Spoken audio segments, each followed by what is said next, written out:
Sun Yi awoke to find the sky had fallen. After inexplicably living in another world for 18 years, he regained his memories on the day of his 18th birthday. Gazing at his marital abode and the wife resting beside him, Sun Yi found himself momentarily paralyzed in disbelief. The good news was that he had landed in a realm of cultivation, belonging to a modest family of practitioners. The bad news was that he possessed a false spiritual root of 5 elements, rendering any hope of reaching the foundation establishment stage virtually impossible in this lifetime. The only consolation was that he possessed an unknown magical artifact. However, why was this cauldron emitting light? Chapter 1. Sun Yi of Qingshui County, Longshui Prefecture, Zhao Kingdom. As dawn broke, radiant sunlight streamed into the room, accompanied by the melodious chirping of birds, filling the air with a symphony of sounds. Sun Yi awoke from his slumber, stretching luxuriously. Yet, in the next moment, he sensed something amiss. First, he resided in a dimly lit secondary bedroom. How could sunlight penetrate here? Secondly, the sound he heard was that of a yellow oriole, given that even sparrows were scarce in the neighborhood. Where could such a bird come from? Upon opening his eyes, he discovered that this was not his own chamber at all. He could only utter one phrase, "Oh, dear heavens! You little rascal, what trickery is this? Is this still my homeland?" Huh. Suddenly, it felt as though forgotten memories were launching a surprise assault on him. It was akin to a violent resurgence of recollections after a night of heavy drinking, leaving him with a splitting headache. In the next instant, Sun Yi collapsed back onto the bed. Moments later, he opened his eyes again. In the brief span of time it took to burn half an incense stick, 18 years' worth of memories flashed through his mind. He was no longer the person he once was. The current Sun Yi was the legitimate second son of the Sun family, a minor cultivation clan in Qingshui County, Longshui Prefecture of the Zhao Kingdom. At the same time, he received one good and one bad piece of news. The good news was that he'd been reborn in this place for 18 years, unraveling the mystery of his birth, and he was not an identityless orphan. Moreover, this world was one of cultivation, and he belonged to a family of practitioners. The bad news was that he had a false spiritual root of 5 elements, which meant that while he could practice, he was unlikely to ever reach the foundation establishment stage. The Sun family was a cultivation clan in Qingshui County, founded by Sun Yi's great-grandfather. Originally a scholar heading to the capital for the imperial examinations, he fortuitously obtained a transmission of a cultivation method from a wandering practitioner. Consequently, after achieving success in his cultivation, he returned home to establish the Sun family. The time. A serpentine monster terrorized Qingshui County, and through his valiant efforts in slaying the creature, he earned the right to establish a clan from the county. Magistrate. From that point on, the Sun family truly took root in Qingshui County. However, success and failure were intertwined while the ancestral founder built the family through his bravery. It was also this very recklessness that led to his premature demise. Before reaching 80, though practitioners in the Qi refinement stage could live for over 200 years, many long-lived individuals surpassed the century mark. It was exceedingly rare for a peak Qi refinement practitioner like the Sun family's ancestor to perish at 80. In truth, had he not sought to break through to the foundation establishment stage recklessly, he might have survived a few more years. Yet, who among those capable of founding a clan would willingly linger in the mundane world? Thus, the legacy was passed to Sun Yi's grandfather, Sun Yanci. Sun Yanci was the only one among the 5 children of the clan's founder to possess the aptitude for cultivation. He had been training alongside the founder since childhood. By the time he took over the family, he was already 46 years old and had reached the 8th level of Qi refinement. Now, at the age of 60, he had further advanced to the 11th level, officially stepping into the threshold of peak Qi refinement. In Sun Yi's generation, there were 4 family members with spiritual roots: his elder uncle, father, and both his 5th and 9th uncles. His father and elder uncle were full brothers, sharing a mother who was a wandering practitioner. The rest, from the 3rd to the 9th uncles, were all born of marriages to other clans. Despite Qingshui County being a mere county town, it was teeming with hidden talents. Including the Sun family, there were 5 clans of practitioners: the Ming, Zheng, Wei, and Wang families. Coincidentally, Sun Yi's 4 wives, apart from his grandmother, hail from these clans, establishing alliances with each. This was not merely due to Sun Yi's exceptional qualities, but because the clan's founder had once attempted to break through to the foundation establishment stage. This suggested that he may have possessed foundational cultivation techniques.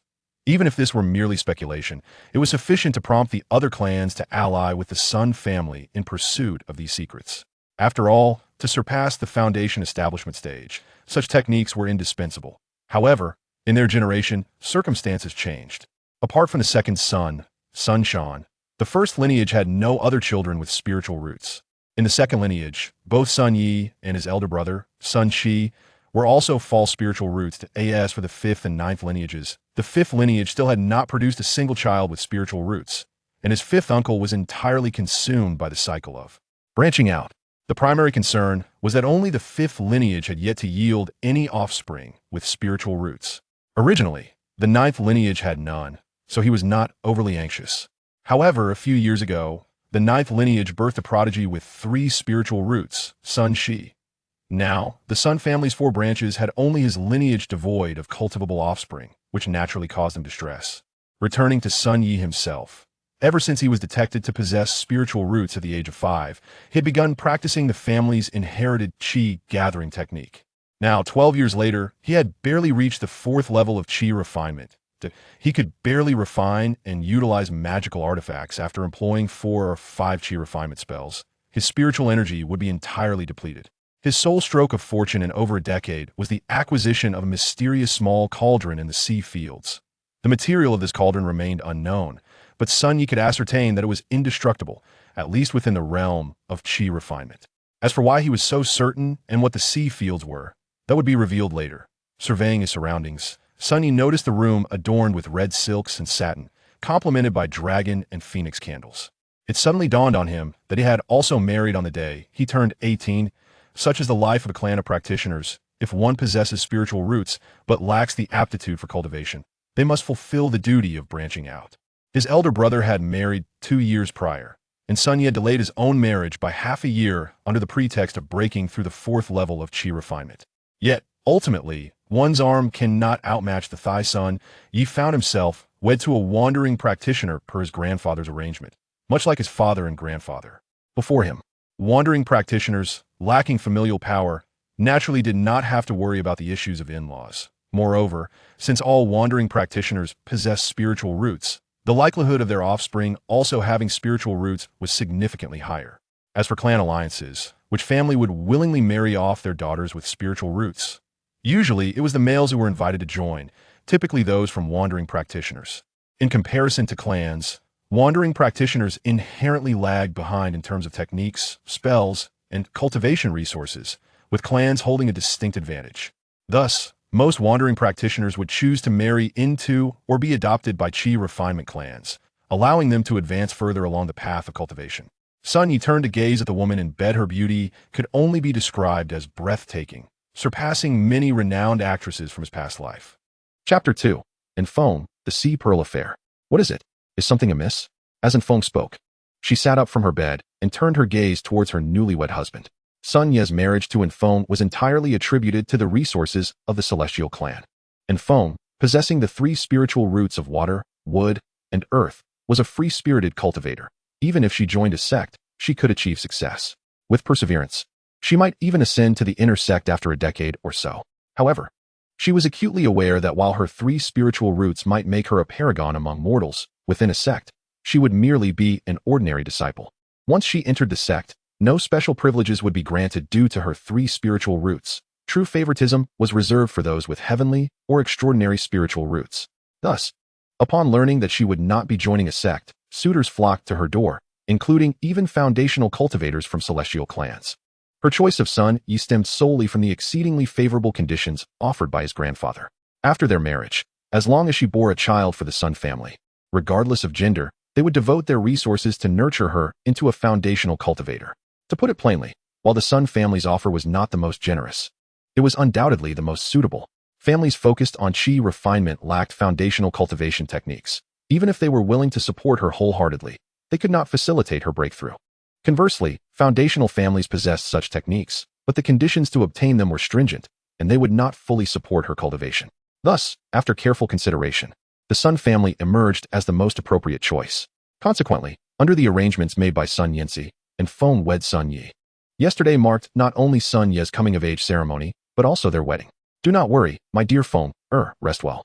I shall make a trip to the Sea Pearl to gather some spiritual pearls for your cultivation. Be cautious in the Sea Pearl. It is said that recently, demon beasts have been causing unrest, and Feng harbored a genuine fondness for her little husband. Although his cultivation level was inferior to hers, he possessed commendable looks and exhibited great concern for others. Indeed, Feng was 5 years his senior. In reality, Sun Shan, the eldest son of the Sun family, was of a similar age to Feng, but since he had long since married a legitimate wife, Feng could not become a concubine. Thus, the only viable candidate who remained unmarried and of suitable age was Sun Yi, making him the most fitting choice to marry Feng. Initially, Sun Yi had some reservations, which led him to delay their wedding for 6 months under the pretext of breaking through to the 4th level of qi refinement. This was because Feng was not only 5 years older than him, but also significantly more advanced in her cultivation. At the tender age of 23, Feng had already reached the 6th level of qi refinement, nearing the peak of that stage, almost matching the cultivation levels of Sun Ye's parents. Sun Yi had harbored concerns about being ridiculed for lacking stature as a husband until yesterday, when he met Feng, and the union was sealed in a haze of confusion. Now, with the awakening of his past life memories, Sun Yi no longer cared about his perceived shortcomings. Let those who mock him dare to find a wife as formidable. Rest assured, I shall be cautious. Moreover, I have assistance. Should danger arise, Song Lin will alert me. As Sun Yi spoke, he gazed out of the window, at which moment a silver-scaled serpent suddenly poked its head through the window. After donning his attire, Sun Yi followed the silver-scaled serpent out, leaving Feng with a gentle smile as she watched him depart. Today, she unusually refrained from her usual cultivation routine. Instead, she tidied up, putting away the blood-stained plum blossom sheet before preparing herself. Under normal circumstances, Feng would have intervened in such a situation, but today was different. For the silver-scaled serpent was Sun Ye's spiritual beast, Song Lin. Years ago, the patriarch of the Sun family had slain a flood dragon and obtained a clutch of its eggs. Out of the 5 eggs, only 3 were viable according to the spiritual energy detection. The patriarch entrusted these 3 eggs to his son Sun Yinsi, Sun Ye's grandfather. Initially, Sun Ye's grandfather intended to distribute the eggs, but upon learning that any resources required for the care of these spiritual beasts would be the sole responsibility of their caretakers, no one was willing to adopt them. Only Sun Yi, who had been assigned to the Sea Pearl, requested one, which became the present Song Lin. Sun Yi had sought Song Lin initially to oversee the Pearl slaves, but now it was merely for his own safety while working in the Sea Pearl. After all, the aquatic environment is fraught with complexities, and a spiritual beast capable of maneuvering freely in water would be an invaluable asset. At this juncture, it is imperative to elucidate what the Sea Pearl entails. The Sea Pearl refers to a vast expanse of ocean. Yet this ocean has been enveloped by the Sun family through formations, designating it as their private territory. Within this ocean resides a species of spiritual clam, which thrives in groups. These clams routinely absorb spiritual energy, with a portion crystallizing into pearls, referred to as spiritual pearls by Sun Yao. Although these pearls may not be as valuable as spiritual stones, their quantity can rival that of spiritual stones. Approximately 5 standard-sized spiritual pearls are equivalent to a low-grade spiritual stone's worth of energy. A mature spiritual clam can produce 8 to 10 spiritual pearls within a month. In other words, a single clam can yield nearly 2 low-grade spiritual stones worth of energy in that time. This endeavor is typically a surefire profit. Yet few dare to venture into it due to the perilous nature of pearl diving. For cultivators like Sun Yi, diving is not particularly daunting. With a simple water avoidance technique, he can navigate the depths for over half an hour. Given his current cultivation level, he can cast this technique 4 or 5 times in succession. The true danger lies with the clams that produce the spiritual pearls. While they do not consume humans, their shells possess enough crushing force to maim any qi refinement cultivator. Indeed, the task of pearl diving can often prove fatal. However, the Qingshui County is abundant in spiritual pearls, and the qi refinement families there are required to pay a tribute of a certain number of spiritual pearls to the court annually to maintain their ownership of the Sea Pearl. Yet, due to the deadly nature of this work, most prominent families raise pearl slaves to undertake the diving. Each year, countless pearl slaves perish in the depths of Qingshui County's Sea Pearl, and no one keeps count. These are merely slaves purchased by each family, and their lives are regarded as inconsequential. The Sun family also maintains pearl slaves. To this day, the main and 5th branches, as well as the 9th branch, still have innumerable pearl slaves risking their lives in the ocean. In truth, the 2nd branch also raises pearl slaves. But since Sun Yi discovered the small cauldron in the sea, he has sent them all to his elder brother's spiritual fields to work as field slaves. This small cauldron was a treasure submitted by a pearl slave. According to the tale, when the spiritual clam attempted to close its shell, he fortuitously seized the cauldron to hold it open, resulting in not only his safety, but also the successful extraction of 12 spiritual pearls from the clam's mouth. Chapter 3. The Fulawa Cauldron, the Transformation Technique. He sought to exchange this small cauldron for a document of freedom for the slaves, and Sun Yi acquiesced. However, the bodies of the pearl slaves were now lost to the depths, devoured by schools of fish. As Sun Yi journeyed towards the sea pearl alongside Song Lin, he pondered this matter while caressing his storage bag. His recollection of this event was prompted by some inexplicable changes occurring with the small cauldron. The reason he had awakened early, neglecting to indulge in the warmth of his enchanting wife, was that this cauldron, essential to his livelihood, was reacting. When he first acquired the cauldron, he had attempted numerous refining methods, ultimately resorting to the blood refinement technique he had least desired, which successfully allowed him to refine the cauldron. Yet, despite this successful refinement, the cauldron remained dim and devoid of any distinguishing features or functions beyond its hardness. However, this morning, an unusual movement emanated from the small cauldron. The only place that Sun Yi could think of as absolutely safe was the sea field, which is why he hurriedly brought Song Lin there at dawn. Upon reaching the edge of the sea field, Sun Yi quickly used his command token to unlock the array's restrictions. Sensing Sun Yi's excitement, Song Lin coiled around him and darted out. Once inside the sea field, Sun Yi eagerly retrieved the small cauldron. It emitted a faint glow, its delicate lavender light unmistakably revealing its extraordinary nature. After taking the cauldron from his storage pouch, it began to swirl around Sun Yi's chest. Suddenly, a beam of purple light shot forth from the cauldron, penetrating Sun Yi's mind. Instantly, he fell into unconsciousness, and upon seeing this, Song Lin swiftly coiled around him protectively. The small cauldron nestled in Sun Yi's embrace, enveloped by Song Lin's form. After what felt like an hour, Sun Yi gradually regained consciousness. Upon awakening, he discovered that his mind was filled with concepts he had never encountered before. He looked down at the small cauldron in his arms and instinctively blurted out, "Fulong Ding?" Before this moment, he had been entirely unaware of its name. Reflecting on the events that had transpired, he deduced that the purple light had imprinted this knowledge into his consciousness. The cauldron was originally named Fulong Ding, a rare treasure. It bore no classification of rank. Its power was entirely contingent upon the fortune of its master. Thousands of years prior, it had been acquired by a family through chance, which subsequently evolved into a colossal dynasty, with its progenitor being a Yuanying-level cultivator. Regrettably, the dynasty's rapid expansion incited the jealousy of a superior empire, leading to a military assault. Ultimately, the Yuanying cultivators were unable to withstand the might of the transformation stage, and the entire dynasty fell, causing the cauldron to be lost. The primary function of Fulong Ding was to gather moonlight each day, forming moonflow essence. This essence could purify the bloodlines of magical beasts, enhancing their power. Moreover, during the full moon, it could condense a drop of imperial essence, whose efficacy far surpassed that of moonflow essence by hundreds of times. The text Zibuyu noted that every 60 years, on the 15th day of the 7th month, the moonlight contained imperial essence. If consumed by a creature, a single night of cultivation would equate to absorbing the essence of the sun and moon for thousands of years.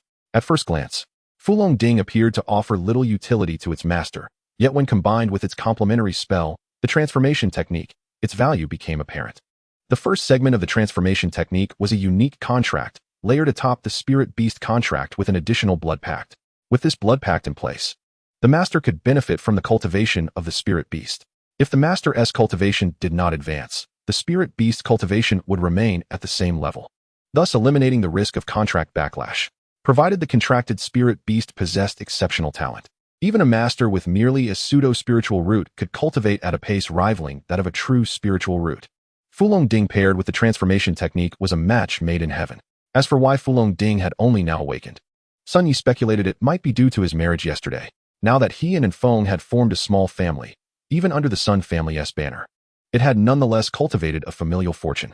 The previous lack of manifestation from Fulong Ding was likely because Sun Yi alone could not activate it.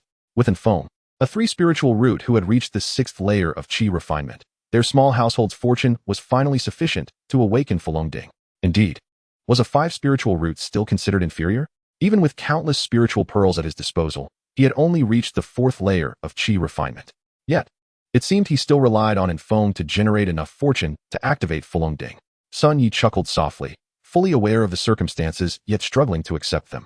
Others who traversed and reincarnated were often prodigies, endowed with dual pupils or supreme bones, almost standard fare. Yet, why had fate deemed him a mere 5 spiritual root wretch? Fortunately, he could still cultivate. Had he been unable to do so, he would have lived in regret for eternity. However, with Fulong Ding in his possession, his fortunes began to shift. Relying on Fulong Ding and the transformation technique, he could ascend to greatness, even without being a true spiritual root or innate Tao body. Without delay, now that he had acquired the transformation technique, it was time to put it to the test. Songlin, come, let us establish a new contract. Upon hearing Sun Yi's call, Songlin lowered its head from above. Although its body remained coiled around Sun Yi, its head approached him. Sun Yi skillfully sliced his fingertip, drawing forth a drop of blood. As the saying goes, the 10 fingers are connected to the heart, and the essence of one's blood is typically extracted from the fingertips. This drop of blood was traced across Songlin's forehead, forming a unique pattern before merging into its mind. A deeper bond seemed to form between them, more intimate than the spirit-beast blood contract previously established. Songlin, consume it. Sun Yi retrieved a glistening droplet from Fulong Ding, shimmering with a silver radiance, resembling a divine artifact. This was indeed Moonflow essence. Songlin sensed an innate attraction to the droplet. After Sun Yi's command, it eagerly inhaled the droplet suspended in his hand. Before long, Songlin's cultivation began to fluctuate. Initially at the 3rd layer of Qi refinement, it was even a tier below Sun Yi. However, after consuming the Moonflow essence, the barrier of the 4th layer shattered in an instant. Chapter 4, Cultivation Reciprocity, Shell Pearl Acquisition. Not only that, but after breaking through to the 4th layer of Qi refinement, Songlin's aura continued to evolve. After roughly a stick of incense's time, Songlin experienced another breakthrough. The spiritual energy within the sea field converged towards it, as if certain blockages were breaking apart, and Songlin's strength surged to the 5th layer of Qi refinement. Moreover, its aura was remarkably stable, not exhibiting the immense fluctuations typical of a recent breakthrough. Sun Yi was astonished. Merely a single droplet of Moonflow essence had enabled Songlin to achieve the 5th layer of Qi refinement. According to the knowledge imparted by the purple light, with his current fortune, a droplet of Moonflow essence could be accumulated every 7 days. Should his fortune ascend further, on the 15th day of each month, Fulong Ding could condense a drop of Imperial essence. Moreover, Sun Yi also advanced to the mid-stage of the 4th layer of Qi refinement, benefiting from Songlin's cultivation reciprocity. Not long ago, he had just reached the 4th layer, and his cultivation had yet to stabilize. In merely a stick of incense's time, Songlin's growth had propelled his own cultivation forward. However, Sun Yi found it perplexing. How could Moonflow essence only elevate Songlin by 2 minor layers of Qi refinement? This was the essence of the moon. If it were to cultivate on its own, it should take at least half a year to fully utilize a single droplet. Logically, it should not merely raise Songlin by 2 minor realms. Just as Sun Yi pondered this, he suddenly noticed a bulge forming on Songlin's forehead. He recalled a saying regarding the transformation of snakes into dragons. The progression was as follows: a snake becomes a python after 500 years, a python becomes a giant python after another 500 years, and so forth until the dragon emerges. While the forms of snake, python, and giant python could be set aside, the notion of a snake transforming into a dragon had long been established.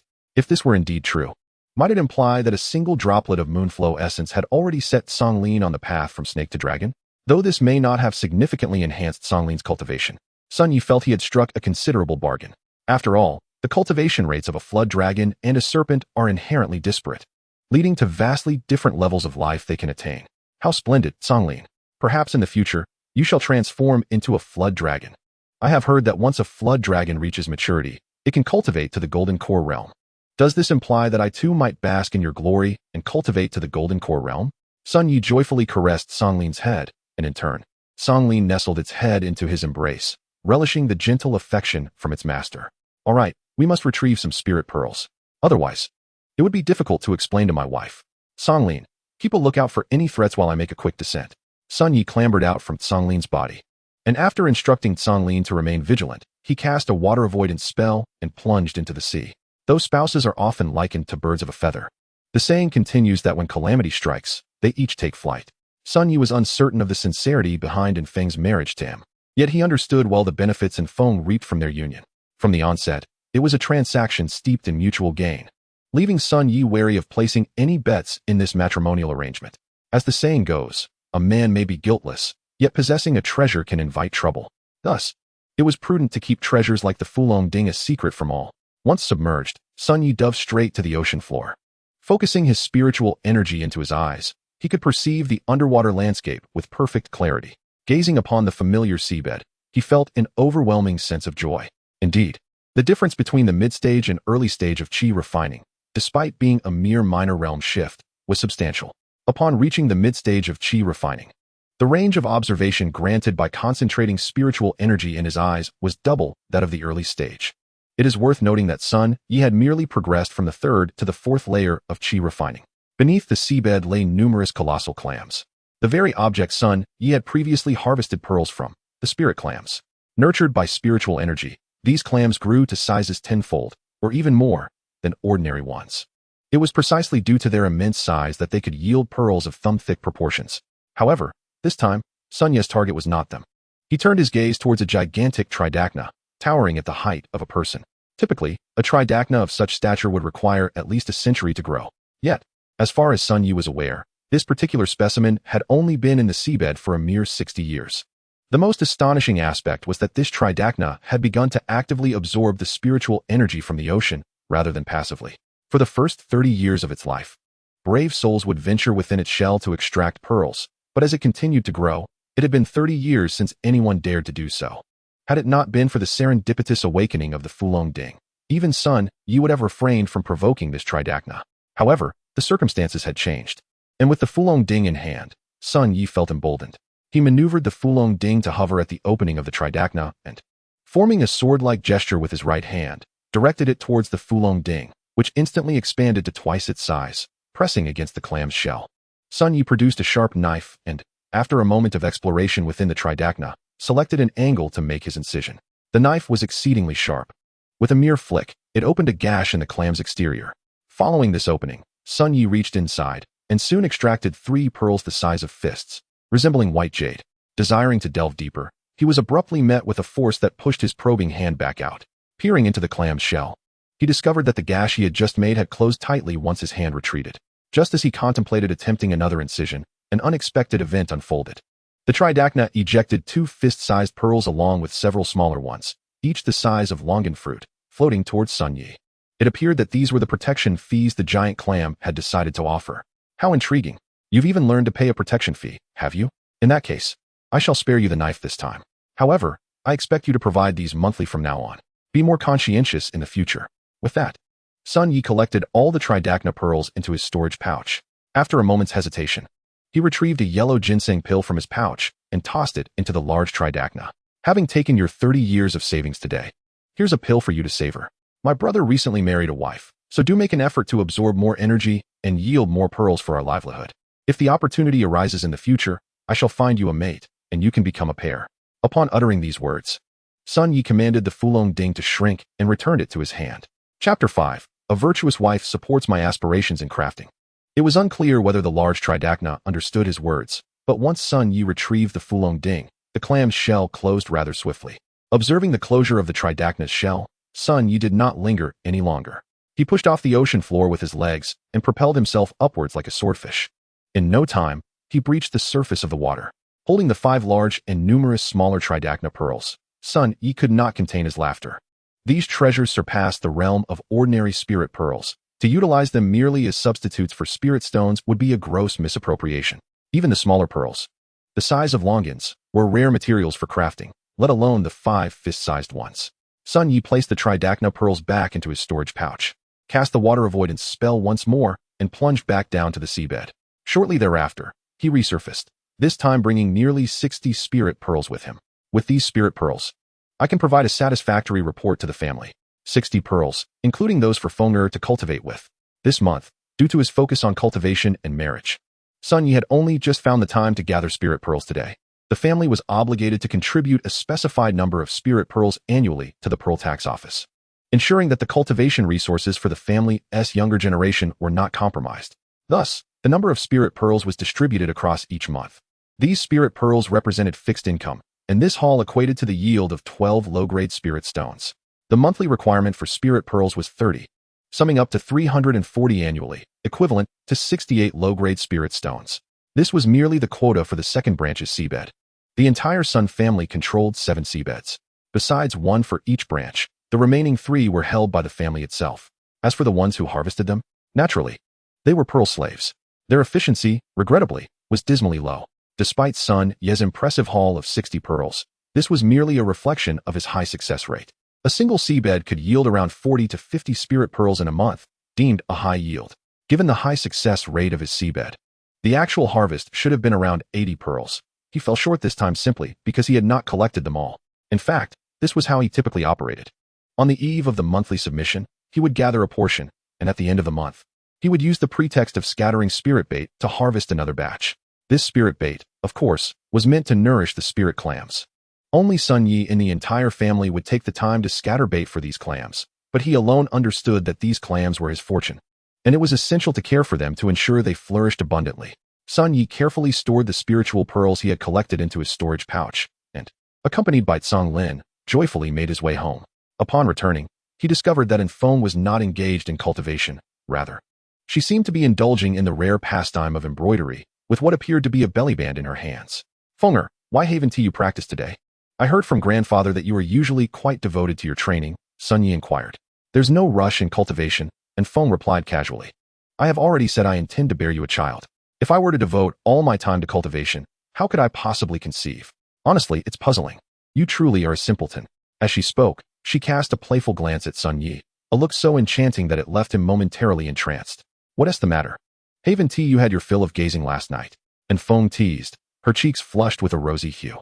Indeed, the blush of a maiden surpasses any poetic expression. Captivated by her charm, Sun Yi found himself momentarily lost in her gaze. Suddenly, a gentle push from Tsang Lin brought him back to reality. The creature had observed its master's days and decided to nudge him from behind. Ahem, my wife is truly stunning, he exclaimed. In the south, there is a beauty, unparalleled and independent. With a mere glance, she captivates cities and nations alike. Who could ever know the allure of such beauty? It is a rare treasure. Flattery will get you nowhere. I am not as beautiful as you claim, and Feng replied with a smile. Now, look at you, busying yourself since dawn. Come, sit down. I shall have the kitchen prepare some meals shortly. As she spoke, she set aside her embroidery frame, took Sun Yi's hand, and led him to the table. Once he was seated, she gently kneaded his shoulders, easing the fatigue of the morning's endeavors. Speaking of which, we had quite a fruitful morning. Fenger, look here. In addition to the 30 pearls we need to submit to the family this month, I managed to gather an additional 30. He poured the 60 spiritual pearls onto the table, using his spiritual energy to keep them from rolling away. It's not just me, it's us, and Feng countered. Now that I am married to you, we are one. In the future, we shall share both glory and misfortune. You should put them away for now. Until we confirm I am with child, I do not plan to cultivate during this time. I shall take this opportunity to practice talisman drawing, which will provide our household with additional income. With a wave of her hand, the 60 pearls swiftly returned to Sun Yi's storage pouch. By the way, Feng, during my excursion to the sea, I came across some unexpected treasures. With these resources, we can invite a master craftsman to forge a magical artifact, Sun Yi continued, presenting the conch pearls from his pouch. Even in Feng's eyes sparkled at the sight of them. In terms of value, magical artifacts surpass pills. While pills exceed talismans, though exceptions exist for certain spells. Although Feng was adept at drawing talismans, the worth of a first-tier talisman master compared to that of a first-tier craftsman is self-evident. As this thought crossed her mind, Feng deftly retrieved a jade slip resembling an incense pouch from her waist. Husband, I heard from grandfather that you possess 5 elemental roots, which must include a fire root. In my youth, I exchanged my first-tier talisman master inheritance at the market for a first-tier craftsman's inheritance. Initially, I sought to comprehend the path of talisman treasures, but I soon learned that crafting requires a fire root. Now that you have acquired so many materials, why not try your hand at crafting? As she spoke, she extended the jade slip towards Sun Yi. His eyes widened as he beheld the slip in her hand. A first-tier crafting inheritance was immensely significant, not just for their small family, but for the entire Sun clan. This, Fenger, you wish to give this to me? Do you realize the value of this inheritance within the family? The value is secondary. What truly matters is that we are a family, she replied. While it may appear harmonious within the clan, there are underlying tensions between the branches. The resources provided by the family are merely temporary. If you become a craftsman, our future will undoubtedly improve. Chapter 6. I am still a virtuous wife with 8 treasures, Part 1. Then, I shall not hesitate to accept it. Rest assured, Fenger, I will master this first-tier crafting inheritance. When I become a first-tier craftsman, the first and finest artifact I create will surely be for you. As he spoke, Sun Yi accepted the jade slip containing the first-tier crafting inheritance from Feng. Very well, all my future magical artifacts shall be crafted by you, my husband. Feng said with a smile, embracing him once more. Sun Yi pressed the jade slip to his forehead, beginning to absorb its knowledge. This jade slip contained the teachings of a first-tier craftsman. While not particularly profound, its contents were foundational. The teachings focused on 4 main aspects: fire control, forging, engraving, and array arrangement. Crafting is a comprehensive discipline.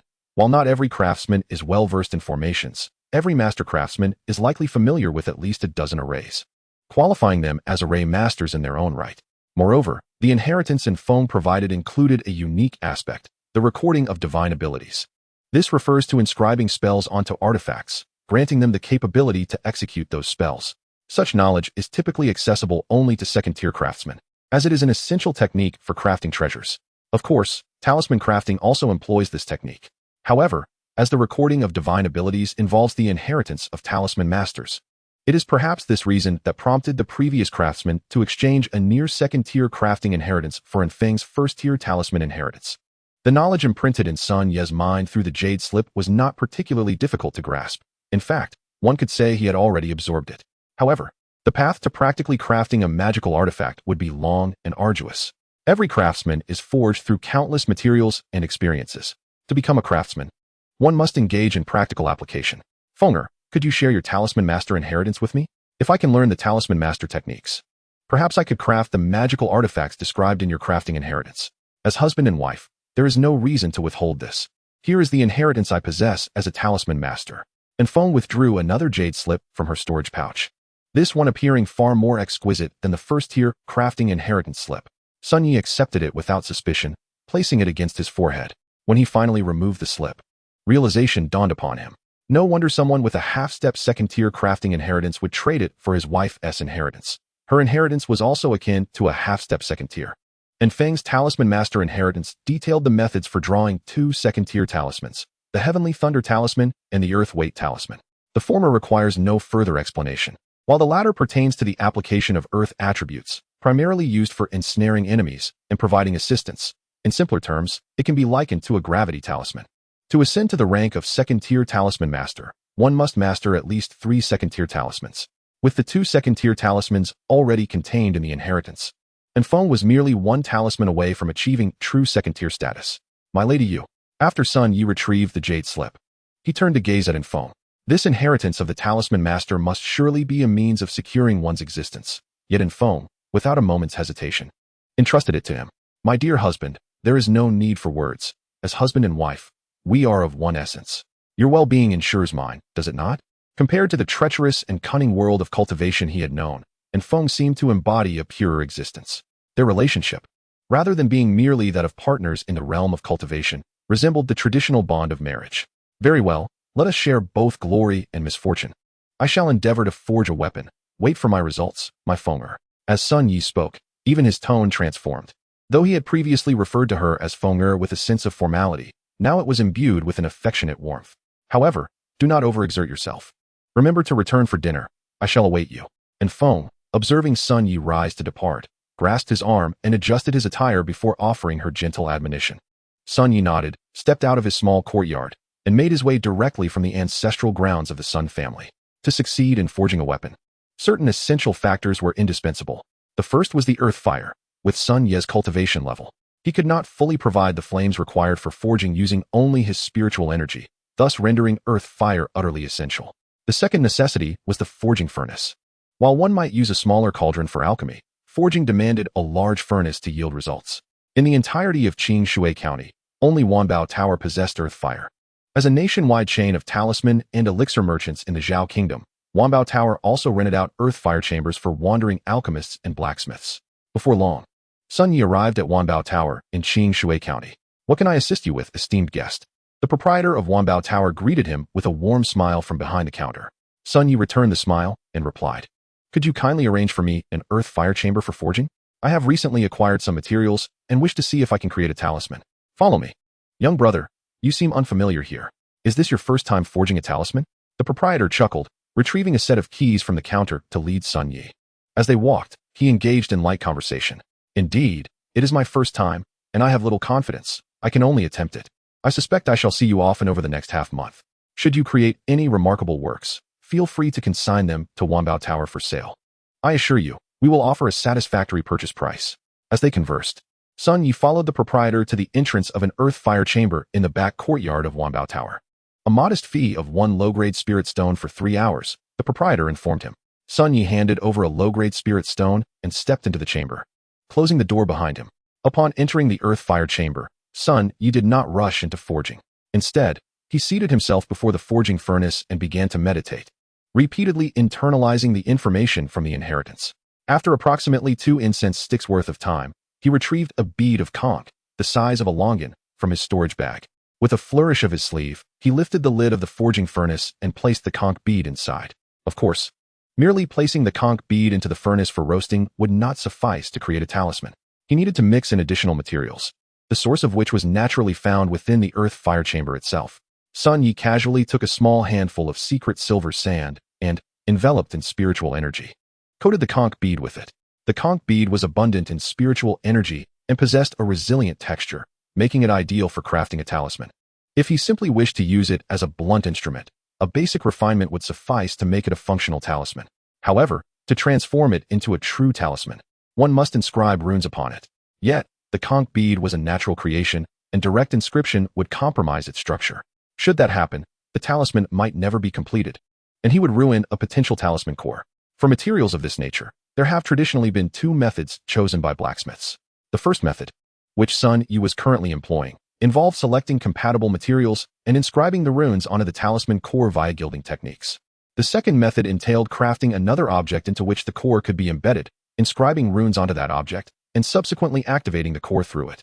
The second method was often preferred by renowned blacksmiths, as it allowed for intricate works while significantly protecting the talisman core itself. The first method, being relatively simpler, was more suitable for a novice like Sun Yi. However, after he employed his forging techniques to refine the secret silver sand, he encountered difficulties. It became apparent that the most challenging step in forging lay not in controlling the flames or employing various techniques, but in the final inscription of runes and the recording of magical powers, especially for someone like Sun Yi, who aimed to inscribe runes upon a longan-sized conch bead. It was an arduous task. A slight miscalculation could lead to a resounding failure, rendering the conch bead utterly ruined. It was no wonder that people said blacksmiths were born from heaps of materials. In the span of a single incense stick, he had shattered a conch bead.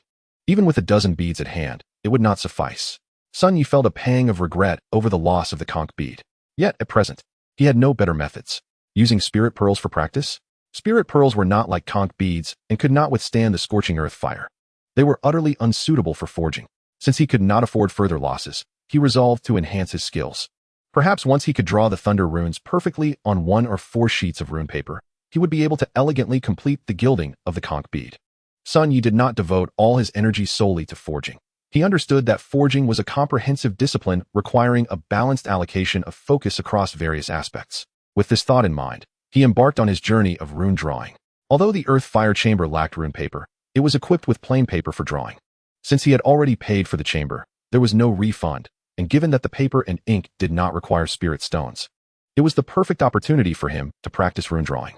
Before he knew it, over 2 hours had passed. As the time for the earth fire chamber neared its end, Sun Yi attempted forging once more. However, this time he did not use the conch bead. Instead, he took a piece of black iron and coated it with the secret silver sand. Perhaps due to the larger size of the black iron, Sun Yi succeeded in inscribing the runes upon it this time, though he was uncertain if it could be reused or was merely a one-time consumable. After storing the black iron, he exited the earth fire chamber. Of course, due to the materials used, Sun Yi had to pay 3 additional low-grade spirit stones. While the rental fee for the earth fire chamber was modest, the cost of materials had been considerable. In this short period, he had already spent 4 low-grade spirit stones. He would need to be frugal in the future. No matter the wealth, such expenditures were unsustainable. That night, Sun Yi returned to his courtyard and shared dinner with Feng. After the meal, he produced the black iron piece he had forged. Fenger, do you think the runes inscribed on this black iron piece are usable? Is it a one-time use, or can it be reused? Feng took the black iron piece from Sun Yi's hands and examined it closely, her expression shifting to one of intrigue as she looked back at him. To my astonishment, dear husband, your inaugural attempt at artifact forging has yielded such an ambiguous talisman. A talisman, indeed. This is an object reminiscent of a talisman, capable of repeated use to activate the inscriptions upon it. However, as you have engraved the runes rather than the essence of a magical artifact, it can be considered merely a first-tier talisman for repeated use. Nevertheless, this marks a commendable beginning, and I firmly believe that my husband will undoubtedly refine even greater creations in the future. What you have inscribed upon this dark iron plate is a first-tier azure edge talisman, which, when activated, can condense into a metallic flying sword, wielded against adversaries under the user's magical influence. Sun Yi surmised that since this iron plate is metallic, it might harmonize better with the talisman of the metal element. Hence his choice to inscribe the golden sword talisman upon it. Since it proves useful, I shall leave it in your possession for your protection. The earth fire chamber at Wanbao Tower is prohibitively expensive. For now, I shall practice my talisman drawing techniques at home until I gain confidence to venture there. Very well. You shall dictate everything, but be sure to keep this iron plate safe. I remain at home, seldom venturing outside, thus there is little danger to threaten me. However, given your frequent travels and your pearl hunting in Haitian, it is essential for you to have this for your protection. Alas, due to my preparations for pregnancy, I have refrained from cultivating my energy lately. Otherwise, I could draw more talismans for your needs. As she spoke, and Feng gently returned the iron plate to Sun Yi's hands. Sun Yi glanced at the iron plate now back in his possession, then met in Feng's resolute expression, unable to suppress a smile. With a wife as splendid as you, what more could one desire? Fenger, I am determined to liberate you from this predicament of being unable to cultivate energy. With that, Sun Yi swept Feng into his arms and strode towards the bed. And Feng felt a rush of shyness. Her cheeks flushed as she instinctively draped her arms around her husband's neck. The night was silent, filled with unspoken words, as they drifted into a spring slumber amidst the mundane world. After an extravagant night, Sun Yi maintained his good habits the following day, rising at dawn to cultivate his energy. Regrettably, without the enhancement of Moonstream essence, he no longer experienced the sudden surge of improvement that had accompanied his previous endeavors with Songlin. Nevertheless, the steady flow of progress was apparent. As he practiced the spirit transformation technique, he discerned that his cultivation speed had notably increased compared to before. Growth in cultivation is often a gradual endeavor, and Sun Yi understood the necessity for patience in this regard. Thus, he led a life of simplicity and repetition, dedicating less than half a month's time to the cycles of cultivation, talisman drawing, and doll making. The only remarkable aspect was the drop of Moonstream essence he received every 7 days. The second drop successfully elevated Songlin's cultivation to the 7th layer of Qi refinement. Although only 2 layers had been gained in terms of cultivation, Sun Yi could feel Songlin's bloodline being enhanced once more.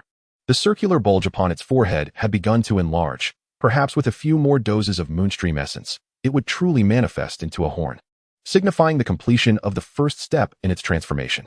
Moreover, through this breakthrough, Sun Yi himself had reached the pinnacle of the 4th layer of Qi refinement, a mere step away from the 5th layer. He anticipated that upon the next drop of Moonstream essence, with Songlin's advancement, his own cultivation would also ascend to the 5th layer. In addition, during this half-month, Sun Yi made the most significant progress in his talisman crafting skills. Although he had encountered setbacks with the Earth Talisman, he had stabilized his ability to draw the Thunder Talisman.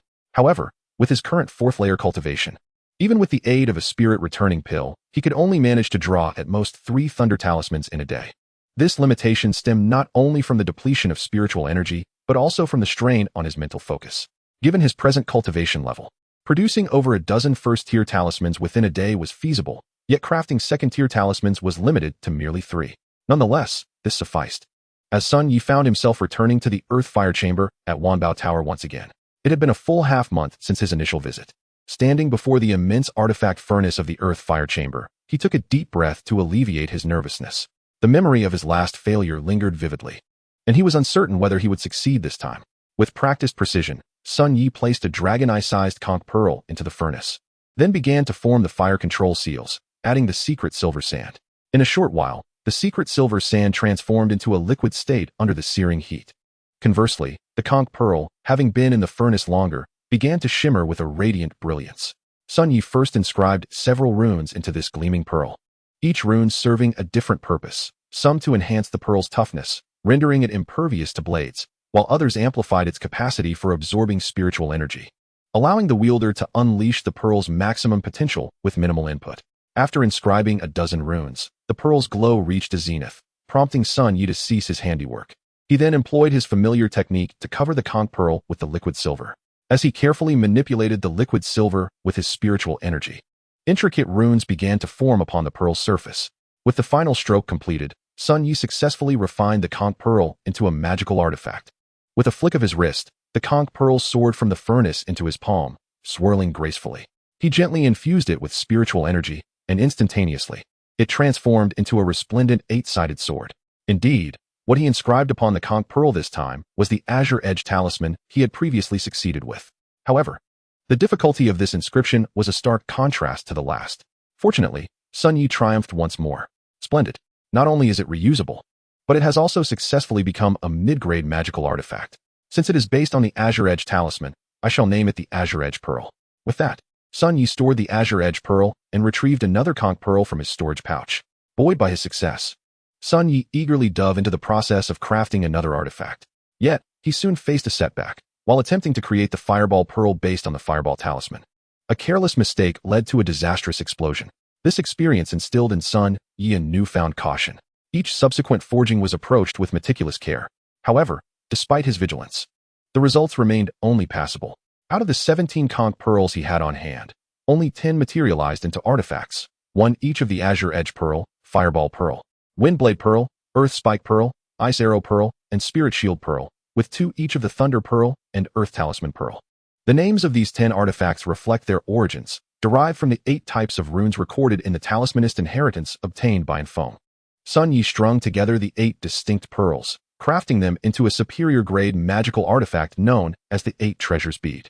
By connecting the 8 conch pearls with special runes and adding a bead tassel, an exquisite bead resembling white jade emerged before Sun Yi. This bead required only a modest amount of spiritual energy to activate, enabling the execution of 8 different magical techniques. While not a magical treasure per se, it was indeed a remarkable creation. The moment Sun Yi completed the 8 Treasures Bead, he thought of Infong and quickly stowed it in his storage pouch, hurrying to settle his account before returning home. As he returned home, he happened upon Infong at the stone table in the courtyard, diligently inscribing talismans. Currently, Infong was unable to refine her essence into qi, thus her spiritual energy was dwindling with each passing moment. The only way to restore her vitality was through natural breathing. Yet how could that compare to the rapid flow of cultivated energy? Originally, she could replenish her spiritual energy within the span of 2 incense sticks. However, relying solely on natural breathing meant that it would take her an entire day to draw 2 second-tier talismans. Sun Yi wished to speak, but the beauty of the scene before him rendered him reluctant to interrupt. Infong, gracefully bent beneath the peach blossom tree, focused on her talisman while delicate pink petals occasionally drifted down from the branches, creating a sight that was breathtakingly enchanting. Upon completing her talisman, Infong stood and noticed Sun Yi at the entrance of the small courtyard. "Why are you back so early today? Has something happened?" she inquired. The art of crafting was not something to be rushed, and it was rare to find a master craftsman who could achieve success overnight. "Do not be anxious.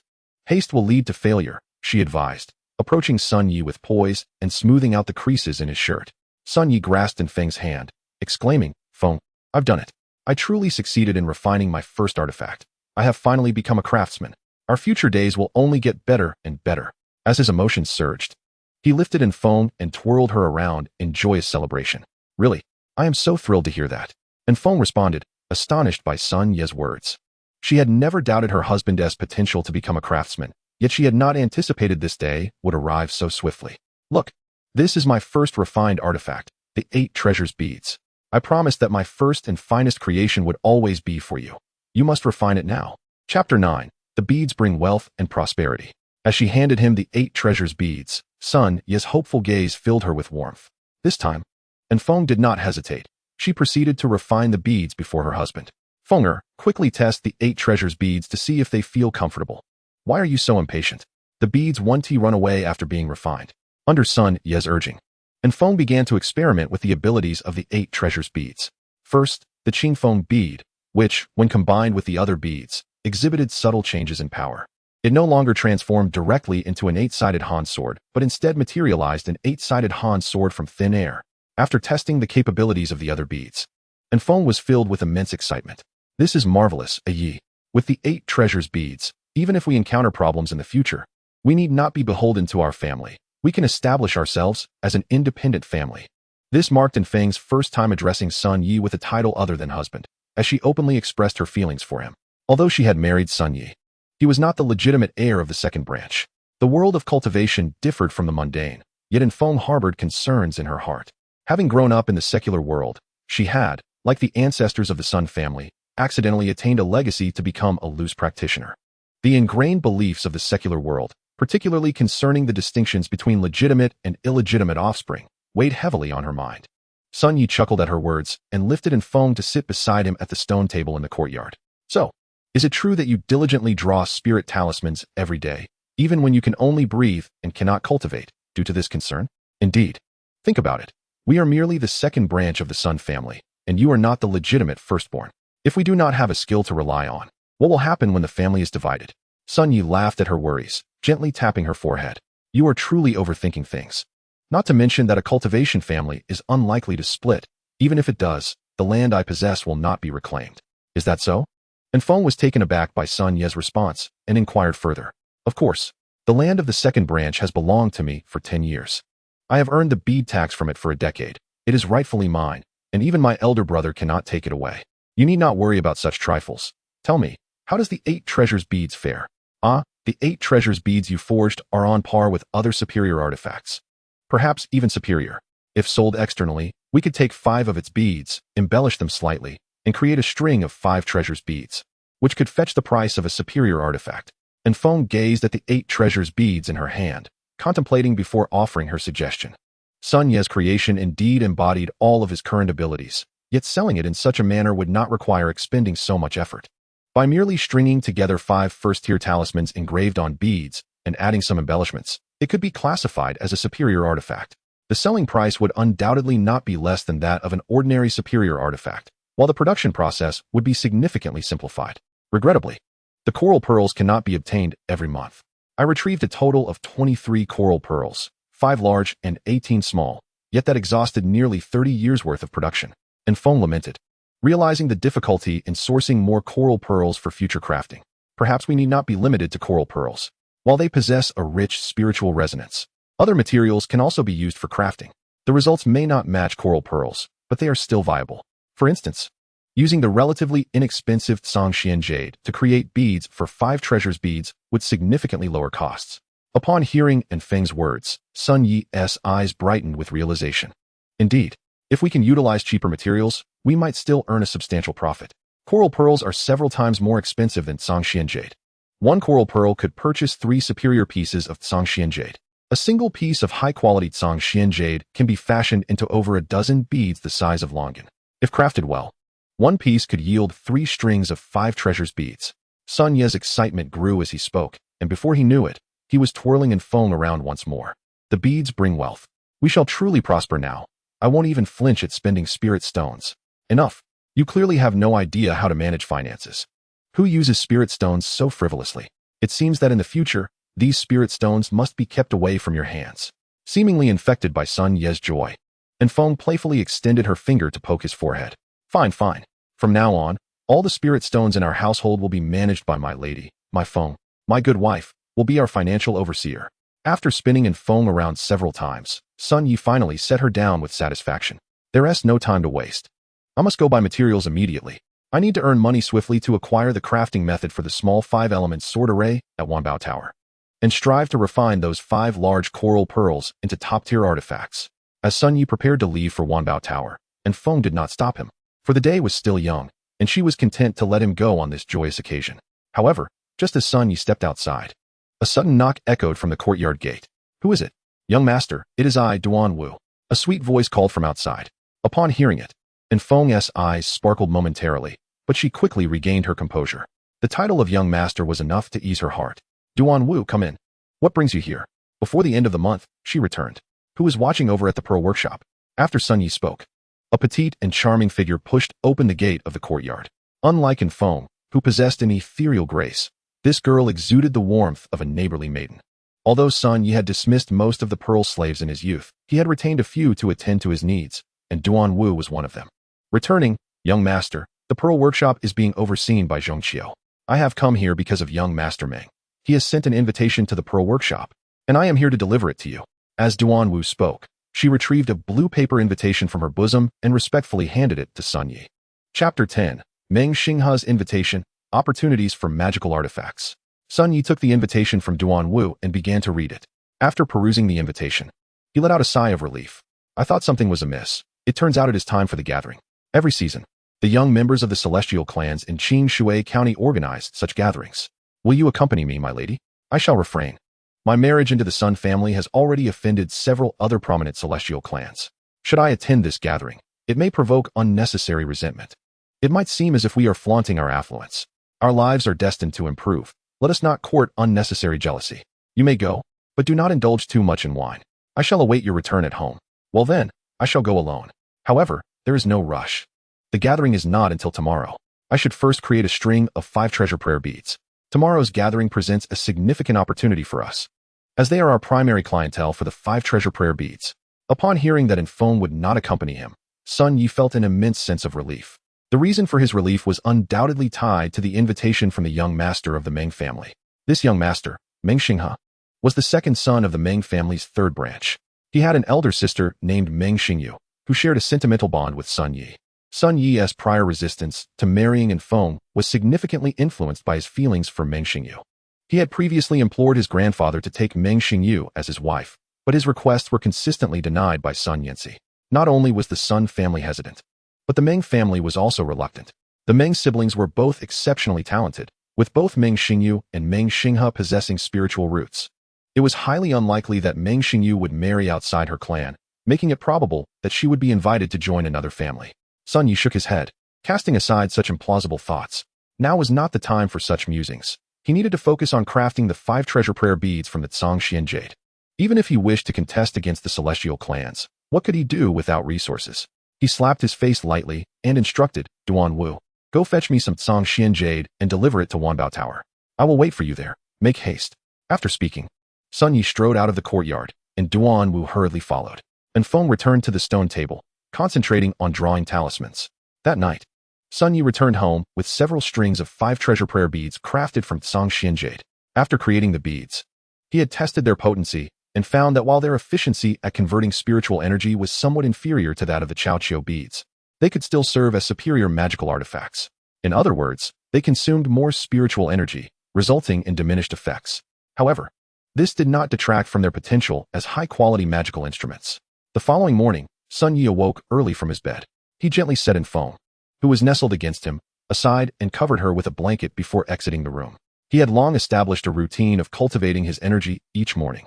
The first rays of the sun brought forth a wisp of violet energy, beneficial to all. Sun Yi extracted a drop of the one moon flow essence left in the Fulong Ding and fed it directly to Zhonglen. He then leaped onto the roof, sat cross-legged facing the rising sun, and began to circulate the transformation spirit technique. In a short while, he felt the reciprocation from Zhonglen. His cultivation, previously stuck at the peak of the 4th level of qi refining, broke through, propelling him into the 5th level. Furthermore, it seemed that Zhonglen's efficiency in absorbing the moon flow essence had improved, allowing Sun Yi to advance from the initial 5th level to the mid-5th level. With an exceptionally solid foundation that required no further stabilization, Sun Yi joyfully stood up on the roof and gazed down at Zhonglen, whose form had undergone remarkable changes since the days when it could easily slither through his window. Now, Zhonglen could only fit through the door, its body as thick as a log and stretching over 20 meters long, far surpassing the Titan Python in Sun Yi's memory. Zhonglen was on the verge of transformation, poised to evolve from a serpent into a dragon. When the next drop of moon flow essence coalesced, it would herald Zhonglen's moment of ascension. Sun Yi glanced at the sun, noting that it was breakfast time. He leaped down from the roof, and, after storing Zhonglen in his spirit beast pouch, headed to the kitchen to prepare breakfast. Indeed, Sun Yi had long possessed a spirit beast pouch, which was not particularly expensive. He had purchased it after profiting handsomely from the Fulong Ding, spending roughly 100 low-grade spirit stones. At the time, he regretted the purchase, but now he found it quite useful. After finishing breakfast with Infone, they proceeded to the quiet room in the courtyard. After returning home the previous day, he had placed the 7 strings of 5 treasure prayer beads crafted from Zhongxian jade in the quiet room. Having devoted all his time to crafting yesterday, today he intended to make some accessories for these prayer beads. Fortunately, creating these bead tassels did not require the use of ground fire. Otherwise, he might have had to endure the exorbitant prices at Wanbao Tower today. It took Sun Yi less than half an hour to make the accessories for the 5 treasure prayer beads. This time, the beads were divided into 2 tiers. The first tier, the lower grade, was based on first level 5 elements talismans, while the second tier incorporated Qing Feng beads, spirit shield beads, thunder beads, and thick earth beads, paired with wind blade beads. The 2 tiers of 5 treasure prayer beads, differing in quality, naturally commanded different prices. Sun Yi set the price for the first tier at 100 low-grade spirit stones, while the second tier was priced considerably higher at 150 low-grade spirit stones. Due to the value of the thunder beads and thick earth beads, Sun Yi was confident that he could sell all 7 strings at the upcoming gathering. Casting a glance at the sun outside, he estimated that it was nearly time. He stored the 7 strings of 5 treasure prayer beads in his storage pouch and stood up to head out. Approximately 15 minutes later, Sun Yi arrived at the entrance of a grand establishment known as the Golden Cavity, a radiant tavern that sparkled with opulence. The sign above the entrance bore the three characters, Ming Xianju.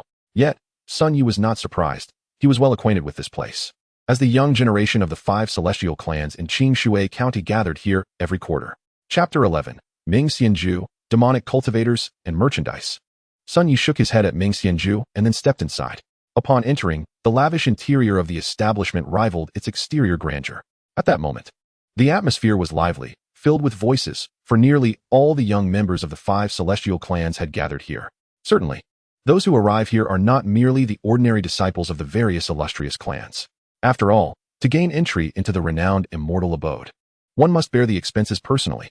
Moreover, access to this esteemed sanctuary is not without its restrictions.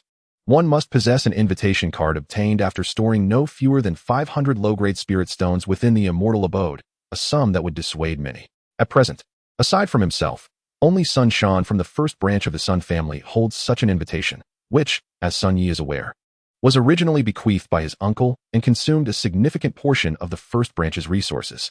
Regrettably, although Sun Shan is somewhat stronger than Sun Yi, he is 8 years his senior, possessing a 4 spiritual root talent, and currently only at the peak of the 6th level of Qi refinement. As soon as Sun Yi stepped into the immortal abode, he was greeted by a cacophony of voices. Suddenly, a voice rang out. "Today, we await you, Sun Lao heir. It has been half a month since your marriage. Is your newlywed wife too clingy?" Upon hearing this, Sun Yi turned to the source of the voice. There stood an individual, carefree and unrestrained, holding a wine jug and embracing a lovely maiden with abandon. After casting a glance at him, Sun Yi chose not to respond, for he typically regarded him with indifference. The speaker was none other than Meng Xinghe, the younger brother of Meng Xingyu, who, at merely 16, had already reached the 4th level of Qi refinement, marking him as a rare talent within the Meng family. The clan elders indulged him, granting most of his requests. The only wish they had denied him was his plea to marry Sun Yi's sister a month prior. All prominent families of Qi refiners would naturally prefer that their gifted daughters do not marry outside their clan, a reality that remains steadfast unless Sun Yi attains the foundation establishment stage. "Whatever you say, I have not arrived late," Sun Yi retorted casually before taking his seat. With the offspring of the immortal clans gradually gathering, a grand feast was set to commence. As befitting such an occasion, someone would inevitably make an opening speech. Indeed, a member of the Wang family was the first to step forward. "Today, we gather once more to raise our glasses in a toast to the enduring peace among the various immortal clans of Qingshui County. However, I bear troubling news to share. Recently, the Demon Suppression Division in the Imperial Court reported that a band of demon cultivators has infiltrated Longshui County. While we cannot ascertain whether they will venture to Qingshui County, it would be prudent for each clan to prepare accordingly." Demon cultivators? The news brought by Wang Jiahong was shocking, silencing the previously bustling immortal abode. The term demon cultivators does not evoke pleasant imagery. They are often associated with robbery, arson, and slaughter, akin to the practices of the corpse refining sect and the pleasure sect, which can only be deemed as evil cultivators. Even those factions that do not inflict significant harm, like the pleasure sect, can maintain a FAAD by reporting to the cultivation nation, with their establishments, such as brothels catering to cultivators, being quite popular. In contrast, demon cultivators are regarded as pariahs, detested by all, primarily because their cultivation methods necessitate murder. For instance, blood demon cultivators typically kill for blood to enhance their powers, while those of the black demon ilk consume human flesh, invoking disgust. The illusionary demon, desiring demon, and soul demon sects prey upon souls, leaving victims either in a vegetative state or in a state of madness. The desiring demons often masquerade as pleasure sect members, tarnishing their reputation, leading to a long-standing enmity between such factions and the desiring demons. "Brother Wang, with such a declaration, you must surely possess credible intelligence," inquired Wei Chao of the Wei family's first branch, who, at 27, had already reached the 7th level of Qi refinement. "I have heard that your maternal family has a distant cousin serving in the Demon Suppression Division of Longshui County. Is this matter genuine?" "Indeed. My cousin is employed within the Demon Suppression Division, and he conveyed this information to me. According to him, while there are no foundation establishment cultivators among these demon practitioners, one has reached the peak of Qi refinement. However, this peak demon cultivator has already sustained grave injuries at the hands of the division's chief, leaving him significantly weakened," Wang Jiahong confirmed, causing a palpable silence to fall over the assembly. A peak Qi refinement demon cultivator, even in such a diminished state, would pose little threat to them. This event is serendipitous, for I have recently embarked on the path of artifact crafting and have produced a superior grade magical artifact known as the 5 treasure bead. Utilizing this artifact, one can cast 5 different spells with minimal spirit energy. Given the current peril from demon cultivators, I am willing to contribute my humble efforts. Starting tomorrow, for 3 days, anyone purchasing the 5 treasure bead from my Mingzhu workshop will enjoy a 10% discount. As Sun Yi spoke, he retrieved 2 strands of the 5 treasure beads from his storage pouch to showcase before the audience. Your solitary assertion cannot suffice to convince us of its superior quality. Come now, Sun Lao Heir, why not demonstrate it for us? Let us witness the prowess of this future artifact master. The remark came from Meng Xinghe, who had recently taken a disliking to Sun Yi. Although Sun Yi generally preferred amicable relations, his Mingzhu workshop, while not exceedingly profitable, had certainly flourished, emphasizing the principle that harmony breeds prosperity. Very well, I shall present a demonstration, Sun Yi replied, leaping onto the golden bright platform. Traditionally a stage for song and dance within the immortal abode, now transformed into his display platform, akin to a live-streaming host. He activated the first tier of the 5 treasure beads, channeling a modicum of magical energy into it, causing a golden bead to illuminate and materialize an 8-sided sword in his grasp. He tossed the sword into the air, and it began to orbit him like a flying sword, gracefully swirling around him. With a casual glance at the stone screen at the entrance of the immortal abode, he pointed, and the 8-sided sword shot forth, piercing through the stone screen. As the spiritual energy sustaining the sword dissipated, it gradually vanished along with the stone screen. Have you all witnessed this? This is the Qingfeng technique contained within the 5 treasure beads I have refined. By channeling spiritual energy into the Qingfeng bead, one can harness the elemental gold from the heavens and earth to condense a Qingfeng long sword. This sword is formed from spiritual energy amalgamated with elemental gold, capable of being wielded with precision akin to a flying sword. Once the spiritual energy is exhausted, it will dissipate, and its duration depends solely on how much energy you infuse into it. Sun Yi paused before continuing. The first tier of the 5 treasure beads also encompasses 4 additional elemental spells: Wind Blade Technique, Fireball Technique, Ice Arrow Technique, and Earth Spike Technique. However, the latter 4 spells may cause damage to the immortal abode's property, so I shall refrain from demonstrating them here. As for the compensation for the stone screen, the manager may come to my Mingzhu workshop after this gathering concludes to settle the matter. Having concluded his demonstration of the first tier of the 5 treasure beads, he then raised the second tier high for all to see. What I have just showcased is merely the first tier of the 5 treasure beads. Now, I shall present the second tier. The reason for categorizing this magical artifact into 2 tiers lies in the distinct spells it can unleash. After Sun Yi concluded his explanation, he infused spiritual energy into the 5 treasure bead in his hand, causing one of the beads to emanate a radiant glow. A barrier, formed from condensed spiritual energy, enveloped Sun Yi, appearing remarkably solid and difficult to breach. Within this second tier, aside from the Azure Edge technique and Wind Blade technique, there exists the Spirit Shield technique, which I have just demonstrated, as well as the yet unrevealed Heavenly Thunder technique and Thick Earth technique. Both the Heavenly Thunder and Thick Earth techniques are inscribed using second-tier talismans, the Heavenly Thunder Talisman and the Thick Earth Talisman. Their worth is undoubtedly clear to all present. Upon hearing Sun Yi's words, the crowd's breaths quickened in unison. If the first-tier Azure Edge technique could achieve such effects, what might the second-tier Heavenly Thunder and Thick Earth techniques be capable of? After all this discourse, you have yet to disclose the price of these items. Do enlighten us on their cost. Indeed, that slipped my mind. The first-tier 5 treasure bead is priced at 300 low-grade spirit stones, while the second-tier 5 treasure bead is set at 700 low-grade spirit stones. Of course, if any of you find these prices excessive, our Mingzhu workshop also offers individual spirit beads for sale, such as the Azure Edge bead and Wind Blade bead, among others. The first-tier spirit beads are priced at 65 low-grade spirit stones, while the second-tier spirit beads like the Heavenly Thunder bead and Thick Earth bead are priced at 200 low-grade spirit stones. Please note, however, that the Spirit Shield bead, due to its intricate runes, is only available as part of the second-tier 5 treasure bead and cannot be sold separately. After Sun Yi finished speaking, the crowd erupted in a flurry of astonishment, primarily due to the exorbitant prices. Common high-grade artifacts seldom exceed 5 or 600 spirit stones.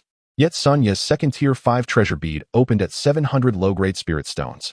Brother Sun, I shall take this second-tier 5 treasure bead. A voice resonated through the crowd, belonging to none other than Wang Jiahong, who had previously warned of impending demonic incursions. Wang Jiahong tossed out a storage bag, which Sun Yi deftly caught. Upon inspecting it with his spiritual sense, he found it contained a total of 630 low-grade spirit stones. Thank you, Brother Wang, for your patronage. With our transaction settled, this string of 5 treasure beads now belongs to you, Sun Yi declared, entrusting the beads to a nearby attendant, who respectfully presented them to Wang Jiahong. Wang Jiahong, are you and Sun Yi attempting to ensnare us? Exclaimed Wei Yu, the third son of the Wei family, his tone brimming with arrogance. Unlike Wei Chao, the legitimate heir of the Wei family, Wei Yu was a quintessential dandy, yet he boasted a father of considerable prowess, having reached the peak of chi refinement before 50. Unfortunately, he was unable to escape the fate of a tiger father begetting a dog son. As the legitimate son of Wei Chong, Wei Yu possessed only 4 spirit roots, coupled with a lifestyle of indulgence, rendering his cultivation at merely the 3rd layer of chi refinement unimpressive. To safeguard him, Wei Cheng had expended spirit stones to hire 2 mid-chi refinement rogue cultivators as bodyguards. Whether or not this is a trap is for you to ascertain. Do not limit your decision when your life is at stake, Wang Jiahong stated. I have conveyed my message. Unless there are pressing matters, I shall take my leave, for safety lies within our clan's walls, with demonic cultivators still roaming outside. With that, he waved his sleeve and departed, offering no further opportunity for discourse. Since Brother Wang has left, it would be inappropriate for me, as the suspected party, to linger here any longer. Whether this is a trap is for you all to decide. This discount lasts for only 3 days. Feel free to place reservations at my Mingzhu workshop, or have your servants do so. Until we meet again. With that, Sun Yi leaped off the stage and turned to leave, leaving the gathering of celestial beings in a state of bewilderment. However, among them, one person stealthily followed Sun Yi. Brother, considering our relationship, could you perhaps lower the price on that artifact?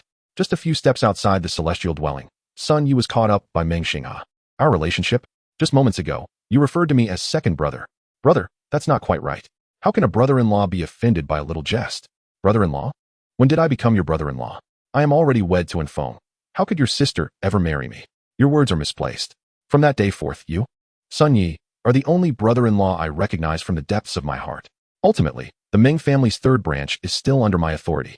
If I were to oppose my sister's marriage, I refuse to believe the clan leader could impose someone upon her. Unlike the newly ascended Qi refinement clan of the Sun family, the Ming family, being an older Qi refinement lineage, had a clan leader who had long since distanced himself from significant blood ties with the other branches. In truth, the current head of the Ming family might share a grandfather with Meng Xinghe, yet they were not even brothers, making it impossible for him to interfere in the matrimonial affairs of the 3rd branch's offspring. Chapter 13, The Wealthy Son, in Debt. Meng Xinghe, the 2nd son of the 3rd branch, should properly be regarded as the legitimate 2nd son of the Meng family, as the 3rd branch had split into several lines. Meng Xinghe's father was the head of the 3rd branch, hence his title. Brother, I find your artifact quite impressive. You can now forge high-quality artifacts. Who knows? You might become a 2nd-tier artifact master in the future. If you achieve that, combined with the influence of the Sun family and my support, perhaps your union with my sister may still be within reach. Meng Xinghe draped his arm over Sun Yi's shoulder, whispering softly in his ear. With so many onlookers, he dared not voice his thoughts openly, yet Sun Yi recognized the truth in his words. A 2nd-tier artifact master is one capable of consistently crafting top-tier artifacts. Unlike the 5 treasure beads and 8 treasure beads Sun Yi had cleverly produced, authentic artifacts depend on the number of runes inscribed upon them. 5 runes constitute a low-grade artifact, and so forth. 10 runes yield a mid-grade artifact, while 15 runes result in a high-grade artifact. However, a top-tier artifact requires the inscription of a full 25 runes. Of course, the runes themselves also vary in grade, based on their complexity and the difficulty of inscription. Runes can be categorized into 5 levels: beginner, intermediate, advanced, top tier, and forbidden. It is said that above the forbidden lies the primal runes of the universe. But this remains mere speculation among artifact masters. When inscribing artifacts with beginner runes, one must inscribe 25 runes to achieve a top-tier artifact. However, if one uses intermediate runes, only 5 are necessary. As for advanced runes, they are not employed in artifact crafting. In the realm of cultivation, a 2nd-tier artifact master holds equal esteem to a foundation-building cultivator. Thus, Meng Xinghe candidly stated that if Sun Yi were to become a 2nd-tier artifact master, there might still be hope for his sister's matrimonial prospects. Brother-in-law, as your junior, I come seeking your favor, not for free, but cannot you offer a small discount? With a sigh, he added, for the 2nd-tier 5 treasure bead, let us settle on the 1st-tier price. Additionally, this string of 8 treasure beads is something I secretly forged. Take it home for your sister. Be sure not to reveal anything in public, or it will cause me great trouble. As Sun Yi spoke, he produced 2 strands of prayer beads. One was the one sold to Meng Xinghe. and the other was intended for Meng Xinghe to deliver to his sister, Meng Xingyu. 8. 8 treasures. Brother-in-law Yu. Upon hearing the term 8 treasures, Meng Xinghe was initially taken aback, but immediately grasped the implications. Indeed, if Sun Yi could forge 2 types of 5 treasures, he could surely combine them to create the 8 treasures. Do not speak carelessly. There are only 2 strands of these 8 treasure prayer beads in existence. One is in Feng's possession, and the other I am gifting to your sister. You must understand what I mean. I cannot oppose my grandfather's arrangement to marry Feng, and this is a disservice to your sister. However, if this 8 treasure prayer bead causes unrest in my household, Meng Xinghe, be mindful of your words. As Sun Yi spoke, his cultivation at the 5th level of qi refining was evident to Meng Xinghe. Sensing that Sun Yi had broken through to this level, Meng Xinghe was astonished. He had thought that under equal cultivation, his superior aptitude would allow him to advance first. Yet, unexpectedly, rumors had suggested that Sun Yi had only just broken through to the 4th level of qi refining before marriage, and now, barely a month later, he had already stabilized his strength at the 5th level. Rest assured, brother-in-law, I will explain everything to my sister. Rest assured, I have never worried about your sister. My only concern is your loose tongue. After finishing his words, Sun Yi patted Meng Xinghe on the shoulder and departed, leaving Meng Xinghe to wait for the servant beside him to return. After a while, a servant from the Meng family's 3rd branch approached Meng Xinghe from Mingxian residence. Meng Xinghe then nonchalantly walked with the servant back to the Meng family, his demeanor a mere facade for the eyes of the other families, including those of the Meng family.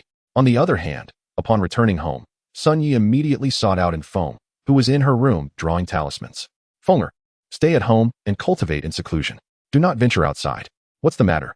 The Demon Suppression Division has reported that a small group of demonic cultivators has infiltrated Longshui County. The exact location is unclear, but it cannot be ruled out that they are in Qingshui County. Understood. This is crucial. As soon as you receive information, hurry and inform father and grandfather. The matter of demonic cultivators was indeed not to be taken lightly, and Feng recognized its significance. Do not worry. Sun Shan has gone to grandfather's place. He will certainly take action. I merely need to relay this matter to my father. Do not think that way. Grandfather is currently the head of the Sun family and is in the prime of his cultivation. Not to mention, grandfather has already reached the pinnacle of qi refining at just 60 years of age, and he could easily lead the Sun family for another 50 years. We must foster a good relationship with him. All right, I will heed your advice. Please instruct the kitchen to prepare a meal. I will return shortly, and after that, I need to contemplate the path of artifact refinement. As Sun Yi spoke, he waved his hand and strode toward the courtyard. Just as he stepped out, he encountered Duan Wu rushing back in a flurry. Duan Wu, why are you running? Young master, it's terrible. Our Mingzhu workshop has received a flood of orders. The first tier of 5 treasure prayer beads has sold 23 strands, and the second tier has sold 7 strands. Young master, we are going to become wealthy. Upon hearing Duan Wu's words, Sun Yi began to calculate. The first tier was priced at 300, while the second tier was 700. Just from the first tier of 5 treasure prayer beads, they had sold a staggering 69 low-grade spirit stones, while the second tier, despite only selling 7 strands, due to its higher price, had garnered 4,009 low-grade spirit stones. Even with the 10% discount offered during the initial 3 days of opening, the total would amount to 10,620 low-grade spirit stones, not including the strands sold to Wang Jiahong, culminating in a total of 11,250 low-grade spirit stones. This single transaction equaled countless times the annual pearl tax of Qingshui County. Over 11,000 low-grade spirit stones were sufficient to rival the foundation of an ordinary foundation establishment family.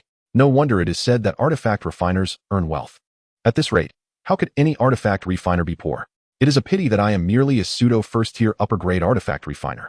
Had I truly been a first-tier upper-grade artifact refiner, I could have earned even more by crafting various magical tools. Chapter 14. Speculations on Demonic Cultivators. Sun Yi was not blinded by this immense fortune. He knew that he had yet to break through the threshold in the path of artifact refinement. Currently, he was merely a name without substance. Only by becoming a true first-tier artifact refiner could he ensure this path to wealth remained open. All right, I understand. You should return and prepare the materials for me. And in the meantime, inquire about how many spirit stones are needed to set up a ground fire array. Since I am to become an artifact refiner, I cannot always rely on renting the ground fire chamber from Wanbao Tower. As he spoke, Sun Yi seemed to recall something, and his voice faltered. Also, notify everyone that a group of wandering demonic cultivators has appeared in Longshui County. The defensive array in Mingzhu Workshop will be activated continuously. It consumes merely 1 low-grade spirit stone per day, and I can still afford that. Understood, young master, Duan Wu replied, and quickly hurried away. This girl, Sun Yi mused, has likely never encountered such a vast sum of spirit stones in her life. She is still naive, perhaps overwhelmed by this fortune. Shaking his head, Sun Yi made his way toward his father's courtyard. Among his grandfather's many children, Sun Ye's father was not the most gifted, yet he possessed the highest cultivation. He must have some clever insights regarding cultivation. Otherwise, he wouldn't have reached the pinnacle of qi refining by the age of 30. Sun Ye's father, Sun Su, was now 43 years old, with a cultivation level that had reached the 8th level of qi refining. After Sun Ye's marriage, he had begun secluding himself to break through to the 9th level, compared to his uncle, who had yet to advance to the 8th level despite being at the peak of the 7th. He was more likely to inherit the position of head of the Sun family after Sun Yanxi's passing. In the early stages of qi refining, the focus is on drawing in qi and condensing it within the dantian. Naturally, the efficiency of absorbing spiritual energy is relatively low at this stage. So practitioners predominantly refine essence into qi as their primary means of cultivation. Upon reaching the mid-stage of qi refining, which is Sun Ye's current level, the focus shifts to unblocking the meridians. The 4th and 5th levels of qi refining require the practitioner to connect the Ren and Du meridians. Though the order is not fixed, the 6th level requires the formation of a small circulation of spiritual energy within the body by connecting the Ren and Du meridians. In the later stages of qi refining, practitioners must open up the 12 primary meridians in the body. Each time 3 meridians are unblocked, a new level is attained. The later stages of qi refining differ from the earlier stages, comprising 4 levels. Upon reaching the 11th level, one achieves the pinnacle of qi refining, needing to connect the small circulation with the large circulation. By unblocking the bridge of heaven and earth formed by the Ren and Du meridians, one connects the 12 primary meridians and the Ren and Du meridians while strengthening the bond between their internal microcosm and the external macrocosm.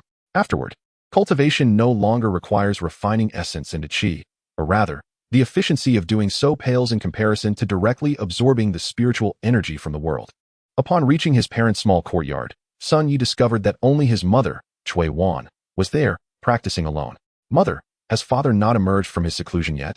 Considering the time, your father indeed should be out by now. What is it? Do you have urgent matters to discuss with him? Without even opening her eyes, Cui Wan knew her younger son had arrived. Though both her sons were her own, she always favored this youngest one slightly more.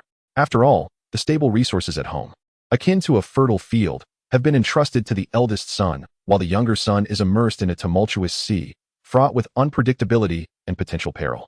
Naturally, she feels a greater affection for her younger son. Today, during my gathering at Mingxian residence, Wang Jiahong conveyed news from the Demon Suppression Division, indicating that a group of demonic cultivators has infiltrated Longshui County. Although the exact county remains unknown, the danger to our vicinity is palpable. Demonic cultivators? Do we know the cultivation level of their leader? As soon as Sun Yi posed this question, a resonant voice emerged from behind him. Father, you've emerged from your seclusion. How was your retreat? Did you manage to break through to the 9th level of qi refinement? The robust voice belonged to Sun Ye's father, Sun Su. Indeed, I have successfully opened the 3 yin meridians of the hands, achieving a breakthrough to the 9th level of qi refinement. Once I also open the 3 yang meridians, I will connect to the 12 primary meridians. By the way, I see that you have reached the 5th level of qi refinement as well. How did you advance so swiftly? The child has encountered a small opportunity. Perhaps in the near future, I might seize the chance to attempt to break through to the 6th level of qi refinement. The matters concerning the Fulong Cauldron and the transformation of spirits technique are of great significance, and it is best that Sun Yi keeps them to himself for now. Well, since it is an opportunity, make sure to seize it well. Speaking of which, is there any concrete information regarding the demonic cultivators? Each individual has their own fate. Since his younger son is reluctant to speak of it, Sun Su will not press further. According to Wang Jiahong, the demonic cultivator has likely reached the pinnacle of qi refinement. However, it is said that he has already suffered a severe blow from the head of the Demon Suppression Division in Longshui County. I suspect he is a blood demon cultivator. A blood demon cultivator? What leads you to that conclusion? Although Sun Su questioned Sun Yi, his tone was imbued with approval. The head of the Demon Suppression Division in Longshui County is a Foundation Establishment cultivator. For a mere pinnacle qi refinement demonic cultivator to escape his grasp is no easy feat. It is highly likely that the blood demon utilized the blood escape technique, employing his own blood as a conduit to escape temporarily. Once the blood escape is invoked, the blood demon cultivator's strength is significantly diminished, and he will undoubtedly seek to kill and draw blood through any means necessary. Without hesitation, Sun Yi articulated his thoughts, glancing towards his father, eager to discern Sun Su's perspective on the matter. You are correct. A chi refinement demonic cultivator attempting to escape from a foundation establishment cultivator indeed has only this possibility. Thus far, there have been no reports of large-scale massacres, so we must exercise utmost caution regarding this situation. Yes, I have already issued notifications. As long as this group of demonic cultivators remains at large, the defensive array of Mingzhu Square will remain activated. In the coming days, aside from the Wanbao Pavilion, I shall refrain from visiting other places. I refuse to believe these demonic cultivators would dare assault Wanbao Pavilion. Sun Yi spoke with unwavering conviction. His tone suffused with trust in Wanbao Pavilion. The reason was simple. The reason Wanbao Pavilion could operate a chain in the Zhao Kingdom was due to the backing of the Hai Tianya's Foreign Affairs Hall. Behind every cultivation nation in the realm of immortality lies the support of a sect, and the sect backing Zhao Kingdom is none other than Hai Tianya. Hai Tianya was established on the ethereal shores of the Endless Sea in Zhao Kingdom, thus earning its name. Its most powerful cultivator is a nascent soul cultivator. Not only Zhao Kingdom, but several surrounding nations also receive the support of Hai Tianya. Wanbao Pavilion? When did you establish a connection with them? Well, I just became a weaponsmith, and since Mingzhu Square and home lack the Earth Fire Array, I had no choice but to rent the Earth Fire Chamber from Wanbao Pavilion to refine magical artifacts. Over time, I became somewhat familiar with the steward of Wanbao Pavilion in Qingshui County. The term steward refers to the manager of Wanbao Pavilion in Qingshui County, though they are commonly addressed as stewards rather than managers.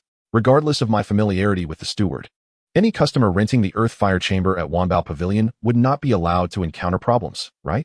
Ah, I see. Wait, did you just say you are now a weaponsmith? Sun Tzu nodded thoughtfully, then stared blankly at his younger son. The term weaponsmith once felt so familiar, yet now it seemed utterly foreign. During his brief period of seclusion, his younger son had become a weaponsmith. How could other apprentices of weaponsmiths justify their progress? And Feng possesses a legacy of weaponsmithing. She gifted it to me despite her lack of fire spiritual root. Now I have crafted a piece worthy of recognition. In fact, on my way here, Erdwan informed me that I have already secured orders for more than 30 pieces. After I inform you of the news regarding the demonic cultivators, I must hasten back to the Earth Fire Chamber at Wanbao Pavilion to fulfill the orders. Ironically, these demonic cultivators have inadvertently become my benefactors. Without their chaos, my magical artifacts would not have sold so well. As Sun Yi spoke, he retrieved a first-tier 5 treasure bead from his storage pouch and presented it to his father. It was not that Sun Yi did not wish to offer something better to his father. Rather, he simply did not have any superior stock at hand. This time, he had only refined a total of 7 strands of 5 treasure beads, and there were only 2 strands of the second tier. One strand had been ordered by Wang Jiahong, and the other by Meng Xinghe, leaving none of the second-tier beads available. Is this the magical artifact you crafted? Indeed. This is the superior grade magical artifact, the 5 treasure bead. Is this truly classified as a superior grade magical artifact? Sun Tzu's discerning gaze swiftly detected that Sun Yi had taken a shortcut. Aside from the inscribed runes, this bead has merely a handful of additional symbols. At best, it could be considered a mid-grade magical artifact. How dare you claim it is superior grade? Father, you have hit the nail on the head.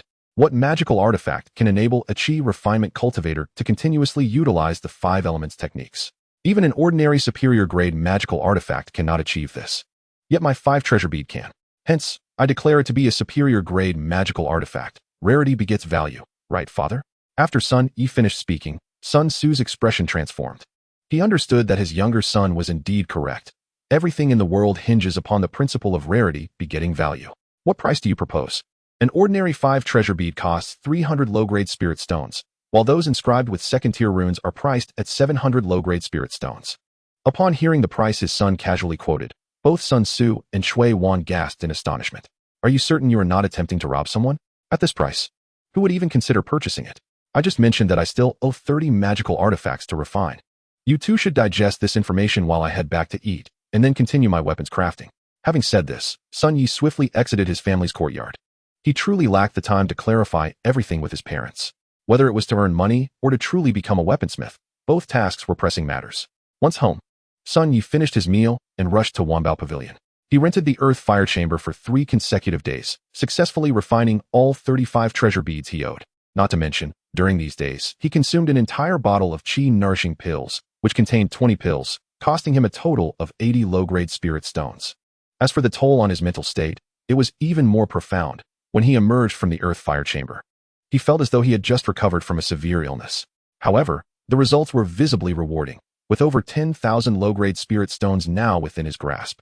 Yet, One thing Sun Yi had not anticipated was that half of these magical artifacts were already ordered by Wanbao Pavilion, a revelation he only discovered at the time of delivery. In truth, without Wanbao Pavilion, which other force in Qingshui County could mobilize such a vast quantity of low-grade spirit stones in such a short span? Alas, the over 11,000 low-grade spirit stones he had just acquired were swiftly diminished by more than half, primarily expended on the purchase of the Earth-Fire Array and the minor 5-element sword formation from the Wanbao Tower.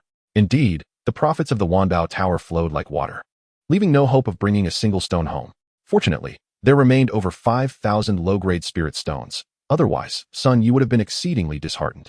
Yet, despite his gloom, these two items were indispensable. The Earth-Fire Array, as is well known, is the cornerstone for both weaponsmiths and alchemists. As for the minor 5-element sword formation, it would serve as Sun Ye's foundation for future confrontations. Ever since he acquired those 5 fist-sized conch beads, he had been yearning for this minor 5-element sword formation. However, the crafting of this formation was no small expense, especially considering the 5 elemental materials required for sword forging.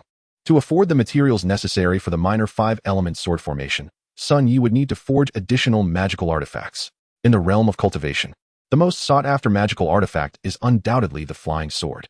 Regardless of one's path as a sword cultivator or otherwise, a high-quality flying sword is an essential companion for any practitioner. Thus, Sun Yi resolved to commence his forging journey with a low-grade flying sword, as recorded in his lineage. This sword, named the Qingfeng sword, could be crafted from common dark iron. The forging process required the inscribing of fundamental runes such as communication, resilience, sharpness, and spirit breaking, all of which are foundational to the crafting of flying swords. The communication rune allows the sword to be manipulated by spiritual energy and force, making it the most basic of all runes.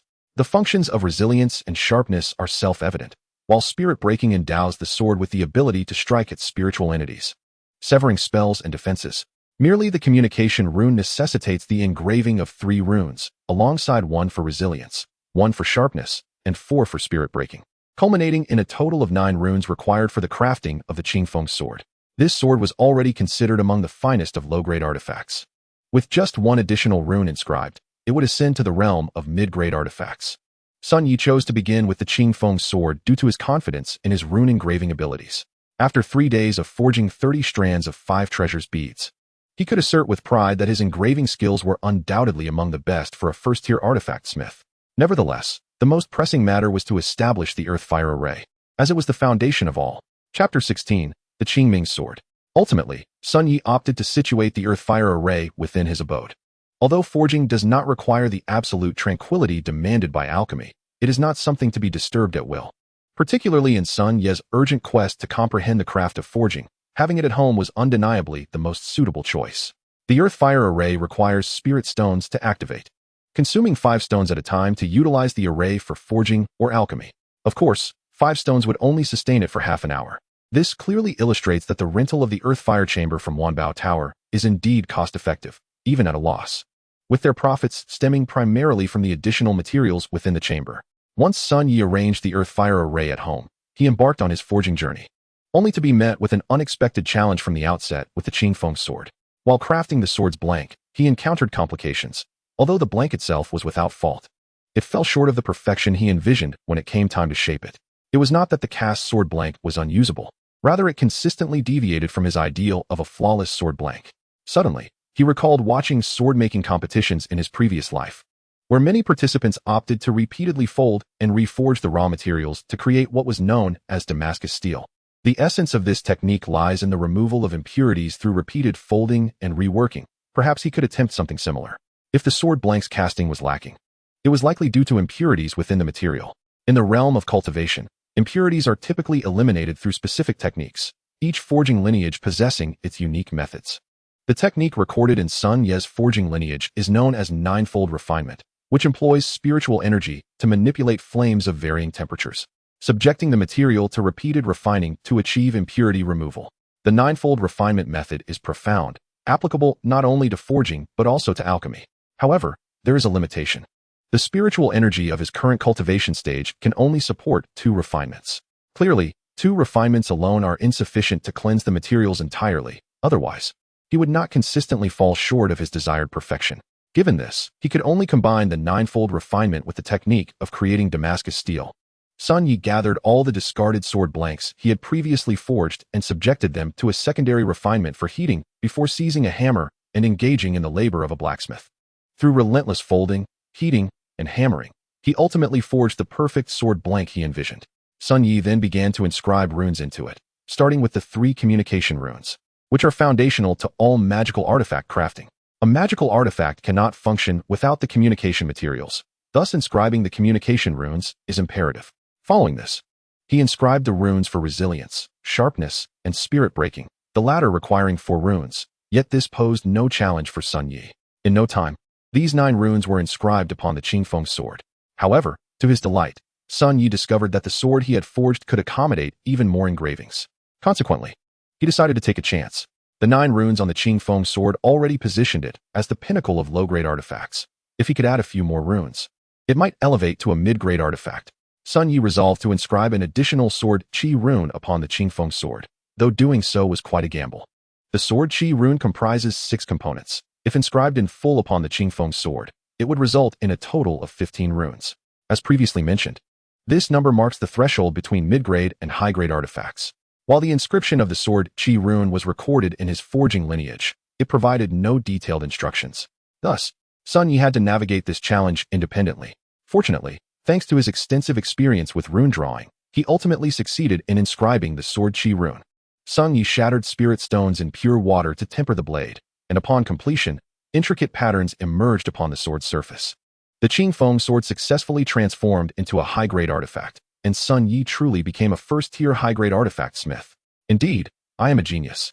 I crafted a high-grade artifact on my very first attempt at true forging. Sun Yi was ecstatic at the prospect of producing a high-grade artifact on his inaugural endeavor. Although he could not discern the exact reason, he attributed it to his own genius. Now that he had elevated to a high-grade artifact, the name Qingfeng sword was no longer fitting.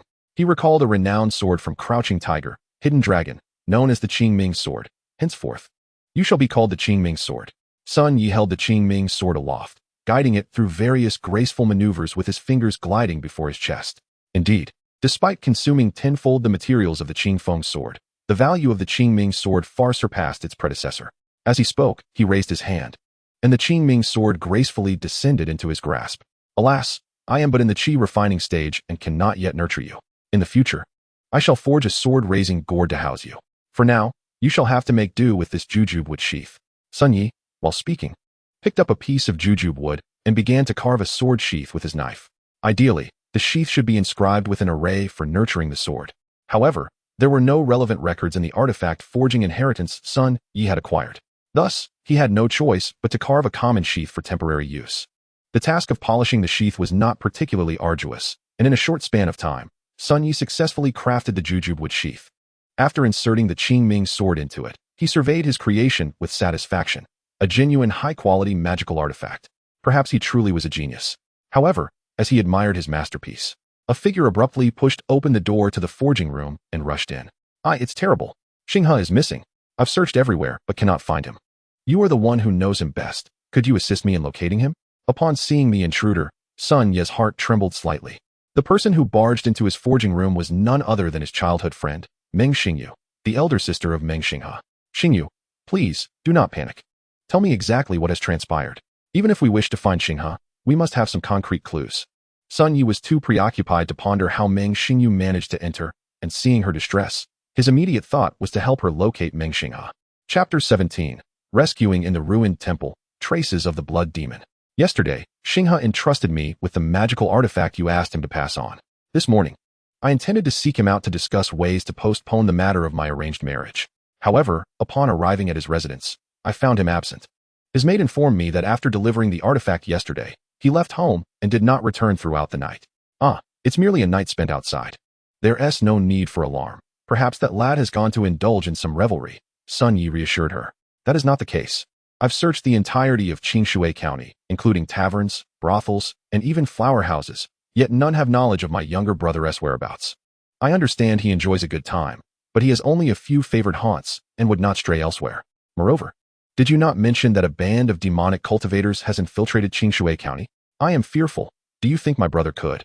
Meng Xingyu's voice trailed off. As she feared that her words might conjure a reality she could not bear to accept. Do not fret. Do not frighten yourself. Even if that band of demonic cultivators has indeed reached Longshui County, it does not necessarily imply they will enter Qingshui County. Perhaps he is merely delayed by some circumstance. I will go and search for him. As Sun Yi spoke, he grasped the freshly forged Qing Ming sword. Though he comforted Meng Xingyu not to be afraid, he understood that a confrontation was likely unavoidable. Unexpectedly, Feng entered the forging room at that moment. If you are seeking someone, why not try my tracking talisman? With just a trace of the person's aura, I can guide you to them. However, it cannot traverse significant distances. But surely the person you seek is not at the foundation establishment stage, right? As Feng spoke, he produced a talisman from his robe and handed it to Sun Yi. Excellent, Fenger. With your tracking talisman, you have indeed provided invaluable assistance. Xingyu, quickly fetch a few of your brother's personal belongings. With this talisman in hand, locating him should be a straightforward task. Thank you, sister, for your help. Once my brother is found, I will reward you handsomely. Meng Xingyu exclaimed before hastily departing to retrieve her brother's cherished trinkets. Meanwhile, in the forging room, Feng and Sun Yi stood facing one another. It seems there are matters you have not disclosed to me, Feng remarked. Fenger, this is a long story. Once I have located Meng Xingha, I will recount the entire sequence of events to you. Sun Yi replied before swiftly exiting the forging room. Just as he was about to dash out, he heard a voice behind him. Remember to prioritize your safety. Do not act recklessly or push yourself too hard. After you return, we can devise a plan. There will always be a solution. This matter concerning the demonic cultivators is not solely ours. Do not overreach. Having heard Feng's admonition, Sun Yi waved his hand without turning back, assuring her, do not worry. I will be back shortly. With that, he sped away, propelled by the surge of spiritual energy, and soon caught up with the already departed Meng Xingyu. The two traveled together, and within a short time, they arrived at the Meng family residence. Upon entering, they encountered Meng's father and mother. With no time to explain, they rushed directly into Meng Xingha's room. Xingyu, Sun Yi, what are you two doing? Upon seeing that Meng Xingyu and Sun Yi ignored them, Meng's parents hastily followed them into the room. This is an urgent matter.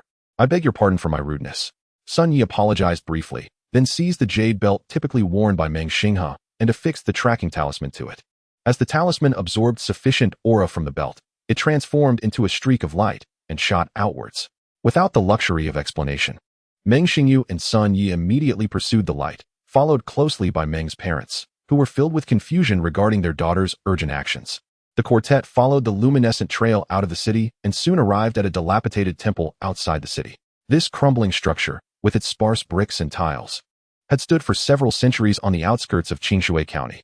It appeared to have once been a Buddhist temple, now abandoned since the founding of the Zhao Kingdom centuries ago. The light led them here, indicating that Xingha must be within. Do not rush in. Let me scout the situation first, Sun Yi cautioned as he observed the light entering the temple. As the light vanished inside, Meng Xingyu instinctively attempted to charge in, but Sun Yi swiftly restrained her. The specifics within the dilapidated temple were unknown. Recklessly entering could lead to dire consequences, not only for Meng Xingha, but potentially for Meng Xingyu as well. After calming her with a reassuring pat on the shoulder, Sun Yi stealthily approached the temple. In a brief moment, he reached the temple's entrance. Peering through its crumbling exterior, he caught sight of Meng Xingha, bound like a caterpillar, discarded before a shattered Buddha statue. The good news was that only Meng Xingha was present, devoid of any other presence. The troubling news, however, was that this suggested his captor had likely departed to seek out accomplices. With a leap, Sun Yi vaulted through the temple's dilapidated wall, and with a swift motion, the Qing Ming sword was drawn, severing the ropes that bound Meng Xingha. Wake up, kid! Sun Yi shook him vigorously, yet Meng Xingha remained unresponsive, ensnared in unconsciousness. It seemed he had been drugged. Never mind. It's best we leave this place as soon as possible. As Sun Yi spoke, he hoisted Meng Xingha onto his shoulder. Just as he was about to depart with Meng Xingha, he suddenly noticed the bloodstains surrounding the dilapidated temple. Countless bloody handprints marred the walls, indicating that this temple had long served as a hideout for the group of demonic cultivators. Moreover, these numerous bloodstains corroborated Sun Yi's earlier suspicion that these cultivators were indeed blood mages. Chapter 18. When the narrow path converges, the wise retreat. The more Sun Yi gazed upon the shocking bloodstains on the walls, the more he felt compelled to leave this place. He hurriedly carried Meng Xingha out of the temple, only to encounter Meng Xingyu and her parents approaching. Brother Yi, how is Xingha? Meng Xingyu rushed toward him upon seeing Sun Yi emerge from the temple with Meng Xingha. Do not worry, he is not seriously harmed. However, it seems he has been drugged and rendered unconscious. This place is a stronghold for those demonic cultivators, and we must not linger. We must return to Qingshui County at once. The various celestial clans remain unaware of the demonic presence in Qingshui, We need to inform them. Sun Yi replied. Upon hearing this, Meng Xingyu's parents nodded in agreement. Sun Yi was correct. The number of demonic cultivators was uncertain, and they were vastly outnumbered. They needed to return to the city promptly and report the situation. Hand Xinghe over to me and his mother. Sun Yi, you lead the way. Let us hasten back to the city, Meng's father said as he took Meng Xinghe from Sun Ye's shoulder. Together, Meng's parents supported Meng Xinghe as they made their way toward Qingshui County. In truth, upon reaching the 4th level of Qi refinement, one could manipulate various objects using spiritual energy. However, those at the 4th level could not achieve flight, let alone sword flight. Even throughout the Qi refinement stages, mastering object flight was exceedingly difficult. One would need at least a flying artifact to accomplish such a feat, and as for flying swords, they were prohibitively expensive. While ordinary flying artifacts might cost a few hundred spirit stones, a flying sword would not be obtainable for less than 14 or 15 low-grade spirit stones. Take, for instance, the Qingming sword that Sun Yi had forged. Although it could be wielded and even allow for brief flight, it was not a true flying sword but merely a combat artifact. The flying sword, throughout the ages, has been a pinnacle of cultivation civilization. It serves not only as a means of transportation but also as a weapon for confrontation. While it may seem that sword cultivators wield only a sword, in reality, they are the true affluent ones. A single flying sword represents the culmination of nearly a century of accumulation for an ordinary Qi refinement family. In any case, after rescuing Meng Xinghe from the dilapidated temple, Sun Yi and his companions hurried towards Qingshui County. The matter of the demonic cultivator's presence in Qingshui must be reported to the major Qi refinement families. It was imperative that they be prepared, otherwise, if caught off guard by this group of demonic cultivators, Qingshui County could face catastrophic disaster, not to mention the various Qi refinement families. The common folk of Qingshui County would suffer dire consequences. Since these blood mages cultivated their power through human blood, they would undoubtedly massacre the civilians of Qingshui County to replenish their strength. However, as they raced forward, an unexpected visitor appeared before them. The figure was ragged, with disheveled hair, resembling a beggar. Yet, the aura emanating from him was extraordinarily unusual, indicating a strength of at least the 5th level of Qi refinement. Upon seeing this individual, Sun Yi furrowed his brow, for it was highly likely that this was the demonic cultivator who had bound Meng Xinghe and brought him to the decrepit temple. Clearly, upon discovering the demonic cultivator, he too had spotted them. For a moment, both parties stood frozen, seemingly in confrontation, yet uncertain of each other's strength. What is the holdup? Meng Xingyu, puzzled by the sudden stop of Sun Yi and her parents, approached them and saw the ragged demonic cultivator standing opposite Sun Yi. "Yi, who is this?" "It is likely the demonic cultivator who kidnapped Xinghe. Judging by his direction, he seems to be heading to the city to seek information. What should we do? Should we engage?" "Engage? What absurd notions are you conjuring? This demonic cultivator, even injured, exudes an aura of the 5th or even 6th level of Qi refinement. Just imagine the true extent of his power. Not to mention we have Xinghe, a liability. How could we possibly defeat him?" Sun Yi gently tapped Meng Xingyu's forehead, then turned his attention back to the demonic cultivator. In that moment of standoff, Sun Yi swiftly pointed with his sword finger, and the Qingming sword flew from his waist, hurtling towards the demonic cultivator. The demonic cultivator seemed to comprehend Sun Yi's intentions, and just as the Qingming sword shot forth, he swung his right arm, unleashing a blood claw that measured a full yard in length.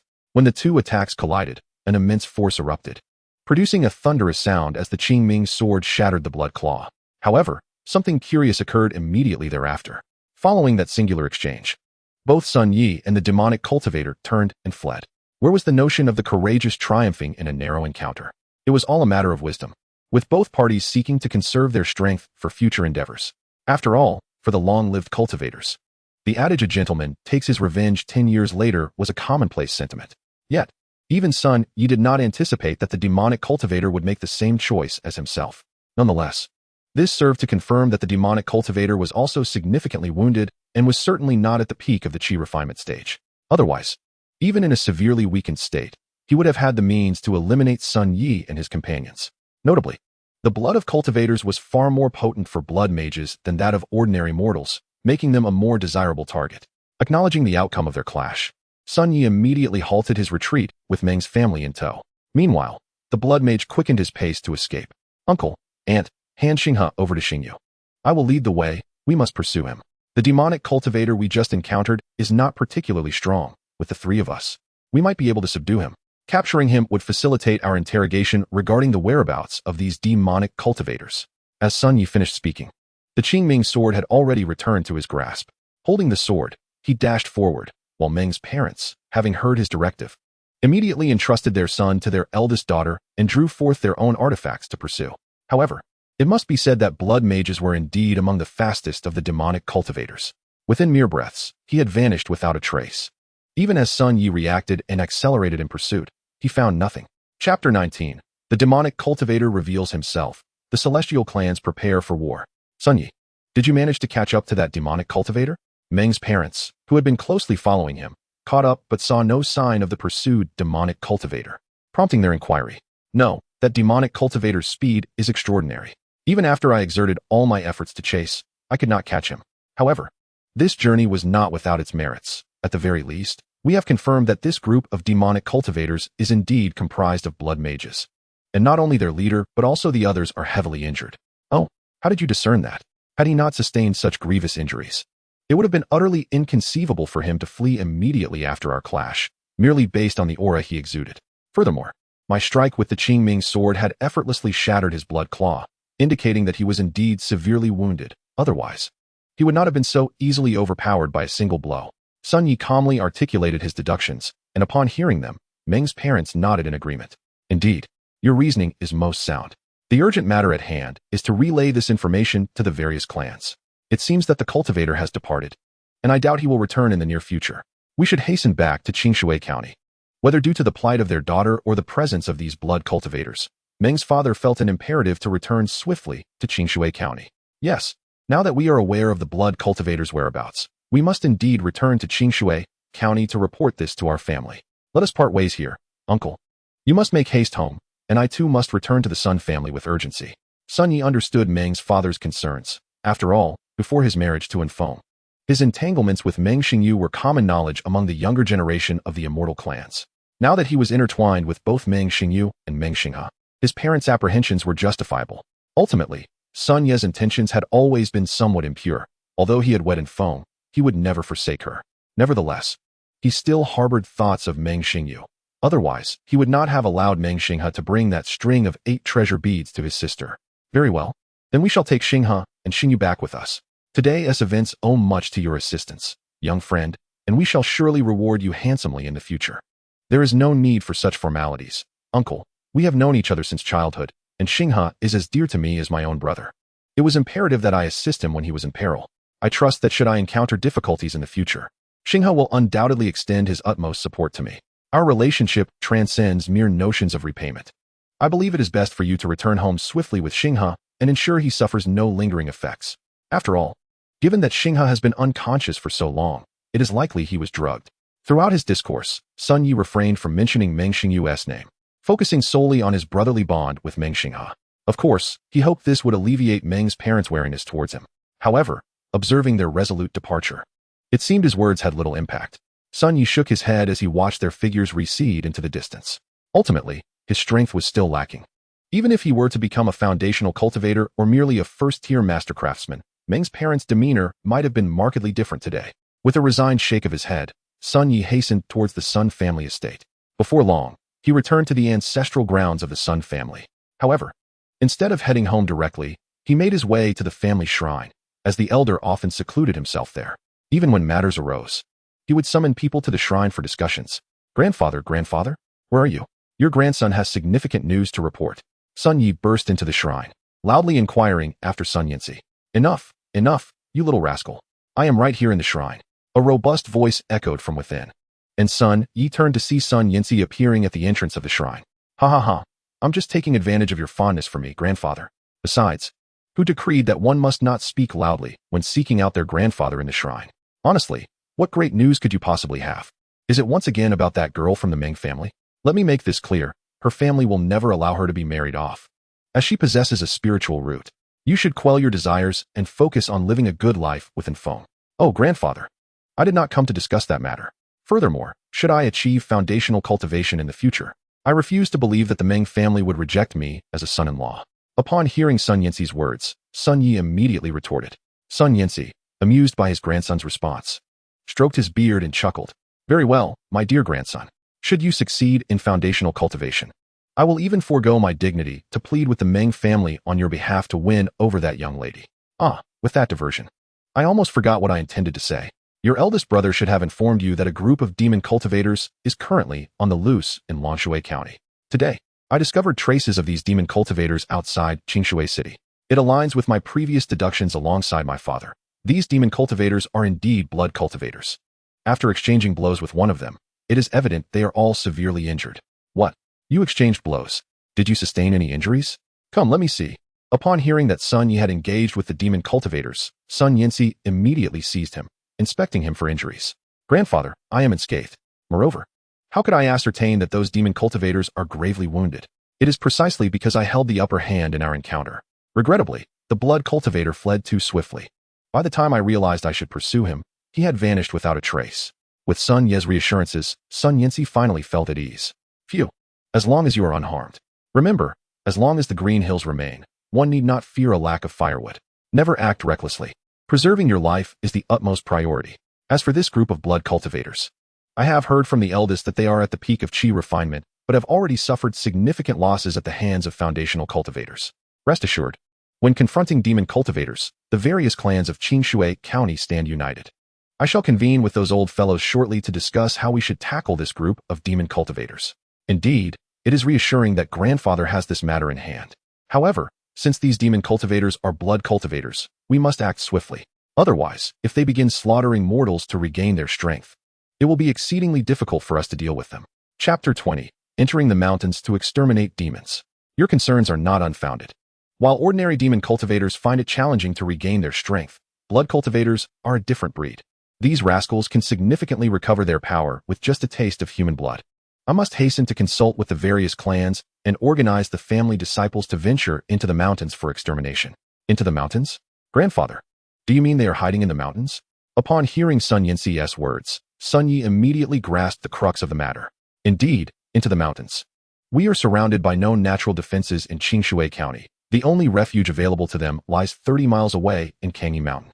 Given that these demon cultivators have infiltrated Qingshui County, their only haven must be Kangi Mountain.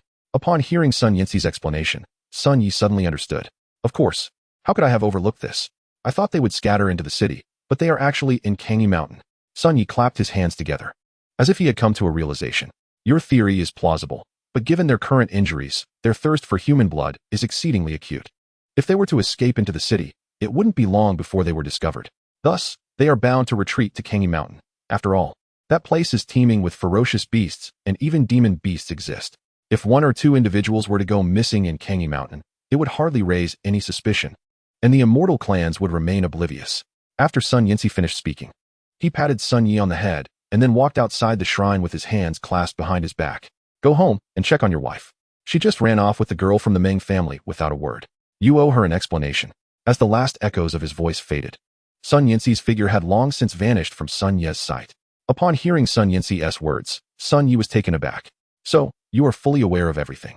Old man, the mention of Meng Xingyu in your words was a subtle hint aimed at me. It was only after hearing Sun Yinzi that Sun Yi recalled his outstanding debt of explanation to Infeng. He hastily returned to his home, only to find Infeng waiting for him beneath the tree in the small courtyard. Fenger, I'm back, Sun Yi exclaimed as he stepped forward to embrace her. And Infeng wrapped her arms around his waist in return. That is good to hear. So, did you find the young master of the Meng family? Yes, I did. He has been abducted by demonic cultivators. Although I am unaware of the details of the abduction, it is highly likely he was drugged by them. Demonic cultivators? Indeed. The blood demonic cultivators that have been roaming Lanshui County have now come to our Qingshui County. Based on my grandfather's deductions, this group is likely hiding in Kangi Mountain, but they occasionally venture into the county to abduct people. You must remember to stay at home and not wander about. Rest assured, I will heed your warning, and Feng replied gently, stepping out of his embrace to smooth out the wrinkles in his clothing with her delicate hands. Fenger, I know I owe you an explanation regarding certain matters. In truth, Meng Xingyu and I have been childhood sweethearts. I harbor feelings for her, and she reciprocates them. Unfortunately, the Celestial clan stands as an insurmountable barrier between us. We both possess spiritual roots, and unless our two clans unite, our feelings will remain unresolved. If the Sun and Meng families were to unite, how would the other families react? Thus, this relationship ultimately leads to no fruitful outcome. Later, under my grandfather's arrangement, I married you. Although I was aware that this relationship would bear no conclusion, leaving first would mean I owe her even more. Sun Yi wished to say more, but Infeng raised a finger to his lips. There's no need to say anything further. I understand everything you want to convey. Everyone is bound by circumstances beyond their control, and I trust you will not betray my faith.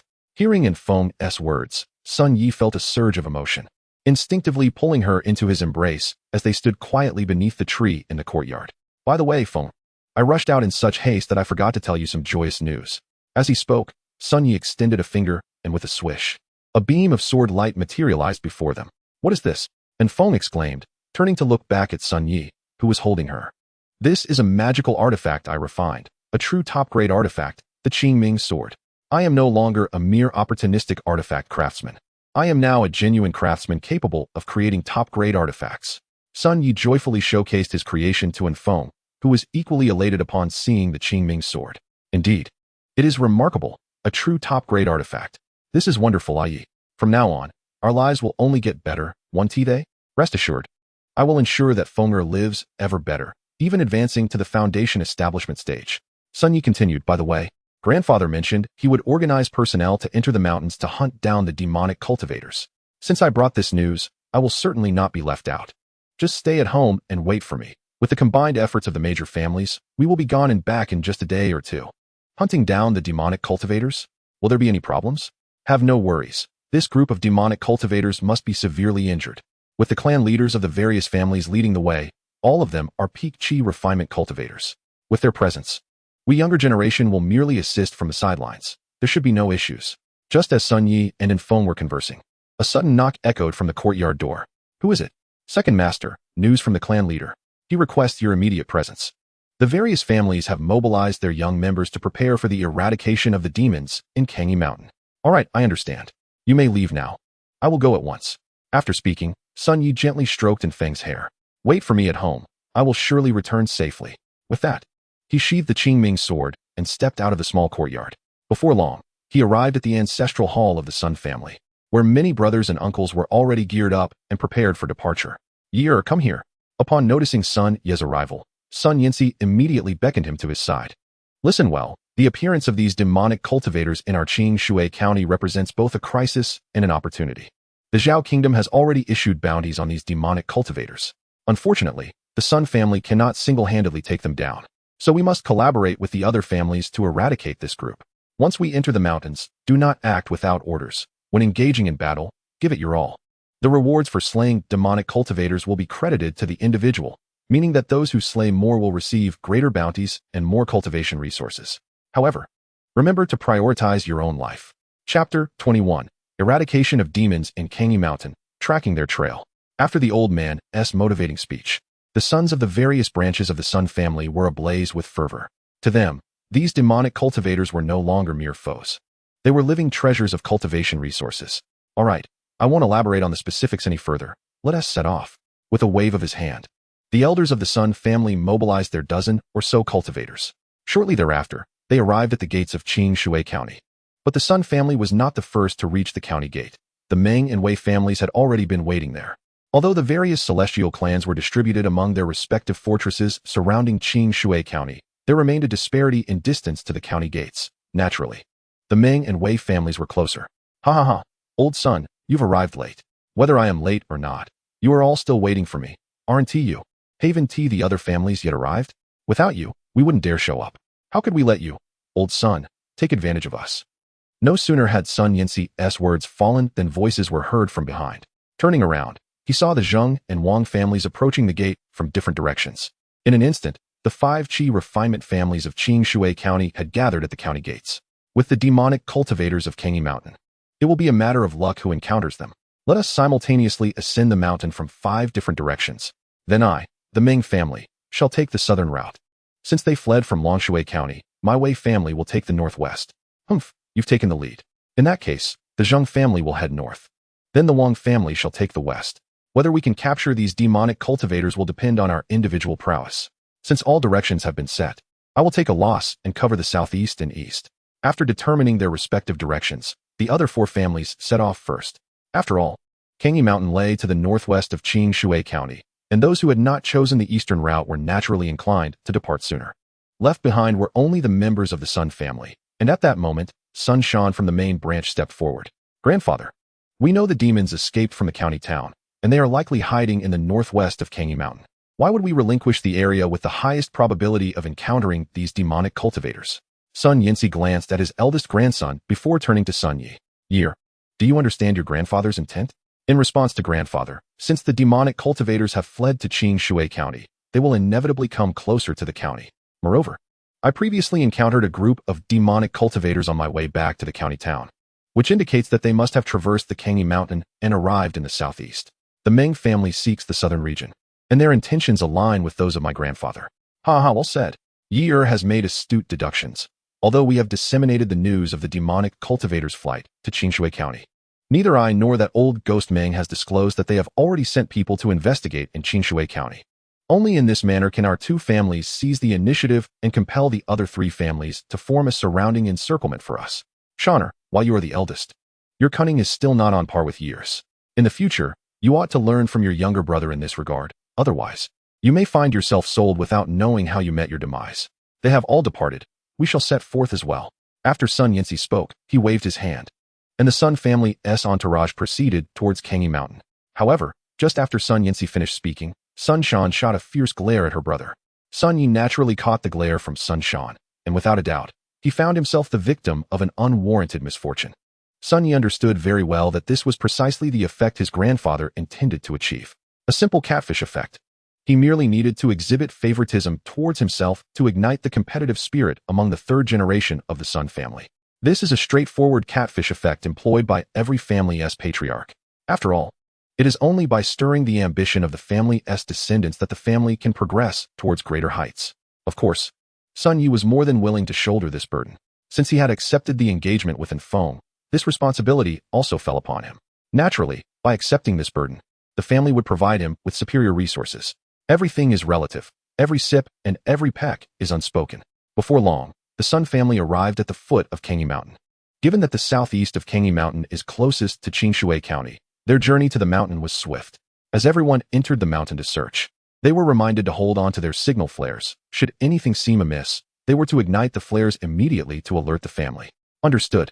After acknowledging, all members of the Sun family charged into Kangi Mountain, with Sun Yi being no exception. Once inside Kangi Mountain, Sun Yi did not observe anything unusual. The area was quite pleasant, filled with the melodies of birds and the fragrance of flowers. It would have been even more idyllic had it not been for the lurking beasts. As Sun Yi continued his exploration upwards, he did not encounter anything particularly noteworthy. However, as he ascended further, he stumbled upon an extraordinary sight. It was a valley from which a river flowed. Yet there was not a single chirp from the birds in that direction. Not only was this valley devoid of life, but the wild beasts in the surrounding mountains appeared to be intentionally steering clear of it. This was an abnormal phenomenon that immediately captured Sun Yi's attention. Something was amiss. The forest of Kangi Mountain teemed with vitality. There was no way that this valley alone could be silent. Before reaching the valley, Sun Yi carefully examined the entrances and exits. Surrounded by mountains on three sides, a small river flowed from the valley, and a waterfall within the valley provided a natural barrier, creating a spot that was indeed easy to defend and difficult to attack. It served as an excellent concealment for their activities, suggesting that this group of bloodthirsty demonic cultivators was likely hiding here. After surveying the entrance to the valley, Sun Yi began to look around. In a short while, he found what he sought, a towering tree, standing at least 10 meters high, which, though impressive, was not particularly conspicuous in this forest. Sun Yi swiftly climbed up the magnificent tree, observing the only access route into the valley. This path ran alongside the river that flowed out of the valley. Aside from the river, this path was essential for entering the valley. Sun Yi contemplated the idea of firing a signal flare, but doing so could very well alert the demonic cultivators, leading to a fierce battle. What Sun Yi needed to do was devise a plan to eliminate the demonic cultivators stationed around the valley before summoning his family members with a signal flare from a distance. Chapter 22. Extermination of Demons at Kangi Mountain, Concealment of Eyes and Ears. Sun Yi remained atop the towering tree for about an hour, during which three groups of demonic cultivators passed by, some in pairs, others in threes, but never alone. Each group appeared roughly as long as it takes to burn a stick of incense. It was evidently impossible to take direct action against them. Not to mention whether he could handle 2 or 3 individuals alone. Even if he could, it would undoubtedly expose his whereabouts. If his location were revealed, the demonic cultivators in the valley would become vigilant, making a bloody confrontation inevitable. However, Sun Yi was not without means to deal with them. Anticipating the arrival of the next patrol, Sun Yi summoned Songlin from his spirit beast pouch. Songlin, once that group of demonic cultivators arrives, reveal your presence and lead them into the dense forest over here. As soon as they set foot in the forest, we shall have a way to deal with them separately. Upon receiving Sun Ye's instructions, Songlin nodded. Although Songlin was merely a spirit beast in the Qi refinement stage, perhaps due to the cultivation of the transformation spirit technique after forming a contract with Sun Yi, its intelligence had grown remarkably fast. Sun Yi simply outlined his plan, and Songlin already grasped what was required of it. After about a cup of tea's time, a group of demonic cultivators emerged from the valley.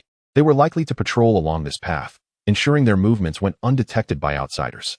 As they passed by Sun Yi's hiding spot, Songlin deliberately exposed a part of its tail. The two demonic cultivators watched in awe as Songlin's tail vanished into the thicket, their eyes lighting up with excitement. Sixth brother. That was a serpent-type spirit beast, wasn't he it? Indeed. Its vitality is quite robust. It looks absolutely delectable.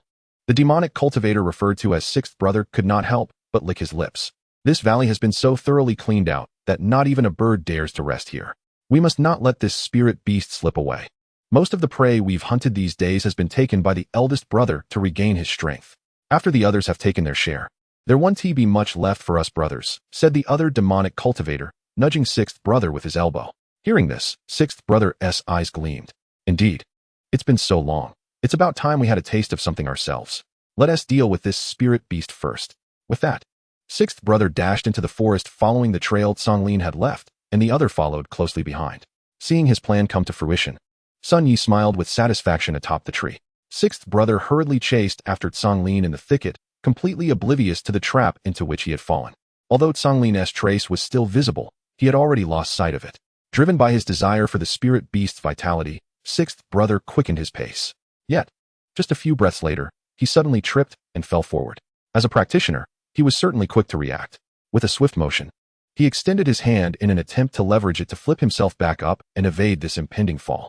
However, to his astonishment, as he prepared to roll forward, a massive serpentine creature, adorned with azure scales, coiled tightly around him. Instinctively, he opened his mouth to call for help, but what followed was an unimaginable spectacle. His comrades, who had ventured into the woods alongside him, witnessed his entanglement with the azure-scaled serpent and rushed forward to assist. Yet, in that moment of urgency, a brilliant flash of sword light descended from the heavens above, severing the head of the would-be rescuer with a single stroke. Immediately thereafter, a figure leaped down from a towering tree, retrieving the sword that had just claimed a life with fluid grace. Well done, Azure Scale, Sun Yi exclaimed, satisfied with the flawless execution of their plan. Having just emerged from the valley, they anticipated a serene interval without any other demonic cultivators surfacing for at least the next incense stick's worth of time. As he spoke, Sun Yi raised his Qingming sword, delivering a precise strike to seal the throat of the bound sixth brother. After completing his grim task, Sun Yi's first action was to search the bodies. However, he was met with disappointment. The two demonic cultivators were alarmingly destitute, yielding only a single storage bag, with its sole valuable content being a mid-grade magical long knife. It seemed these cultivators had exhausted all their resources in their desperate attempts to heal. For Sun Yi, magical artifacts held little worth, as he was capable of forging them himself. Even a handful of spirit stones would have been more appreciated. Such poverty was disheartening. Who would have thought that slaying two demonic cultivators would yield such meager spoils? Alas, this storage bag would serve well to contain their remains. It was time to summon the family, striving to eradicate this batch of demonic cultivators in one fell swoop. Sun Yi ventured 2 miles out to ignite a signal flare. With a resounding pop, the flare erupted in the sky, and within moments, the Sun family gathered at his location. Year, what is it? Have you made a discovery? Indeed. I have. I have tracked the movements of these demonic cultivators, and I have even eliminated 2 of them, Sun Yi replied, simultaneously opening the storage bag to reveal the 2 corpses of the demonic cultivators. These are the culprits. I encountered them in a nearby valley. They were part of the patrol dispatched by the demonic sect, which changes shifts every incense stick. I took advantage of their transition to eliminate them, and in less than half an incense stick, they will be due for a shift change. We must act quickly to avoid detection. As he spoke, he stowed the 2 corpses back into the storage bag and turned to his grandfather. The true authority within the Sun family lay with him. Once he issued a command, the battle against the demonic cultivators would commence. Since Year has already uncovered their whereabouts, we cannot squander this once-in-a-lifetime opportunity. Let us take the initiative. Chapter 23. The Extermination of Demons in Kangi Mountain, entering the valley. Upon receiving Sun Yinxi's directive, the Sun family members promptly followed Sun Yi toward the valley. In less than half an incense stick, they reached the vicinity of the valley. Yi, are you certain this group of demonic cultivators is within this valley? We must not strike the grass and alert the snakes. Sun Shan surveyed the valley before turning to Sun Yi.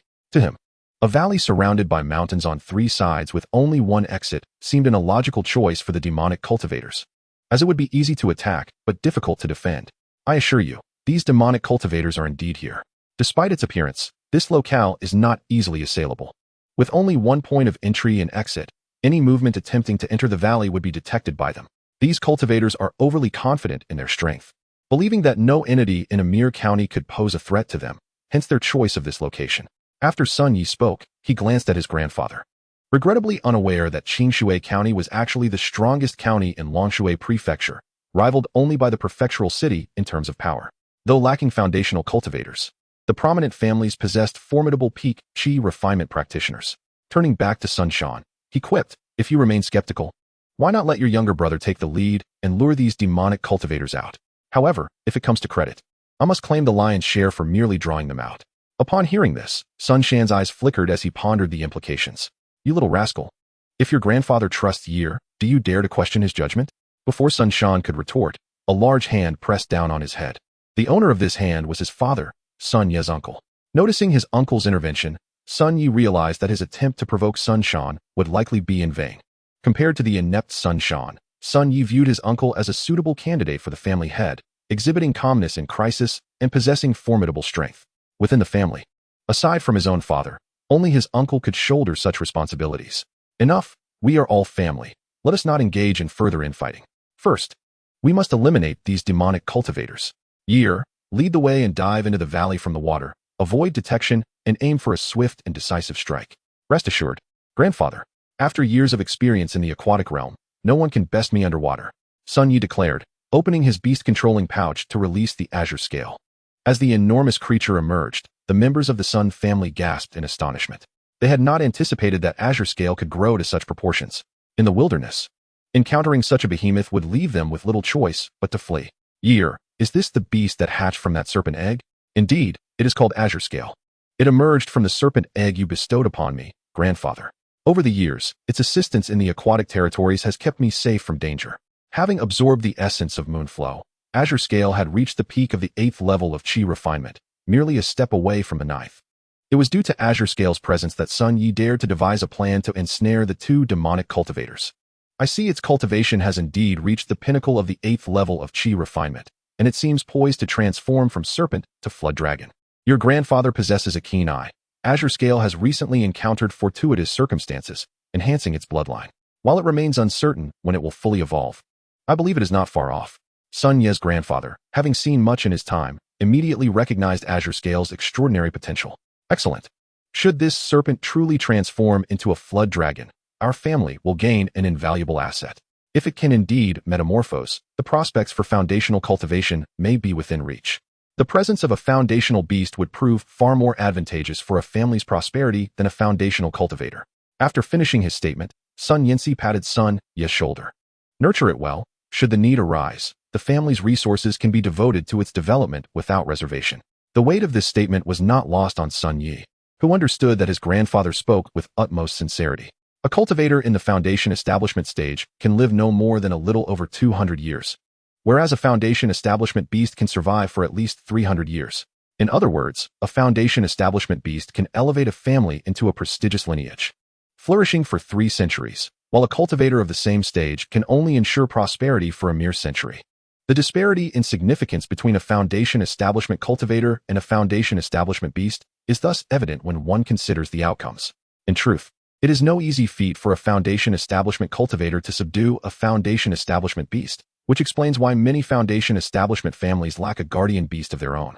Returning to the matter at hand, after Sun Yi released the Azure Scale, he leaped into the small river alongside it, swimming upstream. Numerous members of the Sun family followed suit, plunging into the water. Meanwhile, another group of Sun family members traversed the path beside the river, tasked with blocking the exit to prevent the demonic cultivators from escaping. As Sun Yi and Azure Scale ascended against the current, they soon entered a valley. Within this valley lay a pool, the source of the river cascading down in a waterfall, creating a mist that enveloped the area.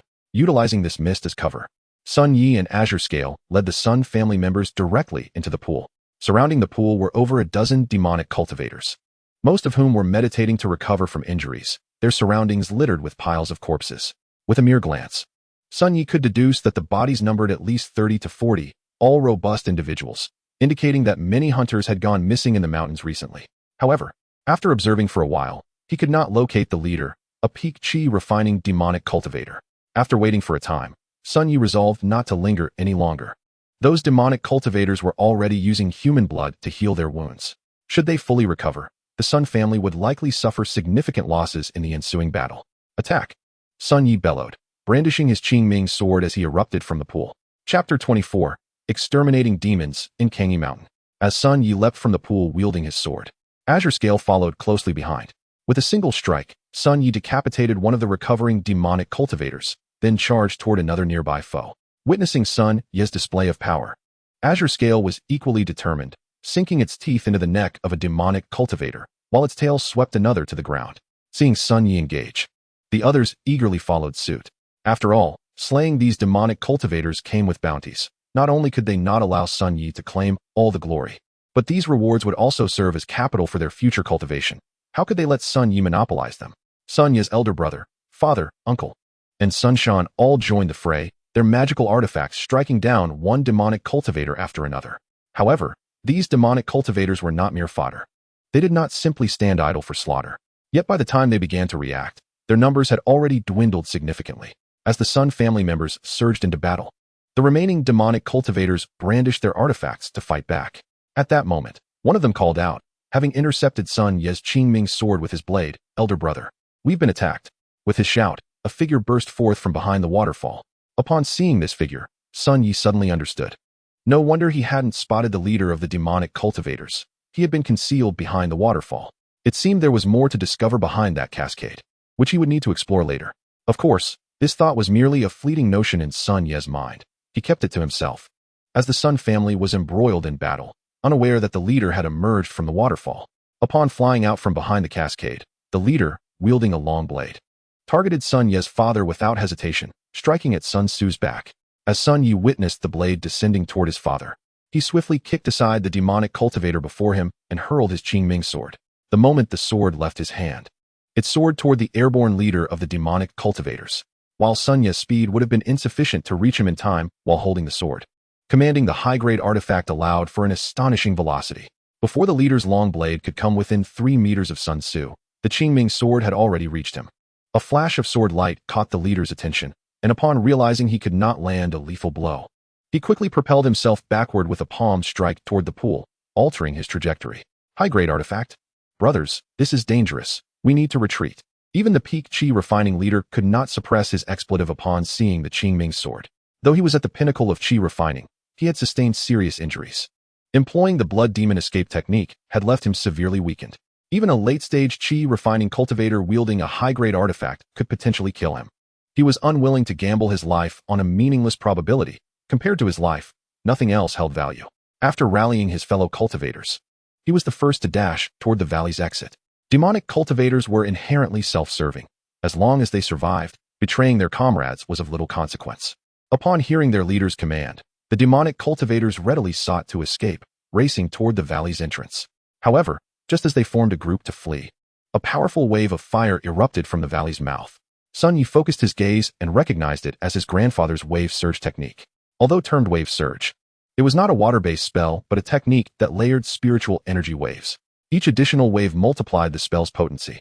The first wave might be weak, but with several layers, the final wave's power would be unimaginable. Moreover, the wave's manifestation depended on the caster's spiritual root. For instance, a water root would produce water waves, while a fire root would yield flames. Sun Yinshi had mastered the wave surge technique to its 4th layer, which boasted enough strength to rival a second-tier spell. Even the extent of this technique's potential remained a mystery to Sun Yinshi. This technique had originally been acquired by Sun Yi's great-grandfather from the Foundation establishment legacy, making it one of the Sun family's most profound spells. Who goes there? After being struck by the fiery wave, the leader of the demonic cultivators turned his gaze toward the valley's entrance. You need not know who I am. Simply understand that I have come for your life. The initial confrontation with the wave surge had not claimed his life, which surprised Sun Yi. It seemed the leader had recovered 7 to 8 parts of his strength. Coughing up a mouthful of blood, the leader glared fiercely at Sun Yanxi. Peak chi refining? Had I retained my former strength, you would not even be worthy of my attention. Alas, it is lamentable to be bullied as a fallen tiger. A fallen tiger bullied by a dog. How can you assert that you are a tiger while I am but a dog? You are merely a blustering coward, yet you dare to bark here. Today, the bounty on this demonic cultivator is as good as mine. No one who comes here will be of any consequence.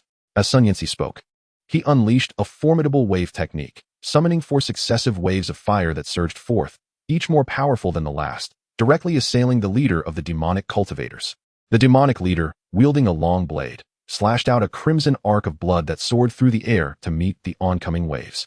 The collision between the two forces unleashed a tremendous surge of energy, sending everyone in the vicinity, whether from the Sun family or the demonic cultivators, reeling from the shockwave. However, this contest of energy did not endure for long. After all, compared to the already wounded demonic leader, Sun Yanxi, in his peak condition at the pinnacle of chi refinement, held the upper hand. In mere moments, the blood arc slashed by the demonic leader was utterly overwhelmed by the 4 waves of fire. In the blink of an eye, the demonic leader was sent sprawling through the air, his trajectory directed towards Sun Yi's location. Quick-witted and agile, Sun Yi deftly maneuvered the Qing Ming sword to intercept him. A flash of azure light pierced through the demonic leader's back, impaling his chest. Chapter 25, The Demonic Purge concludes. With a single strike, Sun Yi had pierced the heart of the demonic leader, prompting the assembled crowd to gaze in astonishment at both the mortally wounded leader and the one who had dealt the blow. Though the demonic leader had been pierced through the heart by the Qing Ming sword, as a blood demonic cultivator, renowned for their survival instincts, he was not immediately vanquished. Turning his gaze towards Sun Yi, he seemed intent on etching the youth's face into his memory. He then glanced at his subordinate nearby, instilling a shiver of dread within the younger man. Just as he attempted to flee, the demonic leader grasped his shoulder firmly. "Brother, I do not wish to die yet," he exclaimed, only to be met with the chilling response from the leader, who placed his hand upon the younger man's forehead. "Blood transformation," the demonic leader shouted, drawing forth a torrent of blood energy from his subordinate. Blood erupted from the boy's 7 orifices, and within mere breaths, he was drained to the point of becoming a desiccated husk. Yet, as the blood energy flowed into the leader, his injuries visibly began to mend. Even the wound from the Qing Ming sword was healing, restored to its former state under the influence of the blood essence. "Excellent. You are all quite exceptional. Even under the siege of the Dragon Water County's Demon Suppression Division, I have never slaughtered my subordinates so mercilessly. You have forced my hand. Today, you shall all perish," the demonic leader proclaimed, as an overwhelming tide of blood energy surged around him. His aura swelled, rapidly surpassing Sun Yi's comprehension. Yet, Sun Yi was certain that the demonic leader had not fully recovered. In fact, he might not even be as strong as he was when he had just emerged from the waterfall. Nevertheless, there was no doubt that the current demonic leader was extraordinarily perilous, far more so than when he had just leapt from the waterfall. For now, he was intent on fighting to the death. Undoubtedly, should he wish to take a few with him, he could easily do so. "Grandfather, what should we do? What else can we do? We must kill him. Look at his current state. If he escapes, will our family ever know peace again? Today, even if it costs us dearly, we must slay him here and ensure he does not escape." Sun Yanxi bellowed. Wave technique, 5-fold kill. Once again, Sun Yanxi invoked the wave technique, but this time it was not 4 waves, but 5. Indeed, the power of this 5-fold wave far exceeded that of any second-tier spell, transcending the capabilities of ordinary spells of that level. Seeing his grandfather's determination, Sun Yi steeled himself and withdrew a talisman from his robe. "Everyone, swiftly slay or capture your enemies. Remember, we must not allow him any opportunity to use blood transformation for recovery." Before unleashing the talisman, Sun Yi shouted a warning to the Sun family, emphasizing the urgency of preventing the demonic leader from regaining strength. For not only was Sun Yanxi prepared to unleash his full strength, but Sun Yi was also ready to reveal his trump card.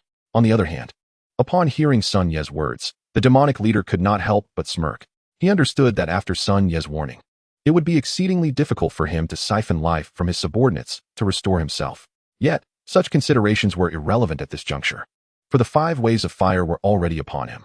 With the 5-fold waves crashing toward him, he could no longer entertain other thoughts. The earlier 4 waves had shattered the blood arc he had desperately unleashed, and now, he dared not even contemplate the power of the incoming 5 waves. In a flash of inspiration, he seemed to devise a strategy against the 5 waves. A tremendous surge of blood vitality erupted from his body. Coalescing around the long blade, he wielded The mid-grade magical blade trembled as it absorbed the accumulating power, nearing its limit. He glanced at the blade in his hand, and then at the 5 waves before him. Whether this succeeds depends on you. Blood blade slash. He concentrated all of his unleashed blood energy into a crimson blade of light, cleaving toward the 5 waves. Yet, just as the blood arc surged forth, the demonic leader suddenly attempted to flee. At that moment, a voice rang in his ears. Trying to escape? Alas, I anticipated this. Earthbound talisman swift. An unimaginable weight bore down upon the demonic leader, who, caught unprepared, was forced to the ground, struggling futilely to rise or escape. As he writhed in vain, the 5 waves had already breached the blood arc he had unleashed, hurtling toward him. Do not kill me. I possess something valuable enough to buy my life. In his final moments, the demonic leader cried out desperately. Yet, even as he shouted, it was too late. The 5 waves unleashed were beyond even Sun Yanxi's capacity to halt. All present, including Sun Yanxi, could only watch helplessly as the 5 waves obliterated the demonic leader. The flames not only extinguished his life, but also consumed his remains. Observing this, Sun Yi deftly wielded the Qingming sword and severed the leader's head. Meanwhile, the members of the Sun family concluded their battles, dispatching the remaining demonic cultivators with precision. Once the skirmish had come to a close, Sun Yi picked up the demonic leader's severed head and approached Sun Yanxi. Grandfather, here is the head of that wretch. With this, surely the Demon Suppression Division will require no further proof. Excellent. You have indeed thought this through, Year. I almost overlooked this detail. Had it not been for your timely strike, our family would have lost a significant merit in the future recognition of our contributions. Thank you for your praise, Grandfather. Without your wave technique, today's victory would not have been possible. It is a pity that the demonic leader cried out before his demise, claiming he possessed something that could buy his life. With his death, I fear. Fate has its own design. What is destined to be will be. While that which is not meant to be cannot be forced. The substantial bounty our Sun family has received for vanquishing the demonic cultivators is indeed a source of great joy, so let us not pursue anything beyond this. Chapter 26. A Hidden Realm. Grandfather speaks wisely. What is destined to be will come, and what is not meant to be should not be sought after. For the time being, we ought to swiftly return these demonic cultivators and their remains to the city. Otherwise, delays may lead to unforeseen complications. Are you referring to the other prominent families? Upon hearing Sun Yi's words, a glimmer of coldness flashed in Sun Yanxi's eyes. Though we are kin, you know well, Grandfather, that when personal interests are at stake, familial ties may hold little weight. Indeed, Year speaks truthfully. However, we must not return to the county. Everyone, listen closely. Escort the captured demonic cultivators and bring along the corpses directly to the prefectural city. Upon hearing Sun Yanxi's directive, Sun Yi's eyes brightened with realization. There was indeed a way forward. Grandfather is truly astute. By bringing these demonic cultivators to the prefectural city for authentication, we can secure the bounty. Once the reward is in hand, can the other 4 prominent families truly dare to confront our Sun family directly? Precisely. They are merely unfortunate for not capturing these demonic cultivators themselves. They should not blame us for taking the initiative and claiming the reward. Once the bounty is authenticated and resources acquired, should they choose to strike, it would signify a declaration of war, and then the stakes would be vastly different. After speaking, Sun Yanxi stroked his beard, aware that he had yet to break through to the foundation establishment stage, and thus his lifespan had not increased. Although his strength surpassed that of everyone present, he was indeed in the twilight of his years, the gray of his hair and beard undeniable. In that case, Grandfather and esteemed uncles, you may proceed. My father and I will remain to cleanse the battlefield, thus alleviating any suspicion from the other families. After bowing respectfully, Sun Yi glanced at his grandfather. Are you not concerned that by remaining here, the accolades and resources might be diminished for you both? Not at all. I trust that Grandfather will justly allocate the merits to every member of the Sun family. As the head of our clan, his word is absolute. Year has complete faith in Grandfather's judgment. If he were to withhold accolades or resources from them, there would surely be sound reasoning behind it. And Year fully concurs with Grandfather's method of distribution. Upon hearing this, Sun Yanxi regarded his grandson with a look of satisfaction. To him, this young grandson displayed more of a patriarch's demeanor than his elder brother. Very well, then, you and the second brother shall remain to tidy up. Ensure that the bloodstains are thoroughly cleaned, leaving no trace of anomaly. The rest of you, with me, let us hasten to the prefectural city under the cover of night. Before the other prominent families catch wind of our actions, we must convert these demonic cultivators into resources for the bounty. With that, Sun Yanxi seized the severed head that Sun Yi handed him and placed it into his storage bag, swiftly making his way out of the valley. The others followed suit. hastily gathering the corpses of the demonic cultivators into their storage bags and escorting the captured ones out of the valley. As for the struggling demonic cultivators, each was swiftly rendered unconscious. In the blink of an eye, only Sun Yi and his father, Sun Su, remained in the valley. Oh, and of course, a snake also lingered there. Yi, your voluntary decision to remain and clean up the battlefield. Did you uncover something? And your earlier remarks, were they intentionally directed at your grandfather? You should know that even if you two do not go, with your elder brother here, the merits and resources will not be lacking for our branch. Hee, you see right through my little cleverness, father. I am well aware that our absence is inconsequential with brother here. However, I cannot voice it so plainly. If I did, grandfather would merely think I was being cunning. Yet, with my previous remarks, I believe he will be even more pleased with my apparent suitability as a patriarch compared to my elder brother. You must stop comparing yourself to Sean. Your elder brother and I share the same mother, after all, and you both are practically brothers. Brothers? I simply cannot abide his condescending attitude towards my elder brother. How can he look down upon my brother when he is no better off? What gives him the right to regard my brother with such disdain?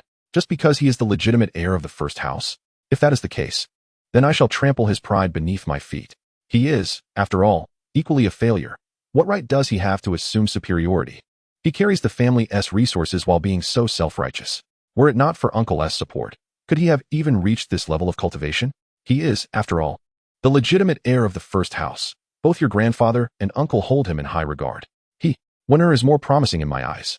Compared to his elder brother, I have greater faith in Winner to inherit the leadership of the first house. The Winner spoken of by Sun Yi is the second son of the first house, Sun One. Unlike his distant relationship with Sun Shan, Sun Yi and his brothers share a bond akin to that of true brothers. Growing up, the three of them were as close as family. In truth, Sun Shan should have been included, but he has distanced himself. Enough of this chatter. You must have discovered something significant. Do share what you have found. There is no rush. Let us first clear away the remnants of this battle. With that, the father and son began to erase the traces left by the conflict. In less than the time it takes to burn a stick of incense, they had cleared the area of all evidence. All is clean now. No one will suspect anything amiss. Now, tell me, what did you find that seemed out of place? Sun Su gazed at his son, and upon meeting his father's gaze, Sun Yi pointed towards the cascading waterfall. What is it? Is there something beneath the waterfall? I cannot say what lies beneath, but I clearly witnessed the demonic commander surge forth from behind that waterfall. It is evident that there is a hidden realm beyond that falls. As he spoke, Sun Yi leapt forward, his figure disappearing behind the waterfall. Seeing this, Sun Su said nothing more and followed his son into the cascade. Upon entering the waterfall, Sun Su soon comprehended the meaning of a hidden realm. Behind the waterfall lay a stone cave, furnished with stone tables, chairs, and beds, resembling a cozy retreat. Yet, this was not the most astonishing aspect. The most significant revelation was the grand door directly opposite the waterfall's entrance. This door clearly led to a cultivation abode, and the protective barrier before it appeared unscathed, suggesting that the demonic cultivator had not yet had the chance to breach the defenses. Chapter 27, The Abode. Staring at the entrance to the cave, Sun Su found himself momentarily speechless. This was indeed a tremendous surprise. Initially, upon hearing Sun Yi's claims of a hidden realm, he had suspected that something might be concealed behind the waterfall. However, he never anticipated the existence of such an expansive abode beyond it. Sun Su reached out to explore the massive stone door, pondering what caliber of cultivator's dwelling lay beyond. Regardless, it would undoubtedly represent an immense treasure for the Sun family. It is worth noting that the Sun family's rise to prominence was largely due to the inheritance obtained by his grandfather from a foundation establishment cultivator, which had been hidden within a cave. What do you think, father? I told you this place must hold something extraordinary. Look, it even conceals an entire abode. As Sun Yi spoke, his eyes sparkled with excitement. He had considered the possibility that the waterfall could be the lair of the demonic commander, with all the treasures belonging to that commander likely hidden within. However, what he did not anticipate was that beyond the waterfall lay not the treasures of the so-called leader of the demonic cultivators, but rather an unknown cave dwelling of indeterminate rank. It goes without saying that this cave was far more valuable than the entirety of the assets possessed by that peak chi refinement demonic leader. Ah, indeed. Your great-grandfather once acquired a legacy within the cave of a foundation establishment cultivator, which is why our Sun family has flourished to this day. Now you and I, father and son, have discovered another cave dwelling. It is only fitting that our Sun family prospers for centuries to come. Even Sun Su, who usually wore a serious demeanor, could not help but burst into joyous laughter at this moment. Certainly, who among us could refrain from smiling in the presence of such a cave? However, The runes inscribed upon the entrance of this cave were exceedingly intricate. Year, do you have confidence in deciphering the runes on this cave's door? Whether I can decipher them or not must be tested, Sun Yi replied. If all else fails, we shall force our way in. After stating this, Sun Yi extended his hand to explore the stone door. Despite its age and disrepair, the energy emanating from the door was still formidable. Otherwise, the demonic leader would likely have breached the door long ago, leaving no opportunity for them to come here and reap the rewards. Yet, due to its dilapidated state, Sun Yi discovered a method to gain entry. Father, combining our strengths along with the power of Songlin, we should be able to concentrate our attacks on a specific point to exploit a flaw. Though small, it should suffice for me to dismantle the entire barrier of the stone door. Sun Yi gestured to a particular spot on the door and marked it. Let us strike this point together. As long as we can breach even a fraction of the door's barrier, I will find a way to dismantle the protections above. After finishing his words, Sun Yi wielded the Qing Ming sword, unleashing a stream of sword qi that struck the very point he had just indicated. Upon hearing Sun Ye's instructions, Sun Tzu and Songlin joined forces to attack that spot. With their combined might, the point was swiftly shattered. Seizing the opportunity, Sun Yi began to channel his spiritual energy into the door's barrier, and in a short while, he had permeated most of the barrier's defenses. After what felt like the duration of a stick of incense, Sun Yi gradually withdrew his hand from the stone door. How goes it, you? Have you managed to unravel the barrier of this cave's entrance? Rest assured, Father, I have succeeded. This cave now belongs to our Sun family. However, we must find a way to repair the flaw we just created. Otherwise, should another adept in artifact crafting arrive before us, they may easily breach the barrier just as I have done. As Sun Yi spoke, he pointed to the spot he had just marked, then turned to look at Sun Tzu. But now, this entire cave is ours. Sun Yi exclaimed joyously, prompting Sun Tzu to erupt in hearty laughter. Sun Tzu was never a rigid individual. Since it was his son's discovery, he certainly had no intention of sharing it with his brothers. Quickly, let us open this door and venture inside. We must ascertain the level of this cave dwelling and the treasures it harbors. Sun Tzu was growing impatient, as their family's fortune had begun with a cave, and another opportunity had now presented itself. How could they resist? Without further ado, Sun Yi performed several hand seals directed at the stone door of the cave. As the final seal was completed, the door swung open with a resounding crash. A musty odor wafted from within the cave. Upon inhaling this scent, the father and son were not disheartened. Rather, they were filled with elation. The presence of this musty smell indicated that the cave had long been uninhabited. In other words, its master was either deceased or the cave had been abandoned. Regardless, there would undoubtedly be resources remaining within, sufficient for a Qi refinement family. Sun Yi extended his palm, summoning a fireball that illuminated the darkness. With the glow of this fireball, the father and son stepped into the cave. The furnishings within were rather unremarkable, resembling those of an ordinary cave. There was a bed, a table, and 2 rows of shelves. At the center of the cave stood a large cauldron. What truly delighted them was the sight of a skeletal figure seated upon the bed as they entered. This indicated that the master of the cave had perished, and indeed, within the confines of this cave. This meant that there must be resources left behind, and at the very least, the legacy of the cave's master. Moreover, the Sun family could fully enjoy the resources contained within. With this thought, the father and son could not suppress their glee. They hastily retrieved candles from their storage pouches, illuminating the cave. Subsequently, they began to tidy up the space. Although the cave was not in a state of utter disrepair, the accumulation of dust was considerable. They spent nearly the duration of an incense stick cleaning the cave. However, once it was tidy, Sun Yi felt that the time spent was well worth it. For the specifications of this cave were not those of a mere Qi refinement dwelling. In other words, they might very well have unearthed a foundation establishment cave, much like their great-grandfather had done. Chapter 28. Alchemists Wuqing Feng. After completing their cleanup, Sun Yi immediately approached the skeletal figure. Before the skeleton lay the table beside the bed, which held 3 items. The first was 4 jade slips. Evidently, the legacy of the cave's master resided within these slips. The second was a storage pouch. Although it had gathered dust over the years, it was undoubtedly of superior quality compared to Sun Ye's own. As for the third item, it was an egg. Initially, Sun Yi had thought it to be a useless object, buried beneath layers of dust. However, upon cleaning it, he discovered that the egg emitted a faint red glow. Sun Yi immediately perceived that this egg was extraordinary. Just consider, the master of this cave had been dead for countless years, yet this egg still radiated vitality. One could only imagine what remarkable entity it contained. However, upon seeing these 3 items, Sun Yi felt a twinge of worry. While he could certainly consume them all himself, he was accompanied by his father, and naturally, some of these resources should be allocated to the second branch of the family. Seemingly sensing Sun Ye's hesitation, Sun Tzu placed a comforting hand on his shoulder. There's no need to be troubled. All the treasures within this cave are yours. You only need to transcribe the contents of the jade slips and share them with your elder brother. After all, this discovery was yours. The family has long established that the one who discovers resources is entitled to them, even after they are delivered to the family. Equal or even greater resources must be granted as compensation. But there are no buts. Your elder brother, in comparison to you, ultimately falls short. I believe that once you grow and flourish, you will not neglect your elder brother. Even within our small family, we are still a family. As such, there must always be a tilt towards resources. Over the years, it is evident that you are more deserving than your elder brother. You need only answer me this. Once you achieve success, will you truly disregard your elder brother? Naturally, I would not. For my bond with my elder brother has been forged since our childhood, imbued with deep fraternal affection.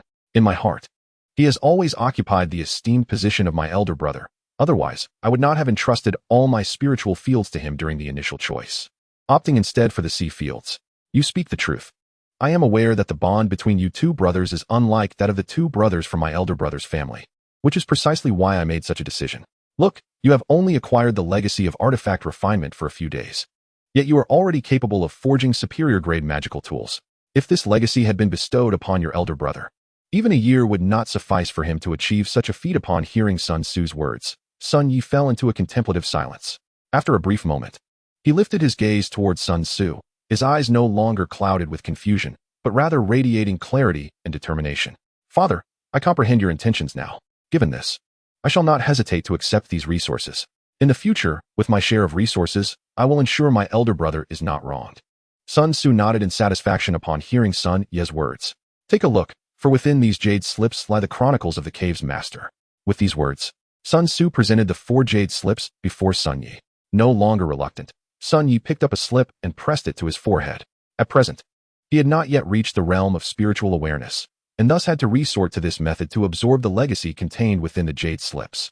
After approximately the duration of an incense stick, Sun Yi gently set down the final jade slip. He exhaled slowly, having perused these 4 slips. He had finally discerned the identity of the cave's master and acquired his legacy. The master was named Zhuqing Feng, a renowned alchemist who had thrived in this region over 3 centuries prior. During that time, the Zhao kingdom had yet to be established, and the land was rife with various minor factions and sections. It was then that this illustrious alchemist, Zhuqing Feng, established a medicinal pavilion, gaining significant renown in that era. Regrettably, despite his fame, he never managed to break through to the golden core stage and ultimately passed away within this cave. Among the 4 jade slips, one detailed his life, another recorded his cultivation techniques, while the remaining 2 contained his alchemical and spellcasting legacies. For Sun Yi, the most precious slip, containing the cultivation technique, was ironically the least useful. As he practiced only foundational techniques, the potential of the transformation spirit technique far surpassed that of the foundational methods. To cite history, within the annals of the known world, the dynasty possessing the Fulong Ding had an ancestor who had reached the nascent soul stage. Had it not been for certain circumstances that incurred the wrath of formidable beings, further ascension would have been within reach. Nevertheless, the transformation spirit technique was sufficient for Sun Yi to cultivate to the void refining stage, and he had no intention of replacing his current technique. After all, given his 5-element root talent, finding a suitable cultivation method in this world would prove exceedingly difficult. If he were to practice a technique focused on a single attribute, he would need to expend time purging the other 4 elemental energies absorbed within him, making the endeavor highly inefficient. The transformation spirit technique, however, was different. One could argue that the energy cultivated through it was devoid of attributes, or conversely, possessed all attributes. Any energy would suffice. Even now, Sun Yi remained unaware of the true nature of the transformation spirit technique, but there was no doubt that it was the most suitable for him. In contrast, the other 2 jade slips were akin to a timely boon for Sun Yi, augmenting his capabilities significantly. Setting aside the alchemical legacy for a moment, the spell slip alone recorded a total of 3 second-tier spells, and even 2 third-tier spells.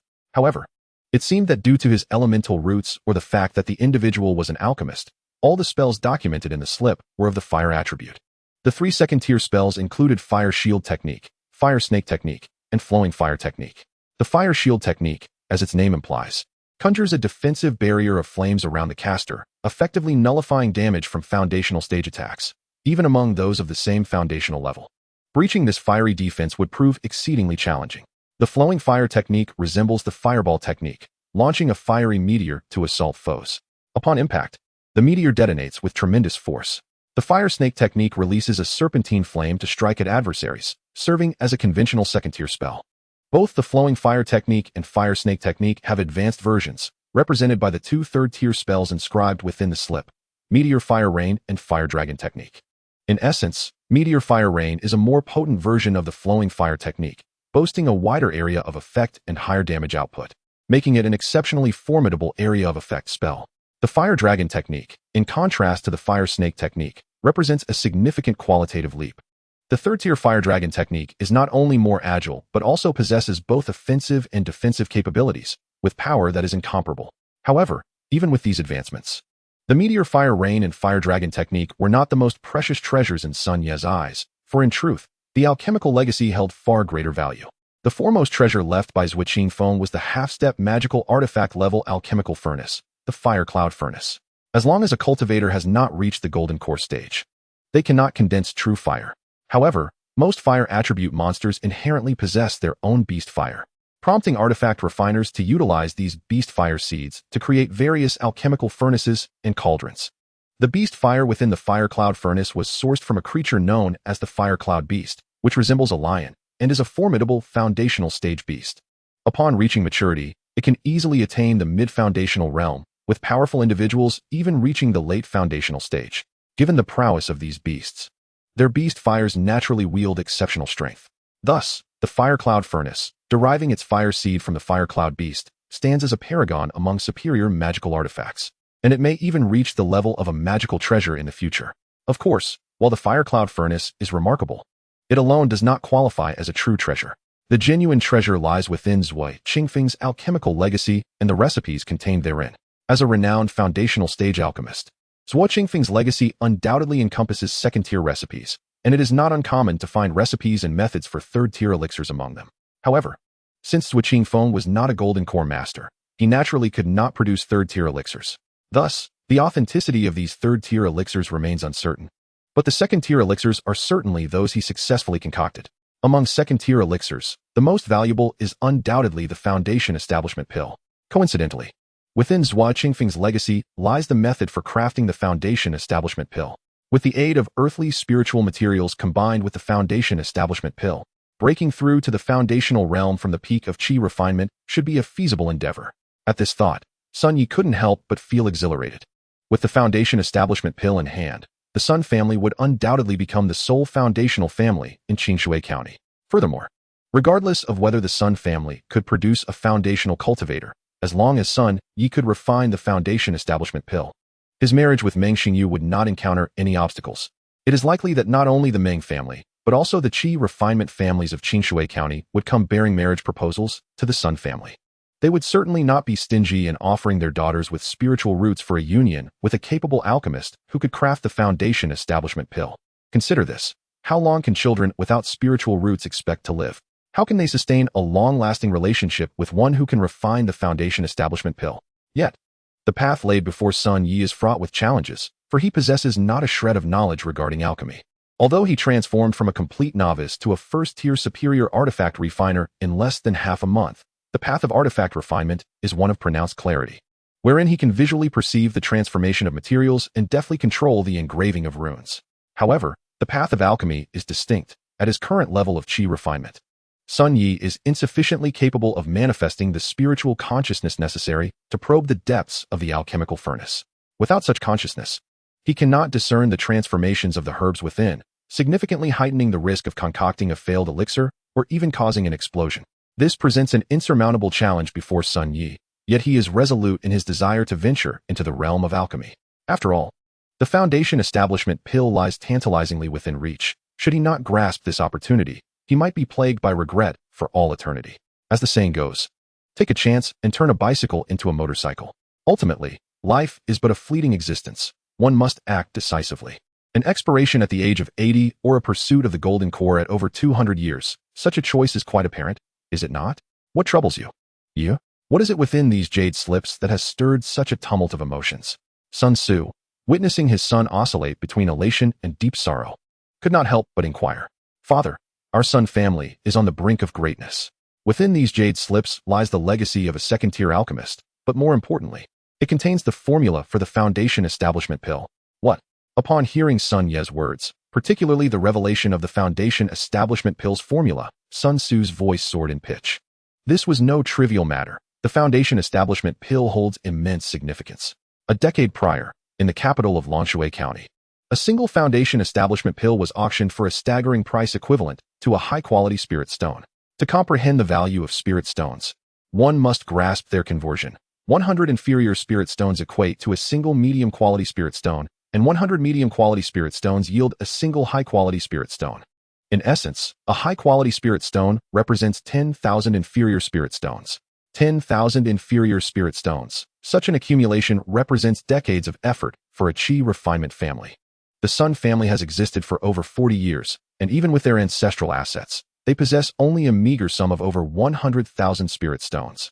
A Qi refinement practitioner at their peak can expect a lifespan of no more than 120 years, while those at the Foundation Establishment stage may live to around 200. Accumulating such a wealth of spirit stones requires an extraordinary span of years. It is rumored that the Foundation Establishment Pill was once claimed by a now-diminished family of Foundation Establishment practitioners, whose most formidable member barely reached the peak of Qi refinement. Yet, after obtaining that pill, he took the risk to break through to the Foundation Establishment stage and has since restored his family's former glory and territories. Thus, it is evident that a single Foundation Establishment Pill can drastically alter the fate of a family, and it is no wonder that Sun Tzu exhibits such profound excitement. Can you be certain that the formula pertains to the Foundation Establishment Pill? Rest assured, Father, it is unequivocally the formula for the Foundation Establishment Pill. I have verified it multiple times. It seems I must delve into the world of alchemy. However, I hope you will keep this matter confidential from anyone in the family aside from grandfather. As the saying goes, a common man is innocent, but possessing a treasure is a crime. I do not mean to imply that our uncles would betray this secret to other prominent families, but one must always be wary of human nature. As he spoke, a glimmer of cold determination shone in Sun Ye's eyes. Aside from the first and second households of the Sun family, the others have formed alliances with several Qi refinement families, although they all share the same grandfather. The connections of those aunts and uncles to other influential families cannot be overlooked. After all, if they were to learn of this news, would they truly refrain from sharing it? The most unpredictable force in this world is human nature, a truth Sun Yi understands all too well. And thus he dares not take any chances. Only when he is capable of refining the Foundation Establishment Pill, and when the Sun family has produced a Foundation Establishment practitioner, will he feel secure enough to reveal this information within the family. Chapter 30. Establishing a separate residence. I understand your meaning. Those aunts, despite being members of the Sun family now, cannot shed their origins. Without absolute power, this news must remain undisclosed to them. Upon hearing Sun Ye's words, Sun Tzu immediately grasped the intent behind them and wholeheartedly supported his son's perspective. After all, a common man is innocent, yet possessing a treasure can lead to peril. Should the news of the Sun family's possession of the Foundation Establishment Pill's formula leak, it would not only attract the attention of Qi refinement families, but even Foundation Establishment families, igniting covetousness towards the Sun family. While contending with Qi refinement families may be manageable, facing multiple Foundation Establishment families could spell disaster for the Sun family. However, if you refine pills at home, this news will be difficult to conceal for long. After all, once you commence your alchemical endeavors, the household will inevitably begin to deplete materials, and it will become evident that you have acquired an alchemical legacy. Sun Tzu suddenly pointed this out, and upon hearing his father's words, Sun Yi experienced a moment of clarity. Indeed, you are right, father. If I wish to engage in alchemy, I cannot do so within the family's premises. Even if I do not utilize family resources, arranging for someone to purchase herbs will inevitably lead to exposure. Perhaps I could manage it once or twice. But alchemy is rarely successful on the first attempt. As Sun Yi spoke, he lifted his gaze to the ceiling of the cave. Suddenly, he lowered his head and turned to his father. Father, what do you think about relocating to this cave for my alchemical pursuits? Upon hearing Sun Ye's suggestion, both he and Sun Tzu's eyes brightened. Indeed, is there not a ready-made location available? But would moving here attract undue attention? After all, it seems rather odd to leave the comfort of home for this mountain. Fear not, father. I have a legitimate excuse, Sun Yi replied, gesturing towards the imposing figure of Songlin, who, upon noticing Sun Ye's gesture, scampered over, pressing its large head against Sun Ye's pointing finger. Are you referring to Songlin? Precisely. Songlin. During the recent confrontation with the demon cultivators, Songlin played an invaluable role. Grandfather has also praised Songlin and remarked that it could very well become our Sun family's guardian beast in the future. Given this, I can use the pretext of training Songlin to justify moving to the Wild Song Mountains. I doubt the other households will raise any objections. Upon hearing Sun Ye's reasoning, Sun Tzu stroked his chin thoughtfully. This excuse is quite clever, and coincidentally, the family lacks resources to nurture Songlin. If Songlin wishes to enhance its strength, it will require both spirit herbs and the flesh of magical beasts. While the family can provide the spirit herbs, the flesh of magical beasts can only be sourced from the Wild Song Mountains. Thus, this plan allows for the procurement of the necessary materials for your alchemical practice under the guise of nurturing Songlin, achieving two objectives in one.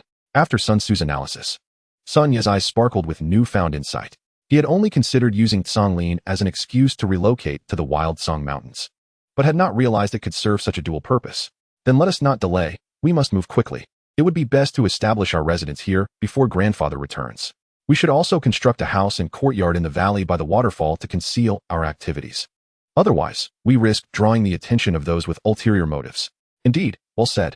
Your grandfather's journey to and from the county city will take at least a day. Quickly, go inform your wife. We shall move together. We will claim that we have established a separate residence in the Wild Song Mountains for the purpose of nurturing Songlin. After all, once this incident with the demon cultivators concludes, Songlin's existence will likely become known. As he spoke, Sun Tzu's expression grew solemn. In the eyes of the other four prominent families, our household resembles a sieve, with every situation laid bare before them. Conversely, we remain utterly oblivious to the happenings within the other four clans. Ultimately, our family was established too late, with no marital ties to the other families. We are unable to infiltrate their ranks with our own members. After all, the most expedient and convenient method to integrate one's kin into another family is through marriage. Much like how my aunts brought with them maids and caretakers, among whom undoubtedly lie spies from the other prominent families. But what of it? Even if they are aware, we have no excuse to act against them. There is no need for my father to worry. The matter concerning Songlin will inevitably come to light. After all, it is my spirit beast. Can I truly keep it concealed forever? As long as its revelation proves advantageous, that will suffice. Sun Yi gently patted his father's shoulder, noticing the unusual expression on his face. Upon hearing Sun Ye's words, Sun Tzu gradually regained his composure. Typically, Sun Yi would address him as dad, reserving father for serious discussions. But let us set aside these matters for now. The pressing issue at hand is to assist you in relocating. You should return home and gather your belongings while I prepare a separate residence for you here. As Sun Tzu spoke, he walked out of the cave dwelling. Upon hearing his words, Sun Yi did not linger and hastened back home. Approximately half an hour later, Sun Yi returned to his small courtyard, only to be met by the embrace of Enfeng. How wonderful! You're safe. Truly, it's a relief. Enfeng exclaimed, holding Sun Yi tightly and repeatedly uttering her joy. All right, I'm fine, not a scratch on me. However, I do have something to discuss. Sun Yi gently patted Enfeng's back, calming her excitement. What is it? Enfeng finally released him upon hearing his inquiry. During my recent outing, I discovered a treasure, which necessitates our departure from this home. My father has arranged for a separate residence in Kangi Mountain, and we shall be residing there henceforth. Of course, everything will proceed as usual. We will merely be changing our abode. A treasure? What kind of treasure could compel us to leave the family home? The specifics will be revealed once we reach the new residence. For now, hasten to gather your belongings while I dismantle the ground fire array. Grandfather and the others have gone to the county city to collect their rewards. We must complete our move before they return. Chapter 31. Fenghua's separate residence. Very well. I shall promptly prepare my luggage and valuables. By the way, should we take the furniture? Yes, do take it. My father is busy establishing the separate residence, and likely has no time to craft new furnishings. Upon hearing Enfeng's question, Sun Yi realized the oversight.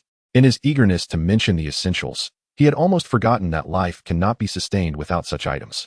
After briefly conversing with Enfeng, Sun Yi turned and entered the refining room where he had set up the ground fire array. Upon entering, he gazed at the array he had only recently installed and couldn't help but chuckle wryly. To dismantle this ground fire array would cost at least several hundred spirit stones. Within just a few days, he had invested several hundred spirit stones into it. Yet what choice did he have? The spirit stones must be expended for the array. He could not simply leave it in the courtyard. Although the Huoyun furnace contained the fire spirit of the Huoyun beast, it was not suitable for refining. Despite the slight pang of regret, Sun Yi proceeded to consume the spirit stones to dismantle the ground fire array. Once that was taken care of, the remaining tasks were straightforward. The storage shelves and raw materials could simply be tossed into the storage bag. By the time Sun Yi emerged from the refining room, Enfeng was already waiting for him in the courtyard. Let us depart. I will explain the details along the way. As Sun Yi spoke, he took Enfeng's hand and exited their home. though the Sun family and the other prominent clans resided within the same county.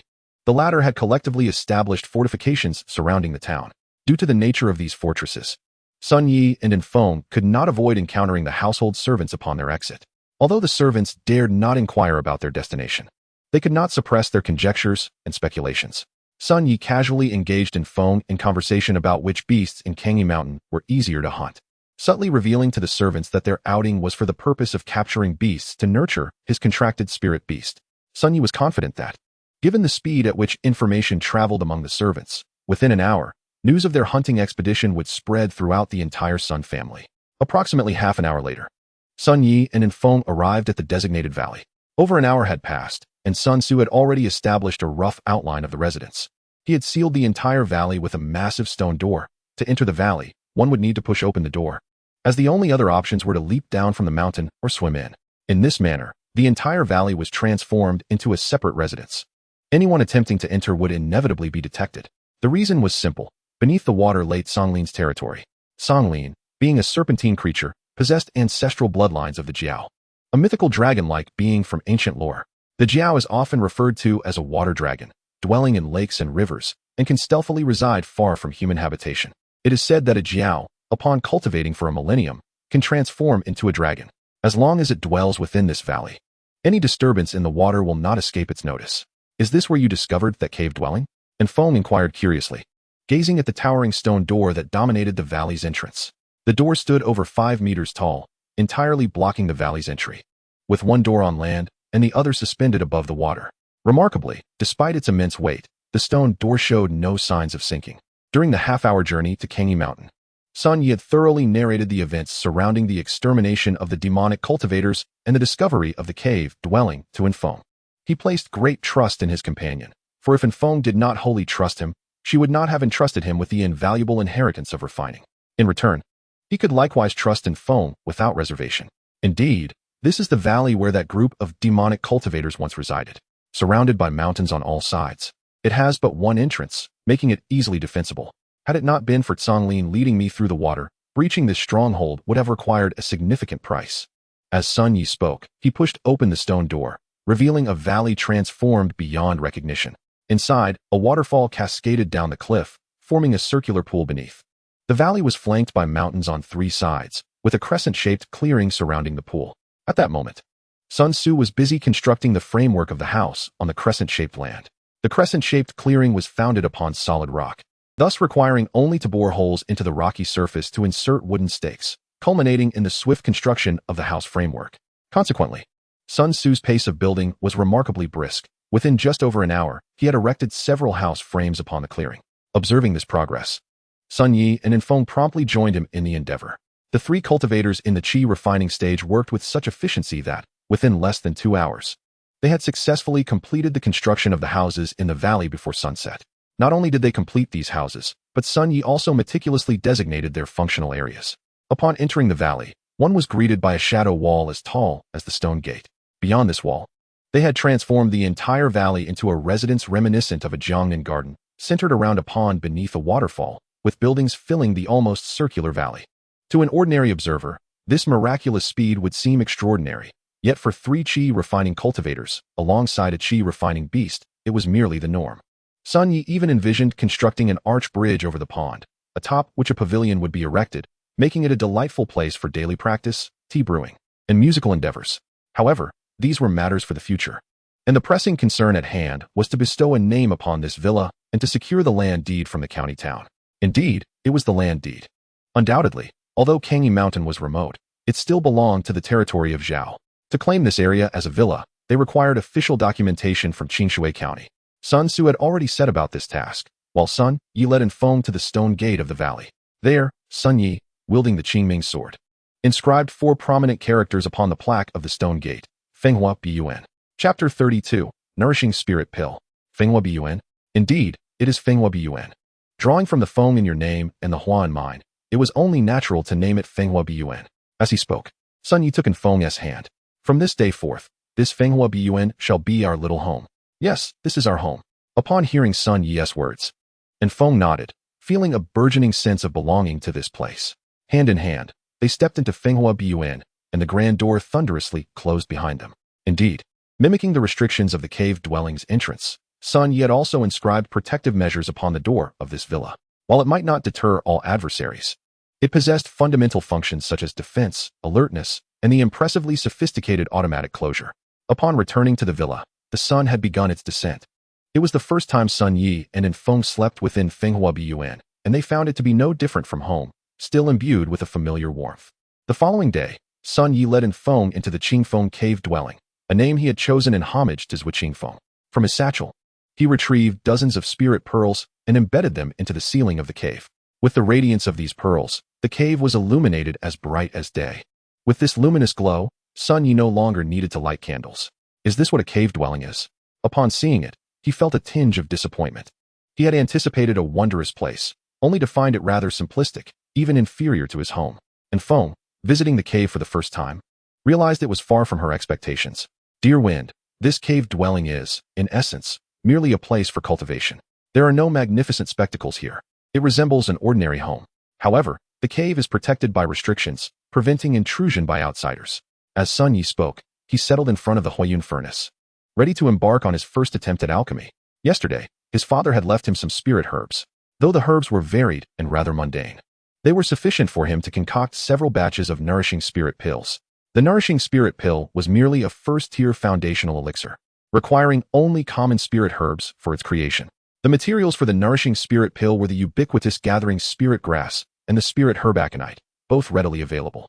Their purpose was to assist cultivators in accelerating the refinement of spiritual energy, with the nourishing spirit pill offering results exponentially superior to those herbs alone. Are you about to start alchemy? And Feng inquired with curiosity. Sun Yi nodded, affirming, indeed, the path of alchemy is paved with failures that lead to success. I must begin promptly. To refine a foundation establishment pill, the adage is simple: practice leads to proficiency. As he spoke, Sun Yi infused the Huayun furnace with his spiritual energy. With a resounding boom, flames erupted in the furnace, ignited by the beast fire of the Huayun beast. Sun Yi meticulously controlled the temperature of the flames, sequentially adding the spirit herbs. He then commenced the purification of the medicinal liquid, followed by the condensation of the elixir.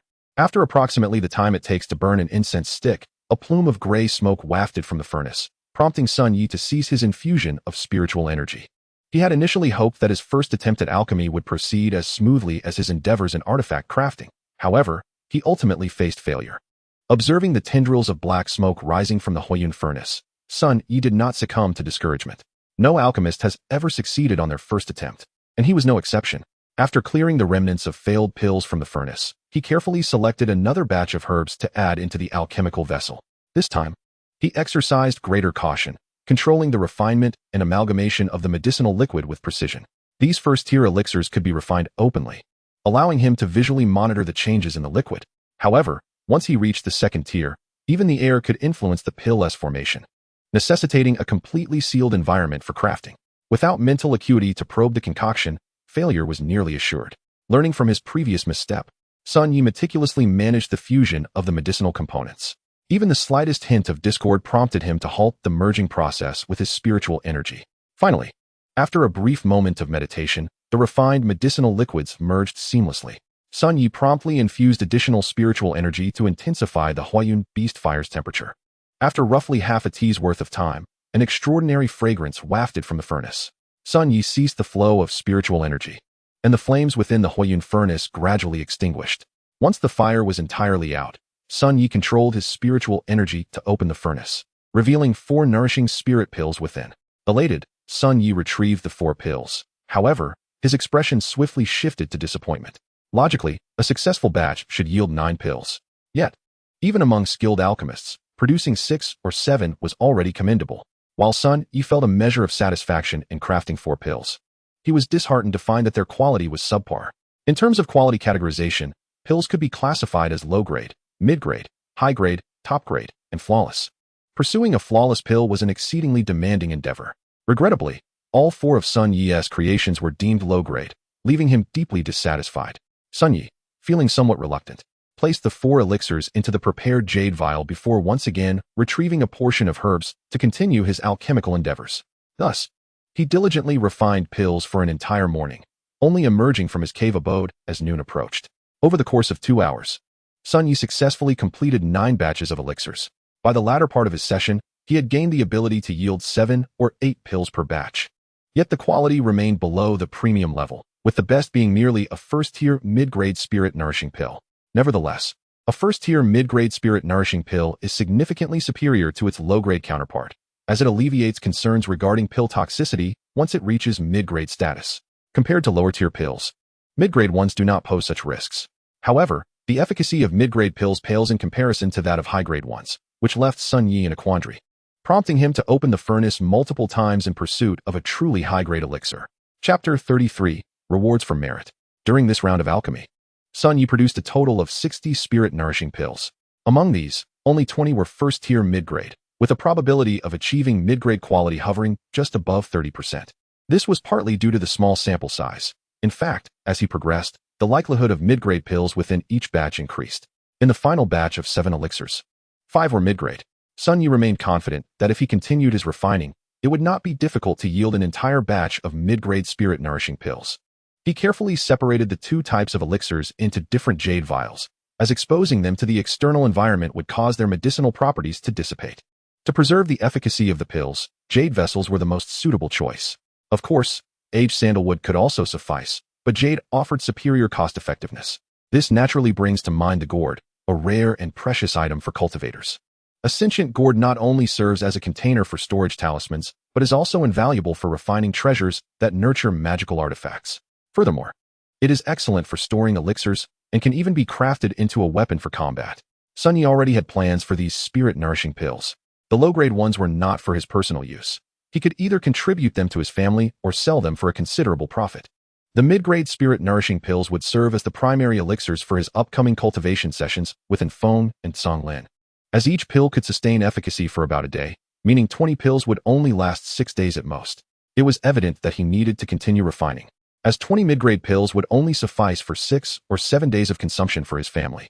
Slowly rising, Sun Yi brushed off the dust accumulated from his alchemical work. After stowing both jade vials in his storage pouch, he stretched his limbs. It appeared that planting a field of spiritual gourds was a pressing matter. He pondered whether he could procure seeds for spiritual gourds, knowing that cultivating them would demand considerable effort.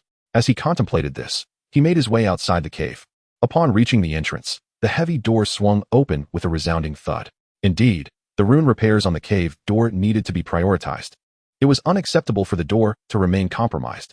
Additionally, the formation needed to be established for a separate residence in the Kangi Mountains, ensuring both protective and spirit-gathering arrays were adequately constructed.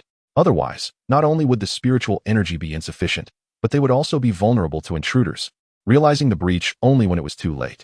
As Sun Yi exited the cave, he continued to deliberate on his plans for the Fenghua courtyard. It seemed he would be residing in the Kangi Mountains for the foreseeable future, necessitating thorough preparations. Just as he was mulling over what to establish in the courtyard, Feng approached him. Yi, father has arrived. He mentioned that grandfather and the others have returned from the county city and will be discussing rewards this afternoon, asking you to accompany him to see what is needed. Upon hearing Feng's words, Sun Yi was momentarily taken aback. He had not anticipated grandfather's swift return.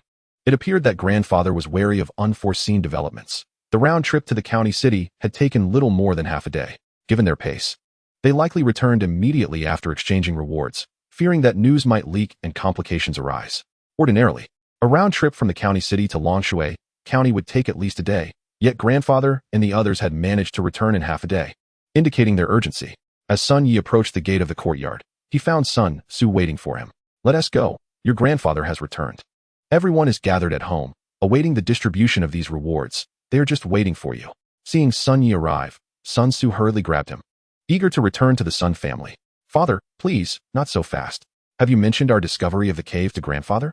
I did, but only partially. Partially? The foundational cave cannot be concealed, nor can the alchemical inheritance. However, I did not disclose that it was a second-tier alchemical inheritance. Nor did I mention possessing the formula for the foundation establishment pill. The cave was discovered by our branch, and how to manage everything within it naturally falls to us.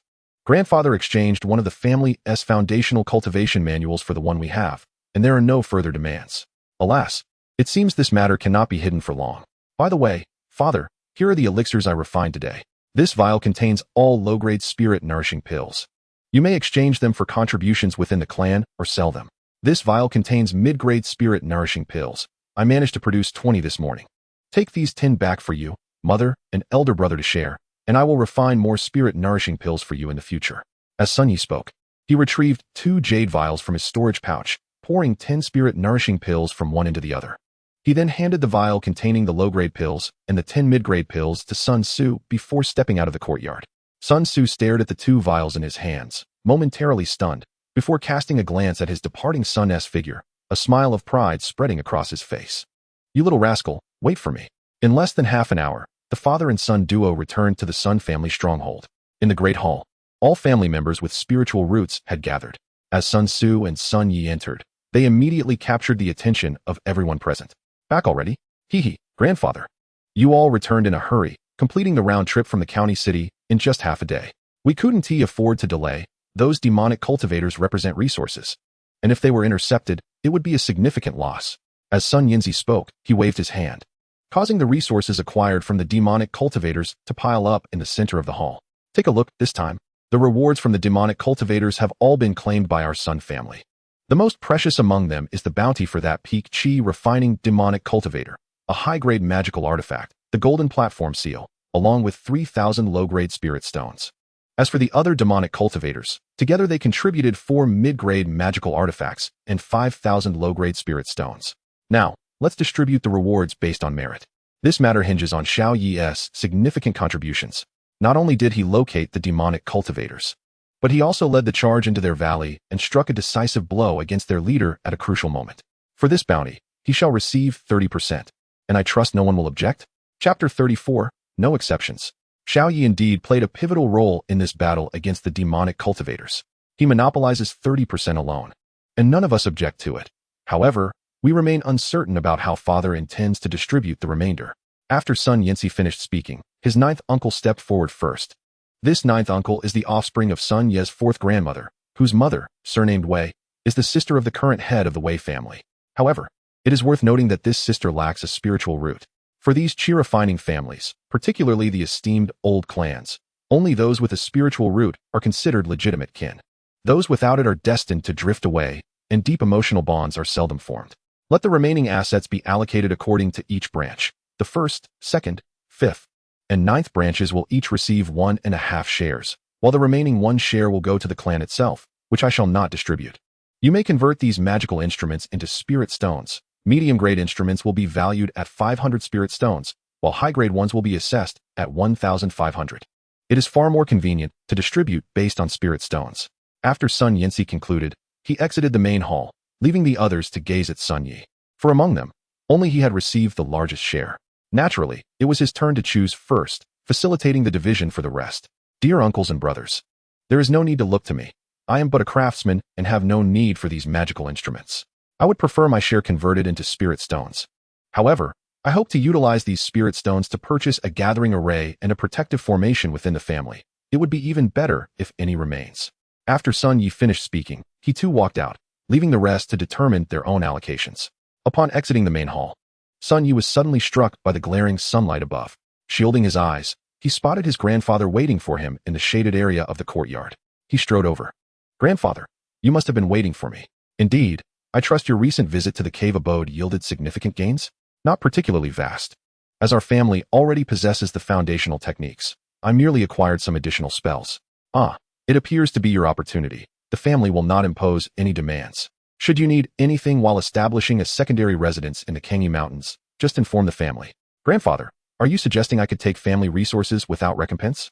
My merits will be converted into spirit stones, which I will use to procure the gathering and protective formations. As for the remaining items, I would appreciate it if you could convert them into the herbs listed here. I am currently not in need of spirit stones. However, acquiring these spiritual herbs individually would attract undue attention, so I hope the family can procure them collectively." Upon receiving the list of herbs from Sun Yi, Sun Yinzi glanced over it and remarked, "This batch of herbs is quite substantial. Do you intend to refine them all into pills?" "Grandfather, to be frank, I successfully crafted spirit-nourishing pills this morning, including some medium-grade ones. The profit margin on these pills is significant. Typically, 1 bottle of pills can be exchanged for 3 times the quantity of herbs needed to create 10 or so bottles. Indeed, alchemy is indeed a lucrative venture. It is a pity our family lacks this tradition. Now that you have acquired the alchemical heritage, you must utilize it wisely." As Sun Yinzi spoke, he regarded Sun Yi. who understood the underlying implications of his words, yet chose not to engage. Yes, having obtained the alchemical heritage, it is essential to make the most of it. Grandfather, please assist me in procuring these herbs. As for the spirit stones, we can settle any discrepancies later. I currently have no shortage. With that, Sun Yi made his way towards the courtyard. He was well aware of his grandfather's intentions. While he refrained from discussing the crafting heritage, as it was brought by in Feng, he had now uncovered a cave abode from the Foundation establishment period, which contained the alchemical techniques. How could this not stir Sun Yanxi's interest? For years, he had tirelessly labored to strengthen the Sun family. The prospect of becoming a family of alchemists would undoubtedly elevate their status immensely. However, attempting to coax his grandson into divulging the alchemical heritage was a formidable challenge, especially since he had already resolved to treat Sun Yi as a catalyst for progress. After deftly sidestepping his grandfather's hints, Sun Yi hurried back to the secondary residence. He only mentioned the alchemical heritage in passing. Had he divulged all the specifics, even his grandfather might have resorted to coercion to extract the knowledge. After all, for Sun Yanxi, the ambition to fortify the Sun family had become an obsession, dedicating his life to its advancement since his grandfather entrusted the family to him. Half an hour later, he returned to the secondary residence and entered the cave abode once more, preparing to commence alchemical work. However, this time he was not crafting spirit-nourishing pills, but rather body-tempering pills. Body-tempering pills differ from spirit-nourishing pills, as they are intended to enhance one's vitality and strengthen the body. The qi refining stage demands a robust physical foundation to support the transformation of essence into qi. Thus, both spirit-nourishing pills and body-tempering pills are indispensable for advancing one's cultivation in the qi refining realm. Yet, it seemed that having gained experience from refining spirit-nourishing pills, Sun Yi successfully produced medium-grade body-tempering pills on his first attempt. Without hesitation, he commenced his alchemical endeavors. Over the course of an afternoon, Sun Yi managed to produce 50 medium-grade body-tempering pills, with an impressive success rate of over 90%. Elated by this outcome, Sun Yi reveled in the prospect of a continuous influx of resources flowing into his coffers. He stored all the body-tempering pills and leisurely exited the cave abode. As he passed the pond in front of the cave, he remembered to toss one body-tempering pill and one spirit-nourishing pill into the air. As he did so, a figure burst forth from the water's surface, devouring the two pills. Indeed, this figure was Songlin, the one who had significantly contributed to his rapid cultivation progress. Regrettably, the moonflow essence could only condense a single drop every 7 days, and it remained uncertain how long it would take to attain the imperial flow essence. Without the assistance of moonflow essence, Songlin's cultivation speed had slowed considerably, though its size continued to grow day by day. Chapter 35. Emerging prominence after feeding the pills to Songlin, Sun Yi returned to the house, wherein Feng had prepared a meal, eagerly awaiting his return. Since he had yet to reach the stage of fasting, he was reminded that man is iron, and rice is steel. One cannot skip a meal. After dining, Sun Yi took Feng back to their room, where a passionate encounter ensued. In truth, Sun Yi was not overly anxious about having children, but Feng was distinctly eager for their arrival.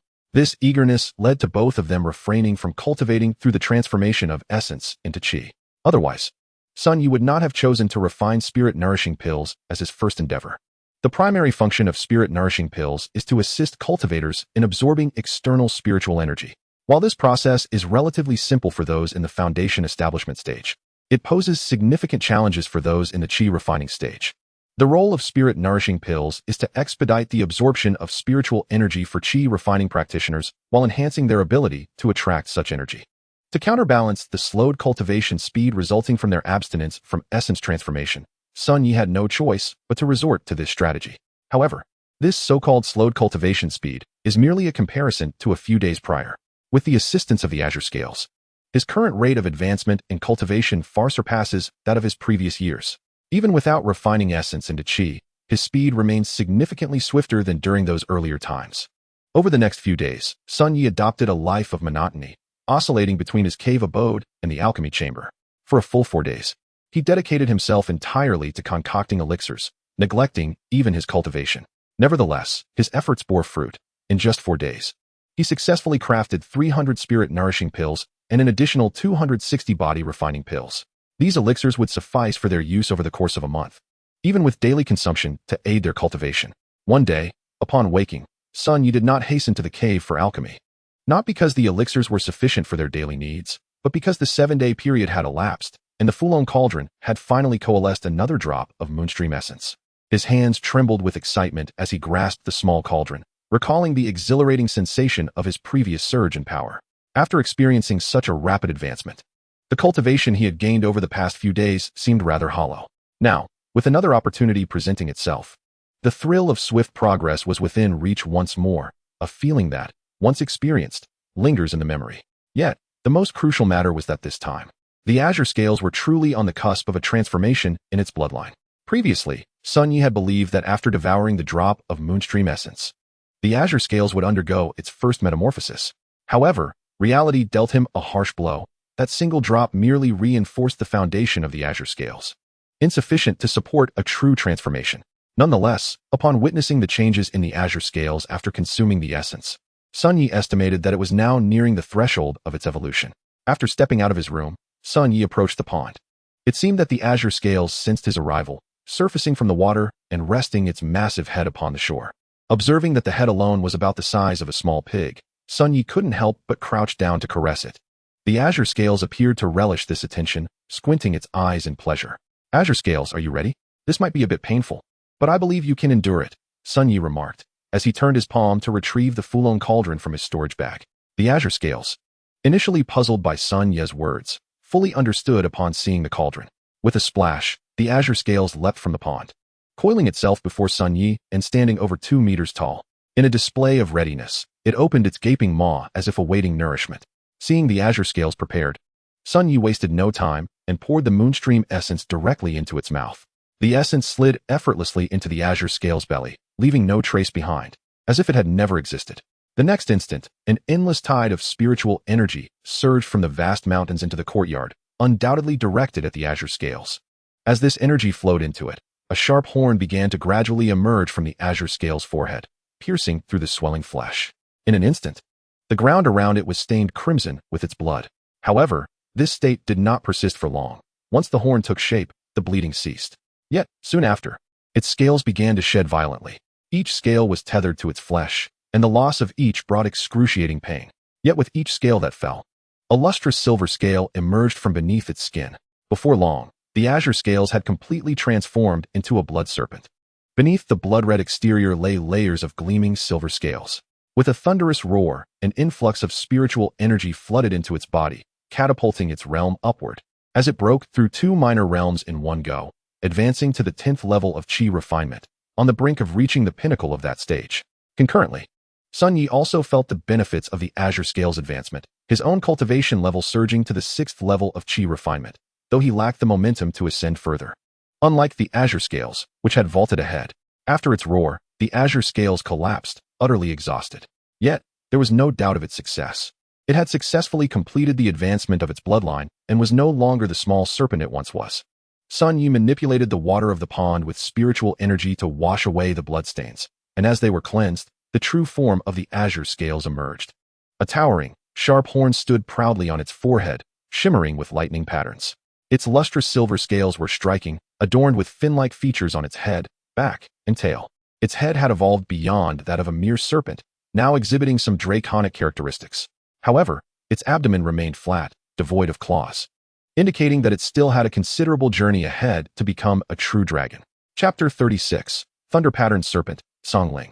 After cleansing it, Sun Yi gently stroked its body and softly spoke. "With such brilliant silver scales, the name azure scales no longer suits you. Henceforth, you shall be called Songling." The azure scales let out a weak whimper, seemingly satisfied with this new name. It appeared that the creature had long been displeased with its previous name, and now that Sun Yi had bestowed a new one, it was more than agreeable. Subsequently, Sun Yi guided Songling back into the pond. This rebirth felt akin to transcending a tribulation. Songling was utterly spent, and it was best to allow it to recuperate peacefully in the water. As for Sun Yi, he chose not to continue his practice that day, instead making his way to the Wanbao Tower. With Songling having undergone such a profound transformation, Sun Yi was uncertain what species it now belonged to. It was imperative to ascertain its current classification for future cultivation. Determining its species was straightforward, as the Wanbao Tower offered the manual of all beasts sold by Haitianya. This manual, priced at 100 spirit stones, encompassed all the known varieties and characteristics of beast species within the sect. Although titled the Manual of All Beasts, it contained far fewer than the implied multitude, merely adopting an appealing name. Conversely, there was also a herbarium cataloging various spiritual plants and herbs. Interestingly, the manual of all beasts did not encompass all beasts, while the herbarium exceeded just 100 plants. Both tomes documented fundamental knowledge, each priced at 100 spirit stones and exclusively available within the jurisdiction of Haitinya. Sun Yi spent nearly an hour acquiring the necessary information to discern what species Tsang Ling now embodied. He also purchased a copy of the herbarium, as he would eventually become an alchemist and could not afford to be ignorant of medicinal materials. Unfortunately, there was no catalog for rare ores, otherwise Sun Yi would have certainly acquired one. Upon returning to the secluded courtyard, Sun Yi perused the manual of 10,000 beasts. After the span of a tea light, he unearthed a creature resembling Tsang Ling, known as the thunder-patterned flood dragon. This entity had transcended the classification of serpents, now belonging to the flood dragon family. The flood dragon occupies a niche between snakes and true dragons, though it bears a semblance to the latter. It lacks their divine prowess and is merely regarded as a kin of the dragon. Even as a thunder-patterned flood dragon, its might is indisputable. Following its successful metamorphosis, Tsang Ling had awakened the unique innate abilities of this species. The intricate patterns of thunder adorned its singular horn, bestowing it the capacity to harness thunder. By channeling spiritual energy into its horn, it could unleash thunderous might. The intensity of the thunder generated through the horn escalates with the creature's strength. However, it is undeniable that even the thunder conjured by the current Tsang Ling rivals the power of a second-tier thunder spell. This spell, inscribed upon the second-tier talisman, produces thunder that can compete with the celestial strikes during a tempest, hence its name. The manual, however, fails to specify the designation of this innate ability, though some enthusiasts have dubbed it celestial thunder, owing to its formidable nature. Upon reaching this juncture, Sun Yi cast a glance at his own palm. He gently opened his hand, and countless thunder patterns began to coalesce within it, silver lightning crackling with energy. Indeed, this was the innate ability of Tsang Ling logically. Sun Yi should have been incapable of manifesting such power. Yet, the marvel of the spirit transformation technique lay precisely in this. It not only allows spiritual beasts to nurture their masters, but also enables the master to wield the innate abilities of their contracted spirit beast. Perhaps acquire is not entirely fitting. To manifest would be a more apt term. After observing the lightning in his hand, Sun Yi turned his gaze towards the courtyard's exit. He dispersed the lightning with a wave of his hand and proceeded outside. Upon reaching the mountains, Sun Yi immediately sought out a grand tree, large enough for two to embrace. He concentrated all his spiritual energy into his right hand, which soon became adorned with intricate thunder patterns, shimmering with silver light. With a thrust of his right hand, a robust bolt of lightning surged forth, striking the immense tree with a blinding flash. The lightning flickered against the tree, and moments later, Sun Yi felt his spiritual energy deplete entirely, causing the brilliant bolt to dissipate. Once the thunder subsided, Sun Yi gazed at the great tree. The lightning had not obliterated it, but had instead pierced clean through, even breaching the tree behind it. Such power, should it have struck a person, would undoubtedly have resulted in immediate demise. This was merely the effect of Sun Ye's attack at the 6th layer of Qi refinement, were Tsang Ling to unleash it directly. Even those at the foundation establishment stage would find it nearly insurmountable. Observing the aftermath of his spell, Sun Yi was inwardly astonished. If this was merely comparable to the thunder spell, what might the true second-tier thunder spell entail? If a foundation establishment cultivator could wield such strength, what then of those at the core formation stage? They would surely be akin to deities in comparison to mere mortals. While Sun Yi pondered these thoughts, he was suddenly alerted by sounds from outside, as Enfeng rushed forth from the courtyard. Upon seeing Sun Yi and the gaping hole in the tree, Enfeng was momentarily speechless. "Ah Yi, what have you done?" Gazing at the massive opening, Enfeng was taken aback. Even exerting all her strength to release a second-tier talisman would hardly compare to the devastation wrought by Sun Ye's recent strike. "Fenger, the matter is somewhat intricate. It pertains to my cultivation method, which is closely linked to Tsang Ling, now transformed into a thunder-patterned flood dragon. That strike was essentially its innate divine ability. And due to my technique, I can also channel its powers." As Sun Yi spoke, he consumed a recovery pill. Shortly thereafter, he began to feel his internal spiritual energy rejuvenating. Chapter 37, The Formation. Upon hearing Sun Ye's explanation, Enfeng's demeanor softened, although disbelief lingered. Tsang Ling possessed such a terrifying divine power. Just yesterday, when she fed Tsang Ling by the pond, it had merely been an ordinary serpent in the Qi refinement stage. Look, these are the thunder patterns intrinsic to Tsang Ling's innate abilities, the very source of this thunder. As Sun Yi spoke, he opened his right hand, revealing a multitude of intricate thunder patterns that shimmered like fiery insects. These patterns crawled across his hand, and in the next moment, arcs of electricity began to dance along his palm. With a swift flick of his right hand, a bolt of lightning shot forth. striking down a slender sapling with a resounding crash. Why does this strike seem so much weaker? Upon witnessing the toppled sapling, Enfone was not astonished. Instead, she discerned the disparity in power between the two attacks. Naturally, my first attack drained all my spiritual energy. This time, I have only used the energy I regained in a brief moment.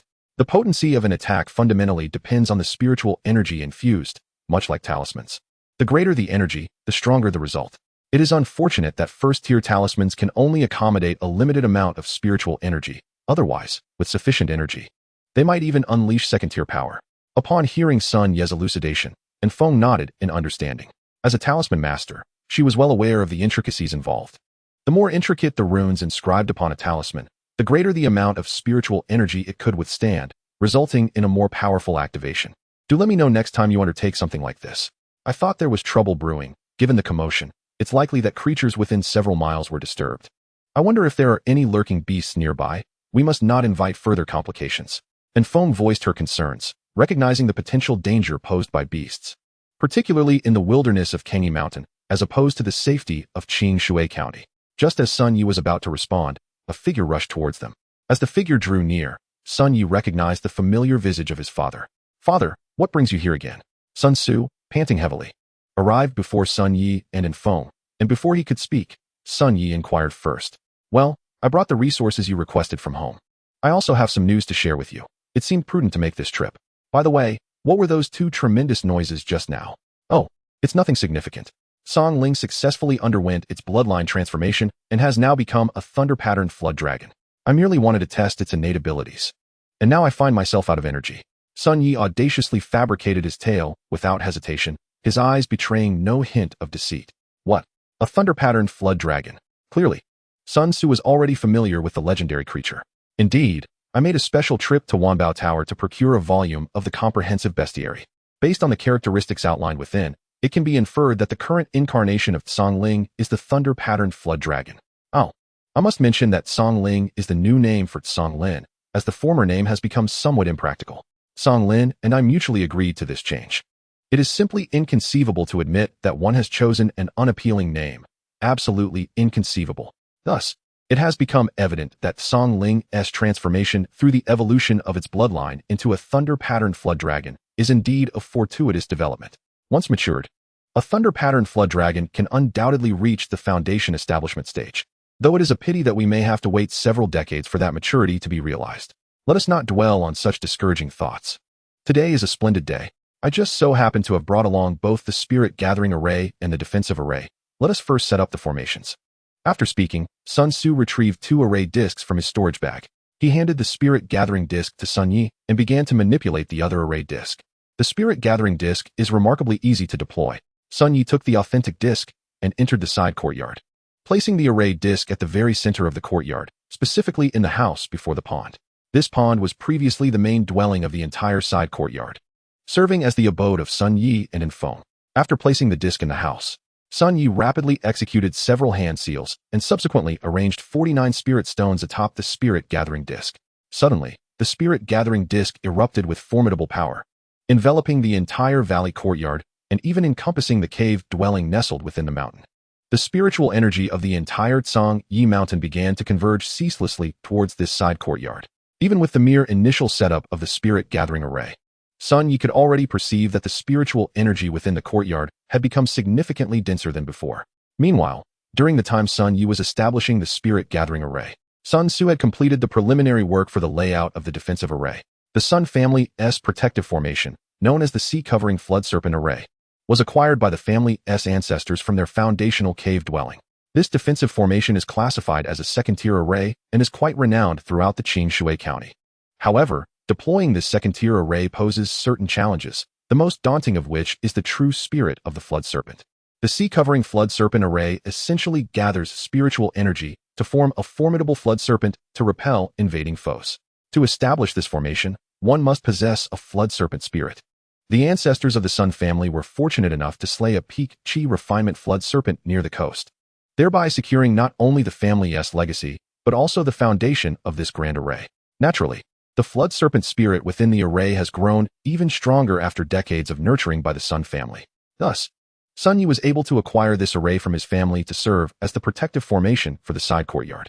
The establishment of this grand array necessitates the extraction of a small portion from the Sun family's flood serpent spirit to serve as its foundation. Of course, this grand array will initially be quite weak and will require continuous nurturing of spiritual energy, which can only be provided by the small flood serpent spirit extracted from the family's true spirit. However, Sun Yi holds a considerable advantage over the Sun family. He possesses Tsongling, the thunder-patterned flood dragon. Although Tsongling is merely a thunder-patterned flood dragon, it too gathers the dragon energy of heaven and earth. While the dragon energy amassed by flood dragons is notoriously chaotic, it nonetheless serves as a substantial boon for the core spirit of the array, the small flood serpent spirit. Chapter 38. News of the Foundation Establishment Herb. This chaotic dragon energy not only nourishes the flood serpent spirit, hastening its growth, but it is also conceivable that in the future, this spirit may transform into a true flood spirit due to its association with the thunder-patterned flood dragon. Moreover, Tsongling cannot remain in its thunder-patterned form indefinitely.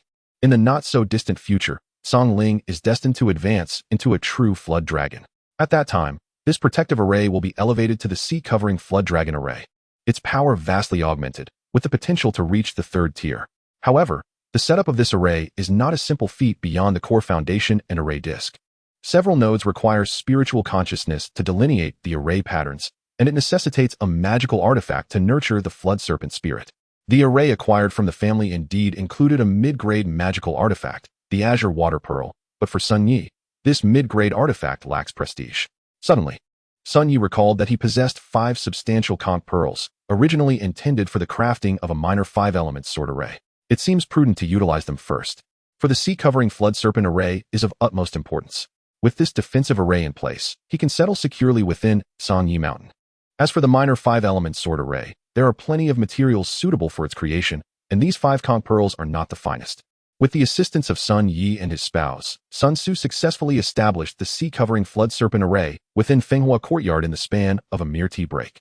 As Sun Yi activated the array, the spiritual energy within Fenghua Courtyard surged dramatically, coalescing into a massive flood serpent. While described as massive, its size is comparable to that of Tsongling. The girth of its body is such that it requires a person to embrace it fully. Having finally completed the setup, Sun Yi found himself somewhat dissatisfied, as the current strength of this flood serpent spirit might even fall short of Tsongling's capabilities. Father, I now find myself questioning the wisdom of purchasing this defensive array from the family, he lamented. What do you mean by that? Sun Su responded. You perceive its weakness now simply because it has just been established.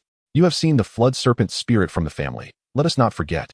Even a typical peak chi refinement cultivator would struggle to withstand 3 moves against it. Moreover, do not forget you possess the thunder-patterned flood dragon. In due time, a drop of its essence blood could be used to reconstruct any magical artifact capable of nurturing the flood serpent spirit. It is entirely possible that this flood serpent spirit may undergo a transformation in the future. All right, I suppose you're right. Since we have bought it, we shall proceed accordingly.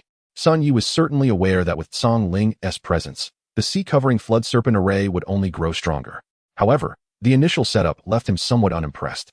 Sun Su, attuned to the subtle hints of discontent in his son's tone, understood that everyone hopes for an array to exhibit boundless power immediately upon its establishment. Yet, having chosen a formation with future potential, one must accept its present limitations. Rest assured, with the continuous supply of spirit stones, spiritual energy, and dragon energy, it won't be long before this flood serpent spirit strength is enhanced. Besides assisting you with the formation and transporting resources, I have something even more crucial to discuss with you. Upon hearing Sun Su's words, Sun Yi finally perked up. What could be more important than these 2 formations? Or rather, what could surpass the significance of these formations and the abundance of medicinal resources?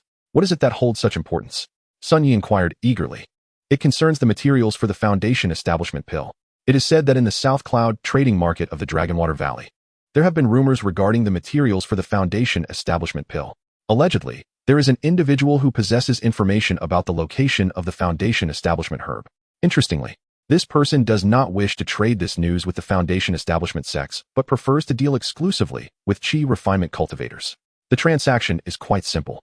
He claims there is a cluster of Foundation Establishment herbs in a certain location, and he desires only 3 of them. You? Have you met this person? I doubt it's just me. This individual is quite well known in Longshui County, and most who have visited the South Cloud trading market have encountered him. He has previously traded this information with several individuals, but those who did so have since vanished without a trace. So much so that everyone believed his news to be false, perhaps even deliberately designed to lead others to their demise. At this point, however, Sun Tzu abruptly shifted the conversation. It is said that he has never set foot outside of Nanyunfang City, fearing that he would be captured and interrogated regarding this information. Consequently, his lack of presence in Nanyunfang City absolves him of any suspicion of murder and treasure theft. Thus, even though those who engaged in the transaction subsequently vanished without a trace, their families did not seek him out.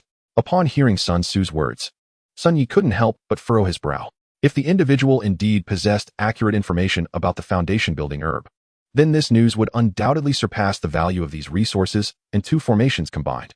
However, the peculiar aspect lies in Sun Ye's inability to ascertain the veracity of the man's claims. In truth, no one could determine whether his assertions were genuine. The individuals who ventured forth were likely filled with doubt, contemplating whether to test the waters. Yet, they never returned. Nevertheless, a thought struck Sun Yi. Since these individuals had all disappeared without a trace, even if this person spoke of possessing information about the foundation-building herb, the public chose to disregard it. Might this individual be intentionally seeking such an outcome? As Sun Yi pondered this, an unsettling realization dawned upon him. This person might indeed have credible information about the foundation-building herb, yet everything he provided could very well be fabricated. Father, how long has this person been in Nanyunfang City? Let me think. It must be around 5 or 6 years. What is his cultivation level? Naturally, he is at the peak of the chi refinement stage. Otherwise, he wouldn't be using the foundation-building herb as a trade condition. What is his age? Age? Why do you ask about his age? It's best not to concern yourself with that. I have some thoughts that need to be confirmed through this information. Well, although he hasn't reached the ancient age of 70, he has likely surpassed 60 years. At the very least, his white hair is undeniable evidence of his age, which must be greater than that of your grandfather. Upon hearing Sun Tzu's words, Sun Ye's eyes began to dart with excitement. He connected this information with the leads his father had just conveyed, arriving at a conclusion. Though merely a hypothesis, Sun Yi felt an overwhelming certainty at this moment. Father, hire someone with spirit stones to keep an eye on this person's whereabouts in Nanyunfang City. No, hiring someone may not be the most prudent course of action. Let our elder brother handle it. I'll cover his expenses for spirit stones and pills he uses for cultivation. After all, he hardly earns any spirit stones from his spiritual fields throughout the year. Chapter 39. The Thunder-Patterned Dragon Pearl. You mean? Upon hearing his son's plans, Sun Tzu also had an epiphany. Perhaps he had not initially perceived it, but following his son's line of thought led him to this conclusion.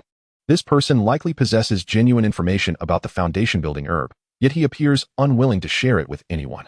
However, for reasons unknown, the news of his possession of this information has spread throughout the market.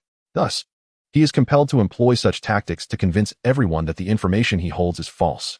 It is likely that the locations he pointed out to those individuals are perilous traps from which those of the chi refinement stage cannot escape. It's no wonder that those individuals vanished without a trace after their departure. Among them were not a few cultivators with families, and even one was the leader of a celestial clan. However, it is time for action. As you mentioned, although this man has not yet reached the ancient age, he has indeed surpassed 60.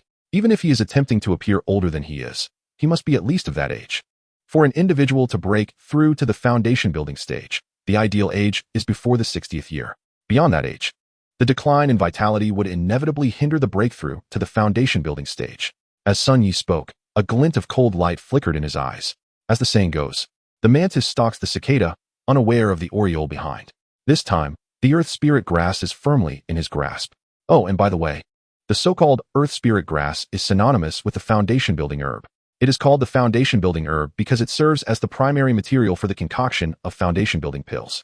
The reason it can be utilized as such is that the earth spirit grass is imbued with an abundance of earth vein energy, which is an essential component for foundation establishment. Very well, I shall return and make arrangements. I will have your elder brother personally monitor him. Should he exhibit any unusual behavior, he must report back immediately. Here are sufficient spirit pills for your elder brother to last 3 months. Please ensure you remind him to constantly keep an eye on his movements. Rest assured, I will emphasize this matter repeatedly. After all, this is a significant issue concerning our Sun family's fortunes, and we must not allow any negligence. Sun Yi cast a disdainful glance at the Bai Shui Zhu, a mere mid-grade magical artifact. It was unworthy of serving as the core of a formation, let alone a mere trinket for amusement.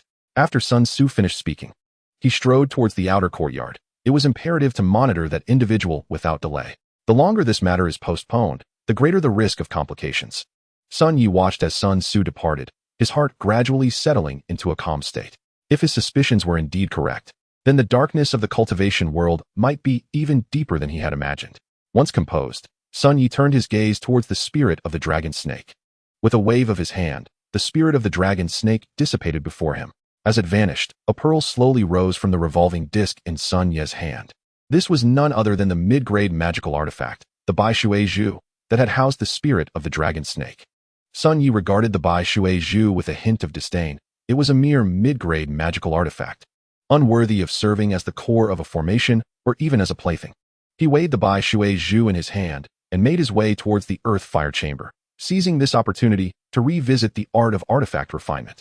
Upon entering the earth fire chamber, Sun Yi retrieved 5 fist-sized conch pearls from his storage bag. While these 5 conch pearls were exceptional materials for crafting artifacts, they had yet to reach the standard he desired. Therefore, the simplest solution was to fuse these 5 conch pearls into one. The most straightforward method for this fusion was to melt them down. He would extract the essence from the other 4 conch pearls and amalgamate it into a single conch pearl. As for the remaining conch pearls, they would not be discarded. They could simply be ground into powder and mixed with the liquefied secret silver to create the finest gilding material for the conch pearls. With this plan in mind, Sun Yi began the refinement process. The first step was to extract the essence, a task that was remarkably easy for him. In less than the time it takes for a stick of incense to burn, the essence of the 4 conch pearls was successfully extracted without any loss. Once the essence was extracted, the 4 conch pearls inevitably transformed into powder. Sun Yi proceeded to melt the secret silver into a liquid state. Once the secret silver was liquefied, he enveloped the powdered conch pearls with spiritual energy and integrated them into the mixture.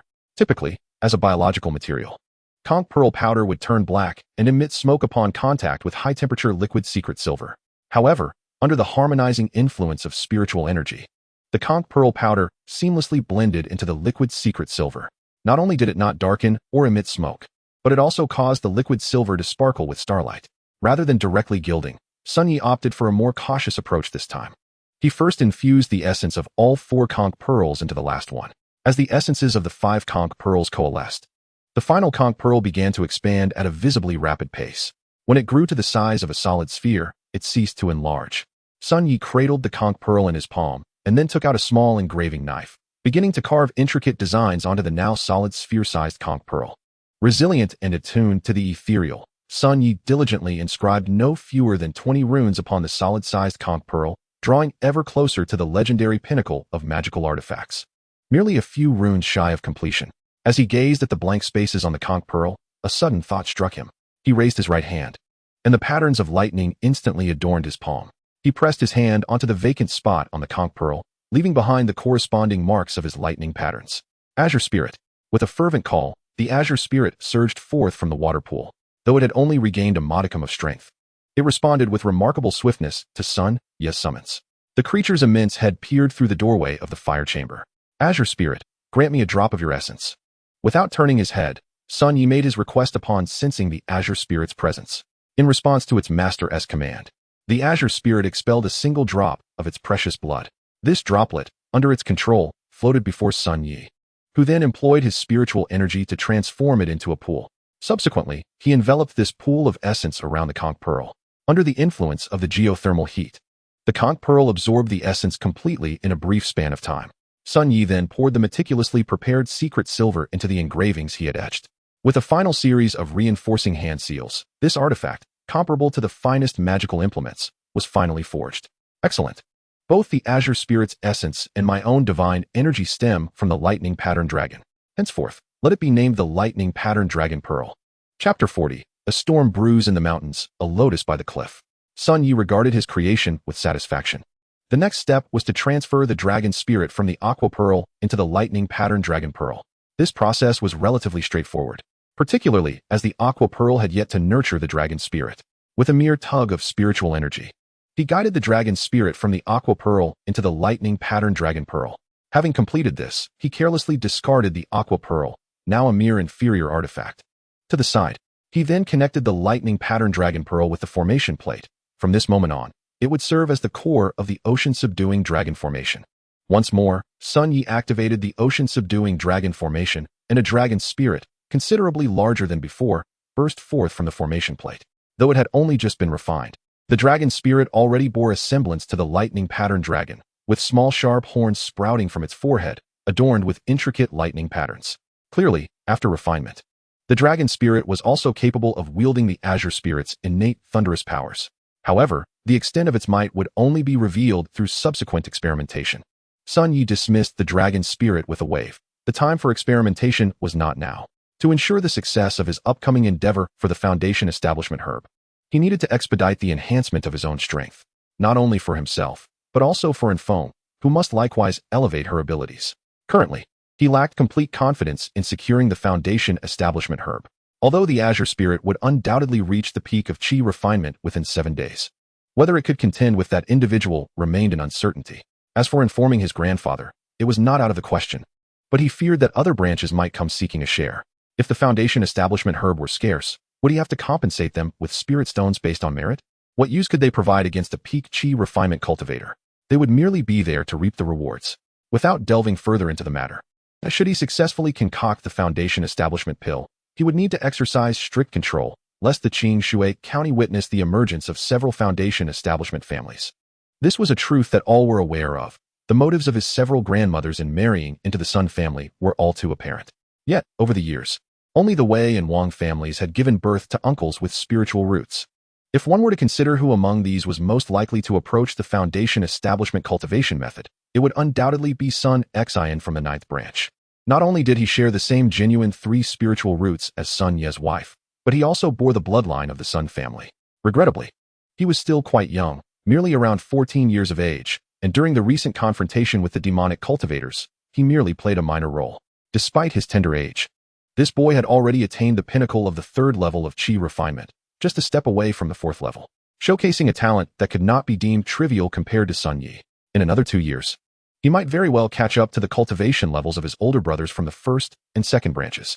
Initially, Sun Yi had thought that only his brother Sun One, with his 4 spiritual roots, could barely compare with him, but he had unexpectedly stumbled upon a tremendous opportunity. Reflecting on the Foundation establishment cultivation methods, he was suddenly reminded of his wife. Hastily placing the formation plate in order, Sun Yi sought out Infeng, who was engrossed in drawing talismans in the study. Ever since she ceased the practice of refining essence into chi, Infeng had devoted her spare moments to crafting talismans. This enabled her to continuously expend spiritual energy while absorbing it from the surroundings, aiming to achieve cultivation through this method. Though this approach could gradually reopen her meridians, it was ultimately a painfully slow process compared to directly channeling spiritual energy. However, it did have the advantage of being gentle, posing little strain on the meridians. Yet, in the world of cultivation, time was of the essence. One could not afford to be leisurely in the race against fate. Thus, this was ultimately a makeshift solution. In truth, Sun Yi was neither anxious nor demanding regarding offspring. After all, he had 2 elder brothers, both married, while Sun Shan and Sun Ji had yet to make any moves. Thus, why should he impose undue pressure upon himself? However, just as he prepared to inquire with Infeng about which of the 2 Foundation establishment methods to cultivate, a sudden surge of potent spiritual energy erupted from the depths of the Kangi Mountains. With no time for hesitation, Sun Yi immediately turned his gaze towards the source of the energetic disturbance. Such a powerful wave of spiritual energy could only signify either a beast breaking through its limits or the ripening of a heavenly treasure. Time was of the essence. The Foundation establishment methods could always be entrusted to Infeng later. If this surge of energy indicated a precious treasure, it would be fleeting. After all, the Kangi Mountains were teeming with beasts. Such treasures were coveted by all. Sun Yi waved towards the water pool, and without a verbal summons, the azure spirit erupted forth from the depths. He opened his spirit beast pouch, drawing it within, and dashed out the door. Infeng, witnessing the situation, quickly followed suit. She too sensed the surge of spiritual energy in the Kangi Mountains, and in such circumstances, an additional pair of hands could only bolster their strength. In no time, the couple arrived near the source of the energy explosion. It was a cliff, not particularly high, with a small stream flowing at its base. This stream babbled gently as it meandered away, and the source of the spiritual energy surge lay within its waters. This stream was a pristine mountain brook, its highest point barely exceeding a foot in depth. In fact, in many areas, pebbles were still visible above the water's surface. In the stream stood a medicinal herb exuding an enchanting fragrance, drawing spiritual energy towards it. It was a lotus, radiating a soft, luminous glow. However, the surrounding circumstances were somewhat precarious.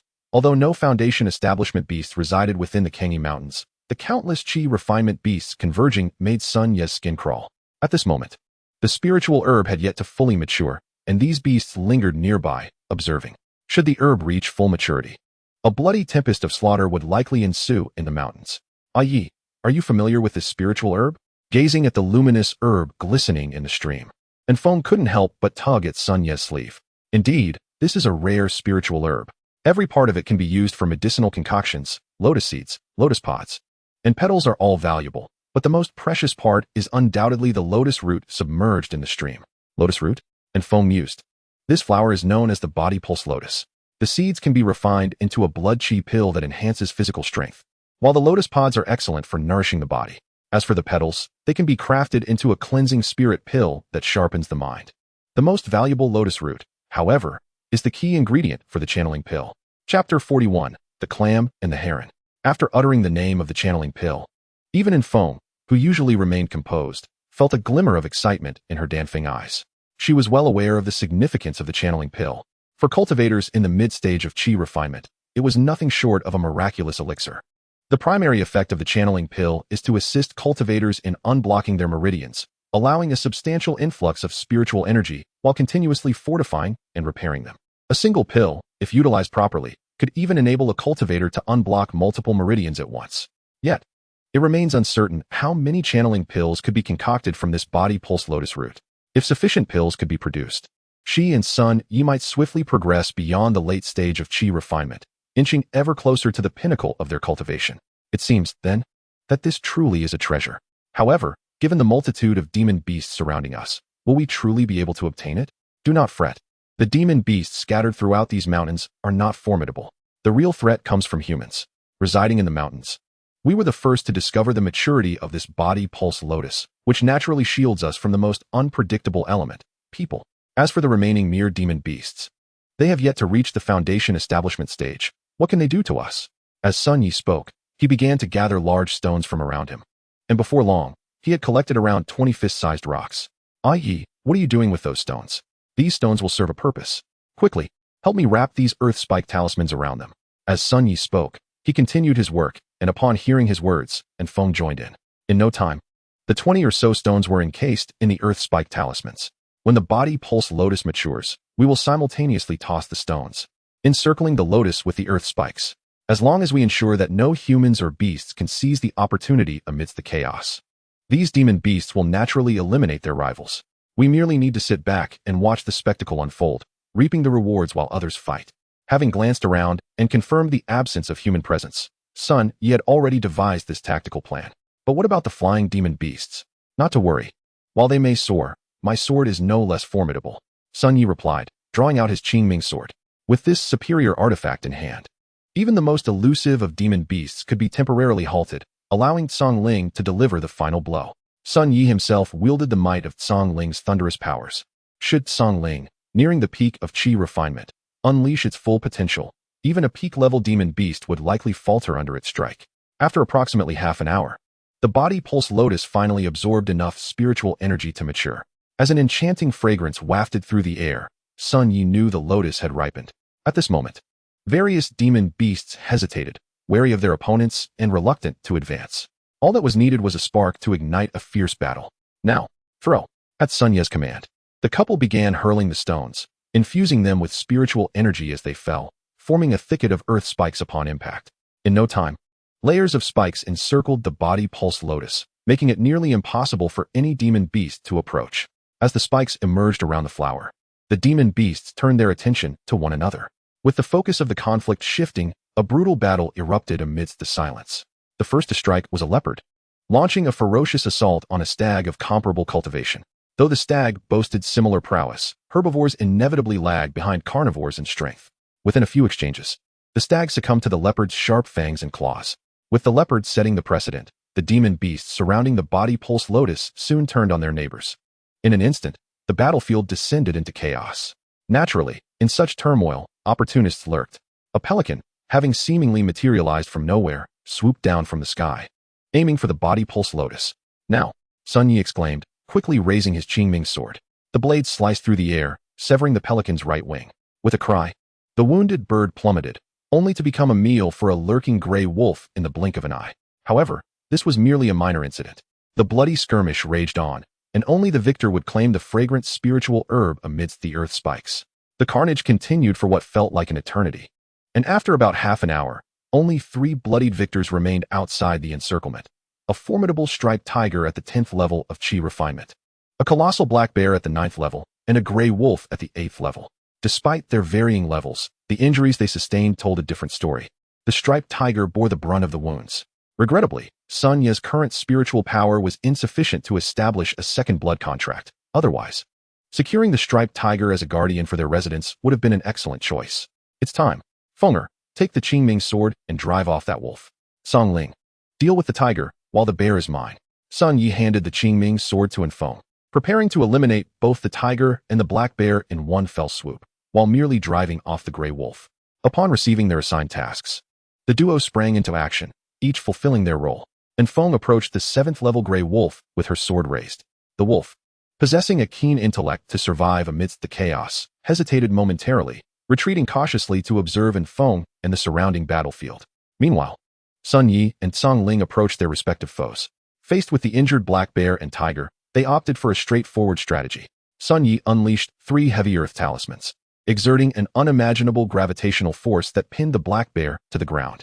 Subsequently, a flash of lightning crackled in Sun Yi's right hand.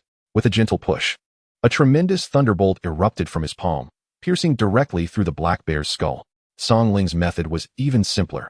The thunder was a natural extension of its innate abilities. Unlike Sun Yi, who needed to layer talismans for control, Song Ling summoned a bolt of lightning from its horn, cleaving through the striped tiger's chest in an instant. Faced with such overwhelming power, the gray wolf hesitated for a moment before turning tail and fleeing without a second thought. Chapter 42. The Flower in Hand, the Blood-Sucking Egg, and the Bewildered One. Sun Yi gazed at the distant gray wolf, a heaviness settling in his heart. The creature displayed a remarkable awareness of its surroundings, suggesting it possessed a significant degree of intelligence. It was likely that he would encounter it again while residing in the wilderness of Kangi Mountain. However, since the wolf had already retreated, there was no pressing need to eradicate the threat entirely. A gray wolf at the chi refining stage posed little danger to him. Even if it were to cultivate rapidly, it could hardly surpass Song Ling. Moreover, with the precious body vein lotus soon within his grasp, it was conceivable that he would soon transcend the wolf in cultivation. For the moment, the most pressing task was to secure the body vein lotus. With the spiritual energy having surged for so long, any delay could lead to unforeseen complications. Sun Yi shook his head, as if to dislodge the myriad thoughts swirling in his mind. Compared to the fully matured body vein lotus, a gray wolf was inconsequential. With a nimble leap, he deftly navigated the surrounding stone spikes, reaching the lotus in the blink of an eye. Though the body vein lotus was indeed precious, it was ultimately merely a first-tier spiritual herb beneficial for those at the chi refining stage, lacking any special harvesting techniques. Sun Yi extended his hand towards the stream, uprooting the lotus along with its pod and blossoms. Caught off guard by the suddenness of the moment, he had not prepared a container for storing the lotus. Thus, he hastily retrieved a sandalwood medicine box filled with ordinary herbs from his storage bag, emptied its contents into the bag, and placed the body vein lotus inside. After adding a splash of fresh water, he finally secured it within his storage. Only after completing this did Sun Yi relax his tense guard. After all, until he had the prized lotus in hand, he could not shake off the unease. He then approached the magnificent striped tiger, drawing a small knife from his storage bag to begin the dissection. The striped tiger, like the massive black bear, was a treasure trove in its own right. Despite being at the chi refining stage, its bones and fur were excellent materials for crafting magical artifacts. Furthermore, the ample flesh would sustain Song Ling for a good 10 days or more. Consuming the flesh and blood of these demonic beasts would undoubtedly aid Song Ling's growth. However, just as Sun Yi opened the spirit beast bag to collect the carcasses, a flash of red light suddenly burst forth from it, soaring into the air. Sun Yi looked up in astonishment. The red light was none other than the egg he had obtained from the cave of Zhuqing Feng. The egg spun in midair, drawing forth a wave of blood energy from all the surrounding beast corpses. In mere moments, it had siphoned the blood energy from every carcass present, including that of the tiger and the bear. Seemingly satiated, the egg began to descend towards Sun Yi. With its recent feast of blood energy, it radiated a fierce, warm glow. As it fell, Sun Yi hurriedly stepped forward to catch the peculiar egg. Upon cradling it, he was struck by its heat, akin to holding a red-hot iron. He quickly enveloped it in his spiritual energy to prevent burns. Had his cultivation not been fairly robust, he might have been severely scorched when he first caught it. With a strange expression, Sun Yi regarded the egg in his hands. The surrounding scene of bleached bones made its nature all too clear. This little creature was akin to a locust, draining every vestige of blood energy from the demonic beast corpses, reducing them to mere skin and bone. Sun Yi was momentarily stunned. Surely he had not stumbled upon something so bizarre. Sensing the vitality within the egg, he ultimately decided to place it into his spirit beast bag. At that moment, he realized that perhaps this egg was the greatest opportunity he had discovered within the cave. A gamble that could transform a bicycle into a motorcycle, a chance that could turn dust into gold. For Sun Yi, this egg might well represent a pivotal advancement in his power. Song Ling, observing the plethora of demonic beast corpses that had swiftly turned to bleached bones, was momentarily at a loss. It widened its massive serpent-like eyes, clearly questioning Sun Yi's inaction. Did he truly intend to let it monopolize such spoils? Upon seeing Song Ling's expression, Sun Yi could no longer suppress his amusement. All right, it's not like you'll go hungry. They're merely demonic beasts. Let them be yours. After all, in this household of spirit beasts, you are undoubtedly the leader. And this little one that hasn't even hatched yet? You ought to take care of it, right? Hearing Sun Yi's words, Song Ling, albeit sensing something amiss, nodded in agreement. Wasn't he just fine? Once it hatched, it would also be a subordinate to him. As the elder brother, there was no need to be stingy. After all, there would be plenty of demonic beast meat in the future. Sun Yi patted Song Ling's large head, and with a hint of reluctance in its eyes, he included it in the spirit beast bag as well. Just then, Foam approached. What was that just now?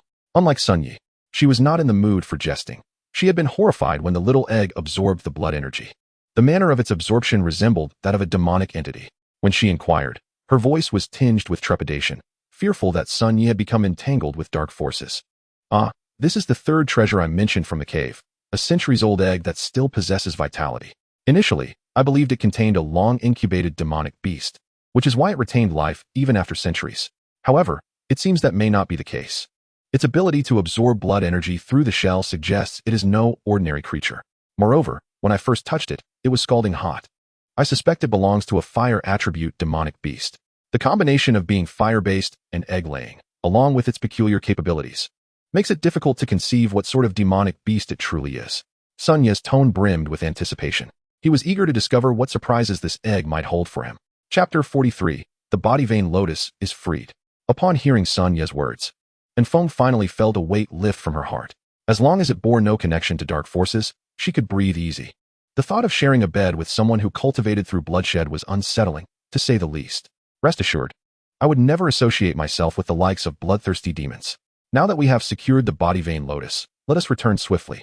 I plan to gather materials and refine a batch of meridian opening pills. With the Body Vein Lotus in hand, Sun Yi was filled with impatience. After all, he had watched Song Ling break through 2 realms in quick succession, and he was envious.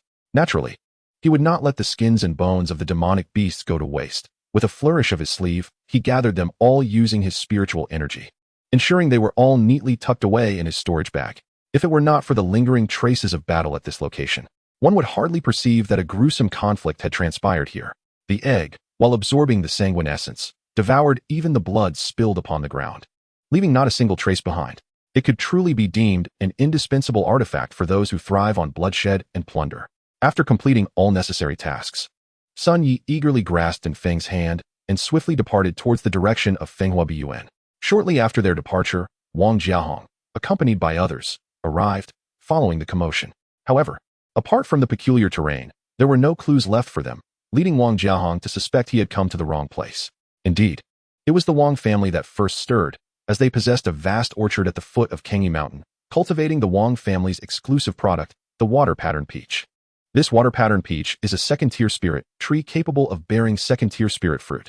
Decades ago, the Wang family invested a substantial sum and leveraged personal connections to procure it from the Demon Suppression Division in Longshui County. This transaction also indirectly linked the Wang family to the Demon Suppression Division, as Wang Jiahong's cousin was able to enter that esteemed institution due to this very deal.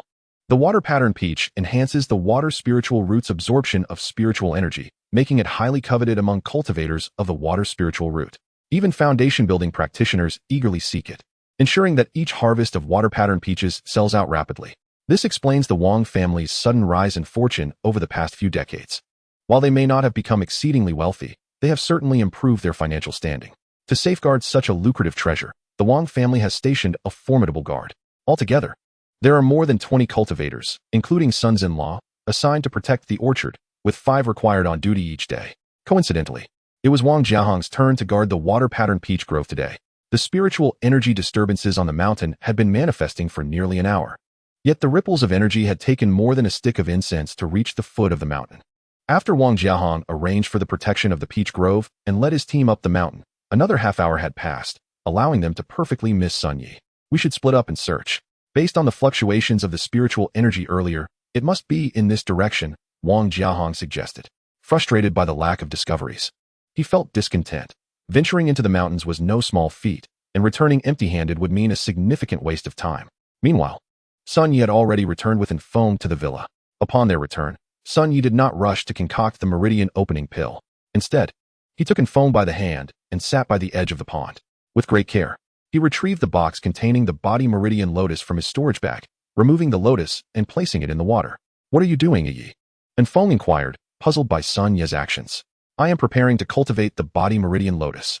"The body meridian lotus?" "Indeed, I intend to plant it in this pond. The conditions for the lotus seeds to thrive are exceedingly strict. They must be removed from the pod while submerged in water to ensure their survival. There are 21 seeds in total, and if all of them manage to mature, we could harvest 21 body meridian lotuses in a year's time. These are highly sought after and can command a premium price. As long as we can manage the seeds effectively, we can monopolize the market, much like the Wang family. Moreover, the lotus roots do not cater to a specific clientele like the water-pattern peach. Any practitioner who has yet to reach the peak of qi refinement would require the meridian opening pill. We won't even need to find sales channels. As long as I continuously refine the pills, we shall amass great wealth." As Sun Yi spoke, he began to envision the prosperous life ahead. Refining tools? There is no comparison to the profits from alchemy. It is undeniable that a master craftsman can earn just as much, if not more, than an alchemist. However, early-stage craftsmen earn considerably less compared to alchemists. For instance, consider the spirit-nourishing pill, which comes in a bottle of 10. Each bottle is valued at 30 inferior spirit stones. 10 bottles equate to the price of a common top-grade magical artifact. Yet, the materials needed to produce those 100 spirit-nourishing pills do not exceed 70 inferior spirit stones, even accounting for price fluctuations. The profit margin is 5-fold. How much can crafting tools possibly yield? Even the 2-fold profit from the 5 treasure beads pales in comparison. This is merely the ordinary spirit-nourishing pill. What if it were the meridian opening pill? The price would be even higher, with greater returns. As Sun Yi carefully detached the seeds from the pod, they soon fell into the pond. To prevent the seeds from being swept away by the stream, he fashioned a wrought iron grate at the water's exit, with openings too small for the seeds to pass through. With everything arranged, Sun Yi took the lotus root towards the cave residence. The meridian opening pill requires the lotus root as a key ingredient, and though he had knowledge of the recipe and materials, he needed to experiment to determine if he could successfully refine it. Thus, he took a small segment from one of the 4 lotus roots to begin his trial.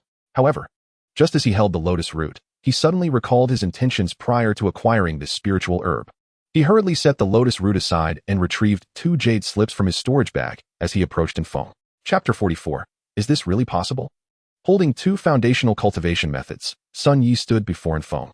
"Fenger, here are 2 methods for foundational cultivation. Please choose which one you wish to study." He presented the Sun family's Water Wave Heart Sutra alongside the wood spirit technique he had obtained from Zhuo Qingfeng's cave. "What is this, Yi?" Feng asked, bewildered. "When you married into the Sun family, these foundational cultivation methods were included in your dowry, but grandfather had delayed giving them to you. I have no worries about grandfather and trust that my beloved will not abandon me. Choose one, Fenger," Sun Yi urged, pushing the 2 foundational methods towards her. For a moment, Feng found herself at a loss, staring at the 2 cultivation methods before her. Gathering her resolve, she leaned in and kissed him. The allure of intimacy was mutual. Since their marriage, Sun Yi had not spent a single night without sharing passion with Feng. Faced with such temptation, how could he resist? The foundational cultivation methods were momentarily forgotten as Sun Yi succumbed to the moment, unable to contain his desire even in broad daylight. As the day turned to night, when Sun Yi awoke, it was already the dawn of the next day. Elbu was right. I have succumbed to indulgence and now appear so haggard. From this day forth, I shall abstain from alcohol. Alcohol? You didn't even drink yesterday, and yet you declare abstinence? For my peanuts. For my peanuts. Sun Yi gazed at Feng, still slumbering peacefully, and a wave of affection washed over him as he gently kissed her forehead. Even the lightest of touches stirred her from her shallow sleep, for to a qi refinement practitioner, even the gentlest of actions would be felt. Feng slowly opened her eyes, gazing up at her husband, who was kissing her brow, her expression filled with tenderness, reminiscent of a spring pool of peach blossoms. Sun Ye's movements were delicate and graceful, and as his lips gently parted from Infeng's forehead, he cast a fleeting glance, only to discover that she was gazing back at him. Their eyes met, and they both quickly averted their gazes. A flicker of surprise and a blossom of joy akin to peach blossoms dancing in their eyes. Just as Infeng was about to utter a word, she suddenly froze, her beautiful eyes widening as if she had stumbled upon something astonishing. Her gaze, previously as tranquil as a spring pond, was now rippling with unforeseen emotions. Instinctively, she reached for her lower abdomen, a surge of spiritual energy emanating from her hand. It swiftly connected with the energy within her dantian, causing a vibrant flow of energy to envelop her. Fenger, what is it? Sun Yi inquired, his concern piqued by Infeng's sudden reaction. However, Infeng did not respond to his question. Instead, she infused more energy into her body. It seemed she had sensed something, as her hands began to tremble involuntarily, her lips parting slightly, as if she had forgotten how to speak. Fenger, what is it? Please don't frighten me. Tell me what's wrong. Sun Yi's heart raced with worry at Infeng's demeanor. Since the awakening of the Fulong Ding, his fortune had been unusually favorable. Could something be amiss? Was this, perhaps, the hidden price of fate's generous gifts? Seeing Sun Yi's anxious expression, Infeng couldn't help but smile. I haven't said anything yet. Why are you in such a rush? Here, feel for yourself. As she spoke, she took Sun Yi's large hand and placed it upon her abdomen. Sun Yi, concerned for Infeng's well-being, did not hesitate to gently channel his own energy into her dantian. As the energy flowed into Infeng's dantian, it quickly spread throughout her limbs. Though she had yet to successfully open the 12 meridians, she was capable of dispersing energy throughout her body. Moments later, Sun Yi's eyes widened in astonishment. As if he had uncovered something extraordinary, his hands began to tremble just like Infeng's, and he hastily sat upright on the bed, kneeling before her, and cautiously placed his hands back on her abdomen. As Sun Yi's energy permeated Infeng's body, his gaze grew increasingly radiant, transcending mere description. Is it true? Has it really happened? Sun Yi exclaimed joyfully, leaping off the bed in exuberance, nearly colliding with the ceiling beams. Hearing his jubilant voice, Song Ling emerged from the water pool, poking its head through the window connecting the room and the pool. All right. You just discovered this yourself? Why doubt it? Infeng chuckled at the sight of the exuberant Sun Yi. Since their marriage, he had left a mature impression on her, far beyond what one would expect from someone of his age. Now, witnessing his exuberance, she was reminded that Sun Yi was merely a young man just coming of age. 5 years her junior. Yes, absolutely. I'm going to be a father. Songling, did you hear? Big brother is going to be a dad. Sun Yi gleefully jumped off the bed, even tossing Song Ling's head around in his excitement, causing the creature to quickly retreat, dizzy from the commotion. Wonderful. Sun Yi exclaimed as he lifted Infeng and began to twirl around the room. Oh, please put me down. I'm getting dizzy. Infeng gently tapped his shoulder with her delicate hand, yet despite her words, she nestled contentedly against him. Ah yes, you are now the most precious one in our family. We must ensure your health is well protected. After hearing Infeng's words, Sun Yi quickly set her down, determined not to harm their child, as joy poured in from all directions. By the way, Fenger, since we are having a child, can you start cultivating? Yes. Cultivate as you wish. There's no need to absorb energy to practice anymore. Do as you please with refining and transforming energy. Infeng remarked, casting a sidelong glance at Sun Yi, her expressive demeanor impossible to convey to outsiders. But isn't it true that refining and transforming energy is too slow? Just look at Song Ling. In such a short time, it's nearing the peak of Qi refinement. I see you've made remarkable progress. When we wed, you were in the 4th layer of Qi refinement, and now you're almost on par with me. Chapter 45, Deduction, Refining, and the Channeling Pill. Upon hearing Sun Yi's words, Infeng shot him a glance, and in the span of a short moment, Sun Yi had already received 2 playful eye rolls from his wife. Sun Yi chuckled awkwardly. Upon reflection, his words did indeed carry a hint of irritation. While he claimed a lack of progress, in less than a month, he had swiftly advanced 2 small realms in Qi refinement. Now just a step away from the 7th layer of late-stage Qi refinement. Observing Song Ling's rapid advancement, he felt his own progress was too sluggish. Yet, he failed to remember that Infeng had refrained from cultivation for an entire month in order to conceive this child. Speaking as he did before her was akin to mocking her. My dear Fenger, I was wrong. Please don't be upset. I will concoct the channeling pill for you, ensuring your cultivation source. Sun Yi declared, bouncing out of the room with enthusiasm. Watching him leave, Infeng couldn't suppress a laugh. Meanwhile, Sun Yi, humming a tune, made his way to the cave dwelling, astonished by the unexpected turn of events. What had eluded him for a month had culminated in a miraculous outcome. Reflecting on the day's overwhelming joy, he realized he had forgotten to ask Fenger which foundational cultivation method she wished to switch to. Nevertheless, the jade slips for both methods lay on the desk. She could choose whichever she preferred. As Sun Yi conversed with himself, he arrived at the cave dwelling, determined to conquer the channeling pill today. Though he had never crafted this particular pill before, possessing the formula made him confident. The uniqueness of the channeling pill rested in the lotus root of the body meridian. Apart from that, the remaining ingredients were fairly common spiritual herbs. Sun Yi had already procured the necessary materials from the herbs his family had purchased to aid in unblocking meridians. Since many of these herbs were originally bought for the purpose of unblocking meridians, Sun Yi was spared the trouble of venturing to the market or the Wanbao building. Due to the particularity of the channeling pill's composition, once he concluded the processes of purifying and merging the medicinal liquids, he would need to seal the Huiyun furnace to prevent any external factors from interfering with the pill's formation. However, the most challenging part lay in this step. Whether purifying the medicinal liquid from the herbs or merging the separated liquids, Sun Yi, while not possessing abundant experience, had certainly honed his skills. Yet, the final step of controlling the fire to form the pill posed a significant risk. If sealing the furnace was unnecessary, he would have felt more assured. However, once sealed, he could not observe the liquefaction of the medicine, leaving a substantial possibility for failure, even leading to a furnace explosion. Nevertheless, the Huiyun furnace should withstand such an explosion. But each damaged ingredient would diminish the future yield of channeling pills. Although Sun Yi had commenced the cultivation of the body pulse lotus, the maturation of this lotus would require, at the very least, a year. Until then, he was left with merely this one lotus root. This root consisted of only 4 segments, which inherently limited the quantity of pulse-opening elixirs he could concoct. If he consumed too much, it was likely he would be unable to refine any pulse-opening elixirs this year. Gazing at the segment of lotus root in his hand, Sun Yi felt a pang of worry. With only 4 segments to work with, his thoughts were not on how many pulse-opening elixirs he could produce, but rather on whether he could successfully refine even a single elixir. At that moment, Sun Yi's gaze fell upon the shelf beside the fire cloud furnace, where he had prepared the ingredients for the spirit-nourishing elixir.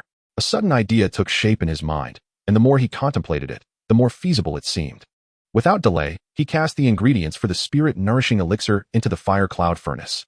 After skillfully purifying and amalgamating the medicinal liquids, he waved his sleeve and closed the furnace. Indeed, he intended to first ascertain the optimal flame temperature for producing a flawless elixir using the spirit-nourishing formula. If this temperature proved capable of perfectly forming the spirit-nourishing elixir, then the flame temperature necessary for the pulse-opening elixir would not be far off. After all, both elixirs belong to the same tier. Even with the rare body pulse lotus root included, the temperature required for forming the pulse-opening elixir would not diverge significantly. However, this was merely a theoretical deduction, and thus Sun Yi needed to compare the temperatures for forming the spirit-nourishing elixir and the body-refining elixir to determine the validity of his hypothesis. Throughout the entirety of the morning, Sun Yi successfully refined 10 batches of both the spirit-nourishing elixir and the body-refining elixir. He ultimately identified the optimal temperature. In comparison, the temperature required for the body-refining elixir was considerably higher than that of the spirit-nourishing elixir. Sun Yi surmised that the disparity in elixir formation temperatures stemmed from the differing properties of the elixir's post-refinement. The spirit-nourishing elixir was designed to channel spiritual energy, possessing a balanced and harmonious nature. Conversely, the body-refining elixir was intended to temper the body's blood and energy, thus exhibiting a more vigorous characteristic. As for the pulse-opening elixir, Sun Yi believed that since it was meant to facilitate the unblocking of meridians, its properties should indeed fall into the more vigorous category. Hence, the temperature required for its formation would likely not be low and could potentially approach or even exceed that of the body-refining elixir. Having drawn this conclusion, Sun Yi immediately plunged into experimentation. As for the method of experimentation, he naturally aimed to first produce a batch of pulse-opening elixir using the temperature established for the body-refining elixir. He cut a small segment from the lotus root and combined it with the other ingredients, placing them into the fire cloud furnace. The processes of extracting and merging the medicinal liquids proceeded smoothly, and Sun Yi closed the furnace, focusing intently on controlling the flame beneath. After approximately the time it takes to burn a stick of incense, the fragrance of elixir wafted from the furnace. However, upon opening the fire cloud furnace, disappointment etched itself across Sun Yi's face. Contrary to his expectations, there was no pulse-opening elixir within, only a heap of failed elixir residue. It seemed the temperature had been too low, failing to solidify the medicinal liquid in the initial moments, resulting instead in a concentrated mass of dregs. Again, Sun Yi slapped his own cheek. A single failure was hardly significant, and at least he was now closer to success. He reignited the furnace and introduced the pulse-opening elixir's materials once more. This time, Sun Yi did not extract the medicinal liquids one by one. Instead, he employed the extraction technique documented in the legacy of Zhuoqing Feng, the 9-flame cloud technique. This technique utilized the spirit of fire to create a flame cloud that could simultaneously refine multiple medicinal materials, allowing for separation during extraction. This method significantly enhanced the efficiency of merging the medicinal liquids, saving time while increasing the probability of successful elixir formation. Under the auspices of the 9-flame cloud technique, the materials required for the pulse-opening elixir were swiftly transformed into pure medicinal liquid. Sun Yi then utilized the 10 directions condensing technique as recorded in his alchemical legacy. According to Zui Qingfeng's description, this technique surpassed even third-tier methods in efficacy for merging medicinal liquids into elixirs. The term 10 directions originates from Buddhist and Taoist terminology, encompassing a multidimensional concept of space and time. In Buddhism, it originally referred to 10 cardinal directions, including heaven and earth, east and west, south and north, life and death, past and future. These 10 directions encompass all spatial orientations and integrate 2 dimensions of time, forming a 5-dimensional concept. In Taoism, 10 directions similarly applies to all aspects of the Tao, covering the same cardinal points. For alchemists, however, the focus lies in 3 primary stages: the separation of medicinal liquids, their fusion, and the final formation of the elixir. Yet, these stages are executed through merely 2 techniques, one for separating the liquids and another for condensing them into elixirs. This latter technique encompasses both the merging of medicinal liquids and enhancing the probability of successful elixir formation. This was the first time Sun Yi had employed the 10 directions condensing technique since acquiring his alchemical legacy. It was said that mastering this technique could also yield a formidable offensive capability, rivaling even third-tier golden elixir spells. As a novice alchemist, Sun Yi remained uncertain of the truth behind this claim. With his right hand open, he gently rotated his wrist and thrust it forward, unleashing a torrent of spiritual energy from his palm into the fire cloud furnace. Within the furnace, the spiritual energy he infused coalesced from the 10 directions into a gathering of hands. Under the nurturing and kneading influence of these ethereal hands, the medicinal liquids swiftly merged into a singular, rounded mass. Subsequently, the hands transformed the amalgamated liquid into 10 smaller globes. Sun Yi executed another gesture, deliberately controlling the process to divide this mass into 10 portions, each of which he meticulously kneaded into spheres. In no time, the pulse-opening elixir began to coalesce and solidify. Seeing this progress, Sun Yi felt a surge of realization. He had previously neglected this technique, believing it to waste time, not realizing that it could stabilize the formation of 10 elixirs. Had he known this method could yield 10 elixirs, he would have employed it sooner. He cursed Zhuoqing Feng for failing to document this potential in the legacy. Otherwise, he would have utilized the 10 directions condensing technique long ago. Sun Yi humorously placed the blame for his earlier oversight firmly on Zhuoqing Feng, who, if aware, might feel quite aggrieved in the afterlife. With a casual motion, Sun Yi sealed the fire cloud furnace and began to control the blaze within, increasing the temperature beyond that used for the body refining elixir. Finally, after the duration of another incense stick, he ceased his flow of spiritual energy, allowing the flames to diminish. Moments later, he waved his hand to open the furnace. As the lid lifted, a delightful fragrance wafted forth, and upon inspection, he found 10 pulse-opening elixirs resting within the furnace. Observing the colors and qualities of the elixirs, 4 of them even reached the highest grade. Upon witnessing this result, Sun Yi was utterly elated. Not only had he successfully refined 10 essence channeling pills, but this was also his first occasion of producing high-grade elixirs. Sun Yi promptly extracted the essence channeling pills from the furnace and carefully placed them into a jade vial for preservation. Instead of forging ahead to concoct more essence channeling pills, he resolved to first test the efficacy of this particular pill. Seated cross-legged on the bed within his cave dwelling, he retrieved a mid-grade essence channeling pill from the jade vial. As soon as he consumed it, he felt an overwhelming surge of spiritual energy rushing into his body. Yet, this influx of spiritual energy did not flow into his dantian. Instead, it began to batter against the meridians within his body. For these spiritual energies, it seemed that Sun Ye's dantian merely served as a passageway.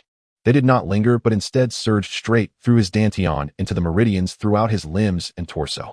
In just a few breaths, the entire spiritual energy of the surrounding area was completely absorbed by Sun Yi. Hastily, he scattered spirit stones around himself. At the current rate of absorption, the beasts of the mountain would surely suspect that some treasure had emerged from his abode.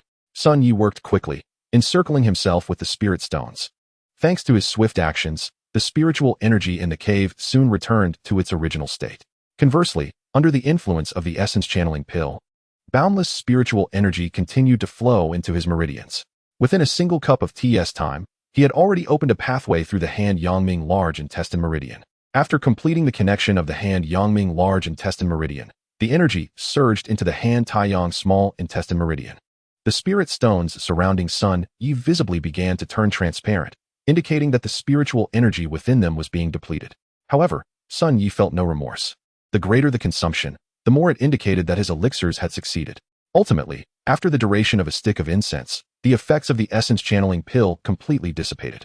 The results were remarkable. Within that brief span, Sun Yi had traversed the hand Yangming large intestine meridian and 3/4 of the hand Taiyang small intestine meridian.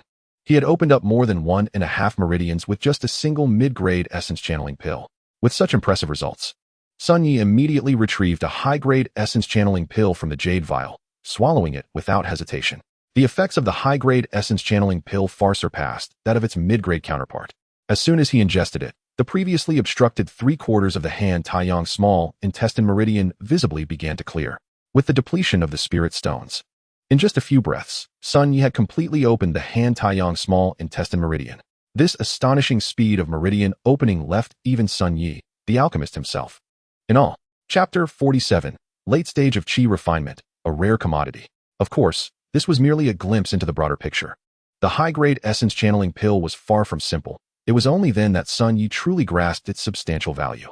Within that brief span of breaths, nearly 100 spirit stones had vanished from his surroundings. Sun Yi quickly retrieved more spirit stones from his storage pouch to replenish the expenditure.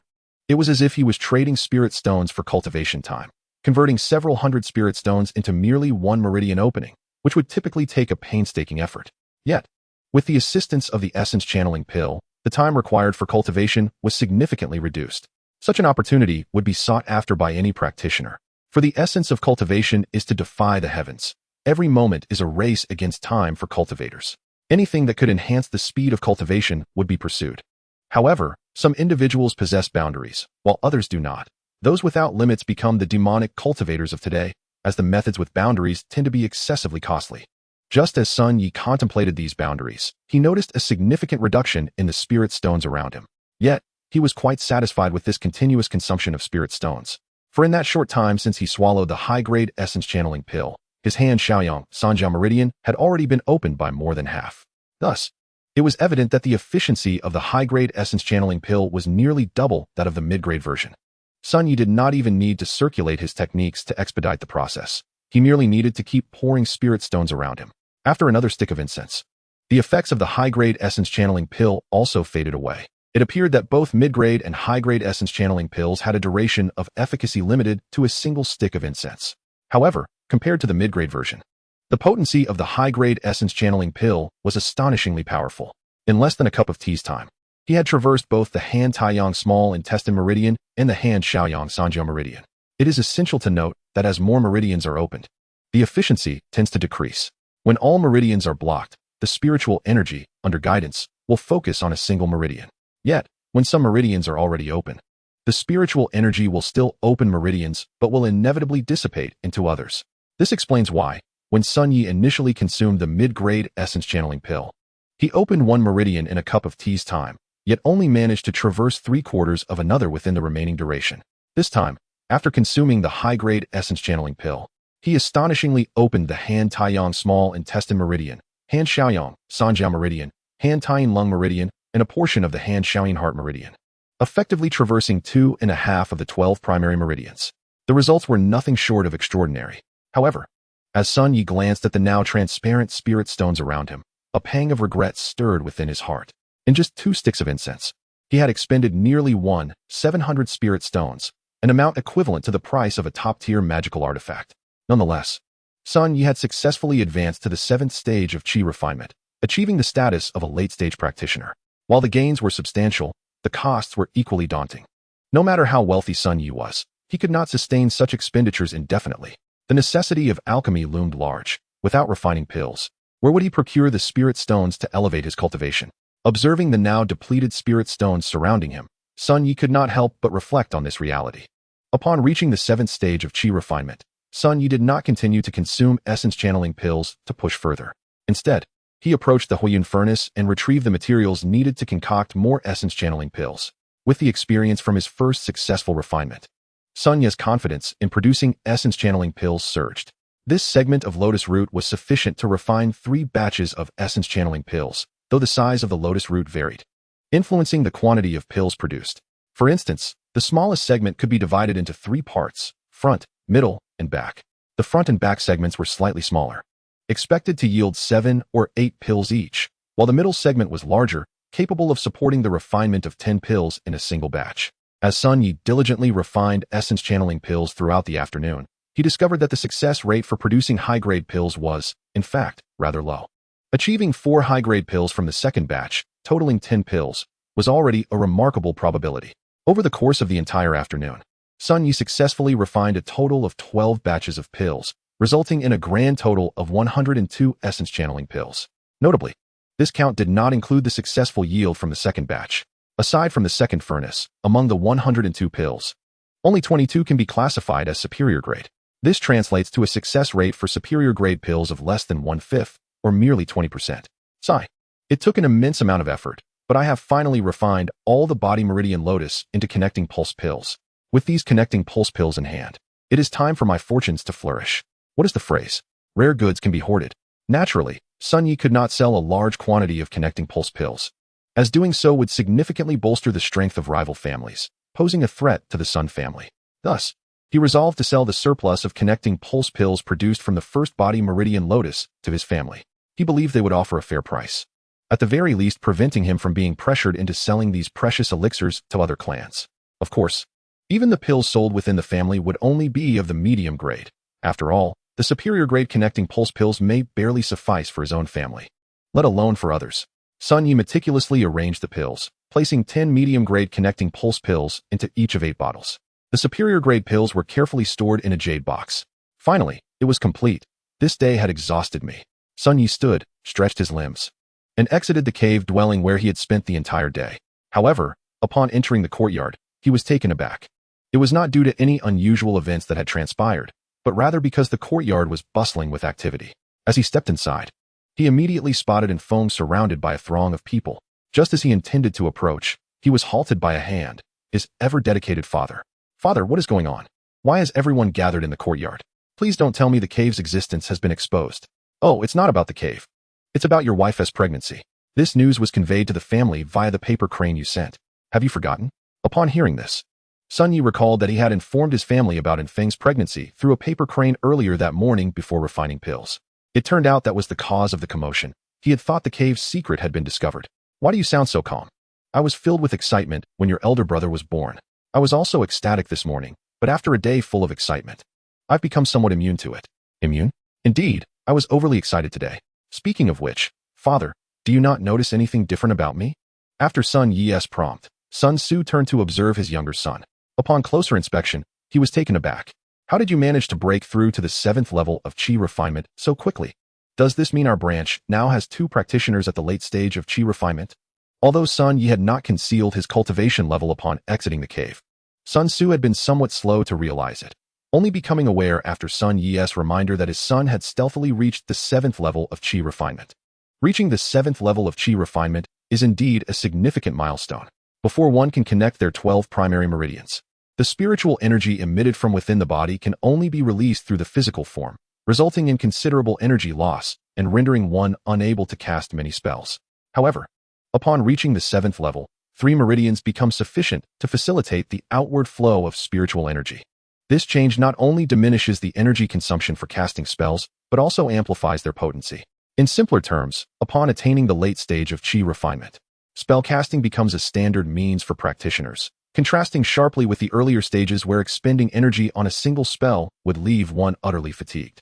This distinction serves as the basis for categorizing combat strength among Qi refinement practitioners. Typically, 6 or 7 mid-stage practitioners cannot contend with a single late-stage practitioner, fundamentally due to the differences in the efficiency and consumption of spiritual energy. Of course, a mere late-stage Qi refinement practitioner can be easily handled. "Hey, you little rascal. You're puffing up just because I called you fat? Have you stumbled upon some extraordinary opportunity to break through so swiftly? You've guessed correctly. Indeed, there has been quite an extraordinary encounter. Speaking of which, it was largely due to my stay at Kangi Mountain. Yesterday, a body meridian lotus matured beneath a cliff there, causing a significant disturbance in the spiritual energy. Feng and I went to investigate and witnessed the body meridian lotus blooming in the wind. After a chaotic battle ensued among the beasts drawn to it, we ultimately benefited from the acquisition of this precious lotus. Sun Yi recounted the events of the previous day, omitting mention of the peculiar egg associated with it. Upon hearing the term body meridian lotus, Sun Tzu's eyes widened with excitement, while Feng was unfamiliar with it. Sun Tzu, as a practitioner at the late stage of qi refinement, was well aware that the body meridian lotus is the primary material for crafting connecting pulse pills. So that means precisely, just as you were about to say, today, I spent the entire day in the cave refining connecting pulse pills. Did you think I was absent from the courtyard for no reason? What? You succeeded in refining them. Upon hearing Sun Ye's words, Sun Tzu couldn't help but exclaim, drawing the attention of those around them. He quickly covered his mouth, chuckling awkwardly, and seized Sun Ye's hand, leading him towards the cave. However, their actions did not escape the notice of Sun Yanzi. The elder, wise from years of experience, recognized the unusual behavior of his second son and grandson. Plus, seeing his second son pulling his little grandson towards the waterfall clearly indicated they intended to discuss something private within the cave. With a spark of curiosity, the elder followed them, as he was keenly interested in the alchemical inheritance his grandson had obtained. Where are you two off to during such a joyous occasion? Upon hearing the voice behind them, Sun Tzu and Sun Yi halted abruptly, their steps ceasing. Father, this little rascal is about to become a father himself. I have a few matters to discuss with him. Sun Tzu turned his head to respond to his father's inquiry. His explanation was seamless. To an outsider, it would undoubtedly seem that father and son were merely discussing this matter. However, Sun Yanzi was not deceived. He was well aware of the clandestine activities his son and grandson had engaged in behind the family's back. To this day, he had kept the secret of the cave to himself. Speak honestly and sincerely. Do not think I am oblivious to your little schemes. While you focus on your own matters, do not forget that you are still members of the Sun family. The prosperity of the Sun family ultimately benefits you as well. The elder playfully smacked their foreheads with his hand. All right, let grandfather join as well. This certainly is a significant event for the Sun family. We cannot possibly consume all the benefits ourselves. As Sun Yi spoke, he pulled Sun Yanzi along into the cave. Before entering, he glanced back to ensure no one was following or had taken notice. Once inside the cave, Sun Yanzi began to examine the surroundings, ultimately fixing his gaze on the fiery cloud furnace at the center. This must be the alchemical furnace within this cave. It appears to be of exceptional quality, perhaps even at the level of a supreme artifact. Indeed, it is a remarkable artifact, merely a step away from being a true treasure. In the past, Zhuo Qingfeng was quite renowned in this vicinity, with many powerful individuals seeking him for the refinement of elixirs. He could effortlessly concoct second-tier pills and, during exceptional moments, even managed to produce third-tier elixirs. As he spoke, Sun Yi retrieved 5 jade vials from his storage pouch, meticulously arranging them on the table before the bed. What is this? Sun Yanzi inquired, observing Sun Ye's actions with curiosity. What is this? Is this not the very reason you insisted on accompanying me? Sun Yi replied. These 5 vials contain meridian opening pills, and each vial holds 10 mid-grade pills, totaling 50 meridian opening pills. If utilized wisely, they could cultivate 3 practitioners to the peak of qi refining. So, tell me, grandfather, what price do you intend to offer?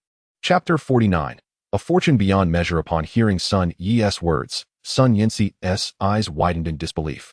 He could scarcely fathom the truth of what he had just heard. Are you saying that all 5 jade vials contain mid-grade meridian opening pills? And that each vial contains 10 pills? Why would I deceive you? If you doubt me, simply take a look. Sun Ye's tone was laced with a hint of arrogance. They're merely mid-grade meridian opening pills. Is there truly cause for such astonishment? Even Sun Tzu, who was already aware of the meridian opening pills, felt a surge of indignation at Sun Ye's ostentatious demeanor. Trembling, Sun Yanzi gingerly picked up one of the vials, uncorked it, and peered through the narrow opening.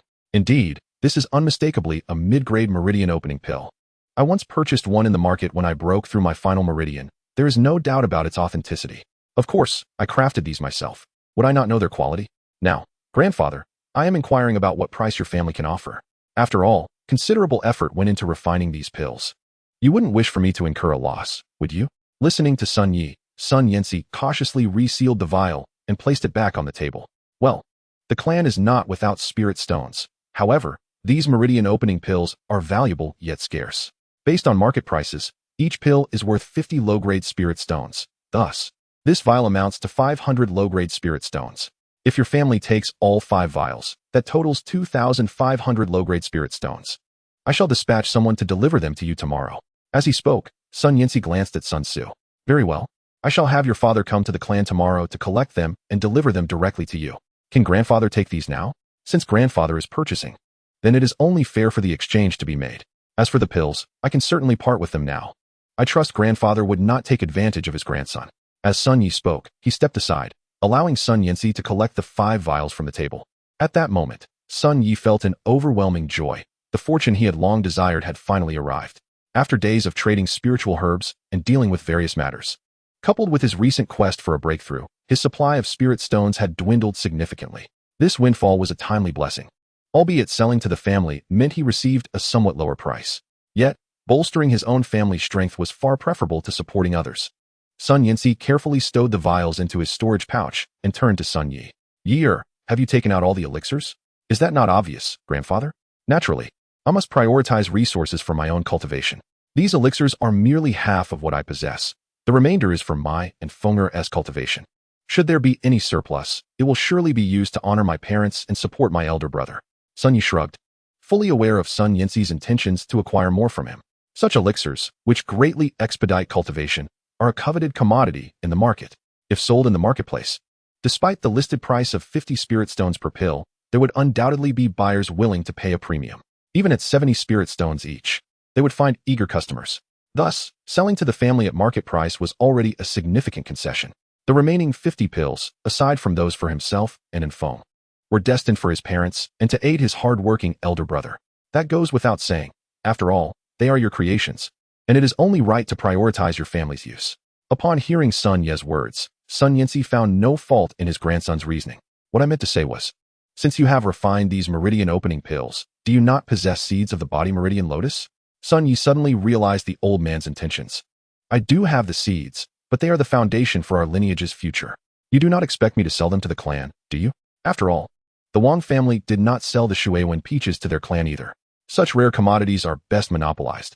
Why should I not cultivate them myself? Indeed, grandfather would never dream of seizing your precious seeds. However, if you refine more of these meridian-opening pills next year, would you consider prioritizing your family again? Just as you have today? Oh, I see now. If only you had said so sooner, I would not have misspoken. Of course, I can sell the meridian-opening pills to the family. After all, selling to whom is not selling? Strengthening the family enhances our resources as well. However, next year, the price should not remain the same, grandfather. Upon hearing Sun Yinzi's words, Sun Yi swiftly shifted the conversation, even breaking into a smile. Observing this, Sun Yinzi's expression darkened, pondering where this audacity had originated. Should Sun Yi hear this, he would undoubtedly retort, claiming it was merely a lesson learned from grandfather. Rest assured, the clan will offer a fair price next time. You will not suffer as you did this year. That is reassuring. In that case, I am more than willing to support the family. Now that we have concluded our discussions, let us depart. I suspect Feng'er has already prepared dinner. I have not eaten all day. With Feng'er's pregnancy, it is a day of joy, and perhaps we should toast to it. Indeed, let us celebrate. I am finally a great-grandfather. No longer will I endure the indignities from that Wei family. Upon hearing Sun Ye's proposal, Sun Yinzi's hearty laughter joined in. He was genuinely delighted at the prospect of a grandchild on the way. The 3 generations exited the cave dwelling, returning to their residence, seamlessly integrating into the gathering of friends and family. No one perceived that the trio had just engaged in a private conversation, as the attention of all was captivated by Infeng, who had just announced her pregnancy. The meal in the residence was lively and enjoyable, with Sun Yinzi having brought along several maidservants to attend to Infeng's needs. However, Sun Yi had sent them to Mingzhu Square, opting instead to summon Duanwu and Zhongxiu back to assist. Sun Yi had 4 maidservants in total, and after marrying Infeng, they primarily managed matters at Mingzhu Square. Aside from Duanwu, who frequently returned to serve, the only one familiar to Infeng was Zhongxiu, who was responsible for delivering accounts back home. Chapter 50. Nanyan Market. When Sun Yi awoke, it was already the following morning. Drinking leads to delays. I must have overindulged with grandfather and the others last night, for I awoke this morning with a throbbing headache. Typically, I would rise an hour earlier. Today, I have lost an entire hour. Upon rising, Sun Yi discovered that Infeng had already prepared breakfast, which lay waiting for him on the table in their room. Meanwhile, she was engaged in cultivation by the tranquil waters of a nearby pool, where the aura of spiritual energy was most potent. For the past month, She had not devoted herself to her practice, and now it was imperative for her to make up for the lost time. Additionally, she was nurturing a life within, and absorbing more spiritual energy was beneficial for the baby. Experiencing the nurturing essence of spiritual energy in the womb could potentially assist in the awakening of spiritual roots in the future. Although the validity of this belief was uncertain, it was widely accepted among the celestial clans. Stretching languidly, Sun Yi approached in phone. My dear, there's no need to rush your cultivation. The family's supply of spirit stones has yet to arrive. Why not seize this opportunity to explore the renowned Nanyuan market? Sun Yi had no intention of practicing until the spirit stones from the Sun family arrived, as the consumption of the meridian opening pill required a substantial foundation of spiritual energy. Once ingested, the pill would draw a significant amount of spiritual energy within the duration of a mere incense stick, facilitating the opening of meridians while simultaneously ensuring their protection from damage. The effects of the meridian opening pill were fleeting, lasting only for the duration of the incense stick, and the amount of spiritual energy one could absorb through natural means in that time was quite limited. In other words, the meridian opening pill functioned much like a high-capacity energy absorber that safeguarded the meridians. Its efficacy extended beyond mere meridian opening. It could also aid in breaking through bottlenecks in one's cultivation realm. In terms of energy absorption, the nourishing spirit pill paled in comparison to the meridian opening pill. However, the latter's cost was prohibitive, with a single pill costing as much as multiple bottles of the former, making it a luxury item rather than a staple for practitioners. Upon hearing Sun Ye's suggestion, Enfong paused her cultivation. Although she possessed 3 types of spiritual roots, water, earth, and wood, she had chosen to focus on the wood spiritual technique derived from the cave of Zhuqingfeng. Among her spiritual roots, she seemed to resonate most with the wood element, allowing her to transition to this new practice with remarkable speed. In just a few days, she had already transformed her foundational cultivation method into the rhythm of the wood spiritual technique. Indeed, let us visit Nanyuan Market. By the way, my inheritance in artifact crafting was also obtained from there. I wonder what treasures await us this time. As Enfong rose, it became evident that she had reached the 6th level of qi refinement. Her next step in cultivation would require patience to connect her meridians. And with the meridian opening pill, there was no need to rush. Very well, let us depart. Song Ling, come forth. Sun Yi called, opening his spiritual beast pouch. Song Ling leapt from the water and swiftly entered the pouch at Sun Yi's waist. Ah Yi, if you've taken Song Ling, what will happen to the defenses of our courtyard? Enfong inquired. The courtyard's defenses? ISNT, they're the sea-engulfing serpent array in place. Sun Yi reassured her. However, the array was only recently set up. Even cultivators at the peak of qi refinement, let alone those in mid-stage, could breach it. Fear not, my dear. I have my own clever stratagems. Sea-engulfing serpent array, activate. Sun Yi declared, channeling spiritual energy into the waters. This energy activated the array hidden beneath the surface, causing the thunder-patterned serpent pearl at its center to gather the spiritual energy from the entire courtyard, manifesting as a serpent with distinct thunder patterns. The serpent shot into the sky, dispersing spiritual energy around the courtyard, ready to repel any intruders. And Feng's eyes widened upon witnessing the extraordinary serpent. Did you reforge an artifact to house the serpent spirit? Huh, how did you deduce that? Sun Yi was taken aback. When he activated the array, the thunder-patterned serpent pearl had not surfaced. Isn't it obvious? Only the artifact containing the serpent spirit could influence its form. And your greatest skill, which allows you to exert direct influence, is your expertise in artifact crafting. Indeed, my brilliant wife. I do hope our little one inherits your cleverness, Sun Yi said, lifting Enfong and placing her in the carriage as he guided the horses towards Nanyuan Market. Although there had been no carriage at the courtyard just days prior, Sun Yin had arranged for one, leaving Sun Yi with a carriage and 2 fine steeds. The journey to Nanyuan Market typically required at least 3 days on foot, but with the carriage, they would arrive in just half a day. These steeds were hybrids, bred from a beast known as the Cloud-Hoof Beast, significantly enhancing their stamina and strength compared to ordinary horses. To ensure Enfeng's comfort during the journey, Sun Yi had wrapped the wheels in bear hide, which was thicker than rubber, effectively cushioning any bumps unless they encountered exceptionally rough terrain. What Sun Yi initially thought would take half a day was completed in less than 2 hours. As they approached the Dragonwater Valley, he couldn't help but marvel at the wonders of the Cloud-Hoof Beast. They are truly remarkable. I must find a way to acquire one in the future. Even crossbreeding with ordinary beasts might yield a chance at producing a Cloud-Hoof Beast. After indulging in such daydreams, Sun Yi shook his head, flicked the reins, and steered the carriage into Dragonwater Valley. The valley, named for the dragon water that flowed through it, was lined with various shops along its banks, giving rise to the bustling Nanyuan Market. This locale was the largest market in Longshui County, governed by the county's administration and the Demon Subduing Division, ensuring order and security. This was why most wandering cultivators preferred to trade here. They were free from the fear of being swindled or cheated, as the market was under official oversight. And no one dared to engage in unscrupulous practices. As Sun Yi drove the carriage into Dragonwater Valley, he parked it at the station before Nanyun Market.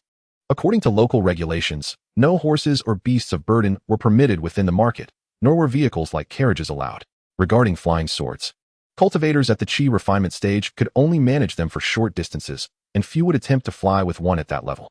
While those at the foundation establishment stage were beyond the market's jurisdiction, the market station functioned like a large parking lot and temporary lodging, directly managed by the Longshui County authorities. Whether horses, mounts, or carriages, all were accommodated here for a modest fee of 1 spirit stone per day, making it quite affordable. After securing the carriage, Sun Yi and Infeng ventured into the market. Upon entering Nanyun Market, Sun Yi was captivated by the scenery, which resembled a quaint southern town. The dragon water meandered through, adorned with 8 or 9 stone arch bridges connecting the banks. In addition to the shops lining the banks, many vendors set up stalls on either side of the river, selling their wares. However, amidst the genuine and the counterfeit, discerning the true value required a keen eye. I.e., the goods here are mostly organized into sections. Upon entering through the main gate, the first area we encounter is dedicated to the sale of magical artifacts. Is there anything you wish to purchase? And Feng gently tugged at Sun Ye's sleeve, whispering in his ear, "Oh, my apologies, Fenger. This is my first visit to the Nanyun market, and I am astonished to discover that this marketplace rivals the size of a small county." Sun Yi sheepishly rubbed the back of his head. Although he had witnessed many magnificent sights in his past life, he had never seen a market resembling a small town. Upon hearing Infeng's inquiry, he suddenly recalled a previous regret. He had long expressed a desire to cultivate a few spiritual gourd plants. But due to the inability to find seeds in Qingshui County, he had yet to plant them. I would very much like to acquire some gourd seeds, preferably of first or even second tier. The higher the grade, the better. These gourds, once matured, could not only be utilized for crafting artifacts, but could also be fashioned into sword-nurturing gourds, containers for medicinal pills, or even transformed into flying magical tools, serving numerous purposes. Indeed, you make a valid point. We ought to plant some gourds, and since there are none available in Qingshui County, perhaps we can secure an exclusive deal. Let us proceed. The sellers of spiritual plants are further inside. Compared to Sun Yi, and Feng was far more familiar with the Nanyun market. Grasping Sun Ye's hand, the couple ventured deeper into the market. In no time, they arrived at the section selling spiritual plants and elixirs. Aside from a few large shops, the area was bustling with small vendors selling elixirs. Interestingly, there were not many patrons browsing the stalls selling spiritual plants. Sun Yi approached a vendor's stall and examined the varieties of spiritual plants on display. Among them were the gourd seeds he sought, though he was uncertain of the specific variety. "Excuse me, fellow cultivator, may I inquire about the type of gourd you have? What is the price?" Sun Yi pointed to the gourd vine at the stall, having visited several others, but this stall was the only one offering a gourd vine. "Oh, my dear fellow cultivator, you truly possess discerning eyes. Currently, I am the only one in this market selling gourd vines. Others have opted to purchase gourd seeds instead, as those are much easier to sell than live plants." As the vendor spoke, he lifted the gourd vine for Sun Yi to inspect. Sun Yi took the vine from his hands and noted that it was indeed well developed. Observing the vine's appearance and sensing its energy, Sun Yi speculated about the variety of gourd but remained uncertain. "May I ask, dear friend, what is the variety of this gourd?" "This is a genuine second-tier golden mist gourd vine, known for producing excellent materials for crafting nurturing gourds. If you are sincerely interested, I can let it go for 1,200 low-grade spirit stones." Upon hearing this price, Sun Yi hesitated. The second-tier golden mist gourd vine was indeed impressive, and he needed one to craft a metal-type nurturing gourd, but the price of 1,200 spirit stones was rather steep. After all, the gourd was not irreplaceable, and its ultimate value depended entirely on the skill of the artifact craftsman who would use it. In short, the gourd only held value if transformed into a magical tool. Selling it as raw material would yield little profit. "I think I shall look elsewhere, with the price you have quoted. I could likely purchase gourd seeds and cultivate 1 or 2 myself." As Sun Yi spoke, he set down the gourd vine, took Infeng's hand, and prepared to move toward another stall. "Wait a moment, fellow cultivator. In business, it is customary for me to offer a price, and for you to negotiate. I have made my offer, yet you have not countered. How can I know the price is non-negotiable?" The vendor quickly called out to Sun Yi, clearly reluctant to let the sale slip away. "What price would you propose? You must first make an offer. In that case, how about 800 low-grade spirit stones? If you sell it to me for that, we have a deal." Sun Yi believed his counteroffer to be quite reasonable, having reduced the price by 1/3. "Very well, it is settled. The golden mist gourd vine is yours for 800 low-grade spirit stones. Unexpectedly, the vendor seemed all too eager to accept the price, indicating that his initial expectations had been significantly lower. However, there was no alternative. Having initiated the negotiation, he would have to accept the price with a heavy heart. Tearfully, Sun Yi retrieved 800 low-grade spirit stones from his storage pouch and purchased the golden mist gourd vine. As living things cannot be stored in a pouch, he had no choice but to carry the gourd vine in his arms. With one hand cradling the gourd vine and the other holding in Feng's hand, he prepared to exit the market and return home. Just then, a small figure blocked their path. "Sir, are you looking for gourds? I have a precious gourd for sale. Would you consider purchasing it? It's not expensive. All I ask is for you to save my sister's life." The village doctor said only an immortal elixir can save her. "If you can provide me with a life-saving elixir, I will sell you this gourd." The little girl spoke as she pulled a purple-skinned gourd from her bosom, presenting it to Sun Yi with both hands. Chapter 52, The White Kite and the Snow Goose. "I say, little Bai Yuan, why do you persist? The masters at the artifact pavilion of the Wanbao building have declared that your gourd is merely an ordinary one, not the treasure you claim it to be. You should return home quickly. Otherwise, you might provoke these customers and find yourself in trouble."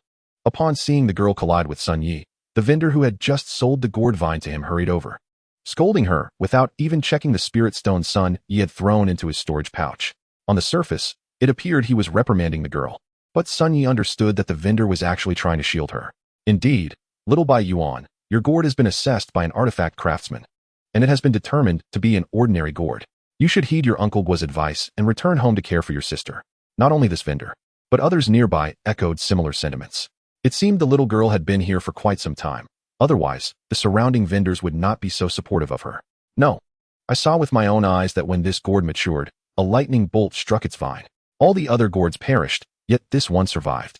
It must be a treasure. Esteemed cultivator, please take another look. I ask for nothing more than a single elixir to save my sister." The girl, named Bai Yuan, extended the gourd towards Sun Yi. Whether out of sympathy for the child or some inexplicable impulse, Sun Yi picked up the gourd she offered. However, as soon as it touched his hand, he sensed something amiss. Upon holding the gourd, the lightning patterns within his right arm began to stir. Though they did not manifest visibly, as the host, Sun Yi could certainly feel it. Just as he was about to speak, a passing chi refining cultivator interjected. "Is that all you ask, little girl? You're asking for a second-tier golden body pill. Do you even know how much one of those costs? Even if you were to give up 10 lives, you could not afford a single golden body pill." It was evident that this chi refining cultivator had also inquired about the gourd's worth. However, the exorbitant demand of the little girl frightened him away. A golden body pill, indeed. She dares to ask for such a price. The golden body pill, precious as it is scarce, primarily aids foundational cultivators in forming their golden bodies. Yet, how does this little girl know that the golden body pill can remedy her sister's ailment? To be frank, I am an alchemist. Allow me to first examine your sister's symptoms, so I can prescribe the appropriate remedy. If I can evoke the resonance of the thunder patterns within me, perhaps this gourd indeed possesses remarkable value. However, requesting a golden body pill from Sun Yi at present would be futile. Sun Yi does have the recipe for the golden body pill, but he has never attempted to concoct second-tier pills. He cannot guarantee success, and thus, he cannot make promises to the little girl. The materials required for the golden body pill are not exceedingly expensive, yet the recipe itself is quite precious.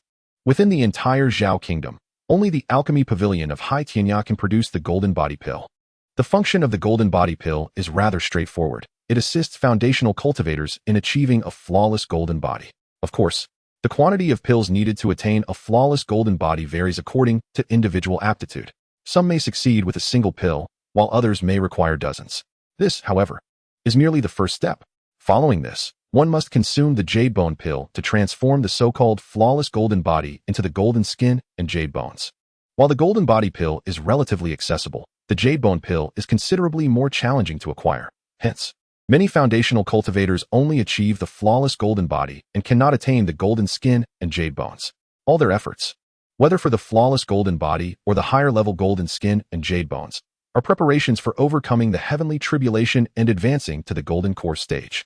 While it is possible to reach the golden core stage without these preparations, having the flawless golden body or even the golden skin and jade bones increases the probability of a successful breakthrough. Very well, I shall trouble you. Please, follow me. The little girl, Bai Yuan, exhibited great courtesy, accepting the gourd from Sun Yi and leading the way. Before long, they arrived at a secluded corner of the Nanyun Bazaar. There, Hidden in a deserted alley, stood a shabby shelter constructed from a few wooden beams and tattered quilts. My sister and I do not possess spirit stones, so we can only reside in such a place. The conditions may be rudimentary, so please do not hold it against us. We dare not venture outside the market, and we owe our survival to the kind uncles and aunties who set up stalls. Otherwise, my sister and I would have perished from hunger. Do not worry. I shall not concern myself with such superficial matters. Let me first assess your sister's condition. Sun Yi replied as he and Shui Yuan approached the shelter. Sister, come out for a moment. A master alchemist may be able to heal your body. Please, let this esteemed gentleman examine you. As Bai Yuan's voice faded, a frail figure parted the curtain of the shelter and emerged. This little girl appeared delicate and fragile. Yet her visage hinted at a beauty in the making, reminiscent of Shishir holding a heart. I have met the esteemed gentleman. I apologize for the trouble. Do not worry, leave it to me, Sun Yi said, grasping Shui Yan's wrist, his spiritual energy flowing into her. Upon the influx of Sun Yi's spiritual energy, Shui Yan's body involuntarily trembled, her previously tense form relaxing almost instantly. Interesting, I did not expect to find a chill within her. Indeed, my sister feels an overwhelming coldness every night when the moon is full. Even wrapping herself in several layers of blankets does not help. That is to be expected. The chill emanates from within her. Mere blankets will not suffice. Has anyone examined her condition? Who informed you that the golden body pill is necessary? A doctor from our village mentioned it. We are from Zhao family village in Fenghe County. The doctor said this ailment has been recorded in the village's history. It was said that a passing immortal once gifted a golden body pill to save someone afflicted with the same condition. And what happened subsequently? Do you know? I do. It is said that this ancestor was taken in as an apprentice by that immortal. After all, it cost the immortal a hard-earned pill. So he accepted the ancestor as his disciple. Do you know how long ago this was? Unfortunately, I am not certain. The records date back a long time. According to the village chief, it must have been several centuries ago. Chapter 53, Impervious to Oil and Salt, Thunder Awakens. Ah, I see. Well, I possess the means to cure your sister's ailment, but she must return with me to my clan. You two depend on one another, and I suspect you have no other family. Why not both accompany me? I shall take you as my disciples and heal your sister's ailment. What do you say? Sun Yi extended his hand toward Bai Yuan, fully aware that she was the pillar of strength between the two sisters. Bai Yuan hesitated as she regarded Sun Yi's outstretched hand. She was uncertain of the veracity of his claims and was reluctant to agree hastily. Your sister's condition does not allow for hesitation. She does not yet require a golden body pill, but if you delay for another year until she reaches her 18th year, a single golden body pill may no longer suffice to suppress her chill. Observing Bai Yuan's indecision, Sun Yi swiftly seized the opportunity to nudge her toward a decision. Very well, I shall accept you as my master. I earnestly implore you to cure my sister's cold affliction, Bai Yuan exclaimed, presenting the gourd with both hands before Sun Yi. Rest assured, having taken her as my disciple, I shall certainly heal her cold affliction. Sun Yi accepted the gourd from Bai Yuan and gently ruffled her hair. At just 15, she had ventured with her sister to seek medical help in Nanyun Bazaar. Although maturity comes early in this world of cultivation, she surely must have faced numerous adversities.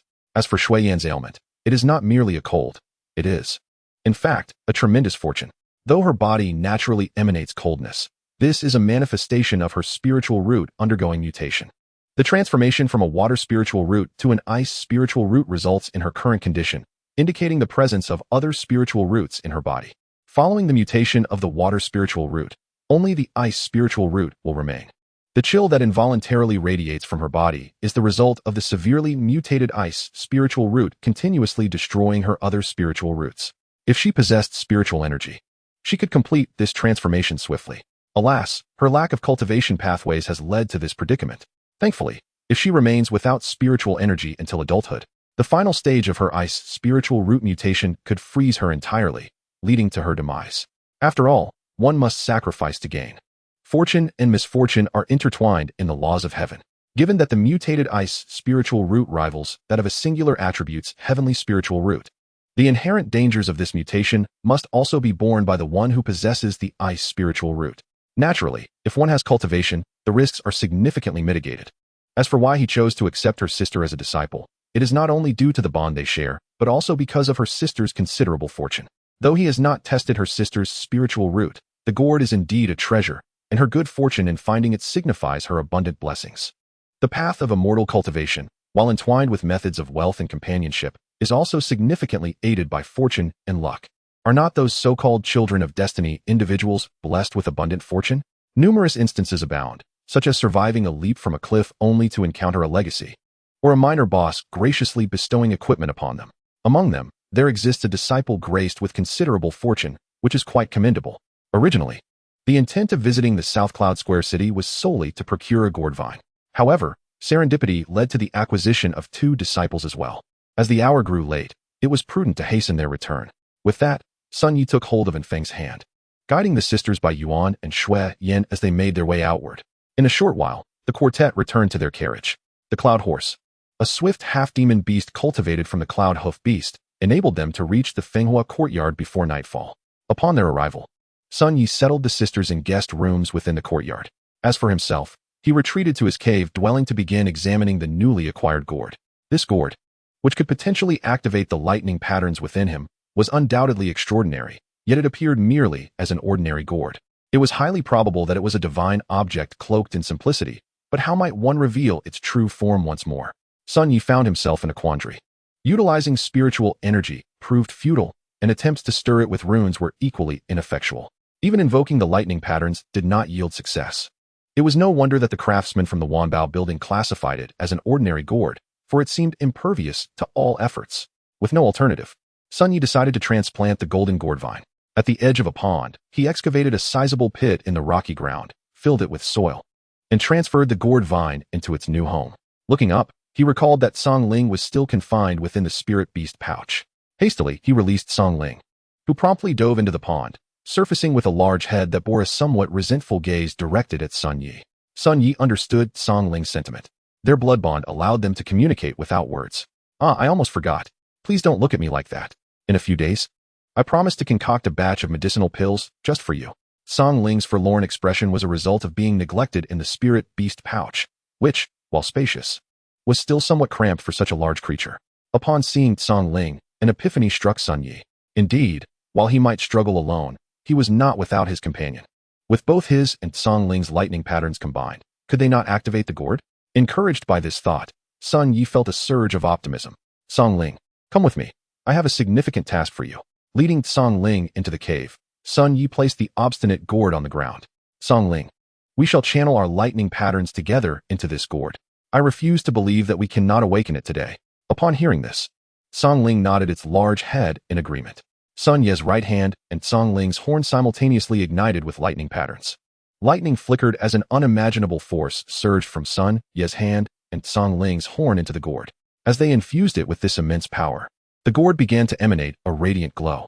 Chapter 54, The Thunderfire Gourd.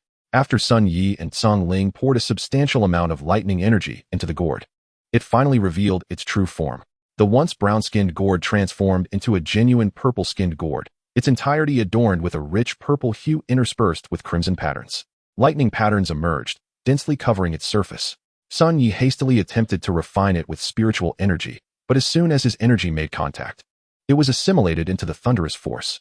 It appeared that refining the gourd with spiritual energy would not be feasible. With no other options, Sun Yi drew a small cut on his right finger, allowing a drop of blood to leap toward the gourd. At present, Sun Yi had yet to develop his Naiwan Palace, and this innate ability resided within his right arm. Lightning patterns coursed through his arm, and even his blood contained the essence of thunder. As anticipated, the drop of blood landed squarely on the gourd, immediately permeating its surface. Sun Yi felt a profound connection forming between himself and the gourd, as if it had become an extension of his being, albeit physically separated. All right, Song Ling, we can cease our efforts now. After successfully merging with the gourd, Sun Yi halted his actions. Upon receiving his command, Song Ling too ceased its display of thunder. However, even though they had stopped channeling their powers, the cave remained illuminated by flickering lightning, the gourd radiating brilliance that rivaled the intensity of their earlier thunderous invocation. Sun Yi sensed that the gourd was absorbing the thunderous energy they had just released, gradually coalescing a seed of lightning within its upper belly. Additionally, he felt a potent fire energy emanating from its lower belly. As it is said, thunder embodies the pinnacle of wood, and from thunder arises fire. The fire within the gourd was no ordinary flame. It was the lightning fire birth from the overwhelming might of celestial thunder, with lightning seed above and lightning fire below. This gourd was a rare and natural treasure forged by the heavens themselves. Henceforth, it shall be named the Thunderfire Gourd. As he uttered this, Sun Yi beckoned to the Thunderfire Gourd, which promptly soared into his hand. This gourd, a creation of the earth and sky, might well be considered a treasure formed by the very essence of nature. As Sun Yi intended to place the Thunderfire gourd into his storage pouch, it unexpectedly transformed into a bolt of lightning and merged into his body. Observing this phenomenon, Sun Yi was taken aback. Having a gourd inexplicably enter his body was no trivial matter. He quickly employed his spiritual energy to inspect himself. After a thorough examination, Sun Yi discovered a purple gourd nestled within his dantian, its appearance identical to that of the Thunderfire gourd. Clearly, the Thunderfire gourd had embedded itself within his dantian. Sun Yi had heard of treasures, spirit tools, and even peculiar magical items being nurtured within one's body, but experiencing such a phenomenon was an entirely new occurrence. With a mere thought, Sun Yi summoned the Thunderfire gourd back into his hand. He was intrigued by how such a sizable object could enter his dantian. He repeated the process of storing and retrieving the gourd multiple times, yet the underlying principle remained elusive. Regardless of the mechanics involved, it was undoubtedly a treasure for Sun Yi. The Thunderfire gourd, activated by the power of thunder, would grow stronger with the intensity of the lightning energy it received. The more potent the upper lightning seed, the more formidable the lower lightning fire would become, thus enhancing the gourd itself. In essence, Sun Yi merely needed to continually seek out high-quality thunder or lightning attribute materials to feed the Thunderfire gourd, and it would incessantly grow in strength. A treasure that could continuously evolve without the need for re-refinement held immeasurable significance for Sun Yi. Despite being a first-tier, high-grade artifact craftsman, his sole artifact had been the Qingming sword. With the Thunderfire gourd now at his disposal, Sun Yi's arsenal of combat techniques had expanded, enhancing his combat prowess by no less than 30%. Moreover, the Thunderfire born from this gourd is a rare natural fire seed. In comparison to Beast Fire, its potential is far greater, and its power at the same level surpasses that of Beast Fire significantly. When utilized for crafting artifacts, it proves to be immensely superior to the Earth Fire ignited by the Earthly Fire Formation. With the acquisition of this Thunderfire, the Earth Fire Formation, while not entirely rendered obsolete, has certainly diminished in significance for Sun Yi. After establishing a bond with the Thunderfire gourd, Sun Yi stepped out of his cave dwelling, mindful of the need to attend to matters concerning the disciple he had just accepted today. Upon exiting the cave, he observed Infeng preparing dinner alongside his two new disciples. Though they claimed to be assisting, in truth, their contributions were limited to trivial tasks, merely handing things over. Watching Infeng deftly navigate the kitchen, Sun Yi felt a profound sense of gratitude for having married such a capable wife. He had often pondered the nature of his union with Infeng. If their marriage was indeed a transaction orchestrated by his grandfather, why then did Infeng appear so wholly devoted to his well-being? This question had repeatedly surfaced in Sun Yi's mind, yet he had never found a satisfactory answer. He hesitated to inquire of Infeng, fearing that the response might not align with his desires. To him, it seemed preferable to let their lives continue as they were. In truth, from the perspective of a modern individual, a marriage devoid of emotional foundation is inherently fragile. Yet, in an era characterized by arranged unions, whose marriage was not similarly constructed, without understanding the underlying reasons, Sun Yi could only rationalize Infeng's unwavering dedication to him as something more than mere transactional obligation. If Infeng's affections were merely a fade, or if their marriage was nothing more than a performance of mutual respect, what then would he do? The more he contemplated this, the more he felt a shiver run down his spine.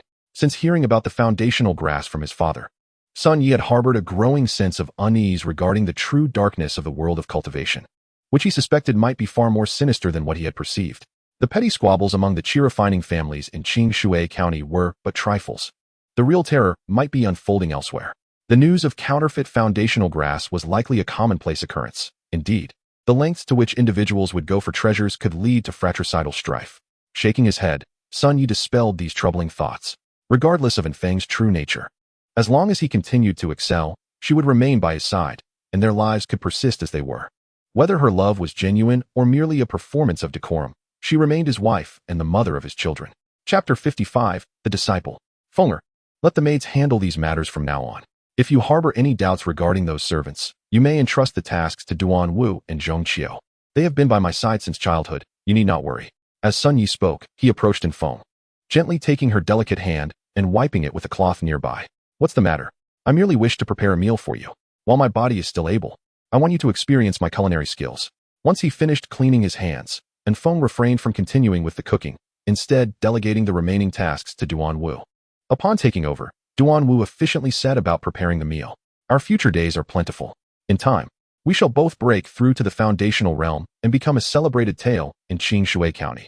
As Sun Yi spoke, He wrapped his arm around her and led her out of the kitchen to sit on a stone bench in the courtyard pavilion. Shuiyan, come here. Today, I shall assist you in opening your spiritual orifices and establishing your qi, allowing you to successfully enter the qi-refining realm. Sun Yi beckoned to Shuiyan, who approached with small, hurried steps. Throughout this time, Sun Yi and Infeng had come to know the sisters well. They hailed from Zhao village in Fenghe County, and their surname was Zhao. The elder sister was named Zhao by Yuan, and the younger sister, Zhao Shuiyan. Their parents had passed away early, and they had grown up as dependents of the village. 3 years ago, Shuiyan began to exhibit signs of an anomaly in her ice spiritual root. The village doctor had prescribed various yang-enhancing medicines to maintain her condition.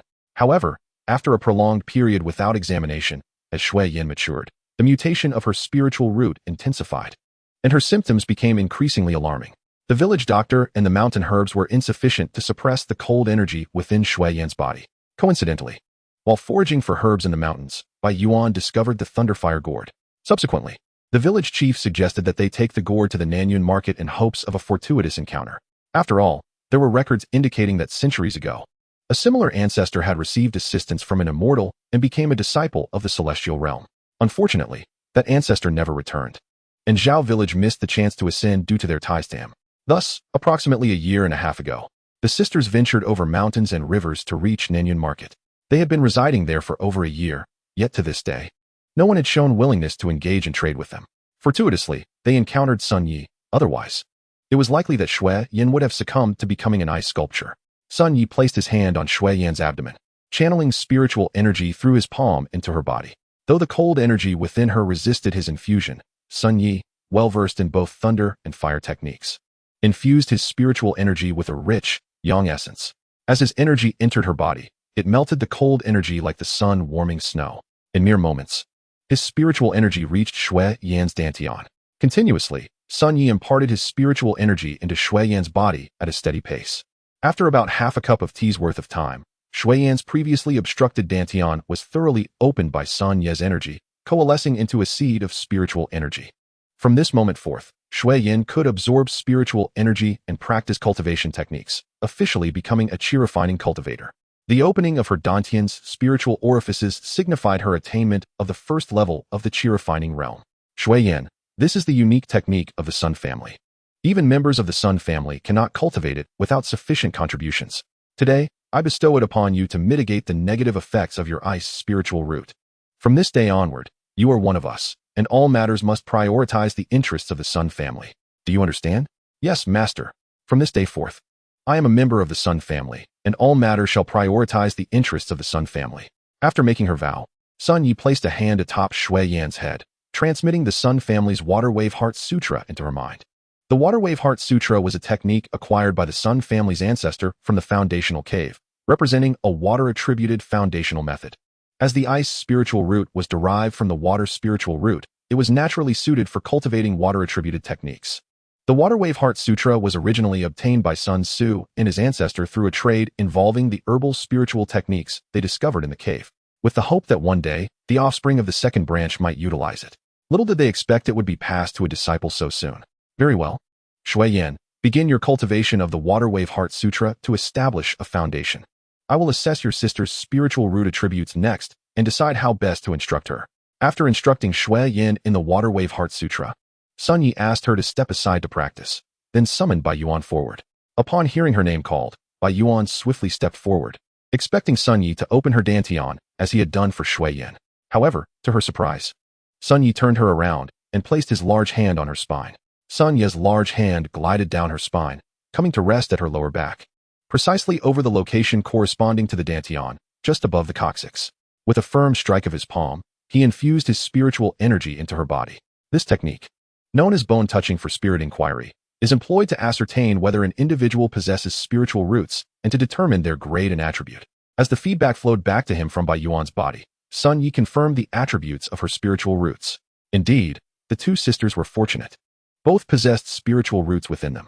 Normally, even among identical twins, it is possible for one to have spiritual roots while the other does not. However, it was quite remarkable that despite their one-year age difference, both sisters possessed spiritual roots. Indeed, your talent may not rival Shuiyan's, but it surpasses mine to some extent.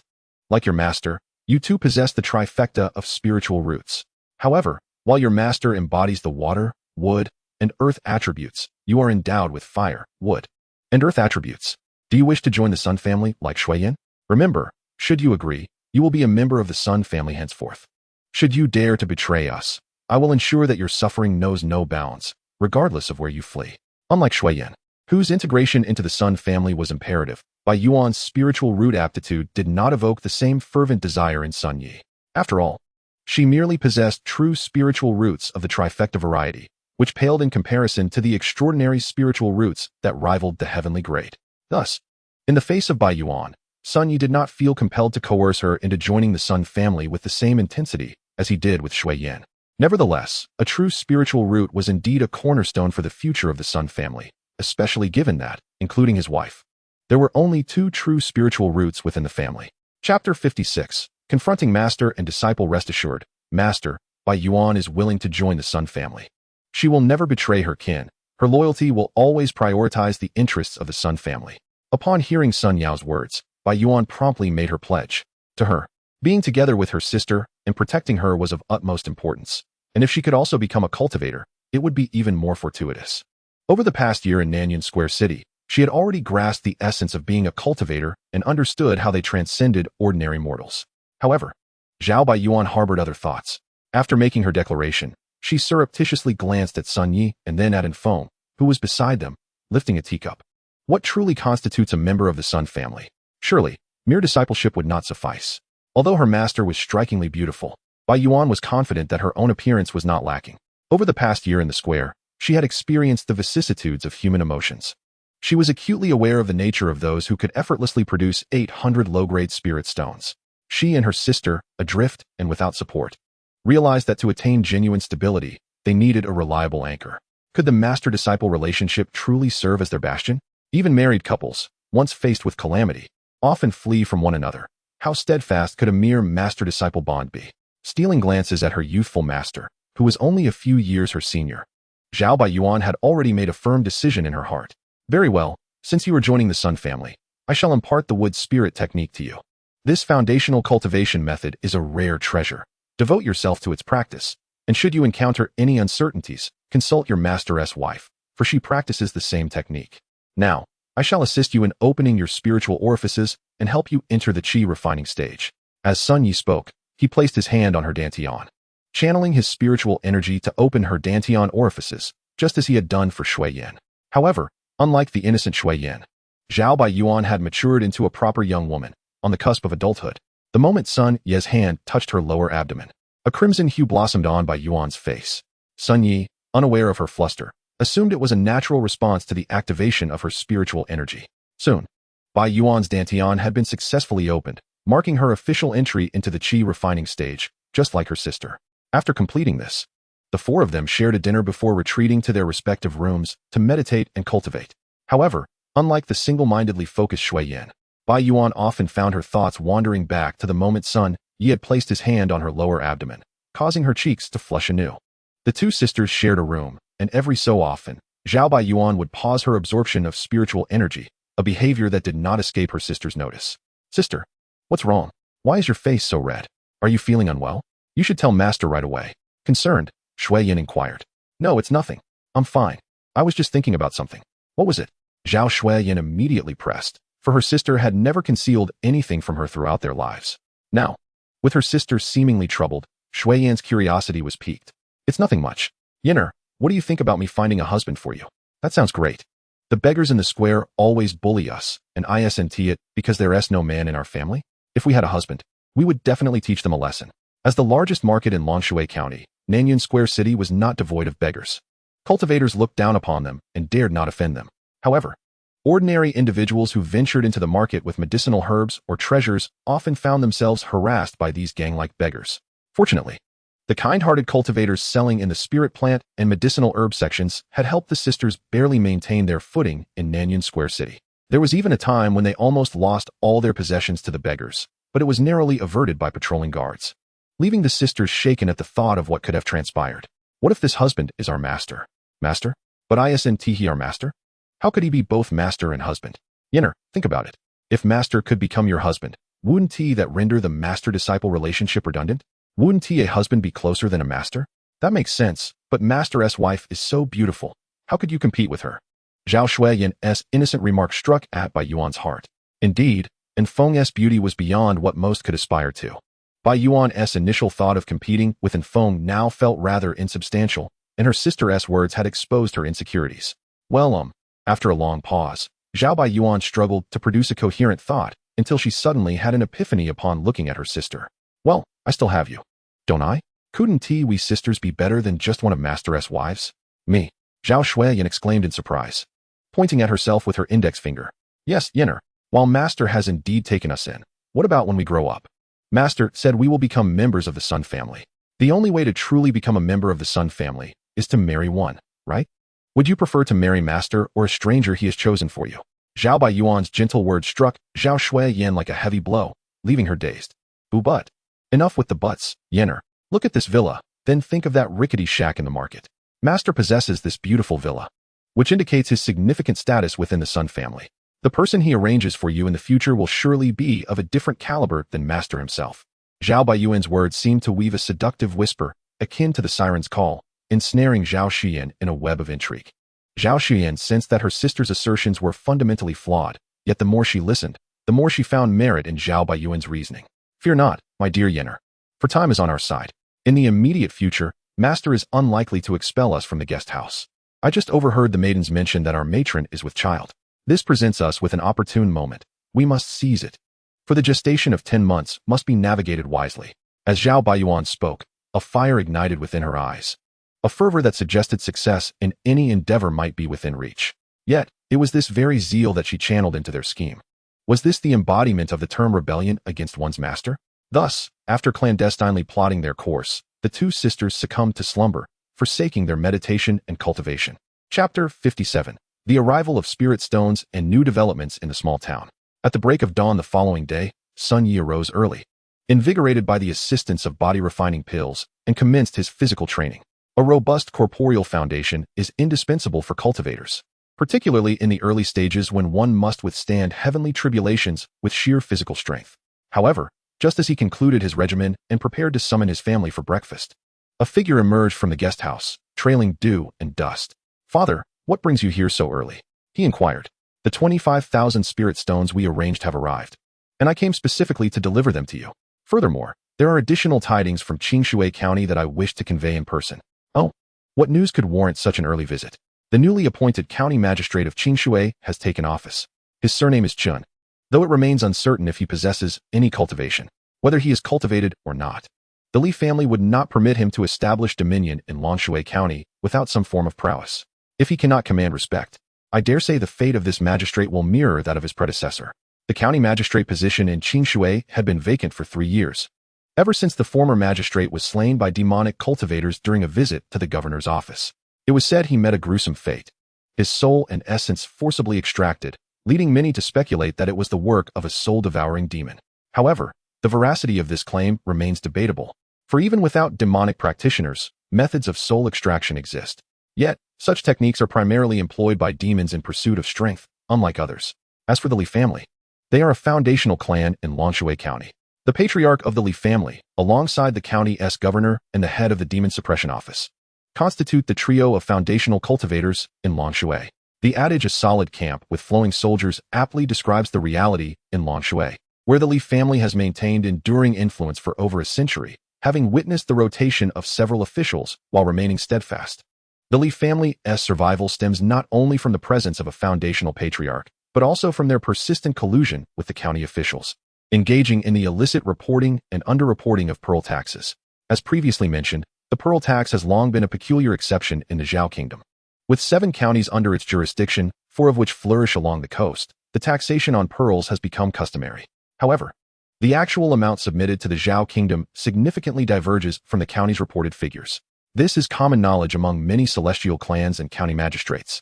Yet few dare to pursue the matter further, fully aware that it is a transaction between the Li family and the 2 officials. The term 2 officials refers to the county governor and the head of the Demon Suppression Office, together with the head of the Li family. They possess the power to dominate the entirety of Longshui County.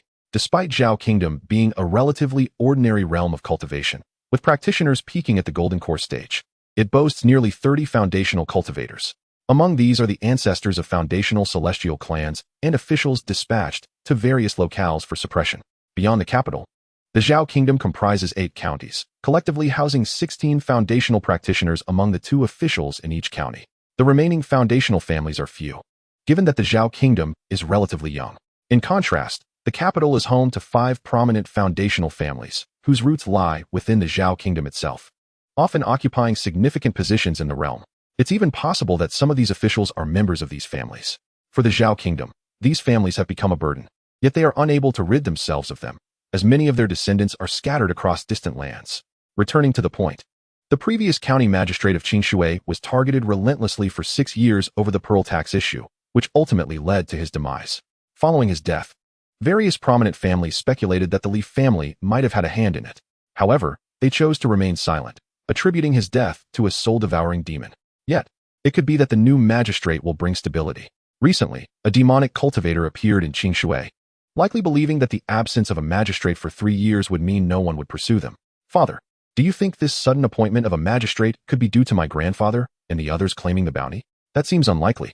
The position has been vacant for 3 years. Surely, the Zhao Kingdom must have intended to appoint someone. Well, whatever will be, will be. A change in magistrate matters little to me, as long as the pearl tax is paid in full and the Li family does not exploit any loopholes. We shall be fine. I've heard that the patriarch of the Li family is aging. You must ensure that elder brother keeps a close watch on him. I suspect. Are you implying the Li family? In recent years, they acted like local tyrants in Longshui. If that old patriarch were to pass away, what do you think would ensue? Indeed, previously, the Li family maintained a semblance of decorum, but over the last 2 decades, they have grown increasingly arrogant. Discontent has brewed among the other counties. If the old patriarch were to die, the Li family would likely face drastically different circumstances. Precisely, the Li family will undoubtedly spare no effort to acquire a foundational pill. They will leave no stone unturned, and we must be wary of their desperation. Desperation? I doubt it. The Li family has cultivated strong relationships with nearly every official over the years. If they were willing to deplete their resources, they might even procure a foundational pill from the Zhao Kingdom. Procure? The families most eager to see the Li family's downfall are likely the Zhao family and the 5 prominent clans. The current Li family has solidified its position in Longshui. They cannot be allowed to continue flourishing at the expense of others. Indeed, your reasoning is sound, particularly regarding the Zhao family. With the 5 prominent clans, the Zhao royal family will never allow another clan to rise. Observing his father's stern demeanor, Sun Yi couldn't help but smile lightly. Let us not concern ourselves with the Li family, the Zhao family, or even the Zhao Kingdom for now. Since you are here, let me take you to my abode. I have ample spirit-opening pills. Come, let us retreat to my cave and break through to the peak of Qi refinement. Once you achieve that level, our family will wield greater influence within Qingshui. As he spoke, Sun Yi grasped his father's hand and led him towards the cave. Chapter 58, A Father-Son Union in Cultivation. Unlike Sun Yi, who first channeled through the Han San Yang and Han San Yin meridians, Sun Su focused on the Foot San Yang and Foot San Yin channels. Following Sun Ye's marriage, Sun Su successfully opened the Han San Yang meridian. Now, only the Han San Yin channel remained unawakened. Now, what Sun Yi needs to do is assist his father in unblocking the remaining 3 meridians to achieve the remarkable feat of connecting the 12 primary meridians. By doing so, his father will be able to smoothly break through to the 10th level of Qi refinement. At that point, all that remains is to open the bridge of heaven and earth, connect the Ren and Du meridians, and link the great and small circuits, thus enabling a breakthrough to the 11th level of Qi refinement and reaching the pinnacle of this realm. Although there are 12 levels of Qi refinement, upon reaching the pinnacle, one can begin to attempt foundation establishment. The 12th level of Qi refinement requires not only the connection of the great and small circuits, but also the opening of the 8 extraordinary meridians, both connecting the bridge of heaven and earth to link the great and small circuits and opening the 8 extraordinary meridians are perilous endeavors. Therefore, most Qi refinement practitioners choose to directly seek a breakthrough to foundation establishment upon reaching the 11th level. Sun Yi led his father into the cave abode and promptly placed a mid-grade meridian opening pill into his father's hands to test its efficacy. Surrounding Sun Su were hundreds of low-grade spirit stones, ensuring an adequate supply of spiritual energy during the meridian impact. Sun Su looked at the meridian opening pill in his hand, bemused, as this coveted pill, unattainable in the outside world, seemed to be thrust upon him by his son as though he feared he would refuse it. Very well, since you insist, I shall trouble you to guard me. Today, I shall also experience the perils of breaking through to the pinnacle of Qi refinement. After saying this, Sun Tzu sat cross-legged among the pile of spirit stones and consumed the mid-grade meridian opening pill.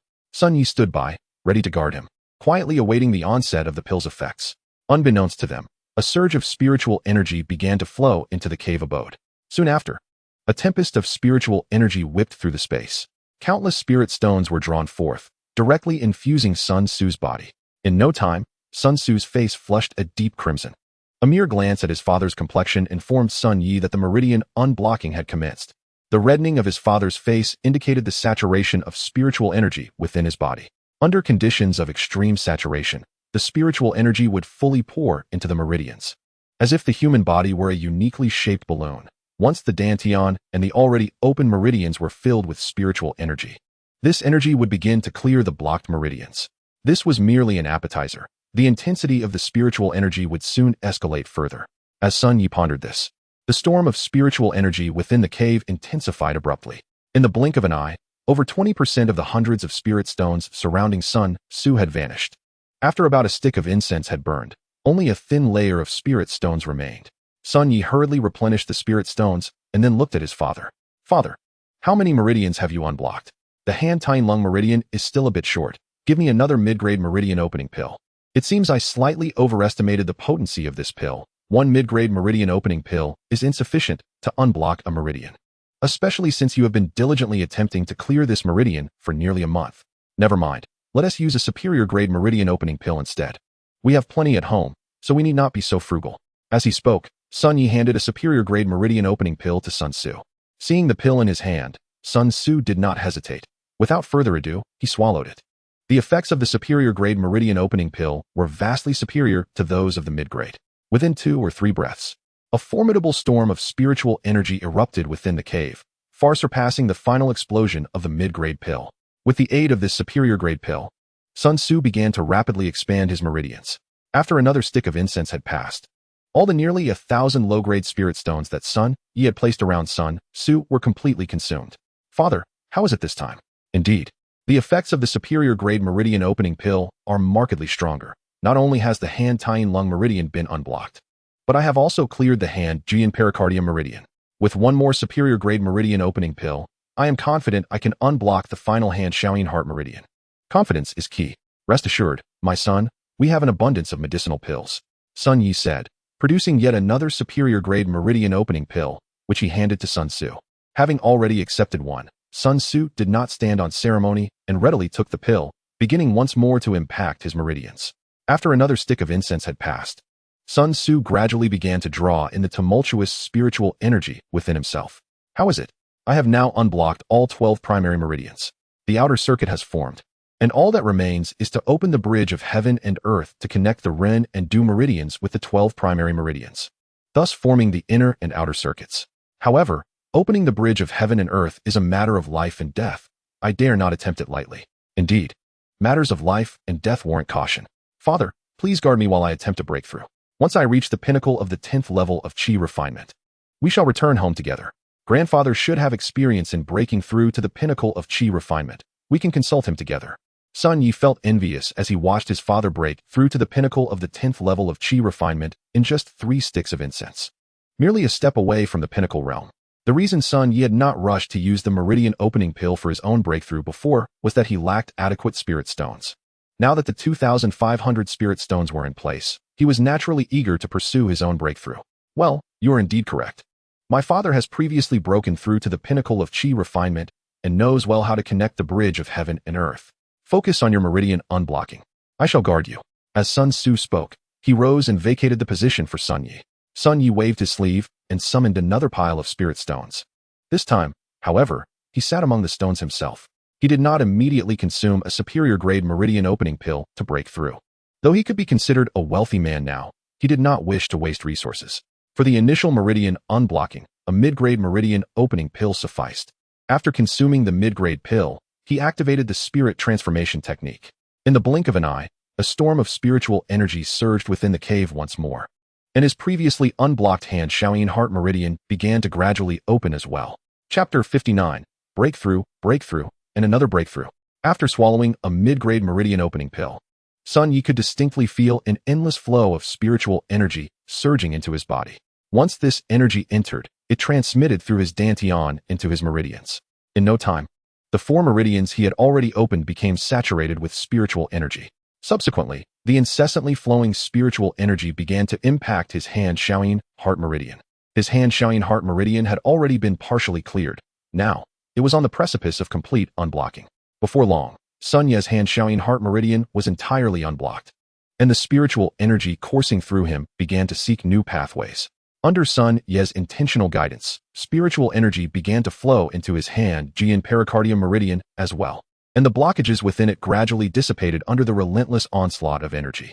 Unlike the slow cleansing of energy during his personal cultivation, after consuming the meridian opening pill, the spiritual energy surged forth like a waterfall, continuously washing through Sun Ye's meridians. Were it not for the meridian opening pill's effect of protecting the meridians, at this rate, Sun Ye's meridians would have been severely damaged by now. Of course, this rapid influx of spiritual energy also had its advantages. Sun Ye's meridians, when compared to those of ordinary practitioners, are significantly broader. As a result, both the amount of spiritual energy he can store within his body and the efficiency with which he absorbs external spiritual energy, as well as the power of his energy output, are greatly enhanced. This illustrates the benefits of consuming the meridian opening pill, for as the saying goes, there is no such thing as a free lunch. The item is indeed costly, yet its efficacy is undeniable. After the passage of a single incense stick, with the assistance of the mid-grade meridian opening pill, Sun Yi successfully opened the hand-Shaoyin heart meridian and the hand-Jian pericardium meridian. One mid-grade meridian opening pill enabled him to clear an additional meridian, indicating that the diminishing returns of the pill were not particularly pronounced. Thus, Sun Yi successfully advanced to the 8th level of Qi refinement, having opened 6 of the 12 primary meridians. However, he was not one to rest on his laurels. After replenishing the spiritual stones in his vicinity, he ingested another mid-grade meridian opening pill. Based on his expectations and his father's personal experiences, he anticipated that any reduction in the pill's efficacy would only manifest when attempting to open the last 3 meridians. The pills in Sun Ye's possession were more than sufficient for him to rapidly elevate his realm. Exchanging spiritual stones for time and compressing his duration in the Qi refinement stage, this would greatly enhance his chances of breaking through to the foundation establishment stage. A tempest of spiritual energy swept through the entire cave dwelling, this time with Sun Yi targeting the foot Yangming stomach meridian within the foot 3 Yang meridians. This invaluable mid-grade meridian opening pill was consumed as if it were of no cost, and one by one, the meridians within Sun Ye's body were unblocked. After expending 4 mid-grade meridian opening pills, he successfully opened his foot 3 Yang meridians. Of course, these 4 mid-grade meridian opening pills were merely a small fraction of the total expenditure. The bulk of his resources were the nearly 2,000 spiritual stones spent on pushing through the 3 meridians. This is one of the drawbacks of having broader meridians, as the amount of spiritual energy required to open them is correspondingly greater than that needed by ordinary practitioners.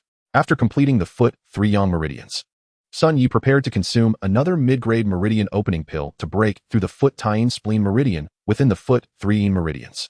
However, even after the efficacy of the pill had elapsed, he was unable to clear the foot Taiyin spleen meridian. As expected, when it came to the last 3 meridians, the effectiveness of the mid-grade meridian opening pill diminished significantly. It remained unclear how many pills would be required to unblock the final 3 meridians if relying solely on mid-grade meridian opening pills. Sun Yi did not act recklessly. Instead, he retrieved 2 high-grade meridian opening pills from his storage pouch. After 2 incense sticks had burned, he, like Sun Tzu, successfully opened all 12 primary meridians, reaching the pinnacle of the Qi refinement stage. From that point onward, the second branch of the Sun family boasted 3 experts at the pinnacle of the Qi refinement stage. Merely the configuration of the second branch rivaled that of many small Qi refinement families, with both Sun Yi and Sun Tzu at the pinnacle of Qi refinement. Alongside the spiritual beast Song Ling, their configuration was comparable to that of the 5 prominent families of Qingshui County, lacking only a practitioner at the peak of Qi refinement. In the later stages of Qi refinement, there was one more individual, Sun Ye's mother, Cui Wan, presently at the 8th level of Qi refinement. Both Cui Wan and Sun Tzu possessed pseudo-spiritual roots with 4 attributes, albeit differing in their specific attributes. Having honed their skills in the Qi refinement realm for over 20 years, Cui Wan was only 1 minor level below Sun Tzu. In the mid-Qi refinement stage, there were 3 individuals. In addition to Infome, who was currently at the 6th level, there was Sun Ji at the 5th level and his sister-in-law, Zhang Jinyang. At the 4th level, Zhang Jinyang was also a loose cultivator in the Qi refinement realm 2 years prior. She had married Sun Ji under the arrangement of Sun Yan's heir. However, unlike the true spiritual root of Enfeng, she was merely a pseudo-spiritual root with 4 attributes. Thus, the members of the Sun family's second branch had all been accounted for. Apart from Enfeng's unborn child, only his 2 newly accepted disciples remained. After Sun Yi broke through to the pinnacle of the Qi refinement stage, he could distinctly sense a feeling of constraint within his body. Although spiritual energy could now circulate freely, it felt somewhat awkward. Father, now that we share the same realm, when my spiritual energy flows, there's always a sense of discomfort. I wonder if you experience the same? Everyone feels this way. That sense of awkwardness stems from the fact that the bridge of heaven and earth remains unconnected. Because the bridge of heaven and earth has not been opened. The greater and lesser circulations within your body do not form a continuous flow. They operate independently, hence the discomfort you feel. Once you officially establish the bridge of heaven and earth and break through to the pinnacle of Qi refinement, that sense of awkwardness will naturally dissipate. Clearly, Sun Tzu resonated with Sun Yi's sentiments. So that's it. I was wondering why the circulation of spiritual energy felt somewhat stilted. Now that I understand, I won't be perplexed any longer. What do you think the other branches will say if we return like this? What do you care what the other branches think? Leave that worry to your grandfather. By the way, regarding your ability to refine pills, the other prominent families may have caught wind of it. I want to give you a heads up. Of course, they are unaware that you possess the formula for the Foundation Establishment pill. But news of the Meridian Opening pill has likely spread throughout Qingshui County. I knew it. The Sun family is like a sieve, unable to keep any secrets. Thankfully, the matter of the Foundation Establishment pill has been well concealed. Father, do remember that confidentiality is paramount. Chapter 60, Sun Ye's Thoughts, Returning Home. Rest assured, I have lived longer than you, and I understand the importance of discretion. In truth, you must have realized that the matter of the Meridian Opening pill could not be hidden for long. Once sold to the family, news would inevitably leak out. Of course, I knew that. I simply did not expect it to happen so swiftly. Our family is indeed a sieve, leaking information from all sides. However, your grandfather likely anticipated this situation long ago. Otherwise, he would not have married those several aunts. For the Sun family to establish itself in Qingshui County, this is merely the price that must be paid. Indeed, I share that sentiment, and I hope you do not place blame on your grandfather. Father, you think too much. Why would I blame grandfather? Unless absolutely necessary, I would not hold my uncles accountable either. After all, they bear the Sun surname. If the Sun family falters, can they thrive? It is best that you think this way. Given your past attitudes, I have always feared that you might. Might what? Hold a grudge against Uncle Wu and Uncle Jiu? Uncle Wu and Uncle Jiu are backed by the Wang family and the Wei family, respectively. But their maternal lineage is beyond their choice. As long as they remain members of the Sun family, I will not blame them for the family's sake. Actually, I have considered sending Sun Xin to a sect. Every 10 years, Haitiania recruits talents from various cultivation nations. The last time was 8 years ago. If we can present some offerings to the outer sect elder responsible for recruiting disciples, perhaps with Xion's 3 spiritual roots, he could be accepted into the sect. This is excellent news. Why did you not mention it to grandfather? Upon hearing Sun Ye's words, Sun Tzu felt quite pleased. Sun Ye's relationship with the family had always been a source of concern for Sun Tzu, who feared that he would clash with other branches of the Sun family. Indeed, your grandfather is aware of this as well. My intentions are not solely for Xion's benefit. I also wish to eliminate Xion from consideration as a successor to the Sun family. Once he enters the sect, he can no longer assume the role of family head. Your grandfather may struggle with this decision, but I will not hesitate in my actions. The sect will not accept a disciple with a pseudo-spiritual root. But your grandfather may have aspirations for a true spiritual root family head. Since Sun Xion's arrival, Sun Yi had been contemplating how to address this predicament. He could not bring himself to act harshly against his own cousin. The most prudent course of action would be to have him join a sect. If Sun Xia were to enter the sect, he would naturally relinquish his claim to inherit the position of family head. However, the Sun family would benefit from having a disciple within the sect, thus securing a degree of influence in Zhao Kingdom and ensuring they are not easily bullied. Should Sun Xia join the sect, Sun Yi would undoubtedly lend his utmost support, aspiring for him to become an inner disciple or even a true disciple. In this manner, the Sun family would acquire a steadfast ally. Indeed, this appears to be the only viable solution. It would allow the Sun family to operate free from the entanglements of other clans, leaving the selection of the family head solely to the first and second branches. In truth, from my father's perspective, you, Year, are the most fitting choice. Father, let us discuss this matter another day. Grandfather is still in his prime at just 60 years. Is it not premature to deliberate on the heir to the family head? Let us return to the Sun residence and see if any of these families come knocking, Sun Yi suggested as he exited the cave dwelling, gazing at the horizon, where the sun had only just begun to rise. He informed Duan Wu of his plans, reassuring her and the others to focus on their cultivation without concern, before returning to Qingshui County with Sun Tzu. Perhaps due to a breakthrough in strength, their journey back to Qingshui County was significantly expedited. What once took half an hour now took merely the time it takes to burn an incense stick. This reduction in travel time was nearly halved. And for the first time, Sun Yi distinctly felt the vast difference brought about by his newfound strength. Upon returning to the Sun residence, Sun Yi and Sun Tzu headed directly towards the ancestral hall. Along the way, Sun Yi did not attempt to conceal his presence, but rather deliberately walked past the servants. Truth be told, he was rather eager for the families to visit. After all, each family could potentially become a source of income for him. There were few alchemists in Qingshui County. Besides Wanbao Tower, only the Zheng family supported a single alchemist. Should Sun Yi engage in a price war, the Zheng family's alchemy chamber would undoubtedly crumble at the first opportunity. He was curious to see what sort of expressions the various families would wear upon their arrival, particularly the Zheng family, who exclusively supported the alchemist. Before long, Sun Yi and Sun Tzu arrived at the ancestral hall. Peering inside, they saw Sun Yanxi leisurely sipping tea. Yet, despite his relaxed demeanor, the spiritual energy fluctuations within the hall betrayed a different story. Sun Yi was acutely aware that someone within had consumed a meridian cleansing pill, as he and his father had been experiencing those fluctuations since morning. Oh, second son, what brings you both here today? Wasn't it your task to deliver the spirit stones to your son? Is there some error with the stones? You little rascal. Are you trying to swindle your grandfather again? Grandfather, how can you say such a thing? When have I ever deceived you? You little imp. Have you forgotten how many times you've tricked me since childhood?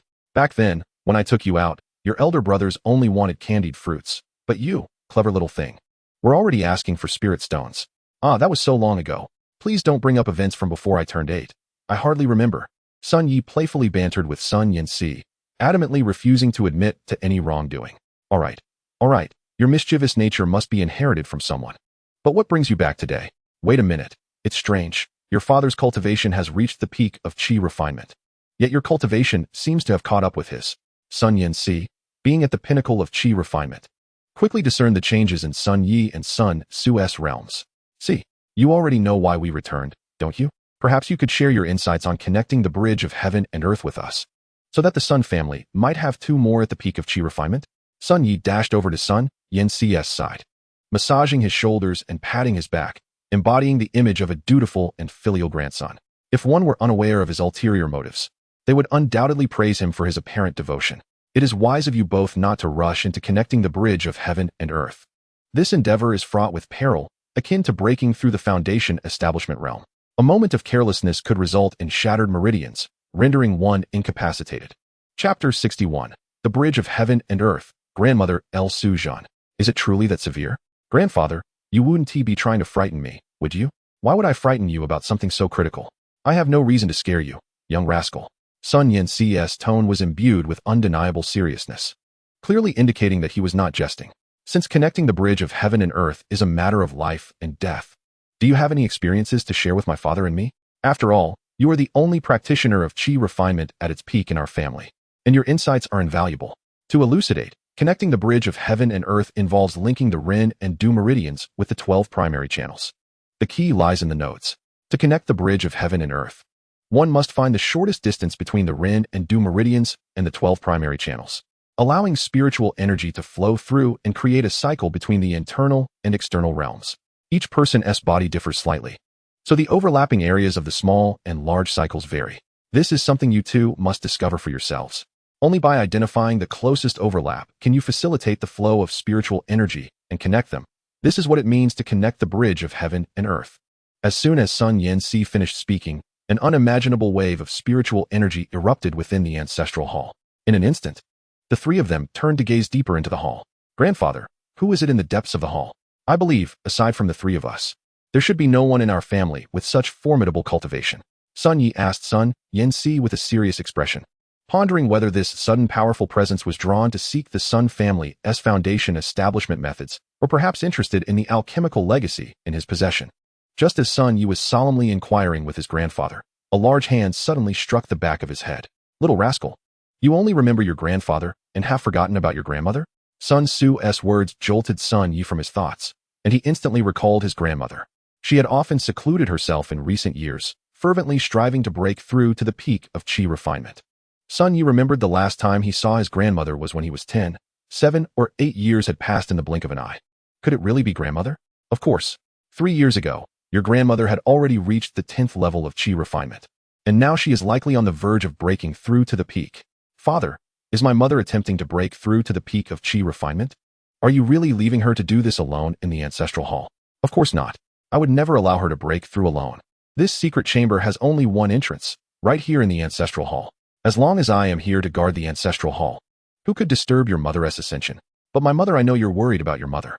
The truth is, she has wanted to attempt the peak of chi refinement for 2 years now, but I have been preventing her.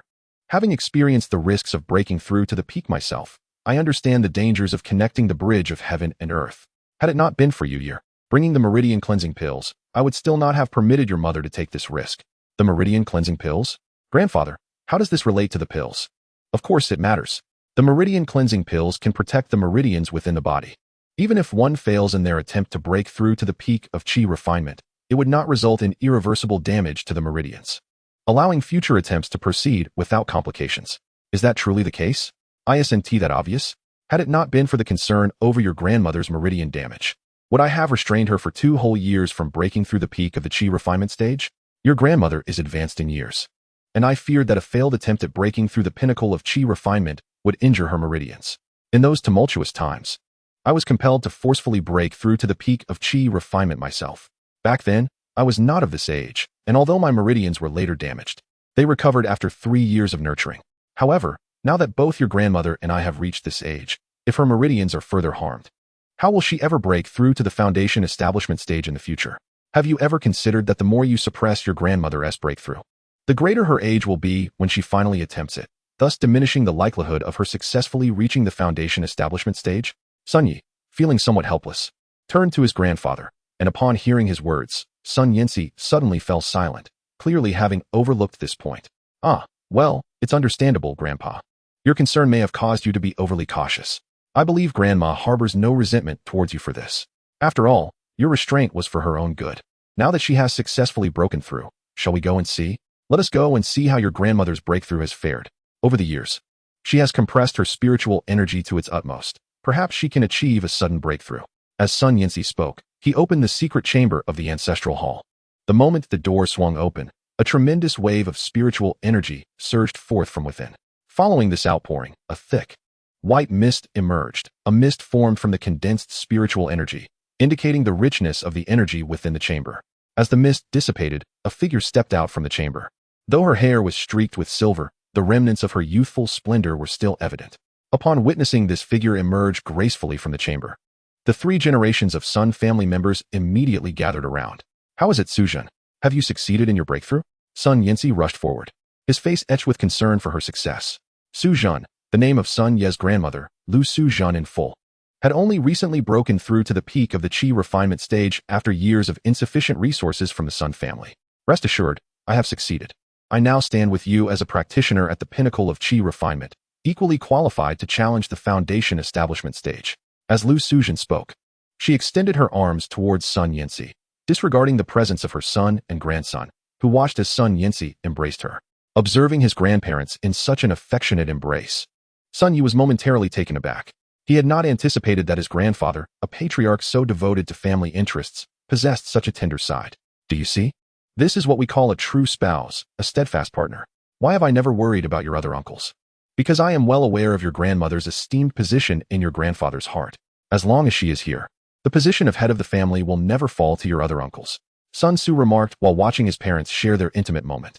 Sun Yi nodded in agreement. What you say holds merit. Given the affection between these two, I am inclined to trust your words. Chapter 62. Visitors from various families. The elderly couple indulged in their affectionate exchange for nearly half a stick of incense before finally pausing their display of affection, which had been a delightful feast for Sun Yi and his grandfather. So, you two have returned merely to inquire about the bridge of heaven and earth? Indeed. With the aid of the connecting meridian pill, both father and I have ascended to the peak of the chi refinement stage. Now, we are faced with the imminent task of opening the bridge of heaven and earth to formally break through the pinnacle of chi refinement. However, it is said that this endeavor is fraught with peril, thus we have returned to seek counsel from our experienced grandfather. I see. That is indeed wise. Lacking experience in opening the bridge of heaven and earth, you may encounter difficulties during your breakthrough. The greatest taboo in this process is having too wide a connection between the inner and outer meridians. You must meticulously identify the point where your inner and outer meridians connect most closely. Only then can you swiftly open the bridge of heaven and earth. As Lu Suzhun expounded on the crucial aspects of breaking through the bridge of heaven and earth, she imparted her knowledge to Sun Yi and Sun Su. Understood, Grandma. Does this mean that my father and I can begin preparing for our breakthrough to the peak of Qi refinement? Not yet. You must first allow the spiritual energy to circulate within the inner and outer meridians, locating the point where they attract each other. That point marks the shortest overlap between your inner and outer meridians, and only after identifying it can you swiftly open the bridge of heaven and earth. Grandma, is there anything you can teach me about finding this point? In truth, discovering the point to open the bridge of heaven and earth is quite simple. You merely need to identify the most awkward and uncomfortable point when your inner and outer meridians are operating simultaneously. This discomfort arises from the spiritual energy within both meridians attracting each other. It is precisely at this awkward juncture that you will find the nearest node between your inner and outer meridians. Now I understand, Grandma. You have hit the nail on the head. Earlier, when I asked Grandpa, he merely told me to find the node of the bridge of heaven and earth. But he did not mention that there was a shortcut to locating it. Sun Yi seized the opportunity to highlight his grandfather's shortcomings, taking advantage of the familial leverage to playfully tease him. It was not so much about chastising his grandfather, but rather about adding a touch of levity to their interactions. Given the strength of his grandparents' bond, such teasing would hardly be taken to heart. If anything, it would merely enhance their shared enjoyment of life together. Oh, is that so? I shall certainly assist you in teaching him a lesson in the future. By the way, I have heard that Year is now both an alchemist and a blacksmith. My grandson is truly remarkable. Thank you for your praise, Grandma, but I consider myself rather average. Average? You cheeky rascal. You are taking advantage of the situation. Upon hearing Sun Yi's modest response, Sun Yanxi immediately playfully rapped him on the head. The other two in the hall burst into laughter at the scene. Just as this family was reveling in their joyous reunion, a young servant rushed in. Master, members from the Wang, Wei, and Ming families have arrived, seeking an audience with the third young master. The servant's announcement brought an abrupt end to the merriment. All right, you may leave now. Tell them to wait. Let them know I am still in seclusion within the ancestral hall. They should expect to wait a while. If they can wait, let them do so. If not, send them away. After Sun Yi finished speaking, he waved the servant away. The servant promptly exited the hall and hurried to convey the message. Grandpa, it seems the Sun family truly cannot keep secrets, after all these years. Do you not plan to deal with these servants? I did not say I wouldn't address them. It's just that matters have piled up so much lately that I lost track. The reason I haven't dealt with them before is that the Sun family's foundation is still quite thin, lacking the capital to confront them directly. Now that our family boasts 2 practitioners at the peak of Qi refinement, while we may not yet be at the foundation establishment stage, at least we will not be looked down upon by the likes of them. It is high time we clear out these pests from our household. As Sun Yanxi spoke, he opened a hidden compartment in one of the columns of the ancestral hall and retrieved a ledger. Sun Yi glanced at it and immediately recognized many names that were likely spies, each circled in red. This volume is evidently a genealogical record of the family, encompassing the names of clan members, servants, laborers, and slaves, each meticulously catalogued. Notably, the names of the individuals under suspicion are encircled in red, indicating that those whom I suspect are indeed within my grandfather's purview of doubt, and it is highly probable that their culpability has already been substantiated. Henceforth, these individuals shall be purged from the Sun family. However, why do you insist on making them wait for an hour? Are you intent on tempering their dispositions? These individuals are not the sort to depart merely due to a delay of an hour. Of course, I am fully aware that they will not leave after such a brief interval. Yet, since they seek my favor, they may as well bide their time. I shall seize this opportunity to cultivate in the secret chamber of the ancestral hall. Perhaps by the time I emerge to meet them, I shall have attained the pinnacle of Qi refinement. As he spoke, Sun Yi strode towards the secret chamber within the hall. Hey, you impudent boy. I just warned you against rashly confronting the barrier, and you choose to disregard my counsel? Do you think reaching the pinnacle of Qi refinement is so easily accomplished? Observing Sun Yi's approach to the chamber, Sun Yanxi immediately sought to intervene. However, before he could act, he was restrained in his seat by L. Suzhun. Allow them to wait a while. Year has my watchful eye upon him, so fret not. Suer, you should accompany your father to attend to these servants. Once that is settled, join them in the front hall for tea. Inform them that Year has returned for seclusion, and it will take at least an hour. If not half a day. If they are willing to wait, then let them do so. After L. Suzhun concluded her words, she followed Sun Yi into the secret chamber, and as soon as she entered, the heavy door of the chamber slammed shut. This left Sun Yinsi and Sun Su exchanging glances in the ancestral hall. Father, what shall we do next? Why do you ask me? Hasn't your mother already made arrangements? Go deal with these servants first, and as for those younger ones in the front hall, if they wish to wait, let them wait. We have already shown our courtesy.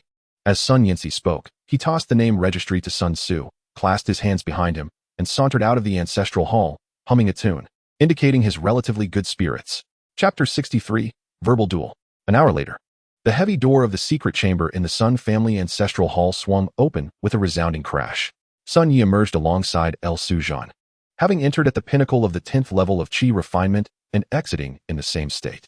I never anticipated that locating that critical node would prove so arduous. Previously, when consuming the meridian opening pill, I distinctly sensed that awkward and uncomfortable sensation, yet I failed to identify its source after an entire hour. My dear grandson, do not belittle yourself.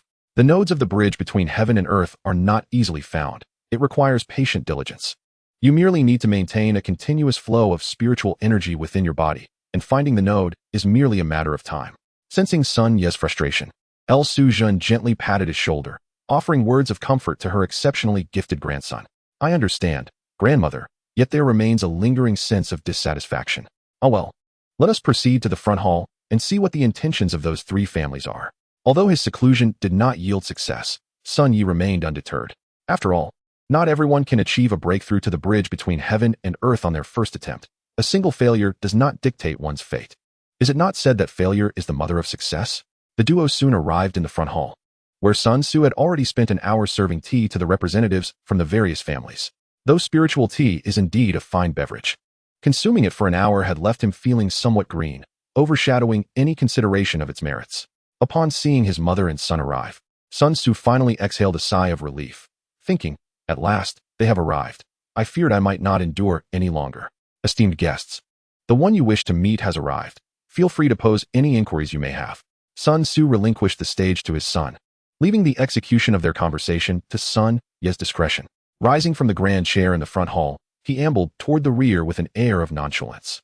Observing her son's intentions, El Sujin quickly grasped the meaning behind his actions. Since you have come to seek my grandson, I shall take my leave to avoid causing any discomfort. You are too kind, esteemed matriarch. We bid you farewell.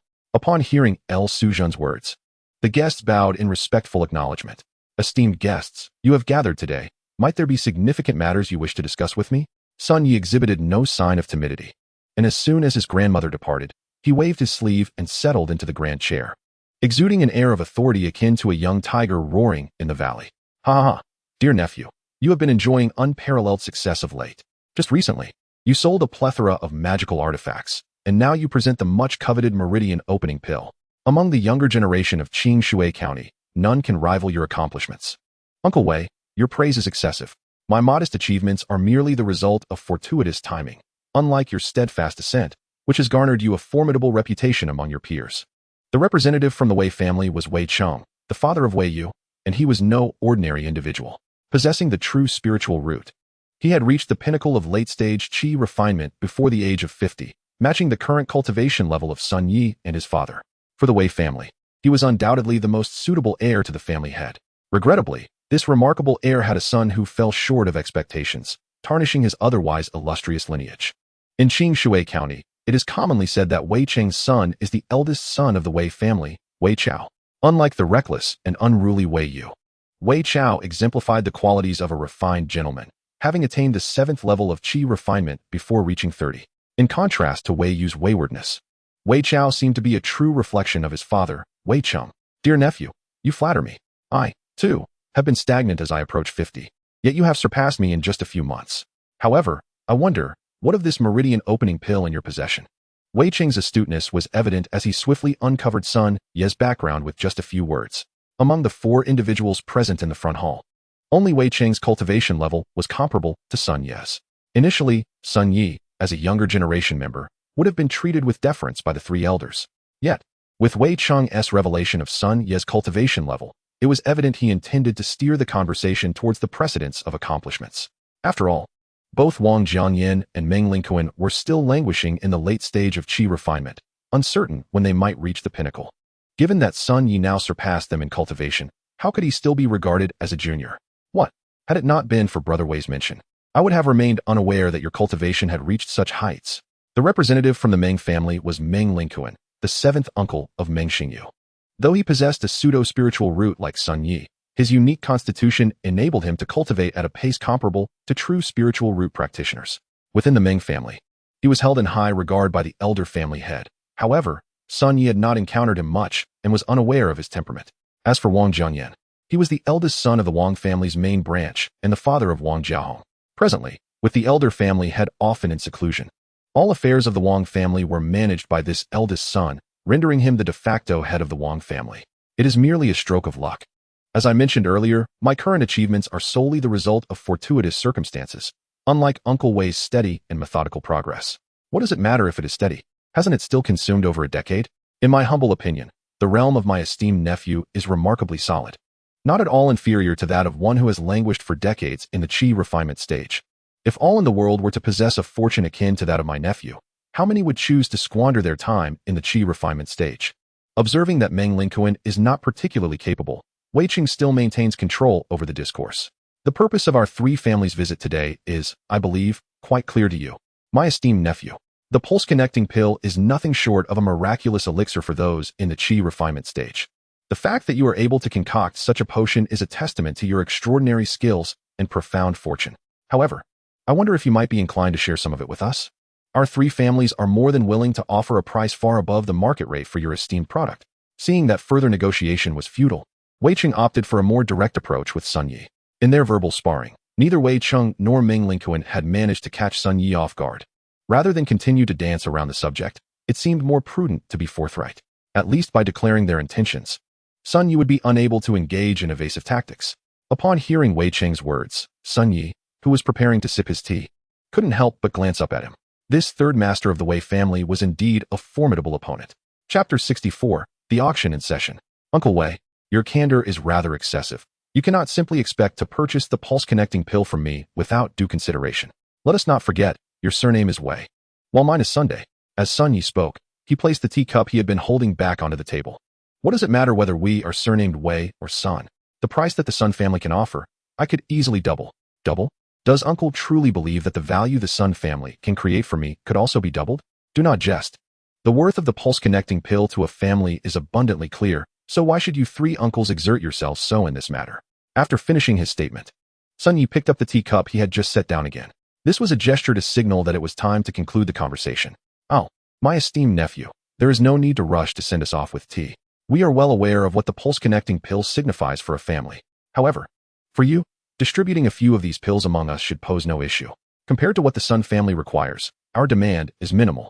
Merely for the benefit of a few younger members of our clans, such a quantity poses no threat to the Sun family. Of course, we need not limit ourselves to spirit stones as compensation. Each of our families has its own assets. For instance, my Wang family is willing to offer water pattern peaches in exchange for the pulse-connecting pill in your possession. What say you, esteemed nephew? Just as Sun Yi had lifted his teacup again, Wang Jianyan immediately interjected. His words were direct and incisive. It was evident that Wang Jianyan was far from the simpleton he appeared to be. Setting aside his cultivation prowess, in terms of dealings, Wei Cheng could hardly measure up to him. No wonder Wang Jianyan thrived within the vast Wang family. During his father's seclusion, he managed to keep his siblings in line, thereby ensuring the entire family operated according to his will. Since Uncle Wang has suggested this, it is clear he has some calculations in mind. Perhaps it would be prudent for Uncle Wang to share his valuation, so that I might listen closely. As Sun Yi spoke, he placed the teacup he had just raised back onto the table. Let us speak plainly. Our three families collectively seek to acquire 10 pulse-connecting pills. As for how we shall divide them, it will depend on the proportion of our respective contributions. After converting our items into spirit stones, we shall allocate the pills according to a temporary ratio based on our contributions. 10 pulse-connecting pills? 10 is quite acceptable. Originally, I had no intention of selling even a single one of these pills, but since you three uncles are eager to purchase, I cannot allow you to leave empty-handed. Here is what I propose. I will personally offer 10 mid-grade pulse-connecting pills, and you may bid on them one by one. As Sun Yi spoke, he retrieved a white jade vial from his storage bag. It was evident that the pulse-connecting pills he referenced lay within this vial. Now, let the bidding for the first pulse-connecting pill commence, esteemed uncles, Sun Yi said as he produced a small jade box, pouring one of the pills from the vial into it for the representatives of the three families to see. After displaying it, he closed the box and gestured invitingly. Seeing Sun Ye's demeanor, these seasoned veterans of the game were not oblivious to his intentions. However, the circumstances favored him. He held what they desperately sought, compelling them to play by his rules in this auction. Very well, since my esteemed nephew wishes to host a private auction, I, Wang, shall take the initiative. For the first pulse-connecting pill, the Wang family is prepared to offer 5 water pattern peaches as the winning bid. Excellent. Uncle Wang, your generosity is commendable. And you, esteemed uncles, will you also place your bids? A mid-grade pulse-connecting pill is valued at 500 low-grade spirit stones. A single water pattern peach, on the other hand, is worth 150 low-grade spirit stones. In fact, with just these 5 water pattern peaches, Sun Yi has already made a profit. He simply wished to gauge the positions of the other 2 families. Since the head of the Wang family has bid so generously, I shall not be outdone. While my Wei family lacks water pattern peaches, we do possess a mine rich in profound spirit iron. The Wei family is willing to offer 5 pounds of profound spirit iron or for this pulse-connecting pill. The Meng family may not be as formidable as the other 2, but we are skilled in nurturing spiritual silkworms. The Meng family can offer 3 pounds of spiritual silkworm silk. This silk is a superb material for weaving garments. If properly crafted, it could potentially yield a second-tier magical robe. Excellent. I see the sincerity of all 3 esteemed uncles. To preserve the camaraderie among our families, I shall take the liberty to sell 1 pill to each family at the aforementioned prices. However, the next round will require competitive bidding. Approximately half an hour later, Wang Jianyan, Wei Cheng, and Meng Lingquan departed the Sun family estate together. However, compared to Meng Lingquan, the expressions on Wang Jianyan and Wei Cheng's faces were considerably more favorable. At that moment, in the Sun family's front hall, Sun Su and Lu Sujin emerged from the back room. You cunning little rascal, how did you come up with the idea of an auction? Sun Su was quite animated upon his arrival, having just overheard the entire conversation between Sun Yi and the others in the back room, including the bidding during the auction. This seemingly simple private auction was a resounding success for Sun Yi. Given their expressions, if I had not sold them a few pulse-connecting pills, they would likely not let the matter rest easily. Thus, I decided to strike a deal beneficial to both parties. Let us not forget, there is still a formidable wolf yet to arrive. Although these families possess similar strengths, if they were to unite, it could spell trouble for me. As Sun Yi spoke, he began to tally up the proceeds from his private auction, a total of 30 water pattern peaches, 27 pounds of profound spirit iron ore, and 8 pounds of spiritual silkworm silk. Setting aside the water pattern peaches, who knows how many swords could be forged from the 27 pounds of profound spirit iron. More importantly, this iron can be used as material for crafting flying swords. As for the 8 pounds of spiritual silkworm silk, a single pound is sufficient to create a bolt of silk, thus 8 pounds equates to 8 bolts of spiritual silk. With this silk, the entire family could be outfitted in clothing. As for the reason behind the price, it is clear that the final bidding prices exceeded those initially offered by the families. During the first round of bidding, the 3 families were relatively cordial, but as the auction progressed, the bids escalated. Ultimately, the Wang family secured 4 pills. The Wei family also acquired 4, while the Meng family ended up with only 2. It is no wonder that Meng Lingquan's expression was less than pleasant as they left the Sun family's estate.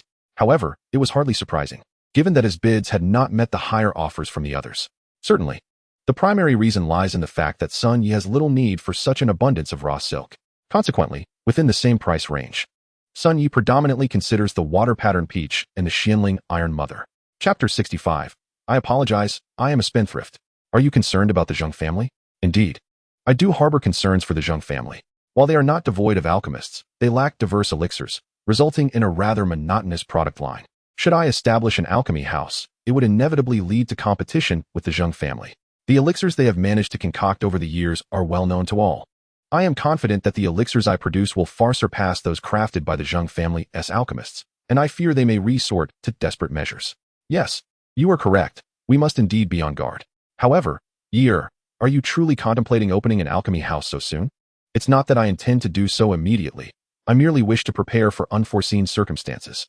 We will inevitably cross paths in the future, and I suspect the Zheng family will be scheming as well. The fact that the 3 families joined forces today cannot be concealed. I am merely uncertain how the Zheng family will respond. Regardless, we shall meet challenges as they come. Our only option is to counter as required. You now understand the significance of the bridge connecting heaven and earth, and the most pressing task is to locate the nodes of this bridge. Do not allow external distractions to hinder your own cultivation. Upon hearing this, Sun Yi nodded in agreement. His grandmother's words were indeed wise. Ultimately, everything must correspond to one's own strength. After tidying up, Sun Yi made his way back to the annex. Although his grandfather mentioned clearing out the spies from other families, Sun Yi still felt an unsettling sense of being watched within the Sun family fortress. The annex offered a more comfortable atmosphere. By the time Sun Yi returned to the annex, the sun had already begun its descent in the west. Master, you have returned. We have already dined with mistress. Are you hungry? Shall I heat up some food for you? No need. A meal is just a meal. I am not particularly hungry. Then, are you weary from your travels? Allow me to massage your shoulders. As Sun Yi entered the annex, Bai Yuan approached him with enthusiasm. Her warm inquiries left Sun Yi somewhat flummoxed. He recalled that he had only taken this disciple 2 days prior. How had she become so familiar with him? No need. No need. It was merely a brief trip to the Sun family fortress. It hardly warrants fatigue. You need not rush to please me. Having accepted you sisters as my disciples, I assure you will not be treated poorly. You should focus more on your own cultivation. Your sister possesses an exceptional spiritual root talent. As for you, with your true spiritual root, you must strive even harder. Do not allow yourself to lag behind your sister. Unbeknownst to Sun Yi, the little girl Zhao Bai Yuan was harboring thoughts of becoming a rebellious disciple, believing instead that she needed to curry favor with him out of fear of being abandoned. Yes, master, I will certainly cultivate diligently and will not disappoint your expectations. Upon hearing Zhao Bai Yuan's promise, Sun Yi nodded in satisfaction and affectionately ruffled her hair before heading towards his cave. Left pondering in place, Zhao Bai Yuan fell into contemplation. Why did her master not engage further? Had she erred in her actions? Yet, she recalled that many cultivators in the market began their relationships with their consorts in a similar manner. Something felt amiss. There must be a misunderstanding somewhere. Meanwhile, as Zhao Bai Yuan pondered her rebellious thoughts, Sun Yi hastily entered his cave. He needed to store the valuable items he acquired from the auction of elixirs securely, especially the water pattern peach, which could not remain in the storage pouch indefinitely. After organizing these materials, Sun Yi began to meditate quietly within the cave, contemplating how he might swiftly discern the nodes of the bridge connecting heaven and earth. He reflected upon the moments he felt discomfort during his cultivation. Each instance coincided with a surge of spiritual energy within his body, racing through his meridians. To maintain this state, the simplest method would be to ingest a meridian's opening pill. However, he pondered how many of these pills he would need to consume to locate the nodes of the bridge connecting heaven and earth. If the quantity were limited, it would be manageable, but if it resembled an insatiable abyss, he would soon find himself without resources. Initially, aside from 2 vials of top-tier meridian's opening pills, he possessed 3 vials of mid-tier pills. He had utilized 5 mid-tier pills during his breakthrough with his father, and with the 10 just auctioned off, he was left with only 15. He needed to reserve some for Enfeng's breakthrough into the late stage of qi refinement. Thus, the number of available meridian's opening pills was quite limited. Nevertheless, Sun Yi took out 5 pills to sense the location of the nodes. He could only express his thoughts. What am I doing? Apologies, I am a spendthrift. Upon swallowing a meridian's opening pill, a tempest began to swirl within the annex. Since it was not intended for meridian opening, Sun Yi did not arrange any spirit stones around him, allowing the spiritual energy from the mountain to continuously flow towards the annex. As the spiritual energy entered his body, Sun Yi could feel it rapidly circulating in both his inner and outer celestial realms. Upon reaching a specific segment of his meridians, he distinctly sensed a sensation of awkwardness. It seemed as though the spiritual energy in his inner and outer realms was mutually attracting, resulting in a palpable sensation of stasis as it flowed through that section of meridian. Sun Yi instinctively accelerated the operation of his technique, aiming to wash away this segment of meridian with the spiritual energy to determine precisely where the bridge connecting heaven and earth resided within his body. Unbeknownst to him, a full incense stick's worth of time had elapsed. Though he had pinpointed the location of the node, he was unable to fully ascertain its exactness. Frustrated, Sun Yi promptly swallowed another meridian's opening pill. Upon ingestion, a flood of spiritual energy surged into his body once more. He could once again clearly perceive that familiar sensation of awkwardness and immediately expedited the circulation of the spiritual energy to minimize the area of discomfort. Within the span of another incense stick, Sun Yi had narrowed down the location of the discomfort to within 3 fingers width, yet it still fell short. Thus, he swallowed yet another meridian's opening pill, and this time, aided by the pill's efficacy, he finally identified the node of the bridge connecting heaven and earth. Although Sun Yi successfully located the node, he had also expended 3 mid-tier meridian's opening pills in the process.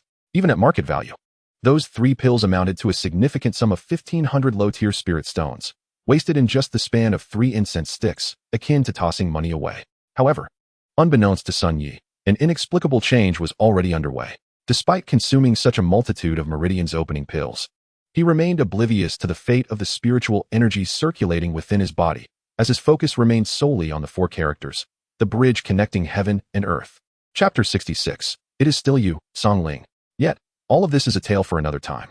Having discovered the location of his bridge connecting heaven and earth, Sun Yi felt a surge of excitement. For once he opened this bridge, he would genuinely ascend to the pinnacle of Qi refinement.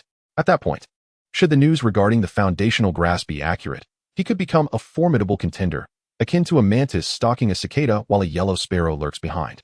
Not only would this signify his own potential for foundation establishment, but the Sun family could also rise to become a foundational family. Perhaps even the Fulong Ding could be enhanced, thereby significantly accelerating the collection of the moon flow essence. For reasons unknown, Sun Yi felt that although he had forged a contract with the Fulong Ding using the blood refinement method, he had yet to truly become its master. As for the reason, it was quite simple. While the Thunderfire Gourd was a spiritual object formed from the essence of heaven and earth, Sun Yi was certain that the Fulong Ding was no less impressive. However, the Thunderfire Gourd can penetrate into its own body, nurturing itself within the Dantian. Thus, if the Fulong Ding were to genuinely acknowledge its master, it could similarly mimic the Thunderfire Gourd, perhaps even to a greater extent. It is evident that the Fulong Ding has yet to fully recognize Sun Yi as its master, whether due to his cultivation level or other factors. Sun Yi still has a considerable distance to traverse on the path of making the Fulong Ding acknowledge him as its master. Having discovered his own bridge to the heavens and earth, Sun Yi contemplated immediately presenting spirit stones to directly connect his bridge. However, as he reached into his storage bag to retrieve the spirit stones, a sudden thought struck him. Yes, the Fulong Ding. In just 2 days, the Fulong Ding would condense another drop of moon flow essence, which he could then offer to Songling, thereby ensuring a response in return. With Songling's feedback, he could achieve the same effect with fewer spirit stones. Truly, it is you, Songling. Just 2 days, I can certainly wait. Alas, one does not grasp the worth of grain and oil until they are spent. I had thought myself a wealthy individual, yet these spirit stones seem to dwindle ever more rapidly. Perhaps it would be wise to conserve some spirit stones. Having just acquired this Xianling Iron Mother from the Wei family, it would be prudent to save enough spirit stones to purchase materials and see if I can forge a superior magical artifact. Regrettably, the inheritance of refining lacks the blueprints for such exceptional artifacts, leaving me to rely on the runes provided within the inheritance to explore on my own. As Sun Yi spoke, he cast his gaze upon the Xianling Iron Mothers he had set upon the table. Since he must wait for the condensation of the moon flow essence, he might as well enhance these Xianling Iron Mothers first. Those previous pieces of Xian iron could be strengthened through a folding and forging method. So it stands to reason that the 100 refinement steel method should also yield results with superior materials. Seizing the moment, Sun Yi took the Xianling Iron Mothers and made his way to the Earth Fire Chamber. A full 27 pounds of Xianling Iron Mother. He wondered how much better material he could forge from it. Ancient craftsmen would heat and forge fine iron over 100 times, each time weighing it until its mass remained unchanged, thus creating 100 refinement steel. He needed to calculate how much could be produced from this Xianling Iron Mother. However, upon entering the Earth Fire Chamber, Sun Yi was struck dumb. The ordinary earth fire within the formation required an exasperating amount of time to heat the Xianling Iron Mother to a workable temperature. It would need to be heated continuously for at least half an hour before it could be sufficiently molten for forging. And after forging, it would require another half hour of heating. Sun Yi did not possess the luxury of time to waste in this chamber. With a quick turn of his thoughts, he devised a solution. With a flick of his right hand, a purple-skinned fire-pattern gourd appeared in his palm. Indeed, it was the Thunderfire Gourd. The power of the Thunderfire within the gourd was formidable, surpassing even the beast fire of the Fire Cloud Furnace. Utilizing it to smelt the Xianling Iron Mother would drastically reduce the time required. Thus, Sun Yi immersed himself in the rhythmic clanging of iron forging. 2 days passed in the blink of an eye, and on this night, the Fulong Ding finally condensed the coveted moon flow essence that Sun Yi had been eagerly anticipating. He had awaited this moment for over 2 days and was unwilling to delay any further. Shortly after the midnight hour, Sun Yi hurried to the edge of the pond with the Fulong Ding in hand. Due to their blood pact, Songling sensed Sun Yi's arrival immediately. As Sun Yi approached the pond, Songling emerged from the water, its head adorned with a single horn, nuzzling against Sun Yi, who affectionately rubbed its head. Songling, are you ready? The Fulong Ding has once again condensed a drop of moon flow essence. This time, not only do you need to enhance your own strength, but you must also protect me, for I intend to break through to the pinnacle of Qi refinement. Sun Yi spoke while stroking Songling's head, to which Songling nodded in understanding. Not only that, it maneuvered its substantial form, climbing ashore and encircling Sun Yi, shielding him with its body. Very well. I understand that you wish to protect me, and I appreciate your intentions. However, it is not necessary. I will soon enter the cave to seclude myself. You need only remain by the pond and ensure that no one enters the cave. Sun Yi patted Song Ling's head and hurried into the cave to arrange the necessary items for his breakthrough. By the time he emerged from the cave, having prepared spirit stones and medicinal pills, half a tea's worth of time had already elapsed.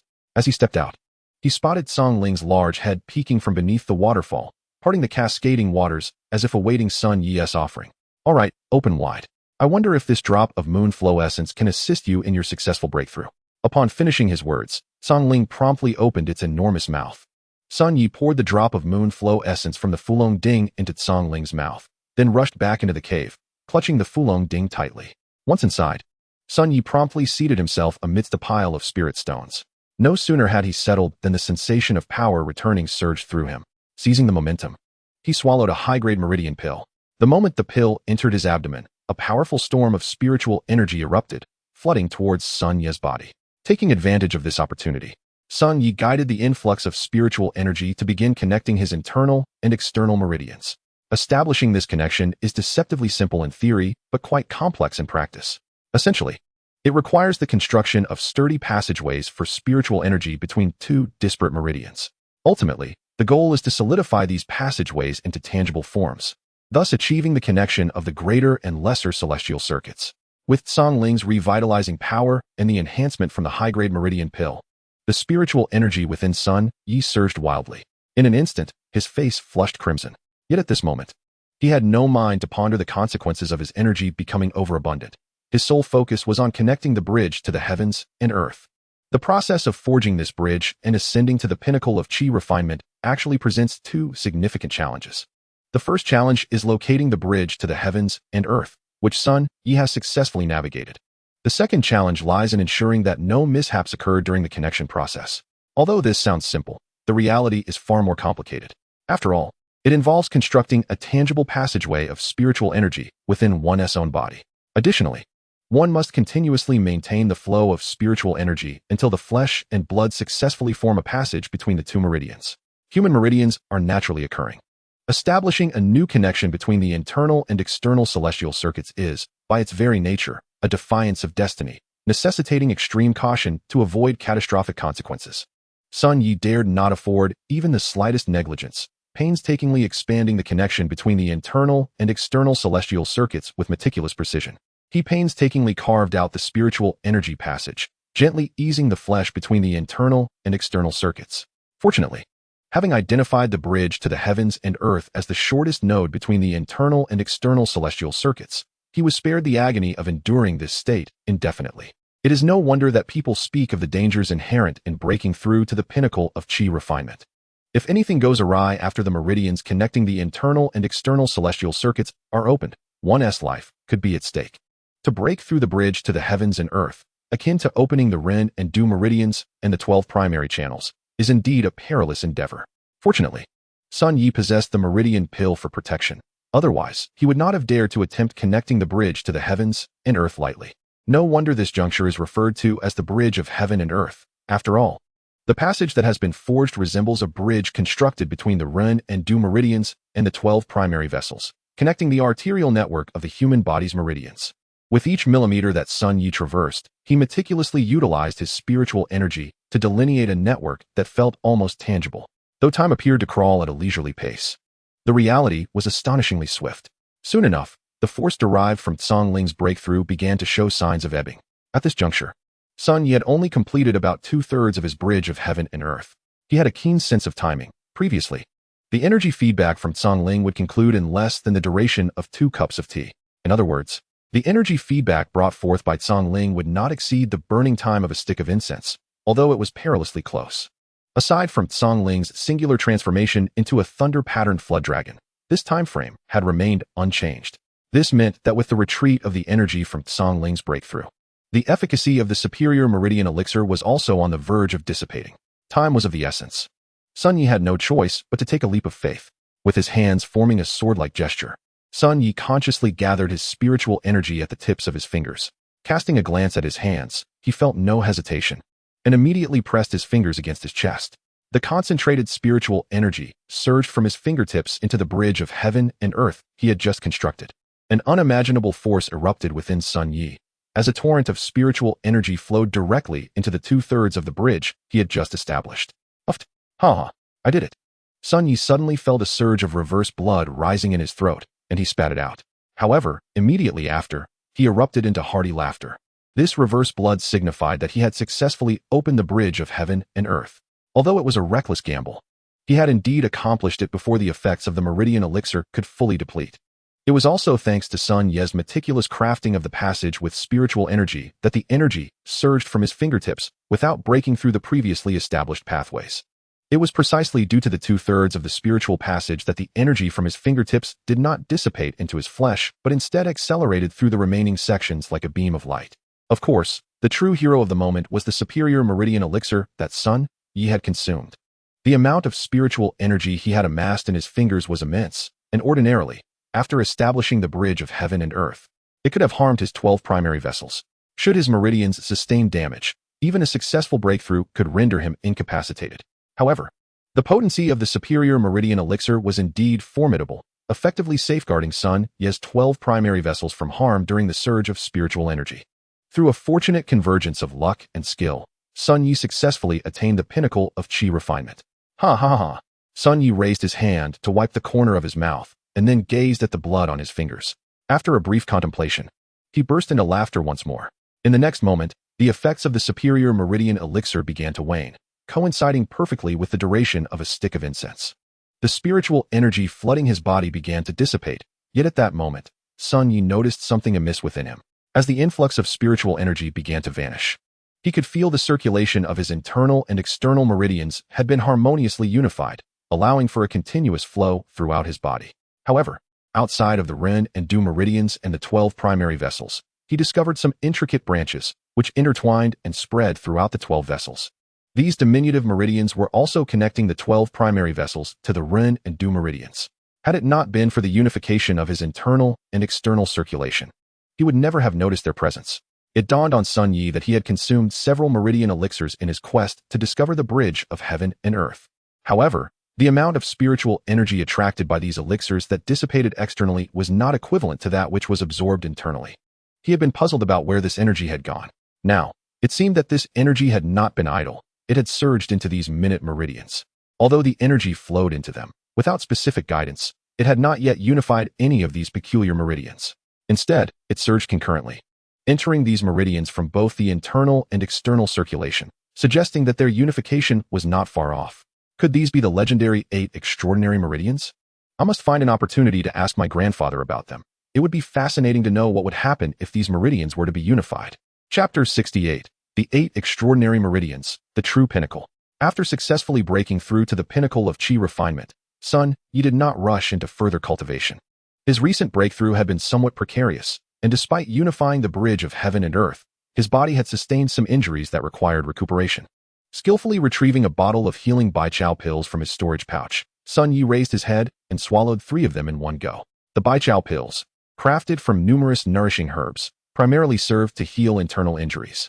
Most of the ingredients were readily available in ordinary pharmacies, save for a single herb, the spiritual ginseng, which was a first-tier spiritual medicine available only at the Wanbao Tower. However, this bottle of pills had not been concocted by Sun Yi himself. He had purchased it from the Wanbao Tower while acquiring the ginseng. His schedule had been tightly packed, as he had stopped by the tower on his way back from rewarding his family for their contributions. After consuming the Baichao pills, Sun Yi felt an immediate improvement in his condition. Not that he was restored to full health, but he certainly felt much better than he had while injured.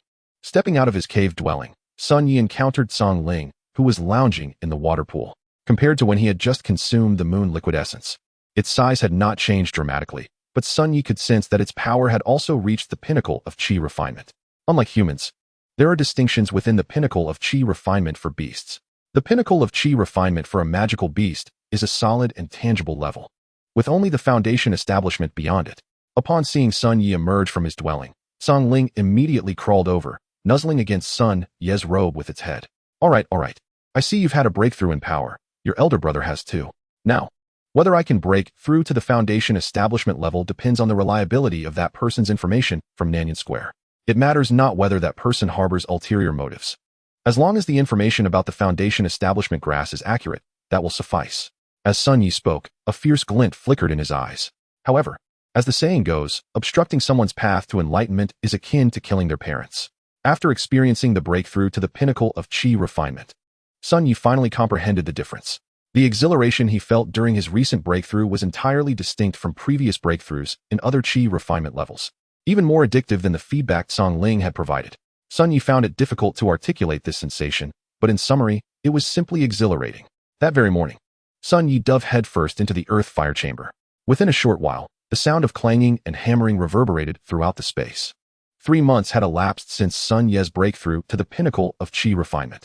During these 3 months, he had neglected alchemy entirely, dedicating his full attention to blacksmithing. After that day, he returned to the Sun family to inquire about the meridians with his grandfather. The conclusion he reached was that these meridians were indeed the legendary 8 extraordinary meridians. It is widely acknowledged that the pinnacle of Qi refinement encompasses 3 distinct tiers, the 11th, 12th, and 13th levels of Qi refinement. However, once a cultivator attains the 11th level, they can readily break through to the foundation establishment stage, resulting in a scarcity of practitioners who pursue the latter 2 levels. In truth, advancing through these subsequent levels is rather straightforward. It merely involves unblocking the 8 extraordinary meridians to achieve a complete connection between the inner and outer cosmos. Given that this unblocking can also be accomplished during the foundation establishment stage, and is considerably easier than during the Qi refinement phase, coupled with the vast resources of spirit stones required for such an endeavor at the Qi refinement stage, it is little wonder that few choose to pursue the 13th level. For Sun Yi, however, unblocking the 8 extraordinary meridians is merely a matter of convenience. He can simply consume a few more high-grade meridian opening pills. After all, he currently possesses over a dozen of these pills, and if the lotus seeds mature next year, he can refine even more. Why not take advantage of them? Hoarding them serves no purpose. Nevertheless, he had recently completed the unblocking of the bridge between heaven and earth and needed to nurture his body to ensure that this bridge solidifies firmly within the inner and outer cosmos. Thus, Sun Yi had to set aside the ambition to promptly unblock the 8 extraordinary meridians. Upon returning to his secluded abode, he did not continue refining pills or practicing. Instead, he devoted his entire focus to the refinement of the Xianling Steel Mother. After undergoing the rigorous 100 forging steel method, the original 27 pounds of Xianling Steel Mother was reduced to a mere 21 pounds. However, this 21 pounds is no longer merely Xianling Steel Mother, but has transformed into genuine Xianling steel. The art of 100 forging steel has endured for over a millennium, showcasing its inherent advantages. Sun Yi was pleasantly surprised to discover that even materials from the cultivation world could be refined into steel using the 100 forging method. With 3 pounds of steel required for crafting a single one-handed sword, this 21 pounds of Xianling steel can theoretically produce 7 flying swords.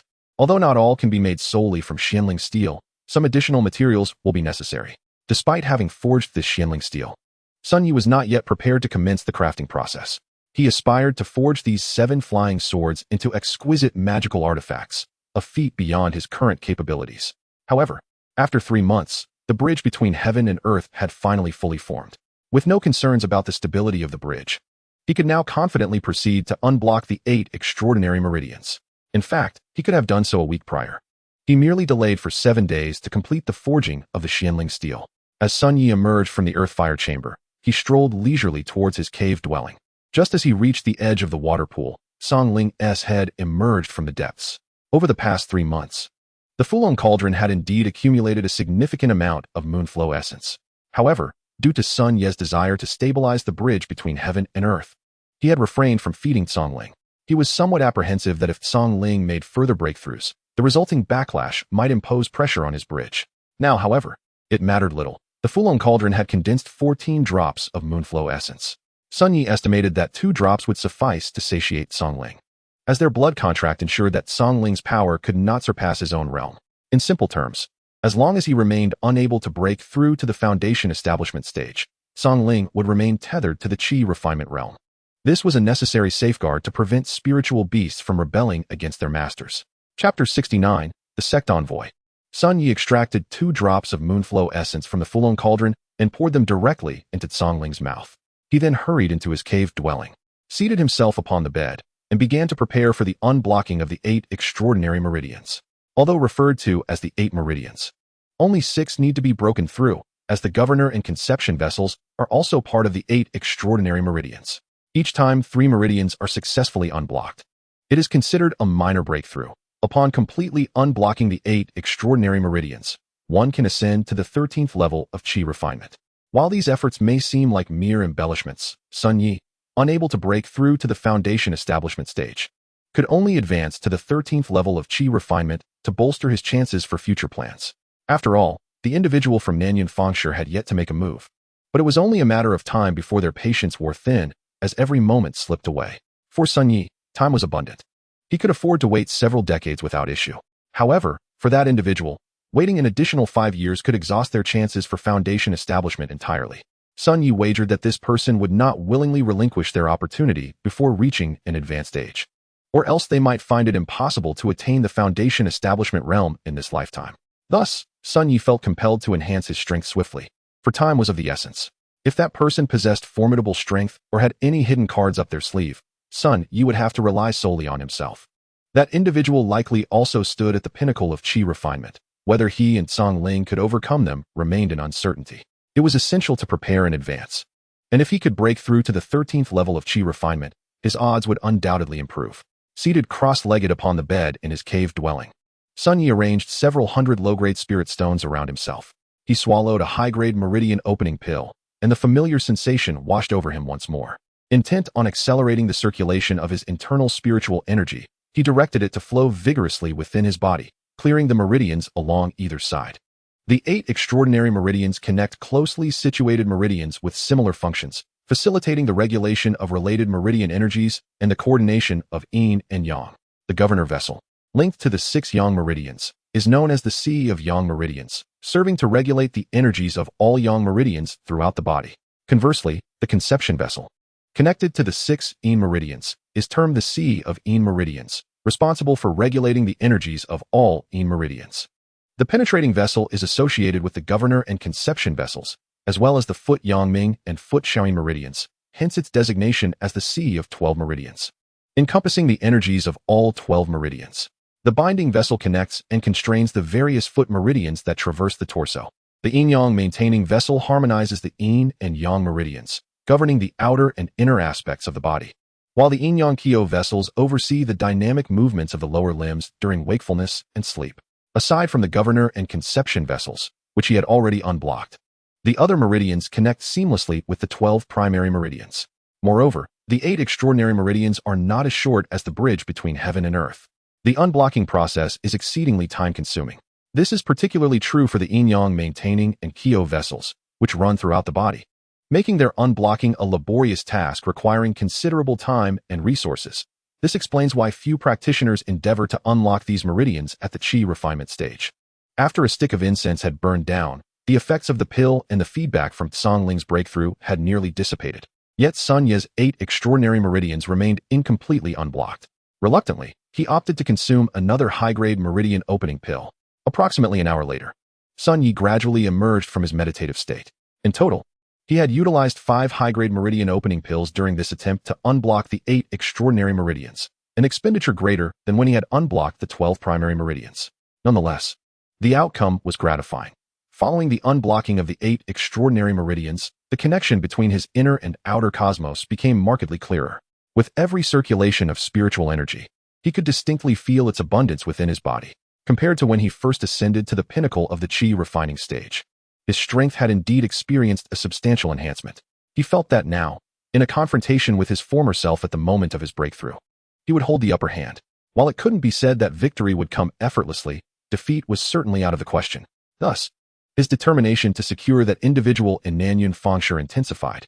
Rising to his feet, he shook his sleeves and made his way outside the cave dwelling. It had been 3 months since then, and summer had fully arrived. Unlike other locations, his secluded residence amidst the mountains, accompanied by the mist from the waterfall, rendered the sweltering summer heat rather inconspicuous. Furthermore, while not entirely immune to the extremes of temperature as those in the foundation establishment stage, the Qi refining realm had distinctly reshaped their bodies, making the discomfort of heat and cold less pronounced than that of ordinary mortals. Upon stepping outside the cave, he spotted Song Ling waiting for him by the waterfall, her large head bobbing expectantly. Sun Yi placed his hand on Song Ling's forehead, and she affectionately nudged him in response. Through their blood connection, Sun Yi sensed that Song Ling's strength had reached the zenith of the qi refining stage. To further enhance her power, a breakthrough to the foundation establishment stage was necessary. However, for Song Ling to achieve that, Sun Yi himself must first reach the foundation establishment stage. With no viable solution at hand, he could only hope that the individual in Nanyun Fengshi would not remain overly cautious and would act boldly in the face of time.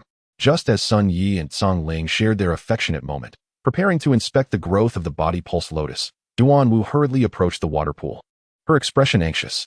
"Young master, I have news from home. It's said that a messenger from the sect will soon arrive in Qingshui County." "A sect messenger? Hexianya? That can't be right. Isn't the recruitment of disciples from each family scheduled for next year? Why are they coming this year?" "I'm not entirely sure. As soon as I receive the news, I rush to inform you. It seems the master is currently in seclusion. The eldest brother is not at home. And the madam said that the second branch's stance on this matter is up to you to decide." "All right, I understand. You may leave for now. It seems I must return to the Sun family to address this matter." As Sun Yi spoke, he waved his hand dismissively. There was no time to check the growth of the body pulse lotus. He needed to hurry back to the Sun family. This plan had been in the works for a long time, and sending Sun Shi to Hexianya was a strategy he had meticulously crafted. He could not allow this unexpected arrival of the sect messenger to disrupt his plans. He needed to return to the Sun family promptly to take charge of the situation, especially since only 2 or 3 disciples were recruited from Qingshui County by Hexianya each year. He had to find a way to ensure that Sun Shi secured a place. Chapter 70. Passionate Discourse in the Ancestral Hall. Is it really just a small gathering? "Ah Yi, where are you rushing off to in such a hurry?" Upon seeing Sun Ye's urgent demeanor as he was about to leave the courtyard, and Feng stepped forward. In just 3 months, her belly had not grown significantly. If she wanted to show, she would likely have to wait another month or 2. "There have been some changes at home. My father is currently in seclusion seeking a breakthrough, and I must return to oversee the situation." As Sun Yi spoke, he took in Feng's hand. "I will leave Song Ling here to guard the courtyard. Both Song Ling and I are now at the peak of the qi refining stage, and there is no one in Qingshui County who can threaten our little home. You can rest here and focus on your pregnancy. I will handle everything outside." Sun Yi patted in Feng's hand, reassuring her that he would inform her of the specifics upon his return. Time was of the essence, and he needed to hasten back to the Sun family. After exchanging a few words with Feng, Sun Yi dashed out, leaving her to quietly gaze at his retreating figure. Unbeknownst to them, a shadow lingered in the adjoining room, watching them at the door. Returning to the Sun family, with his qi refining 13th layer cultivation, required less than the time it took to burn a stick of incense. In less than the duration of 2 cups of tea, Sun Yi had arrived before the ancestral hall of the Sun family. Listening to the cacophony of voices within, he couldn't help but shake his head. He knew all too well what the commotion was about. Shaking his head, he strode directly into the ancestral hall. "Second sister-in-law, could you provide a definitive answer? We all know that the pulse-clearing pills were provided by Year. Since he is an alchemist, we should also benefit from this as uncles. We promise to repay the resources used today in the future. If you want to benefit, don't forget to include me in this. I would feel quite embarrassed to take advantage of my nephew. Year is an alchemist, and that is his skill. Whatever resources he can obtain are rightfully his. To borrow resources from him now, when will you ever repay it? Just because your son is being sent to the sect, what about Year's future cultivation resources?" Before Sun Ye's 9th uncle could finish speaking, his 5th uncle eagerly interjected with fervor. After all, he had no children with spiritual roots, and he was not one to be morally bound by the 9th uncle's rhetoric. As for the future, he would deal with that when he had children with spiritual roots. Moreover, he was well aware of his own spiritual root situation. If his future child turned out to be a 4-rooted one, he would be counting his blessings. And he certainly didn't expect to produce a 3-rooted talent. "Father, what is this 5th brother saying? If Shi'er can enter Hexianya, it would benefit our Sun family as well. Look at the Sun family in Fenghe County. Why can they dominate the area? It is precisely because both branches of the Fenghe Sun family have disciples in Hexianya, allowing them to split and conquer Fenghe. Look at this. The wicked intentions can no longer be concealed. Father is still in his prime, and you are already plotting for a division. You speak of splitting the Sun family in 2 to dominate Fenghe. Are you planning to establish another Sun family in the future? This small Qingshui County already has 5 major families. Is there still room for another Sun family? Do you think your Uncle Wei will make space for you? Will your 3rd cousin tolerate you? Nonsense. 5th brother, what are you saying? Don't think that just because you are my 5th brother, you can speak so recklessly. Do you believe I want to deal with you right now? Just because you are a few years older than me doesn't mean you can act like a lord. Your cultivation isn't that much stronger than mine." The two nearly came to blows. "What is going on here? Why are my uncles arguing about me?" Sun Yi interjected as he entered the ancestral hall, hands behind his back. "Grandfather, greetings. Grandmother, good. Good. No need for excessive courtesy. Rise. Upon entering the ancestral hall, Sun Yi did not immediately address the escalating dispute between his fifth and ninth uncles. Instead, he first paid his respects to his grandfather and grandmother seated at the head of the hall. After rising, he approached his fifth and ninth uncles seated nearby. What is it, ninth uncle? Do you have something you wish to entrust to me? Year, you see, we are all family. You must be aware that the sect messenger from Hexianya is coming to Qingshui County to recruit disciples. Among our Sun family, Shi'er has the greatest potential based on spiritual roots. As your ninth uncle, I naturally wish for you to succeed. However, there are others in Qingshui County with 3 spiritual roots, so I hope to borrow some resources from you for connections. Oh, to borrow resources? I cannot lend any. Oh, Year, Uncle Gio has not explicitly refused to repay. Is it not that he is merely short on funds? Why not lend him some resources for now? He can repay you later, and if necessary, we can even discuss interest. Are you implying that Uncle Gio wishes to take advantage of me without any compensation? You borrow resources without even considering interest? Upon hearing his Uncle Sun Hua's words, Sun Yi finally realized that his Uncle Gio had no intention of offering any interest at all, although he was also planning to send Shi'er into the sect. He felt it necessary to chide him a bit to maintain some decorum. Sun Hua was acutely aware that his desire to borrow resources from his nephew without offering interest was indeed a rather unseemly proposition. Thus, he found himself at a loss for words after Sun Yi's retort. Alas, Uncle Gio, while your words may be harsh and your thoughts rather unorthodox for an uncle, I support the idea of sending Shi'er to Hexianya. Observing Sun Hua, who had fallen silent, Sun Yi sighed inwardly, thinking to himself that this little rascal was rather easily thrown off by a mere comment. Upon hearing Sun Yi's words, Sun Hua was overjoyed. Look, is it not evident that my nephew is destined for greatness? How else could he become an alchemist and a chi cultivator? This is what we call foresight. Unlike fifth brother, who is so short-sighted. As Sun Hua praised Sun Yi, he took the opportunity to belittle his fifth brother, Sun Lu. This led to a moment of intense eye contact between the two brothers, and while Sun Yi was unsure if they were merely acting, he realized that their objectives aligned with his own plans. Therefore, he decided to let the current situation unfold naturally, avoiding any implication of ulterior motives on his part. Uncle Wu, there is no need for flattery. I am well aware of your intentions, and I too plan to send Shi'er to the sect. This matter is one we both agree upon. However, as relatives, we must keep our accounting clear. The resources required to send Shi'er to the sect must be accounted for and will fall upon the ninth house. Regardless of whether you profit from spirit stones or if Shi'er can offer something back to the family from the sect, it must first be returned to me. Indeed, that is certainly agreeable, Sun Hua replied. As long as you can assist in sending Shi'er to the sect, I will agree to whatever you propose. Rest assured, in future family matters, the ninth house will unanimously support the second house. After hearing Sun Hua's final statement, Sun Yi regarded his uncle with newfound respect. In his submission, Sun Hua had not forgotten to stir discord between the first house and the second house, proving he was no ordinary character. I do not require mere verbal assurances from you, uncle. I need your guarantee that any resources from the ninth house will be made available to me first. Until we have settled the resources required, all provisions from the ninth house must prioritize my needs. Very well. As long as you can ensure Shi'er's entry into the sect, the resources of the ninth house shall be at your discretion, Sun Hua declared, casting a glance at his third nephew. Truth be told, he had begun to regard this nephew with newfound admiration. Despite his tender age, Sun Yi had not faltered in their verbal exchanges since they entered the ancestral hall. If a younger generation were to engage him in debate, they would likely find themselves outmaneuvered. Given this, please sign this agreement, uncle. My grandfather will notarize it, and once you sign, I will immediately find a way to send Shi'er into the sect.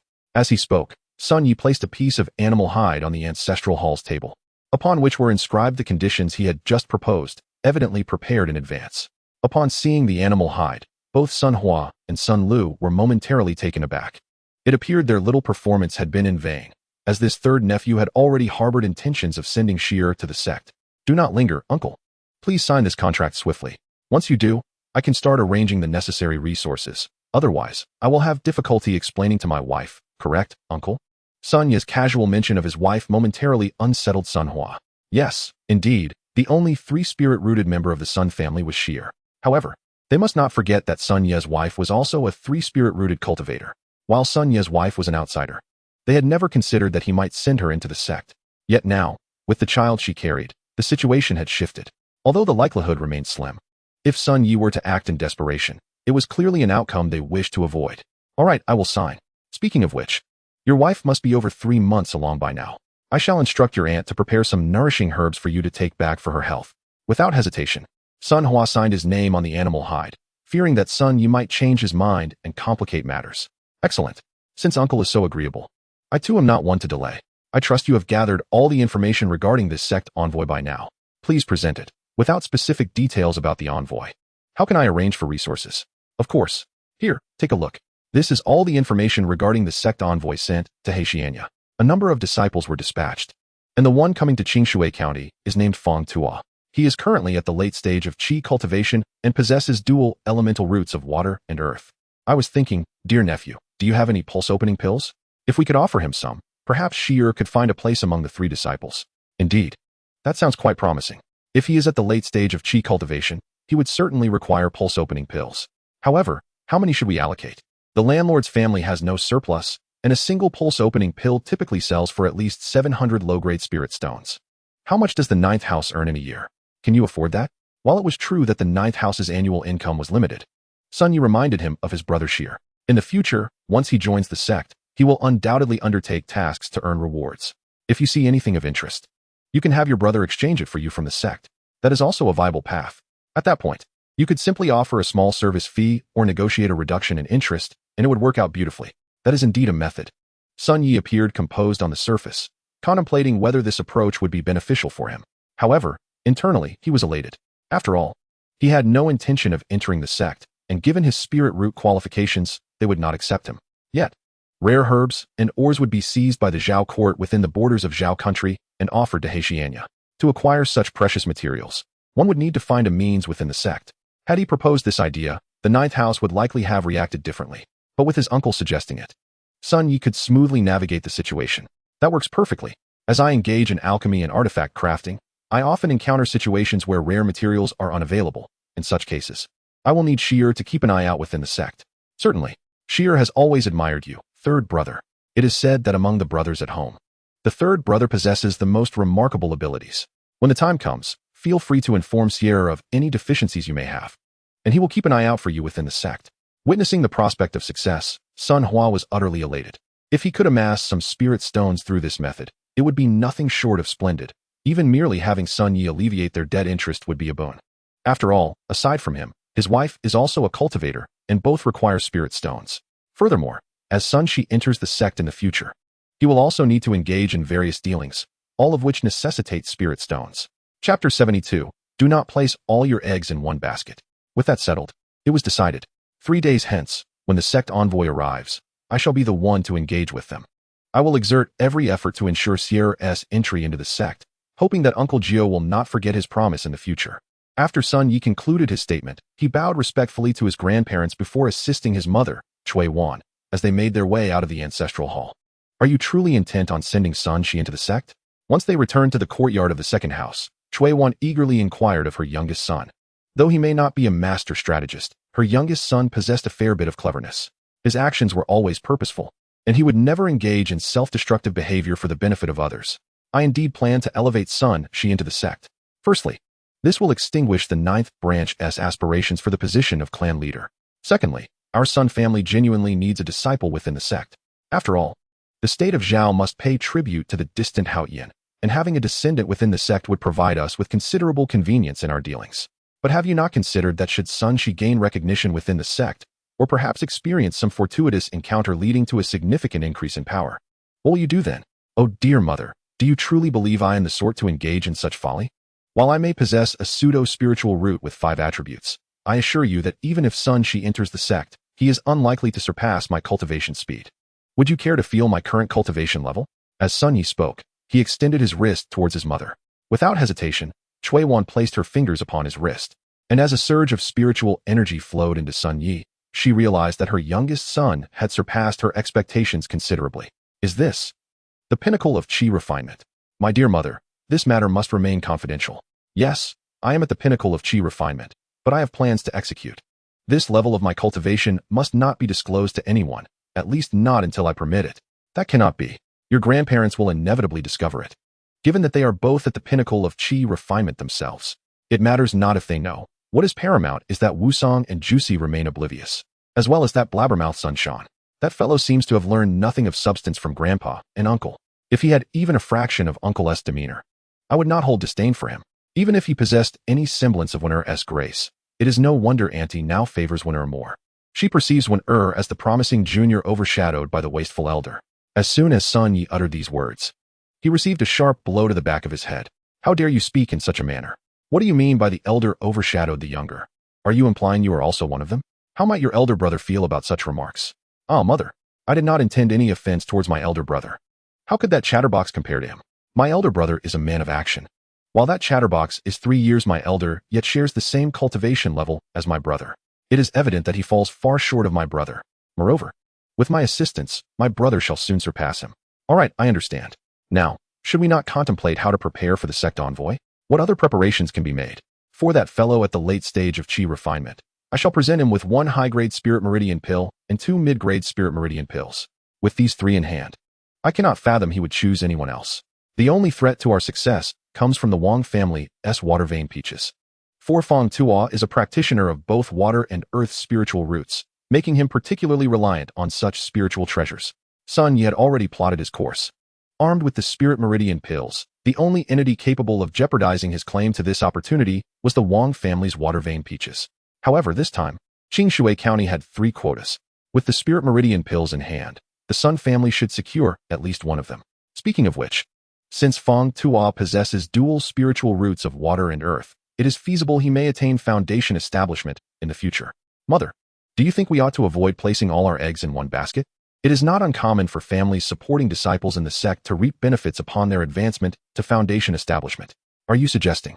Though such a situation has yet to arise, it is inevitable that Sun Shi, in his youthful naivety, may one day become a liability. If he were to profit handsomely from the sect, would it not fall upon us to support him? It would be prudent to insert several of our own people within the sect, ensuring we can manage him more effectively in the future. Yes, Year, your concerns are indeed valid. We must proceed accordingly. But do you possess the confidence to execute this plan? There is no endeavor without some uncertainty. Yet as long as he accepts our resources for this quota, it is not inconceivable that he would also accept my support. As Sun Yi spoke, he cast a glance at the Sun family's ancestral hall. No matter how grand the claims made by the 9th branch, they could not be wholly trusted. 3 days later, within the private room of Ming Xianju, Sun Yi was engaged in cordial libations with Feng Tuo, the envoy from Haoyan. Brother Feng Tuo, the opportunity for my younger brother to enter the sect rests upon you. Fear not, dear brother Sunday. It is as if we are long-lost friends. With such considerable benefits offered by you, I will undoubtedly make the necessary arrangements. After all, we are all disciples with 3 spiritual roots, are we not? Oh, it is indeed reliable to have brother Feng Tuo handle matters. Once this is accomplished, I shall duly present you with the 3 spirit meridian pills. However, I would like to discuss another matter with you, brother Feng Tuo, and I wonder if you would be amenable? Brother Sun, we are already on friendly terms. There is no need for such formality. Speak freely, and I shall do my utmost to accommodate your request. In truth, it is not a significant affair. However, brother Feng Tuo, you are aware that our Sun family is merely a chi refinement clan. We lack the foundational strength for foundation establishment and have no backing within the sect. Therefore, I wish to propose that if our Sun family were to provide you with some support, would you be willing to grant us certain conveniences should you achieve foundation establishment within the sect? Are you truly sincere, brother Sun? Indeed, I could not be more sincere. Otherwise, I would not go to such lengths to secure this precious opportunity for my brother to enter the sect with those 3 invaluable pills. However, we must not place all our eggs in one basket. Our Sun family also desires to flourish within the sect. Then, how does brother Sun intend to support me? Chapter 73, Undercurrents Rising. What we can offer largely depends on what brother Feng requires. Should you need spirit stones, we will provide them. If you require pills, we will do our utmost. I am both an alchemist and an artifact craftsman, so if you have needs in these areas, I can certainly assist. But I wonder what your specific requirements may be. Brother Sun, this approach to support seems to carry significant implications, does it not? Brother Feng, our friendship is one matter, yet business is another entirely. As the saying goes, even brothers must keep accounts clear. Supporting you with resources is, after all, a transaction. As the adage goes, merchants pursue profit. Since this is a transaction, dear brother, it is only fitting that you do not hold it against me for prioritizing my own interests. Brother Sun aptly stated that this matter is best regarded as a mere business deal. Only through such a lens can we ensure that no extraneous factors intermingle. For honest transactions hold greater significance than any other considerations. Thus, I have consented. but I shall require Brother Sun's support to aid me in reaching the pinnacle of chi refinement. Furthermore, within our sect, to exchange for foundation establishment pills, one must accomplish 3 specific sect tasks. I hope Brother Sun can assist me with these tasks as well. Certainly, certainly. If I can help you, dear brother. Break through to the foundation establishment realm, then my Sun family shall have a modest ally in the Haitiania. When the day arrives for you and your 3 disciples to depart, I will ensure you possess ample resources for your ascent to the peak of chi refinement. However, it is only fair to expect that you shall not disappoint me in return. As he spoke, Sun Yi cast a glance at Fong Tuo, the sect envoy from Haitiania. Although he was a dual spiritual root cultivator, his family background was rather modest. Otherwise, he would not have eagerly accepted Sun Yi's assistance. What is it that Brother Sun desires? As long as the resources are sufficient, Fong Tuo shall exert his utmost efforts to fulfill Brother Sun's requests. This is hardly a monumental issue. It is merely that our small family lacks some depth in the inheritance of techniques. I have heard that elite outer disciples like you from Haitiania often have the opportunity to access superior first-level spells, perhaps even second-level spells. I wonder if brother. Certainly, certainly. I must confess, I am rather lacking in second-level spells and do not possess enough sect contributions to meet that standard. However, I do have a couple of first-level superior spells on hand. Once I transcribe them in due time, I shall present them to Brother Sun as parting gifts. How could I accept such generosity? I am deeply grateful, brother. Rest assured, the resources will be of the highest quality and quantity, ensuring your successful breakthrough to the peak of chi refinement. As Sun Yi spoke, he raised his cup, and the two began to toast once more. That evening, Sun Yi did not return to his separate residence, but chose to stay within the Sun family home. The ancestral hall of the Sun family was ablaze with light. As the cultivators from the 4 branches gathered together. Good nephew, how did it go? Did the sect envoy agree? Sai, did that fellow demand an exorbitant price? Would 3 pulse-opening pills not suffice? Sai, can I handle this matter myself? Uncle, there's no need to be so impatient. I had not yet finished speaking when you interrupted me. Upon Sun Yi's words, Sun Hua's lips twitched involuntarily. This brat must be doing it on purpose. Just to see himself make a fool of. Good. As expected of Yi, he knows how to seize the opportunity. This is indeed a fortuitous event for our Sun family. If Yi can enter the sect to cultivate, it would be a rare blessing for both the family and himself. Inform everyone to prepare a celebration banquet. I wish to toast Yi for his accomplishments. This shall also serve as a celebration for Yi's successful entry into the sect. The celebration banquet was a joyous affair for the entire family. After returning to the courtyard that night, Chui once sought out Sun Yi. Yi, what did Fong Tuo say? Is he willing to accept our assistance? Mother, I have already stated that there is nothing I cannot accomplish. Fong Tuo mentioned that as long as our Sun family is willing to assist him in achieving foundation establishment, he will become our hidden guest elder. Furthermore, I initially provided him with resources to elevate him to the peak of chi refinement while extracting a couple of first-level spells from him. Although these resources were meant for his use, I still feel somewhat reluctant to let him off so easily. Will there be any lingering resentment? Whether there is resentment or not is of little consequence.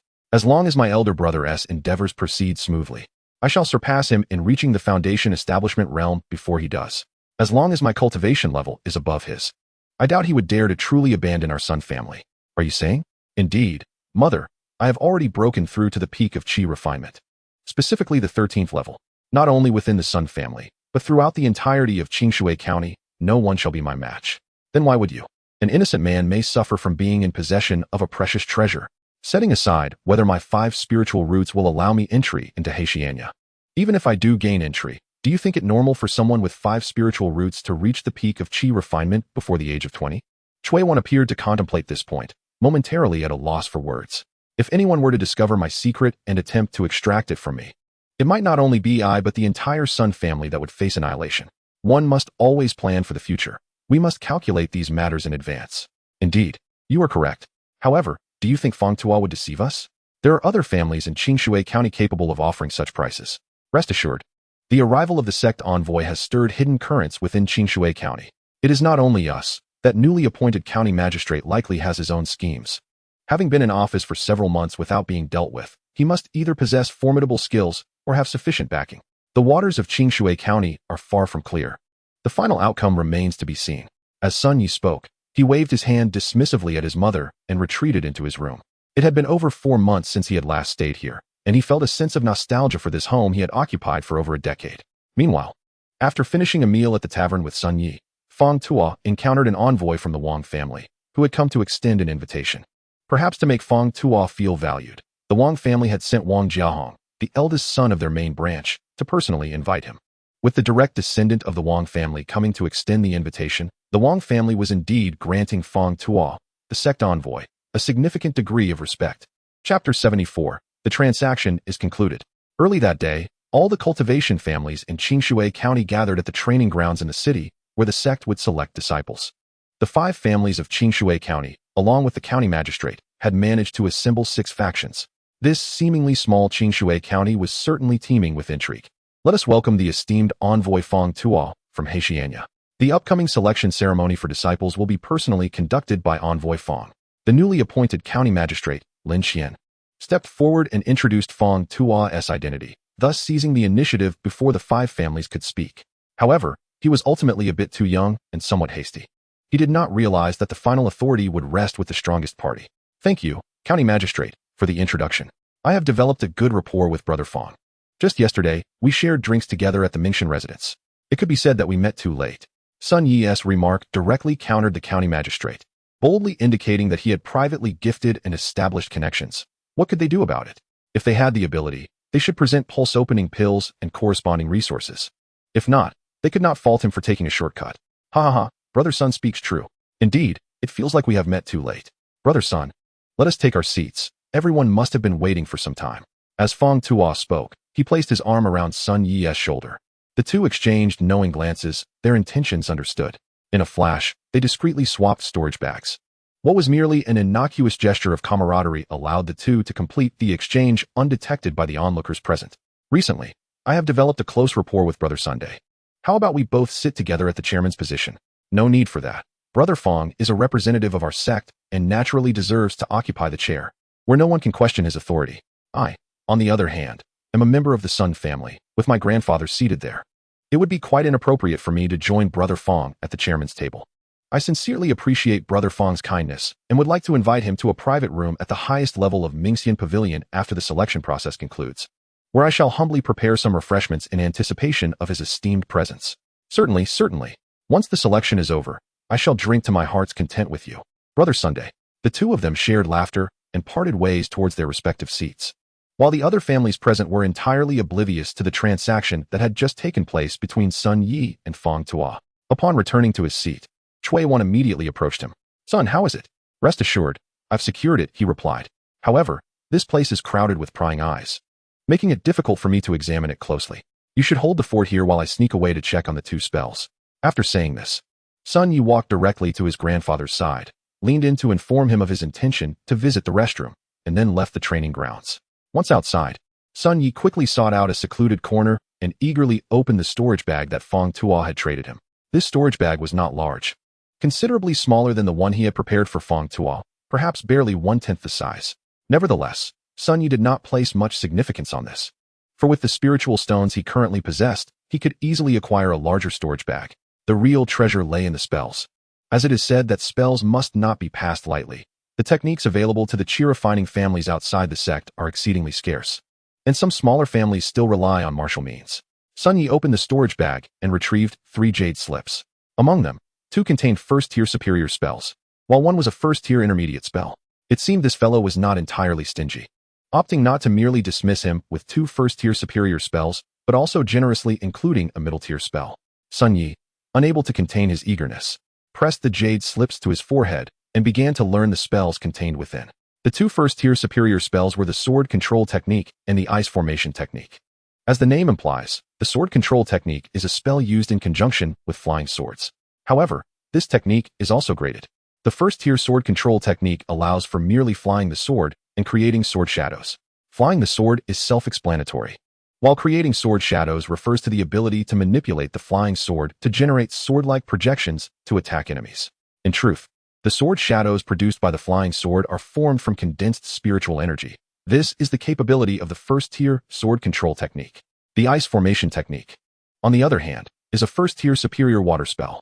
Unlike the Ice Arrow Technique, the Ice Formation Technique condenses the water elements in the air into ice, and the forms of this ice can vary greatly. It can take the shape of ice blades, ice swords, ice bows, ice spears, and even chains made of ice. If one were to draw a comparison, It bears some resemblance to the ice attribute transformation magic mentioned in animated series from Sun Ye's past life. Moreover, as long as there is enough spiritual energy, it is not impossible to reshape the terrain using the condensed ice. Furthermore, although the two water spells that Sun Yi encountered were both related to ice, it is worth noting that spells capable of condensing water into ice are quite rare among first-tier spells, with most first-tier water spells primarily being defensive techniques such as water escape, and the only relatively offensive one being the water arrow technique. As the name suggests, the ice arrow technique evolved from the water arrow technique. As for the other jade slip containing a middle-tier spell, it was a first-tier intermediate object manipulation technique. Unlike the sword control technique, the object manipulation technique is a spell that enables the user to control objects, regardless of whether the item is a magical artifact or a spiritual object. As long as a spiritual energy mark is placed upon it, one can manipulate the object as desired. However, the term manipulate as desired refers to controlling the object to move forward, backward, or float, and does not imply that one can control any magical artifact merely by marking it. After all, magical artifacts are bound to their masters. It is not as simple as placing a mark on them and gaining control. This is also why the object manipulation technique is often seen as rather lackluster. However, even the most underwhelming spell can yield unexpected results when applied at the right moment. Sun Yi did not harbor any disdain for the object manipulation technique, having watched anime in his previous life that featured similar abilities akin to telekinesis. By placing the object manipulation mark on multiple magical artifacts, one could achieve formidable effects. After all, the power and threat posed by a single weapon pale in comparison to that of a dozen. Having confirmed that these three spells were indeed worthwhile, Sun Yi contentedly stowed them back into his storage bag and made his way back to the training grounds. Chapter 75, Selection. By the time Sun Yi returned to the training grounds, the first round of selections had already progressed significantly. This initial round primarily served to evaluate talent, specifically assessing physical attributes and spiritual root potential. Those with exceptional spiritual roots were naturally favored, while those with average spiritual roots but outstanding physical qualities might still advance to the second round. As the conclusion of this round approached, it became evident that this was the true climax, as the most gifted individuals were scheduled for this time slot. For instance, Wang Jiahong's younger brother, Wang Jiaxing, Meng Xingyu's younger brother, Meng Xinghe, as well as Sun family's Sun Xia, Wei family's Wei Chan, and Zheng family's Zheng Yaqi. Among these individuals, Sun Yi was quite familiar with the majority, with the sole exception of Wei Chan, whom he had never encountered before.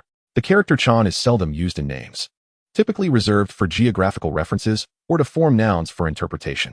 The most classic example is Chan Man, which means indulgence. This person emerged from the Wei family's third branch, suggesting he could likely be the son of Wei San. However, Sun Yi had never heard of a Wei Chan in the Wei family, indicating that this son was either illegitimate or kept hidden from public view. Coupled with Wei Yu's bitter expression, it was evident that he was indeed the illegitimate child of Wei San, and the fact that he could provoke such ire without causing a scene likely meant he inherited Wei San's triple spiritual root talent. As for the final results, it came as no surprise that all those mentioned possessed triple spiritual roots and undoubtedly advanced to the next round of selections. The second round would naturally involve a contest, but it was precisely this round that was the most unfair. Sierra, come with me. I have something to discuss with you. Upon hearing Sun Ye's call, Sun Xia immediately followed him out of the training grounds.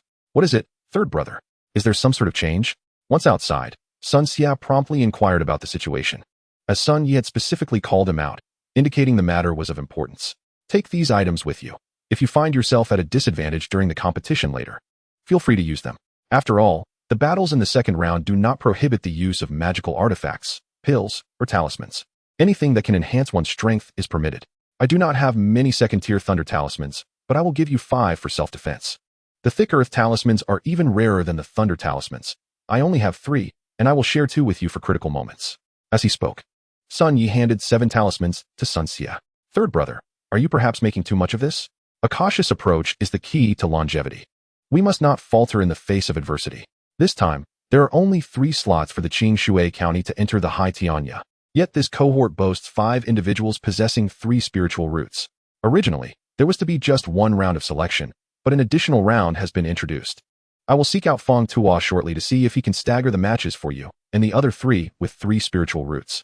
Moreover, regarding these talismans, if they go unused, please return them. Otherwise, I shall count them among the expenses incurred in assisting your entry into the sect.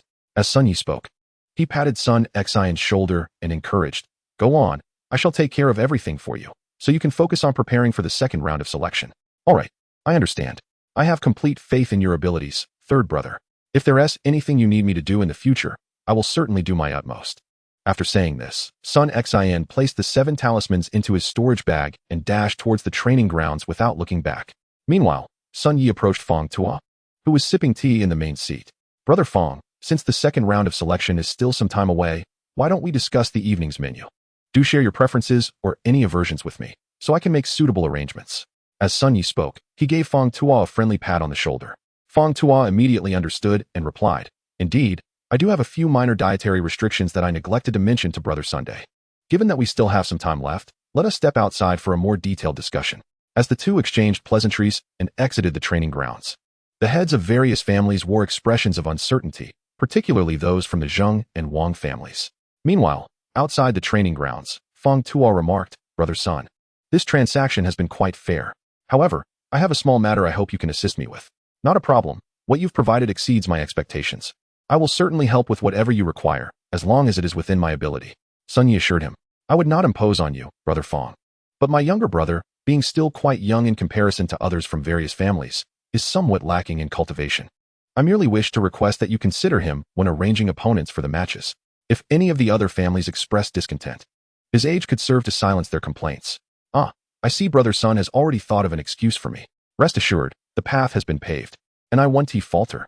I will specifically arrange for Sun Xin to face a relatively strong 4 spiritual root practitioner, Lin Zhe, whom you have just observed. Although he possesses a slight advantage in physical prowess, he is merely a rogue cultivator and cannot possibly contend with our Sun family's prodigy." Fong Tua reassured him. "You need not worry. I will ensure that Brother Fong does not face any difficulties. I have prepared contingency plans for my brother, guaranteeing his success in the final match." "Excellent. Then let us await the outcome with bated breath."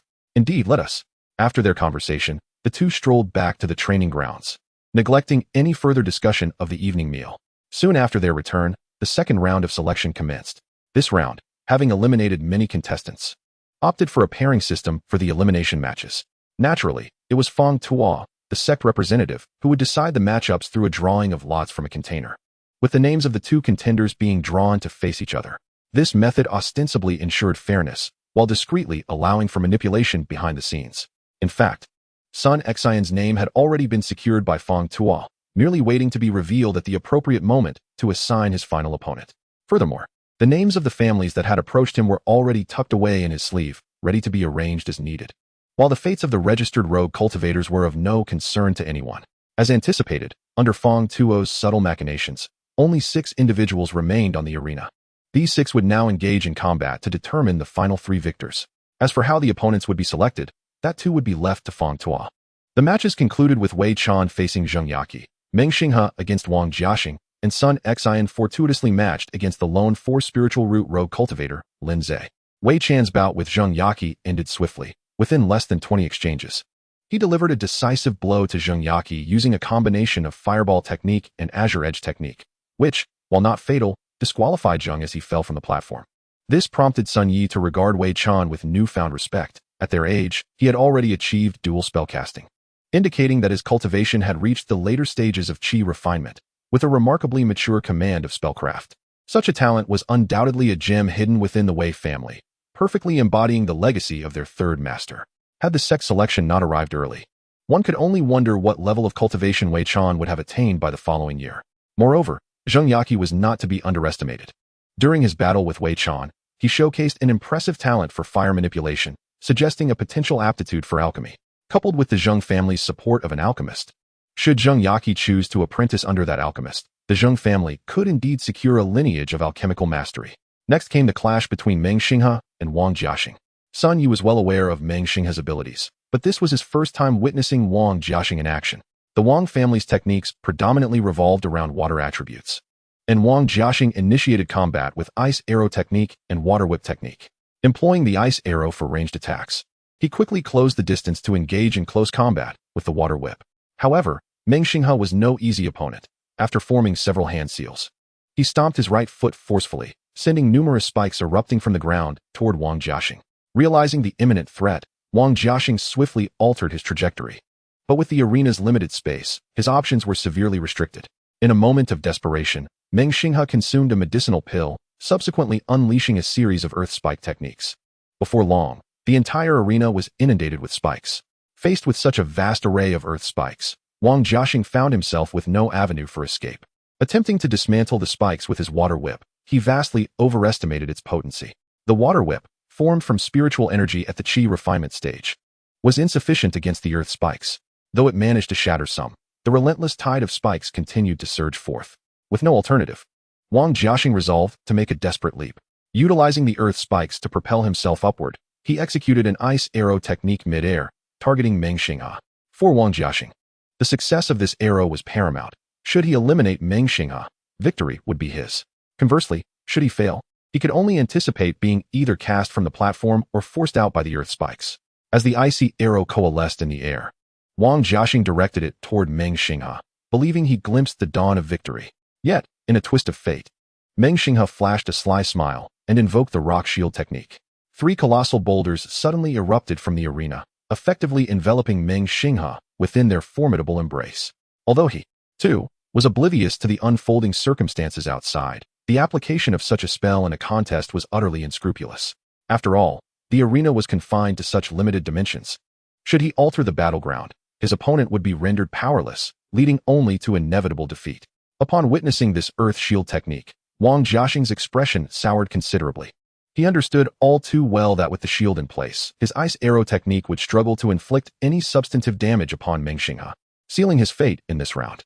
Unsurprisingly, Wang Jiaxing ultimately succumbed in this duel, not through defeat at the hands of another, but rather through the sheer underhandedness of his opponent's tactics. With this match concluded, only one slot remained for contention, that being the battle between Sun Xin and another wandering cultivator, Lin Zhe. Sun Xin had long been renowned as a prodigy. His advancement to the second round was anticipated by all. However, Lin Zhe, a dark horse who initially possessed only a 4-element root talent, had triumphed over numerous contestants through his exceptional physical prowess, securing his place in the second round. "Brother Sun, I have heard much about you," Lin Zhe remarked with courtesy. "Let us now become adversaries. I am but a younger brother, still lacking in cultivation. I hope you will show me some mercy." "Brother Lin, you jest. From what I've observed in the previous rounds, you are certainly no weakling. Then I shall take the lead." Fireball technique. Sun Xin had no intention of engaging in a physical confrontation with Lin Zhe. He immediately unleashed the fireball technique. He aimed to outmaneuver Lin Zhe with magic, as he knew he could not match him in raw physical strength.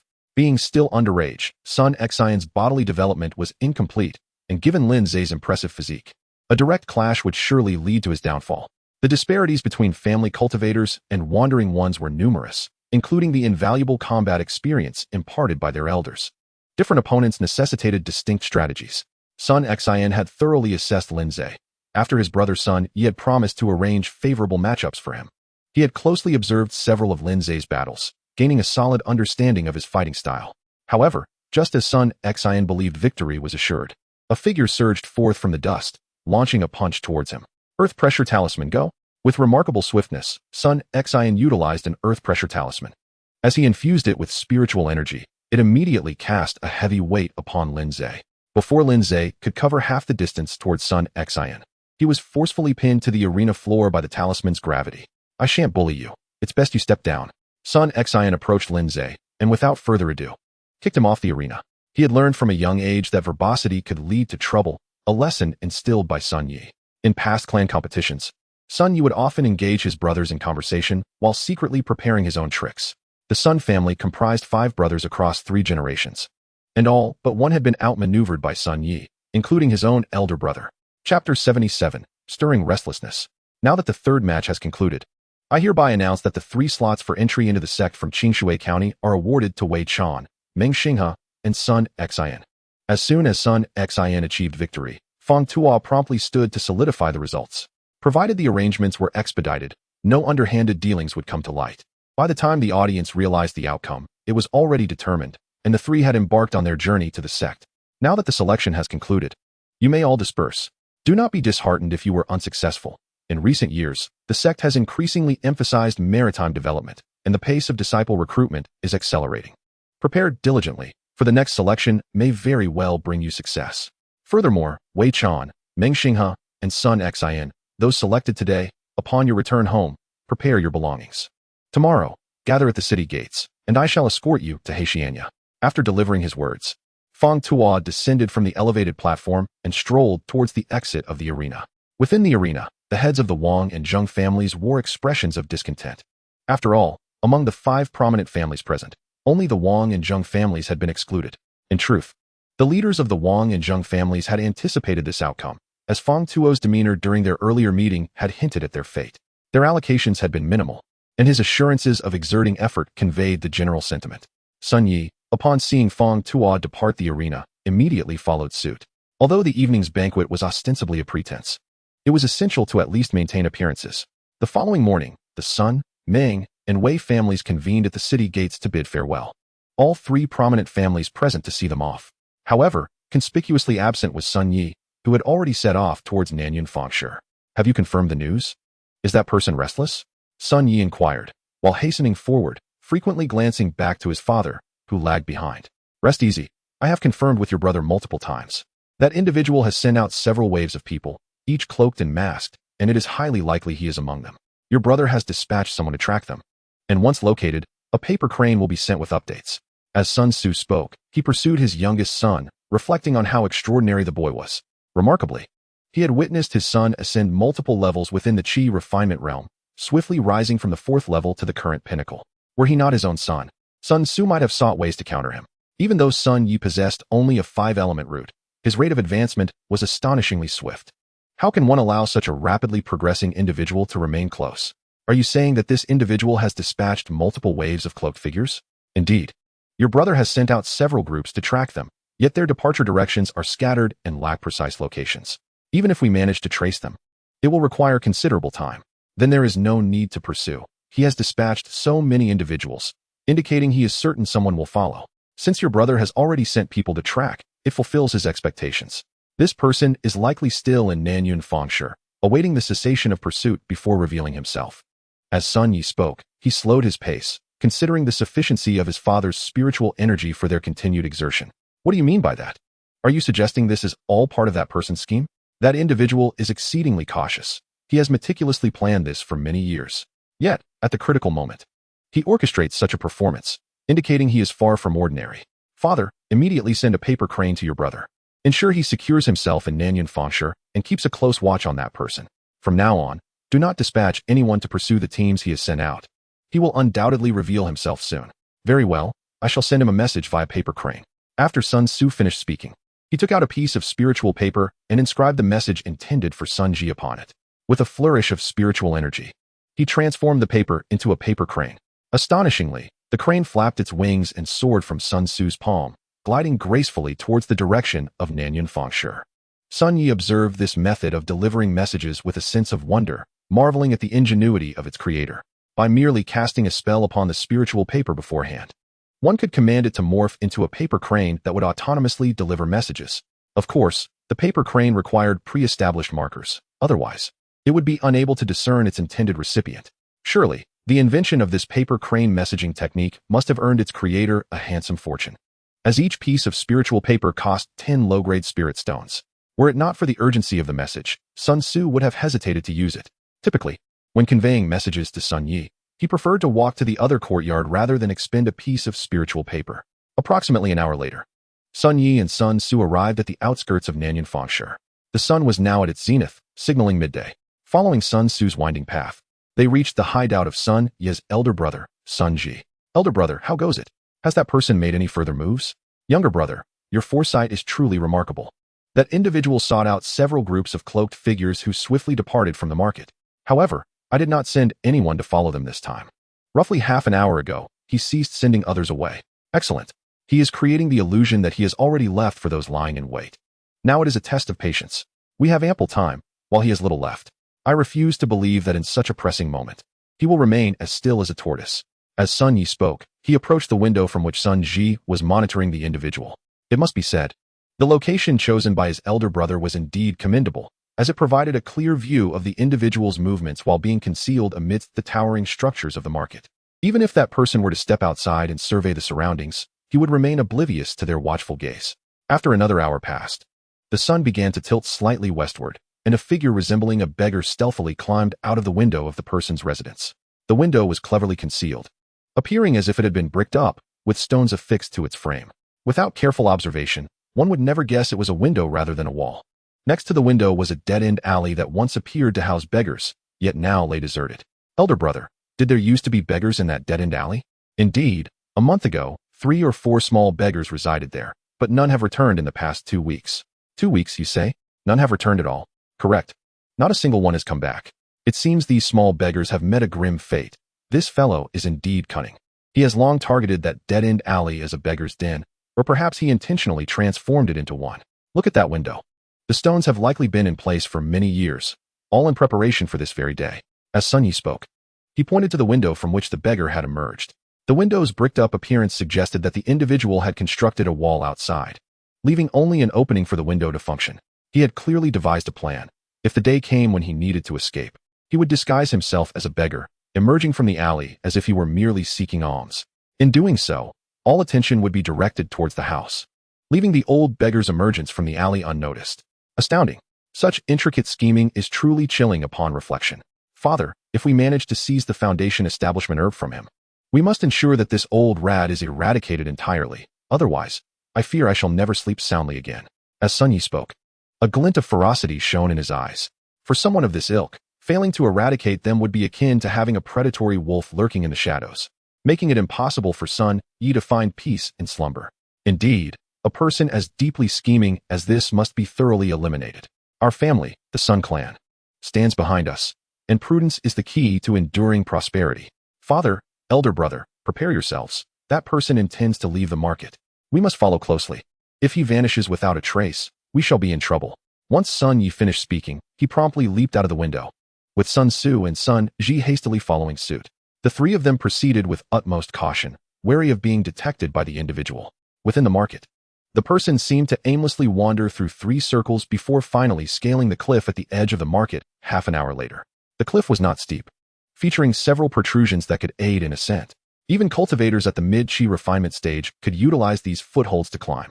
However, this cliff was not the conventional exit from Nanyun Fengshe. In fact, had it not been for this individual guiding them, Sun Ji, who had resided in the market for nearly 4 months, would have remained oblivious to this path. It appears this person has prepared for quite some time, having long established a means of escape. He must fear being awaited at the market's entrance, hence his choice of this route. Sun Yi gazed at the steep cliff, admiring the thorough preparations made by this individual. What now? Shall we pursue him? If he awaits us above, won't we expose ourselves? Do not fret, I shall scout ahead. He ascended this side of the cliff, but there is also a side path that leads up, albeit with higher requirements for cultivators. If he chooses to ascend, it would take time and effort, leaving traces behind. Thus, he opted for this route. Yet, the other side is equally straightforward for me. As Sun Yi spoke, he approached the adjacent side of the cliff, employing both hands and feet. In mere moments, he had scaled the cliff. He glanced over to the opposite side, where a small path had been cleared. It appeared this path had long been prepared, now overgrown with weeds. This individual must have used this route to exit Nanyun Fengshe, trampling down the undergrowth in the process. Confirming that the individual was not on the cliff, Sun Yi swiftly signaled for his father and elder brother. Shortly thereafter, Sun Su and Sun Ji also climbed up. Look, this person seems quite confident, as he has not bothered to conceal his tracks. We can simply follow the trail he has left behind. As Sun Yi spoke, he led his father and elder brother onward. But it wasn't long before they encountered a small river. Looking across to the opposite bank, they saw only rocks, devoid of any footprints. Have we lost him? Rest assured, we have not lost him. This fellow did not cross to the opposite bank. He has traversed the riverbed.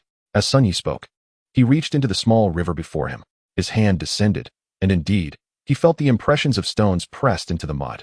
Though the river was not wide, having already trampled the grass, he would not continue to conceal his footprints. Thus, as there was no dust stirred up by his passage over the stone across the way, he was left with only the option to either ascend or descend along the river. Both paths were available for consideration. However, could one be certain? If he harnessed spiritual energy to cross, it might not disturb the dust upon the stone. Should we lose track of him, it would likely result in a futile expenditure of time. Fear not, for with me present, there shall be no unforeseen events. Just moments ago, I plunged my hand into the riverbed and discerned the imprints of his footsteps. This may well be one of his methods to erase traces. Although we tread through grass, this very environment can serve to distract us further. Now, time is of the essence. We must hasten to pursue him. Throughout this journey, Sun Yi continuously analyzed the trail left by the individual, diligently following his path. This person was relentless, traveling through the night until dawn. Yet neither Sun Yi nor his father and brother could catch up to him. However, by the third day, they finally caught sight of him. Not only that, but they also deduced his ultimate destination. The direction of his travels unmistakably indicated that he was headed towards the Hakrags mountain range, located to the north of Lanshui County. Reaching there required a journey straight north from Lanshui. A portion of this region lies within the borders of the Zhao Kingdom, while another section extends into the neighboring Yin Kingdom. Chapter 79. The Rift Valley Sinkhole. The Hakrags mountain range is a formidable range that rises along the northeastern coast of the Zhao Kingdom. In the coastal areas of the Yin Kingdom, the mountains are predominantly characterized by steep cliffs, yet the southeastern expanse extending into Zhao is comprised of sandy plains. This disparity has led to differing attitudes towards the Hakrags mountain range between the two nations. For the Yin Kingdom, it serves as a significant barrier to their acquisition of marine resources. Conversely, for the Zhao Kingdom, it represents a prime location for expelling harmful demonic beasts from within its borders. Many of the beasts that have evaded capture are often driven into the Hakrags mountain range by Zhao cultivators. Consequently, the section of the mountain range connecting to Zhao is rife with ferocious demonic beasts, many of which cross the border into Yin, leading to frequent skirmishes between the two nations. However, the underlying causes of these tensions are far more complex than mere territorial disputes. Both Zhao and Yin covet the Hakrags mountain range, as its northeastern sector is cloaked in dense forests capable of yielding an abundance of spiritual herbs, spiritual plants, and rare demonic beasts. The southeastern part, meanwhile, offers several advantageous maritime exits, brimming with marine resources. Thus, both kingdoms strive to claim the entirety of the Hakrags mountain range to compensate for their respective resource deficiencies. Returning to the matter at hand. Upon witnessing the individual disappear into the Hakrags mountain range, the Sun family did not pursue him closely. Instead, they maintained a distance to avoid detection. After all, as long as they could see his silhouette, they could ensure they did not lose his trail. Provided they did not falter, they could keep the situation under control. Even if he were to procure the Foundation establishment grass first, they could still resort to eliminating him afterward to seize the treasure. Shortly thereafter, the three of them followed the man to a valley. The valley's entrance resembled a rift, wide enough to accommodate only two individuals side by side. Sun Yi refrained from rashly entering, choosing instead to ascend the cliffs on either side with his brother and father. Little brother, why this hesitation? Once he enters, we could easily ensnare him within. Elder brother, do not be hasty. As the saying goes, haste makes waste. We cannot ascertain whether this valley is indeed his destination, nor do we know if there are dangers within or other exits leading out. As Sun Yi spoke, he exerted himself to leap up the cliff face as if flying. He promptly retrieved a rope from his storage pouch and tossed it down. Sun Ji, seeing the rope, quickly secured it around his arm, while Sun Su grasped the end. With a vigorous pull from Sun Yi, the two brothers leveraged the rope, and in moments, all three were atop the cliff. Hush, keep your voices down. Even a pebble falling could alert him. Follow closely, and let us proceed quietly. As he spoke, Sun Yi advanced along the cliff, shadowed closely by Sun Su and Sun Ji. Before long, they reached the depths of the valley, where an irregular sinkhole awaited. Sun Yi beckoned his father and brother to the edge of the sinkhole. Father, come quickly. It seems our efforts over these past 4 months have not been in vain. This fellow indeed possesses information regarding the Foundation establishment grass. Yet, it appears he is not alone here. As Sun Yi peered into the sinkhole, he noted that it was not solely occupied by the man. Several figures could be discerned, roughly dividing into 3 factions. Among them was the old beggar they had been trailing from Nanyan Square, a peak-stage Qi refinement beast known as the Silver-Eyed Mountain Lord, and a trio of Qi refinement cultivators. In terms of numbers, the trio held a clear advantage, yet it seemed they had intruded upon this place, with their strongest member merely at the 8th stage of Qi refinement. Should a conflict arise among the 3 factions, it was evident that the trio would be the first to be eliminated. What shall we do? We shall do nothing. The Foundation establishment grass is still maturing, and from my observations, it will require at least another day. We need only sit back and watch the ensuing chaos while conserving our energy until the grass is ripe. However, this trio of Qi refinement cultivators may face dire consequences. The old man and the tiger will undoubtedly seek to eliminate them first. As Sun Yi spoke, he plucked a blade of grass and placed it in his mouth. Regrettably, the peak stage Qi refinement tiger possessed an acute sense of smell. Otherwise, he would have relished a picnic right there. Had he not feared detection by the tiger, he would not have refrained from retrieving a snack from his storage pouch. What then shall we do next? Shall we simply observe their stalemate? There is no issue with that, since they are presently at an impasse. I shall introduce a disruptor into the mix. We must first eliminate one faction before we can extend our influence into the fray. Wait here for me. I shall return shortly. With that, Sun Yi turned to depart, but within a mere tea's worth of time, he stealthily returned. What mischief have you been up to? I told you, did I not? We must insert ourselves into the chaos. Brother, just watch. The show is about to commence. Before Sun Ye's words had fully settled, the tiger and the old beggar within the sinkhole turned their gazes towards the entrance of the rift. As the stones upon the ground trembled, the old beggar's brow furrowed slightly, while the silver-eyed mountain lord emitted low growls of warning. As time trickled by, a colossal figure surged forth from the rift. It was a massive one-horned serpent, already displaying characteristics reminiscent of a dragon. Its silvery scales shimmered brilliantly under the sunlight streaming into the sinkhole, and its single horn flickered with lightning patterns, signaling its formidable nature. Songling? Aye, you have unleashed Songling. Indeed, within the Haycrags mountain range, the presence of demonic beasts is abundant. The emergence of a lightning-patterned dragon is not surprising. As long as Songling can firmly establish its dominion below, we shall maintain the upper hand forever. If a contest for dominance were to arise, we might simply leap from the precipice above the pit, utilizing ropes to catch them off guard. As Sun Yi spoke, he observed that Song Ling had entered the pit and immediately established a formidable presence due to its colossal size. Chapter 80. The Early Bird Catches the Worm. Song Ling was not only immense, but also a peak chi refining beast. Its mere entry into the pit conferred a significant advantage. In an instant, the equilibrium of the three factions within the pit was shattered. Due to Song Ling's actions, the trio was swiftly forced towards the chasm at the pit's entrance. Father, there will be no immediate conflict down there. Please circle around the pit and scout for any other potential entrances or exits aside from that chasm. Understood. Stay vigilant while I investigate. Sun Tzu gradually retreated from the edge of the pit, moving to the opposite side to survey the terrain. After about the duration of a tea ceremony, Sun Tzu returned. I have observed that aside from the chasm, there is another hole whose destination remains unknown. However, there is a flow of air within it, suggesting a connection to the outside world, rather than a dead end. This implies that the tiger likely emerged from that hole. As for the origins of those three individuals, it matters not. Let them remain in a standoff for now and conserve their energy. As Sun Yi spoke, he rolled over and reclined beside the pit, no longer peering down into the depths. Brother, are we truly going to leave them be? Do not fret. The foundational grass will require at least half a day to mature. Let them remain on edge for a while. The moment the grass ripens will be our optimal opportunity to strike.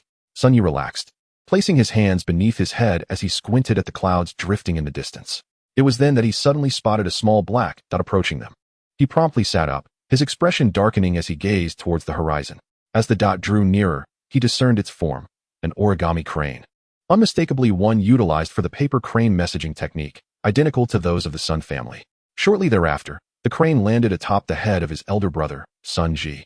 To Sun Ye's astonishment, he could not help but facepalm and shake his head, pondering why he hadn't anticipated that the crane would be used for communication. Had he been overly anxious?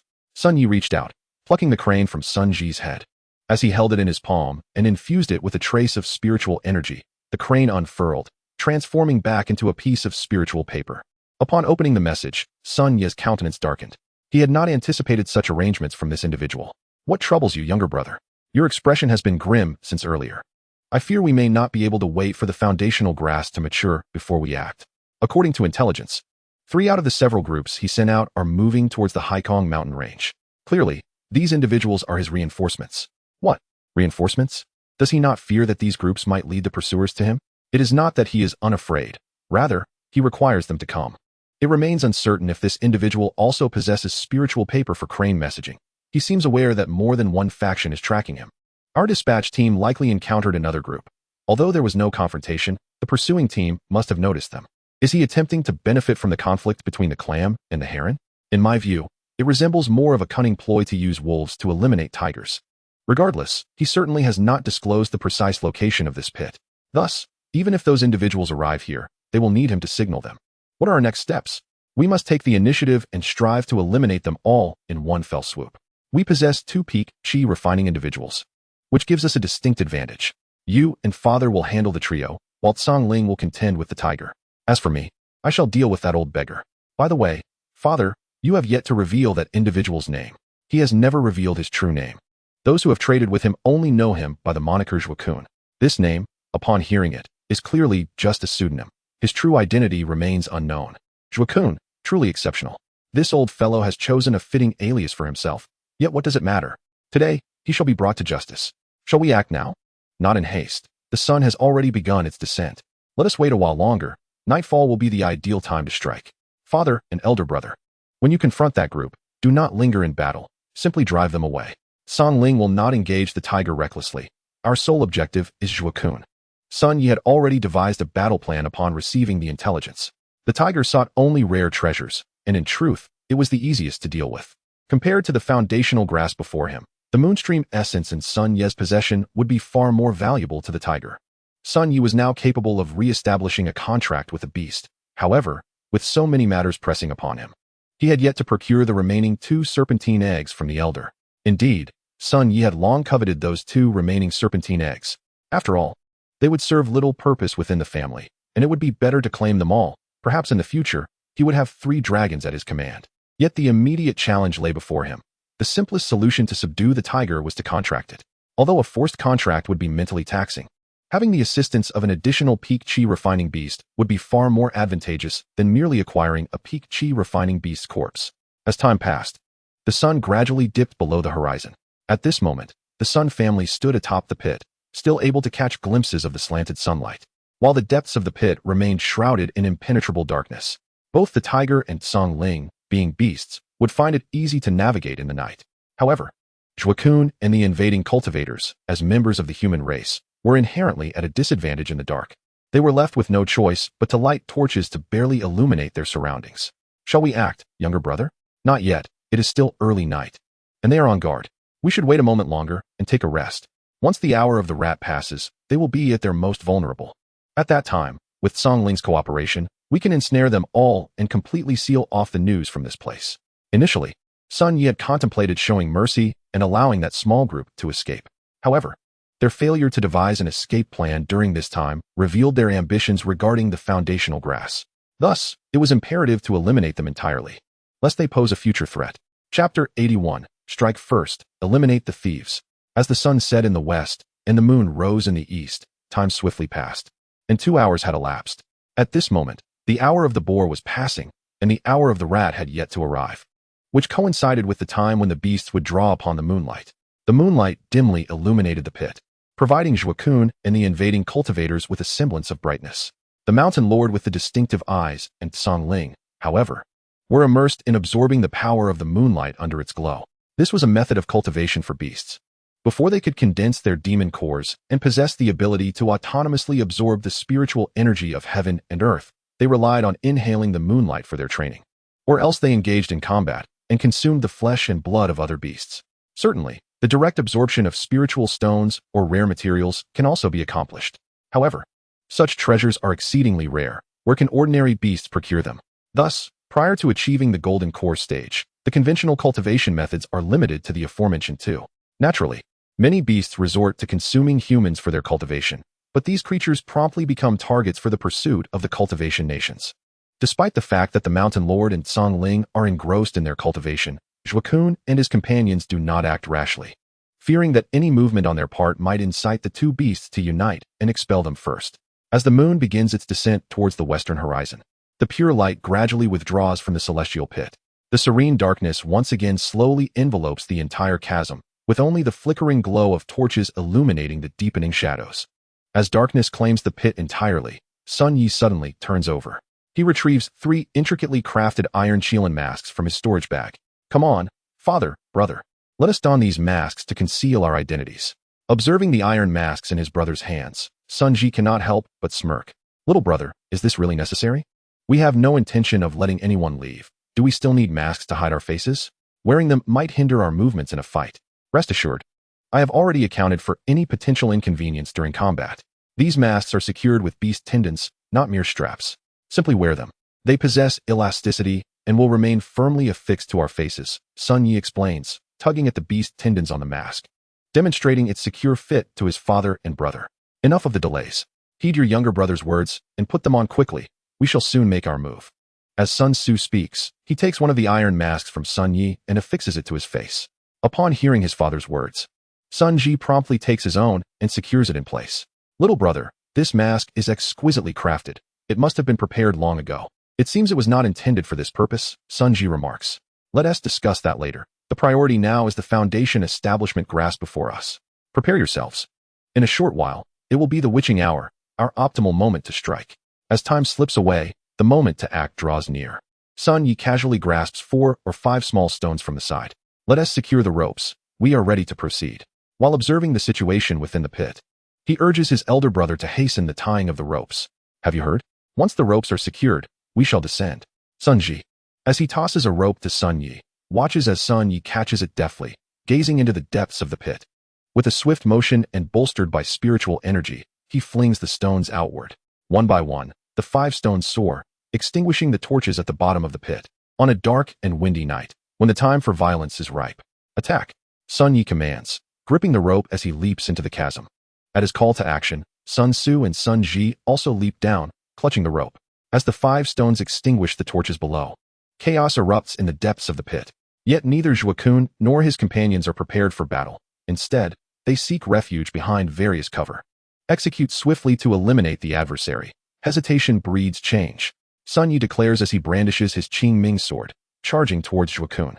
From the moment Sun Yi leaped down, he had sensed Zhuo Kun's location through his bond with Songling. Although the pit was shrouded in darkness, it posed little hindrance to Songling, who swiftly pinpointed Zhuo Kun's position and relayed it back to Sun Yi. Navigating around the rock where Zhuo Kun had taken cover, Sun Yi raised his sword and aimed to strike downward. However, with the sound of the sword slicing through the air, Zhuo Kun managed to block the blow with his wooden staff. Ironwood. Quite a fine material. Your staff must have been crafted from ironwood hard, over 30 years old. Otherwise, how could it withstand my strike? You must be the one who sent someone to follow me the other day. Although this foundation establishment grass is singular, it can yield more than one pill. I observe you are also a peak chi refinement cultivator. If we were to clash, it would only benefit others. How about we collaborate and share the spoils equally? Zhuo Kun proposes, his hands never ceasing their movements. In the darkness, he uses his right hand to block Sun Yi's strike, while his left hand begins to weave a spell. In merely 4 breaths, a fireball materializes between Sun Yi and Zhuo Kun.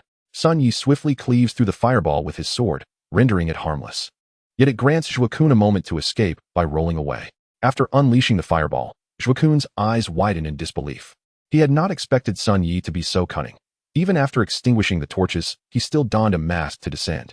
He swiftly repositioned himself within the darkness of the pit, unaware that every move was under Song Ling's watchful gaze. As soon as Zhuo Kun found his hiding spot, Sun Yi, through his bond with Song Ling, learned of his location. You wretched creature, who would have thought mere words would reveal your vulnerabilities? It seems I have underestimated you. I should have never allowed you to speak. Using the rock wall for leverage, Sun Yi bounded upwards to land directly above Zhuo Kun, raising his sword for another downward strike. Chapter 82, a serious duel for the first time. In the blink of an eye, a stone wall materializes above Zhuo Kun, intercepting Sun Yi's descending sword. How is this possible? This strike was silent and unseen. How could you have known? Sun Yi is taken aback by Zhuo Kun's sudden invocation of the stone shield technique. Without this unexpected barrier, his sword might not have severely wounded Zhuo Kun, but it would have certainly left a significant mark. My apologies, fellow cultivator. It is merely an old habit of mine, one that has repeatedly saved me from peril. Since you refuse to negotiate, I shall exert my utmost effort to battle you. I only hope you do not regret your decision today. As Zhuo Kun's words conclude, countless earth spikes erupt from the rock wall and his stone shield. As the spikes burst forth, they disrupt the air currents, compelling Sun Yi to leap aside to avoid injury. What a formidable use of earth-based magic. I must admit, I underestimated you. Yet you wield spells, and so do I. I wonder whose is superior. With his declaration, Sun Yi flourishes his sleeves, unleashing a tremendous surge of spiritual energy. The ambient energy in the pit coalesces around him, forming 10 ethereal hands that strike toward Zhuo Kun from various angles. This technique, known as the 10 directions condensing hands, is a sophisticated alchemical method Sun Yi had previously employed, and it also serves as a powerful offensive spell. 10 massive hands, forged from condensed spiritual energy, bear down upon Zhuo Kun from 10 distinct directions. Zhuo Kun sensed the ominous whispers of the winds from all directions, accompanied by a tumultuous flow of air. Enveloped in darkness, he could not discern the origins of these impending attacks. Yet, in this moment of peril, a faint glimmer of light suddenly illuminated the surroundings. With this slight illumination, he caught a glimpse of several gigantic hands composed of spiritual energy. Without hesitation, he brandished his ironwood staff. However, even when infused with spiritual energy, he could only dispel a couple of those colossal hands. Sun Yi was confident in his offensive maneuver, for he would not have expended nearly 1.5 times his energy reserves otherwise. It is essential to note that Sun Yi currently stood at the 13th level of Qi refinement, boasting a volume of spiritual energy that far surpassed that of an ordinary practitioner at the pinnacle of the Qi refinement realm. While he may not rival a Foundation Establishment cultivator, casting a first-tier spell a dozen or 20 times was certainly within his capabilities.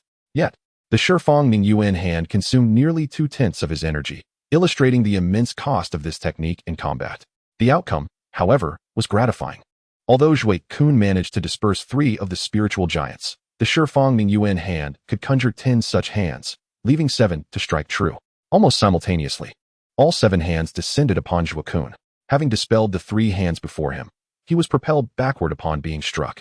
Had he not dispersed those 3 hands, it was likely that he would have sustained severe injuries from the onslaught of all 10. It was evident that the energy expended to coalesce those 10 hands would only be fully depleted after the assault concluded.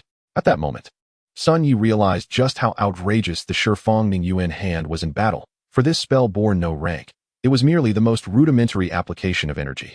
Should Sun Yi advance to the Golden Core realm in the future and transmute his spiritual energy into magical power, this technique would rival the prowess of Golden Core spells. After being struck by the 7 hands of spiritual energy, Zhui Kun immediately coughed up blood. Evading these enormous hands proved challenging, particularly the one that struck from below. This technique seemed to mark the enemy, channeling the energies of heaven and earth through the practitioner's own spiritual energy to unleash blows from all sides. While the overt spiritual hands were relatively easy to evade, the one ascending from the ground was nearly impossible to anticipate. Cough, cough, excellent technique, my fellow cultivator. Since you have resolved to ambush me, why bother concealing your face? Utilizing the faint glow of the firelight, Zhui Kun once again beheld Sun Yi's ironclad Qilin mask.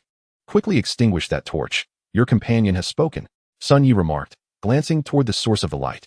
There, his father and elder brother were entangled in a fierce battle with 3 adversaries.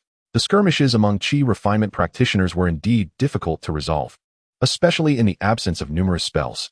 The combat resembled that of mundane warriors wielding weapons, with little differentiating it from ordinary martial conflicts. However, just as Sun Yi finished speaking, he abruptly raised a finger in a sword-like gesture. With a swift motion, he struck with his finger, unleashing a beam of chilling light that blinded the onlookers. This was the firelight reflecting off the blade, and as the sound of slicing air reached his ears, Zhui Kun instinctively threw forth a small shield. A resounding clang echoed as Sun Yi's Qingming sword pierced straight through the shield. This is sword control. You are from Haitianya, aren't you?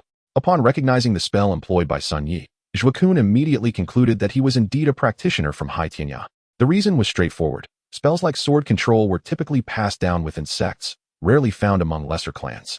Oh, how can you be certain it is sword control and not object manipulation? Sun Yi retorted, shifting the hand gestures of his spell. He deftly altered the formation several times before solidifying it once more into a sword-like gesture. The Qingming sword, which had been embedded in Zhui Kun's shield, swiftly returned to Sun Yi's front, and to Zhui Kun's astonishment, the Qingming sword split into 3, transforming into 3 blades that soared anew. The trajectories of these 3 swords were cunningly devised, navigating the treacherous terrain of the pit with its jagged stones. Sun Yi pointed, directing one of the Qingming swords toward Zhui Kun. Instantly, Zhui Kun maneuvered the shield to intercept, but just as the sword struck the shield, Sun Yi once again gestured with his finger. Another Qingming sword descended from the air with remarkable speed, producing a slicing wind that any ordinary person could hear. This sword, too, aimed for Zhui Kun. Having already blocked one with his shield, he was unable to redirect it in time to fend off the second. With no other choice, Zhui Kun opted to defend himself. Grasping his ironwood staff, he swung at the descending Qingming sword. Just as the staff clashed with the sword, he felt a sudden weight bearing down upon him, causing his footing to falter. He had not anticipated the formidable power of the strike. Chapter 83, Taming the Tiger. Just a sprinkle of water. Zhui Kun was taken aback by the sword's might, yet Sun Yi had long foreseen how to inflict harm. Sun Yi's finger glided once more, and the final Qingming sword hurtled downward. His strategy was simple. Each sword's assault targeted the blind spots in Zhui Kun's vision. The final blade pierced through Zhui Kun's back. But contrary to expectations, it did not result in the anticipated penetration. Instead, a metallic clang resonated. Damn it, this wretch is clad in iron armor. Next time, I shall prepare an iron suit. No, chainmail. Upon hearing the sound, Sun Yi clenched his teeth and cursed Zhui Kun. Nevertheless, his strike was not without merit. Although it did not penetrate Zhui Kun's form, it caused him to stagger. This impact forced Zhui Kun backward. and the sword he had previously supported with his ironwood staff descended, carving a gash over a foot long on his left arm. Deep enough to expose flesh, but not bone. This strike left Zhuokun gravely injured. To Sun Ye's shock, Zhuokun executed a swift maneuver, lunging toward the direction of the striped white-eyed tiger. This fool, does he seek death by charging toward the tiger with such injuries? No, given his cautious nature.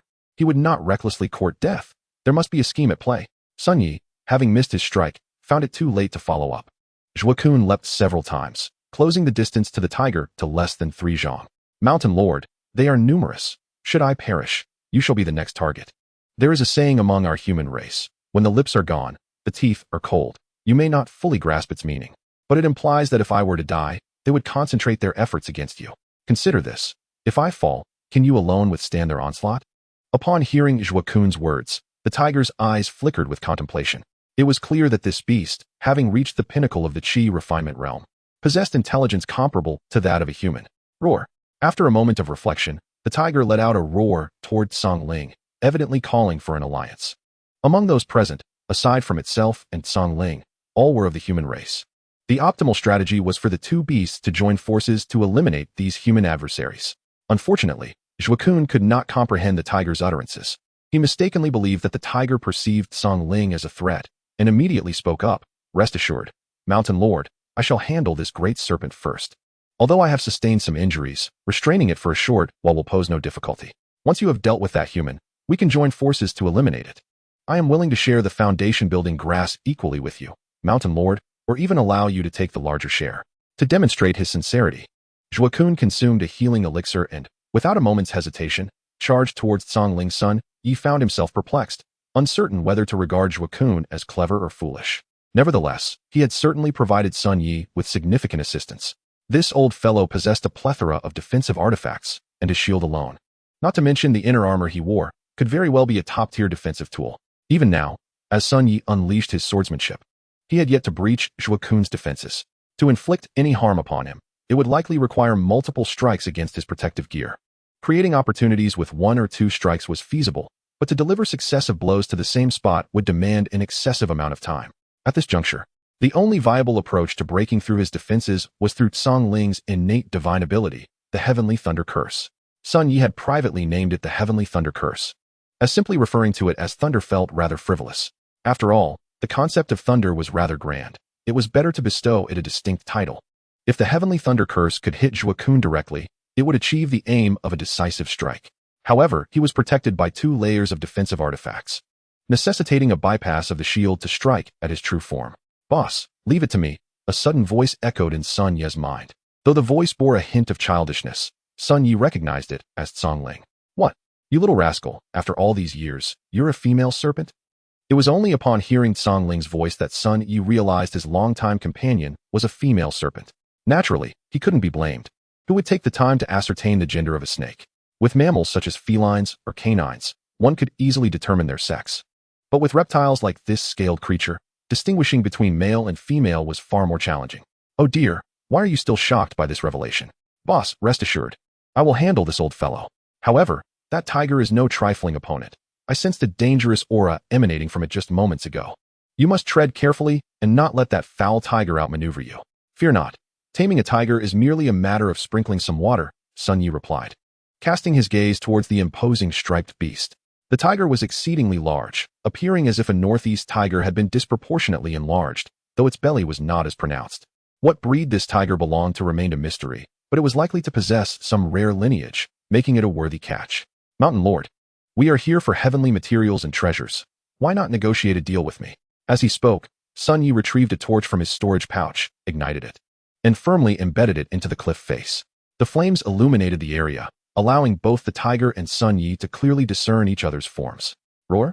Though it was merely a common sound, Sun Yi detected an underlying question within it. This beast lacks foundation building. It cannot articulate human speech, which poses a slight inconvenience. However, this does not impede our negotiations. A simple nod or shake of the head will suffice.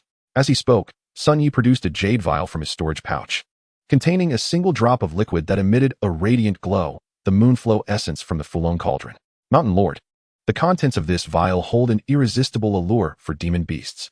My request is rather simple. If you agree to form a blood pact with me, I will relinquish the contents of this vial to you. I assure you of the pack's equity, and I will not compel you to undertake any actions you find undesirable. The decision rests entirely with you. While speaking, Sun Yi removed the stopper from the jade vial. He waved his hand over the opening before promptly sealing it again and placing the vial back into his storage pouch. Chapter 84, Man Against Tiger. The Jiao slays the Gua. The tiger had not fully comprehended Sun Ye's words. Ever since it had caught wind of the mention of a blood pact, it had remained in a state of heightened vigilance and hostility. However, as Sun Yi made his move, the tiger's nose suddenly twitched, as if it had caught a whiff of some exquisite delicacy, akin to Zhu Beiji's delight upon encountering a ginseng fruit. Yet, almost immediately, it cast a wary glance at Sun Yi, for the tantalizing aroma that had danced at its nostrils had vanished in an instant. And it was certain that Sun Yi had played a trick. Roar! An indignant roar echoed throughout the sinkhole. Clearly the tiger protesting Sun Yi's actions and threatening him to produce the jade vial.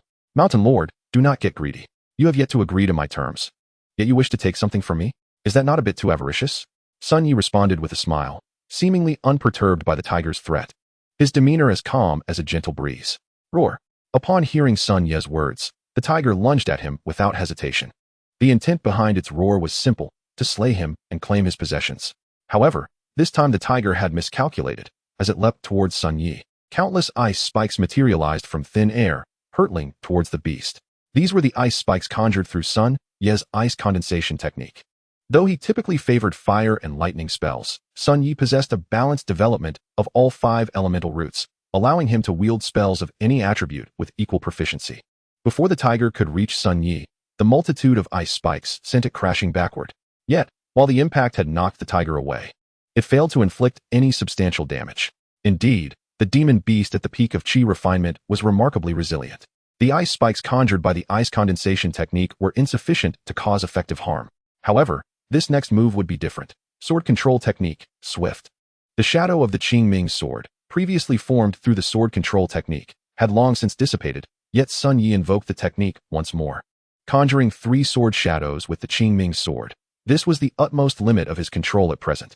With a sweep of his finger across his chest, 4 Qingming swords soared forth, their target being the leaping, fierce tiger. Yet Song Ling was correct. The tiger was no mere pushover. Despite being besieged by the 4 Qingming swords, the tiger utilized its massive form to vault and twist between the cliff face and jagged rocks, evading substantial harm, leaving only superficial scratches upon its hide. Meanwhile, on the other side, Zhuokun, though charging towards Song Ling, merely feigned effort. He halted some 10 meters away from her, leaving Song Ling puzzled by his sudden stop. Just as she pondered his reasoning, Zhuokun abruptly slammed his ironwood staff against the ground, causing a multitude of thorns to erupt from the earth, surging towards Song Ling. The spikes of the earth posed little threat to Song Ling. It was evident that this individual merely sought to impede its passage. After executing such tactics, Zhuokun consumed a pain-relieving medicinal pill, seemingly intent on stalling for time to recuperate, hence the grand display of his earth spike technique. However, armed with Sun Ye's exhortation, Song Ling could not possibly allow him to recover in peace. Within the confines of the spike formation, Song Ling commenced its serpentine dance. Despite its massive form, its agility was remarkable. Though a water serpent, Song Ling's muscle strength was formidable, allowing it to glide swiftly across the ground. Yet, while its movement was swift, it paled in comparison to the likes of tigers or wolves. Thus, Zhuokun was certain to notice its advance, though Song Ling held no fear of being seen. As Song Ling drew nearer, Zhuokun abruptly ceased his healing efforts. He had initially assumed that the serpent would remain a passive observer in their conflict, especially since the 3 who had fallen were engaging 2 teams of human cultivators. His encounter with the vibrant tiger had merely been a temporary strategy, hoping to utilize its ferocity against his enemies. He never anticipated that this thunder-patterned dragon would turn its wrath upon him. Without hesitation, he unleashed a series of intricate hand seals before invoking a spell with incantations, clearly indicating that this was no mere low-level spell like the Earth Spike technique that could be cast instantaneously. Stone Spike, hasten. Upon completing his incantation, a colossal stone spike surged from beneath him, angled menacingly towards Song Ling. This attack, born from the essence of Earth, was immensely powerful and swift.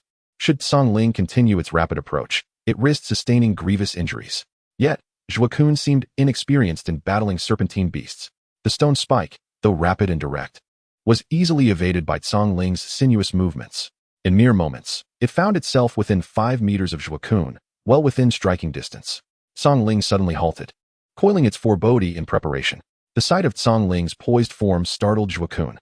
This posture signified a serpent's readiness to launch an attack, and in the next instant, its massive head could very well descend upon him. Zhuo Kun hastily raised the small shield he had conjured before him, only to find himself dumbfounded. Song Ling did indeed launch forward, but its target was not him. Rather, it aimed for the side. With the momentum of its leap, it sent the shield flying aside. In the next heartbeat, a brilliant light coalesced atop Song Ling's singular horn. The thunderbolt curse erupted almost instantaneously, unleashing a torrent of relentless lightning towards Zhuo Kun. The power of this thunderbolt curse was extraordinary, and with Zhuo Kun clad in protective armor, the disparity was stark. Within 7 breaths, Zhuo Kun's life was extinguished. Upon witnessing his demise, Song Ling immediately ceased the thunderbolt curse and turned its attention to the vibrant tiger engaged in combat with Sun Yi. Sharing a profound bond with Song Ling, Sun Yi instinctively understood its intent. He flicked his fingers, and 4 azure swords shot forth, aimed directly at the vibrant tiger. Song Ling was not in haste to confront the tiger, but instead delivered another thunderbolt curse upon Zhuo Kun. In the realm of cultivation, methods of survival abound. And without needing to ascertain any additional means Zhuo Kun might possess, obliterating him entirely sufficed. Sun Yi proclaimed loudly, acknowledging that at this juncture, there was no need to conceal the connection he shared with Song Ling from their adversaries. Just as Sun Yi concluded his declaration, he maneuvered the azure swords for a renewed assault, acutely aware that the vibrant tiger was closing in on him. Quickly flee. That great serpent is allied with them. A voice called out from the distant firelight beyond the pit, responding to Sun Yi's warning. At that precise moment, Song Ling unleashed another thunderbolt curse, this time targeting Zhuo Kun, who had recently been struck by a similar onslaught. This iteration of the thunderbolt curse was unlike the previous strike. While the earlier spell aimed to swiftly incapacitate the enemy, this one had been charged with the energy of Song Ling's horn, maximizing its potential from the outset. As the curse struck Zhuo Kun, he remained momentarily unresponsive. A few breaths later, the scent of scorched flesh began to permeate the air, but suddenly, a chilling transformation occurred. With a piercing scream, a wisp of blackened smoke spiraled from Zhuo Kun's form. As this ethereal mist dissipated, his body became charred, visibly succumbing to decay. Not merely from the thunderous assault or searing heat, but from an inexplicable force. Damn it, I knew this old fox wouldn't perish so easily. How infuriating. The thunderbolt curse ravaged him for 7 breaths, and he still possesses a means of survival. Song Ling, aid them against that team. Observing Zhuo Kun's demise, even someone as astute as Sun Yi could not suppress his exasperation.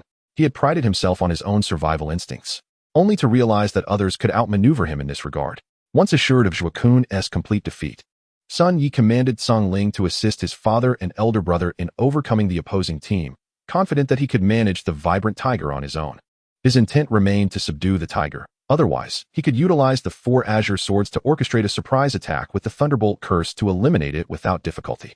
Upon receiving Sun Yi's directive, Song Ling surged towards Sun Tzu and Sun Qi in less than 20 breaths. It arrived at their location, delivering a powerful tail swipe that sent one of the late-stage Qi refinement cultivators flying.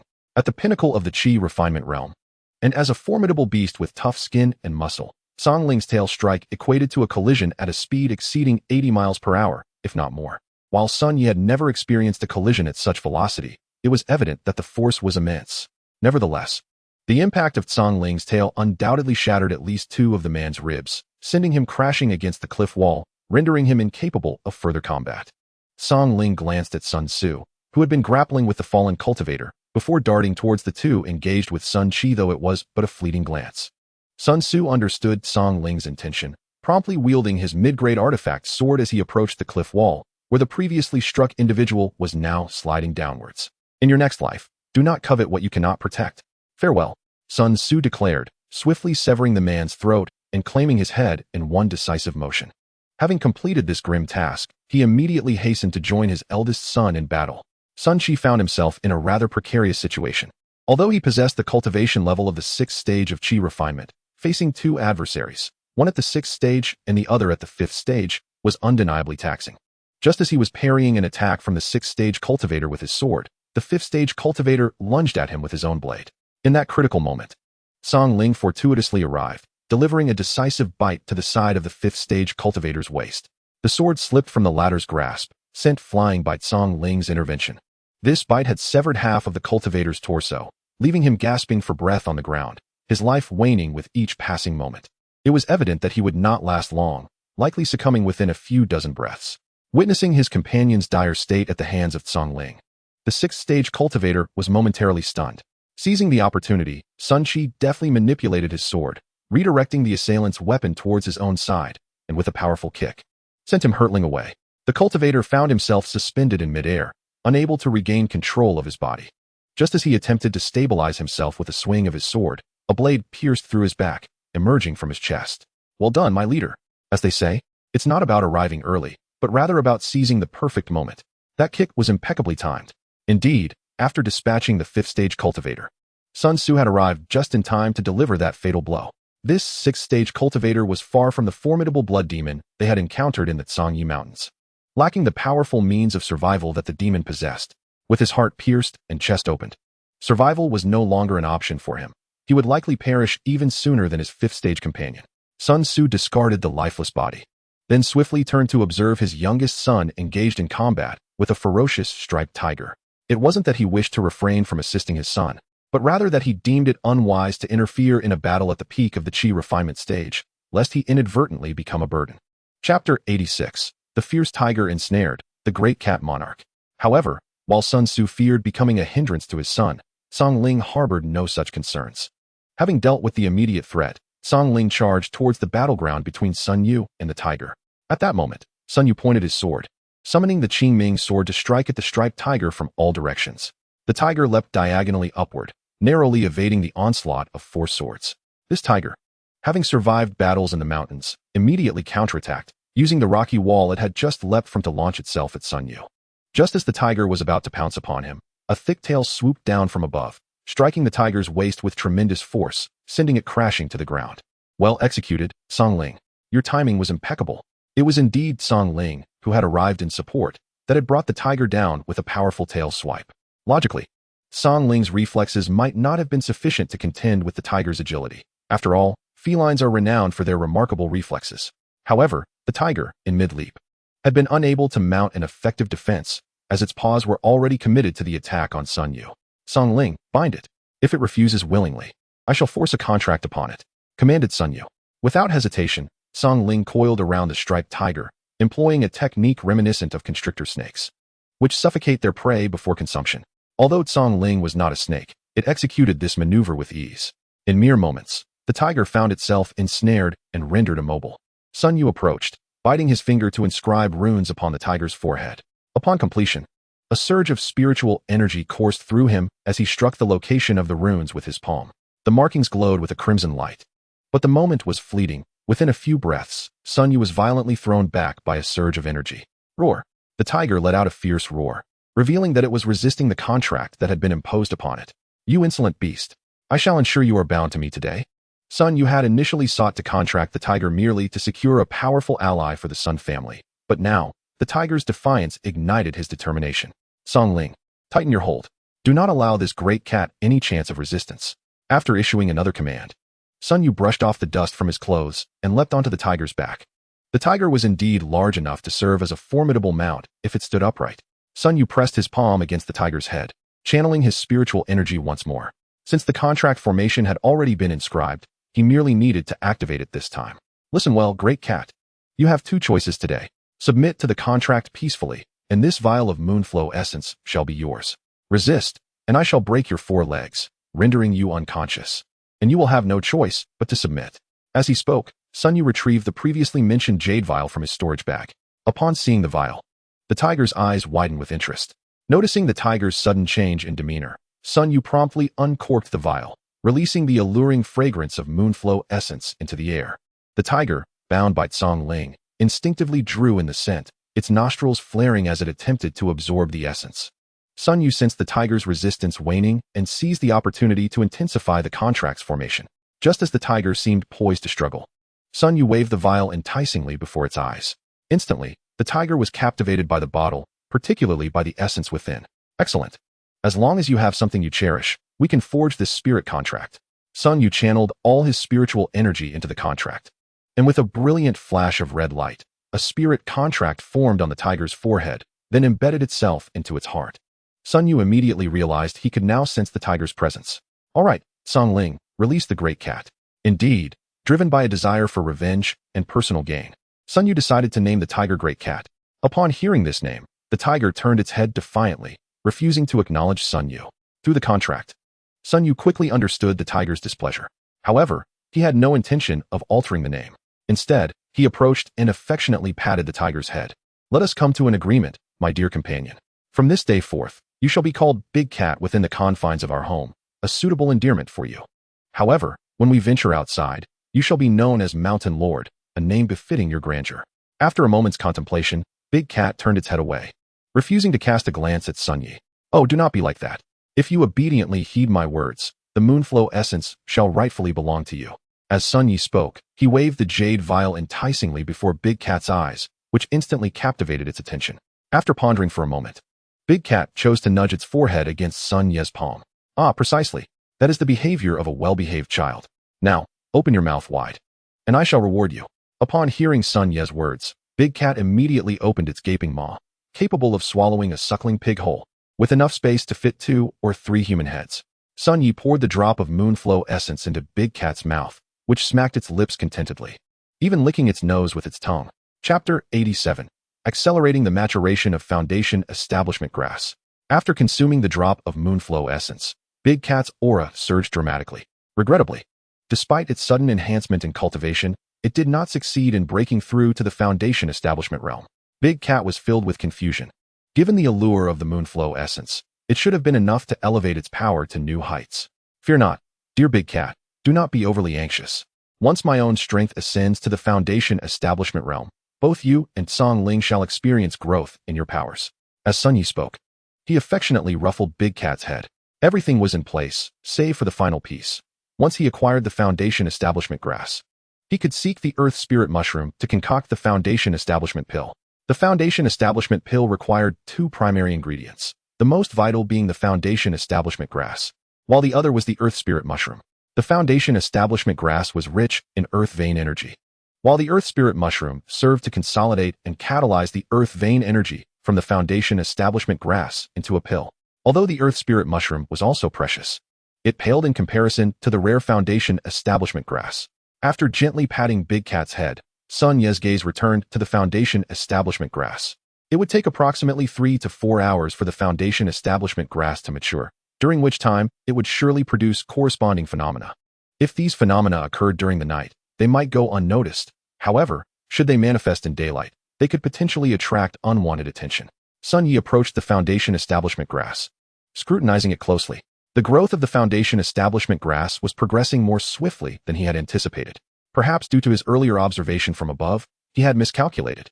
It would not reach maturity tomorrow morning, but rather at dawn. The dawn maturation would indeed aid Sun Yi and his companions in evading the gaze of wandering cultivators. Yet there was a downside. This was also the prime hunting time for the carnivorous beasts of the forest, especially during the latter part of the night and at dawn. These beasts would be on the prowl. Should an outburst of spiritual energy occur, it would undoubtedly attract countless beasts, potentially leading to unforeseen complications. Shall we remain here to await the maturation of the Foundation Establishment Grass? Certainly not. There are still several hours until its maturity, and we have already secured this area. Time is our greatest variable. I intend to hasten the maturation of the Foundation Establishment Grass, but this is no simple task. The resulting surge of spiritual energy might draw in beasts, so I will need you and my elder brother to protect me.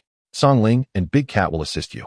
And within the hour, I will have accelerated the maturation of this grass. However, I must concentrate on maintaining the formation, leaving everything else in your capable hands. Upon concluding his words, Sun Yi surveyed his surroundings. The pit was shrouded in darkness, save for a single torch providing light. Father, elder brother, light the torches. At Sun Ye's command, the 3 of them sprang into action. In the blink of an eye, a dozen torches illuminated the depths of the pit. While it could not compare to daylight, it was akin to a well-lit room. With everything prepared, Sun Yi leaped up, scaling the walls of the pit.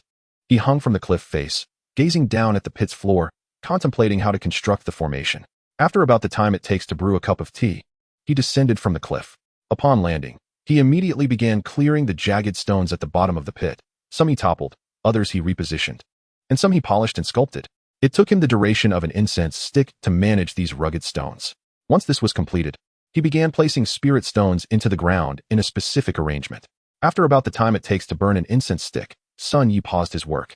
Viewed from above, the spirit stones he had embedded formed a perfect array. The formation is complete, Now I shall focus on activating it. As for the threats that may arise, it falls to you to defend against them." As he spoke, Sun Yi affectionately ruffled Song Ling and Big Cat's heads before stepping forward to channel his spiritual energy into the formation. However, the formation did not rely solely on his energy to activate. As Sun Yi infused his spiritual energy, the formation began to come alive, and the buried spirit stones connected through his energy to create a vast array. With the formation's activation, an overwhelming tide of earth vein energy surged into the pit. Countless currents of earth vein energy flowed into the foundation establishment grass, which began to radiate a brilliant golden light. The intensity of this golden glow was unimaginable, illuminating the entire pit. Sun Yi was taken aback. He had not anticipated that the formation meant to hasten the maturation of the grass would produce such a spectacle. "Father, elder brother, Song Ling, Big Cat, guard the perimeters of the pit. I am in urgent need of focus and cannot allow anyone or any beast to interrupt me. Father, head to the rift. Elder brother, take position at the rear cave. Song Ling and Big Cat, ascend the cliff. Remember, if you sense any movement, signal immediately and do not act recklessly." As Sun Yi urged them while maintaining the formation, the 2 humans and 2 beasts dispersed to their designated posts. The radiant golden phenomenon lasted approximately half an hour before the light suddenly contracted. All the golden glow was drawn into the foundation establishment grass, which then emanated an indescribable medicinal fragrance. However, when the foundation establishment grass released its aromatic scent, Sun Yi became truly vigilant. After all, while the golden light was confined within the pit, it would not spread far. The fragrance of the foundation establishment grass, however, was different. It could waft for miles, likely attracting beasts from afar. Regardless, I must exert all my energy to propel the formation and hasten the maturation of the foundation establishment grass. Only when it fully matures can we resolve our impending crisis. Sun Yi summoned all his strength to manipulate the grand formation, continuously absorbing the earth vein energy surrounding the pit. Due to the profound depth of the pit within the mountain, the vital energy of the earth converges here with remarkable ease, which likely explains the flourishing presence of the foundation establishment grass in this location. Chapter 88. The roar of tigers and the calls of monkeys, eagles soaring and cranes crying. Under the full force of Sun Yi's efforts, the array designed to concentrate the Earth's vital energy operated at an astonishingly efficient capacity of over 120%, drawing all the surrounding vital energy into the pit, specifically around the foundation establishment grass. However, despite this relentless influx of energy akin to force feeding, the absorption efficiency of the grass remained inherently limited. Thus, although it could be hastened to maturity, the time frame could not be further diminished. As moments ticked by, the amount of vital energy absorbed by the grass increased, yet Sun Yi could hear the sounds of creatures galloping from the surroundings. Among these sounds, there were hooves and claws, but notably absent were footsteps. This was the only silver lining for Sun Yi. Fortunately, the perilous nature of the Sea Cliff mountain range at night deterred any expeditions, preventing him from facing not only the ferocious beasts but also the scheming human cultivators, which would have been a dire predicament indeed. Nevertheless, these beasts were formidable adversaries. The spiritual energy emanating from the foundation establishment grass, alongside the Earth's vital energy, possessed an unimaginable allure for these creatures, compelling them to disregard the mighty presence of the great cat and risk their lives to advance toward it. Typically, powerful beasts possess territorial instincts, and the great cat had already claimed dominion over this area for over half a month. Yet, the allure of this rare treasure proved so potent that the beasts continued to converge, prioritizing it over their own survival. "Master, how shall we deal with these beasts? Shall we eliminate 1 or 2 to establish our dominance?" This suggestion did not originate from Song Ling, but from the great cat, which was already quivering with anticipation at the sight of the approaching beasts. Having recently received a drop of Moonflow essence from Sun Yi, it experienced a rare surge in strength. Now, it stood as a top-tier beast at the pinnacle of Qi refinement, effectively equivalent to Sun Yi's current level of the 13th stage of Qi refinement. Eager to test the extent of its newfound power, it had just proposed to Sun Yi the idea of taking the initiative to confront the audacious beasts. "Do not act rashly, great cat. Establish a boundary. Allow them to remain undisturbed as long as they do not cross it. However, any who dare to overstep shall face death without mercy." How to gauge this is for you to decide. Sun Yi's foremost priority was the foundation establishment grass, and how to intimidate the beasts would depend on the performance of the great cat and its companions. For a moment, a stalemate enveloped the area above the pit. The great cat, facing the encroaching beasts, drew a line in the dirt with its sharp claws, seemingly aware of the great cat's intent. Not a single beast dared to cross this line, maintaining a tense standoff. The great cat scoffed at this, wishing for an unwitting beast to cross the line, providing it with an opportunity to assert its dominance. As another incense stick's worth of time passed, the process of hastening the maturation of the Foundation establishment grass reached a critical juncture. Sun Yi's hand movements flowed with the incantation, various seals shifting before his chest. A golden array materialized at the bottom of the pit, lifting the Foundation establishment grass, roots and all, from the depths. Within this grand array, countless strands of vital energy surged into the grass through its soil-encased roots. As the vital energy flooded in, the Foundation establishment grass ceased to emanate its luminous glow, leaving behind only a faint, delicate fragrance. It seemed as though the grass had failed to mature, lacking the awe-inspiring phenomena witnessed during its hastening. "It's done. Ha ha ha, it's done," Sun Yi exclaimed, swiftly applauding the ground and leaping toward the Foundation establishment grass. He enclosed it within a jade box, for only such a vessel could ensure its medicinal properties would not dissipate. However, at the very moment the grass achieved true maturity, the sounds of roaring tigers, chattering monkeys, and the cries of soaring eagles erupted from outside the pit, creating a cacophony of excitement. From the mere sounds, Sun Yi discerned that the beasts could no longer restrain themselves. "Great cat, unleash your full might and eliminate them without hesitation." Upon Sun Yi's command, the great cat revealed its ferocity and regal presence as the monarch of the forest. With a roar that could shake the heavens, it lunged forth. They say the forest's hierarchy is defined by swine, bears, and tigers, but when the tiger's instinct for slaughter is awakened, all else pales in comparison. The great cat charged directly at a colossal wild boar, which stood an imposing 2 meters tall. Yet, this boar, despite its stature as the king of wild boars, was unable to withstand a single swipe from the great cat. The sharp claws swiftly severed the boar's throat, causing it to collapse and draw its last breaths. Following this strike, the other predators, wolves, tigers, and leopards, were momentarily stunned. Yet, as a resounding cry from a monkey pierced the air, the attacking beasts instinctively retreated. An unusual 4-armed monkey swaggered forth from the throng of creatures. Upon spotting the great cat, it immediately began to screech and chatter. The great cat furrowed its brow at the sight of the 4-armed creature, as they were old rivals. This monkey, also at the pinnacle of the chi refinement stage, had battled the great cat multiple times over territory, with victories on both sides. Roar! Annoyed by the incessant prattle of the 4-armed monkey, the great cat let out an exasperated roar and charged directly at it.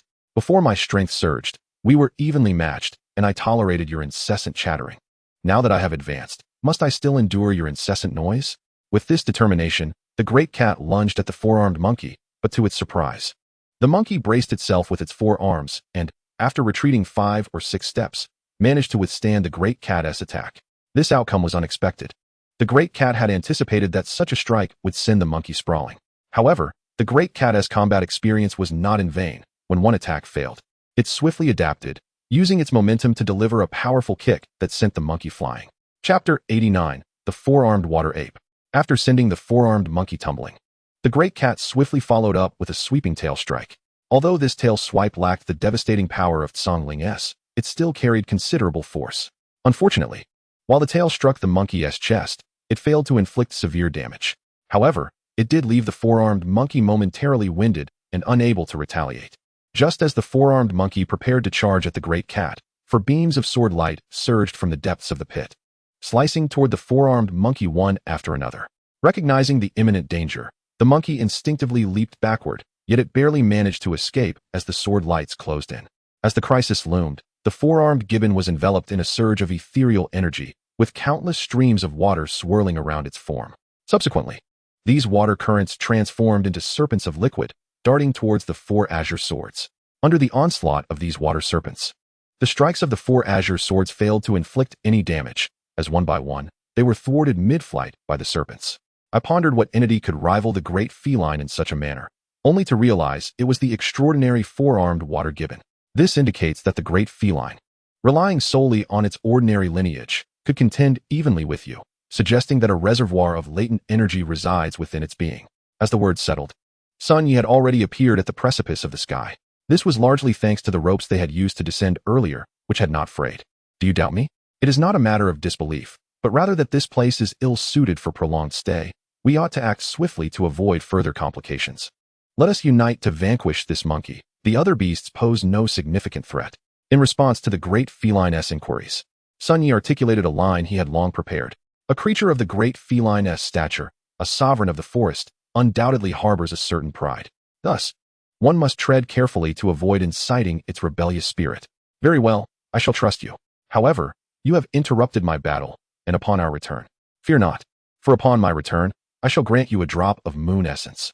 Sun Yi had already discerned the underlying meaning in the great feline-esque words. Once one has savored the moon essence, it is only natural to yearn for it again. Moreover, the fact that the great feline could hold its ground against the four-armed water gibbon, even gaining the upper hand, suggests that it too harbors an ancient lineage within. Although creatures like the great feline do not possess a stable path akin to serpents transforming into dragons, any stimulation of their inherent bloodline leads to an immediate enhancement in power and realm. Sun Yi had indeed contemplated providing the great feline with another drop or two of moon essence, hoping to further refine its bloodline. Now, this seemed fortuitous. Four-armed water gibbon. You too are an anomaly among these beasts. Should you choose to submit to the Sun family, I shall overlook today's events. But should you choose to defy me, do not blame me for my lack of mercy. Gazing upon the four-armed water gibbon, Sun Yi began to plot. While he had no intention of binding it to himself, securing it for his father or elder brother would be most advantageous. Alas, Sun Yi's calculations were swiftly overturned by the four-armed water gibbon itself. Before his words could fully escape his lips, a massive log came hurtling towards him. Upon closer inspection, it was not a log at all, but rather a severed tree trunk. The four-armed water gibbon was indeed relentless, refusing to back down until it had proven itself against Sun Yi once more. As the trunk neared his head, Sun Yi raised his hand, conjuring a colossal blade of ice. With a swift stroke, the enormous trunk was cleaved in two. You little rascal, did you dare to ambush me? Such a lack of martial ethics. Then I, too, shall cast aside any semblance of honor, Sun Yi declared, gesturing grandly as he summoned dozens of ice arrows before him.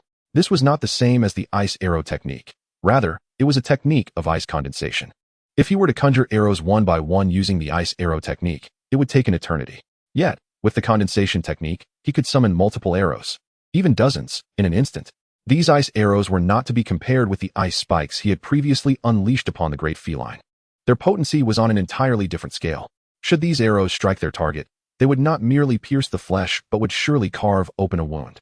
Once the arrows were fully formed, Sun Yi pointed his sword finger, sending the volley of ice arrows hurtling towards the four-armed water gibbon. Naturally, as Sun Yi mounted an effective offense, the great feline was not to be outdone. With a powerful swipe of its claws, it unleashed a whirlwind of wind blades from the tips of its talons.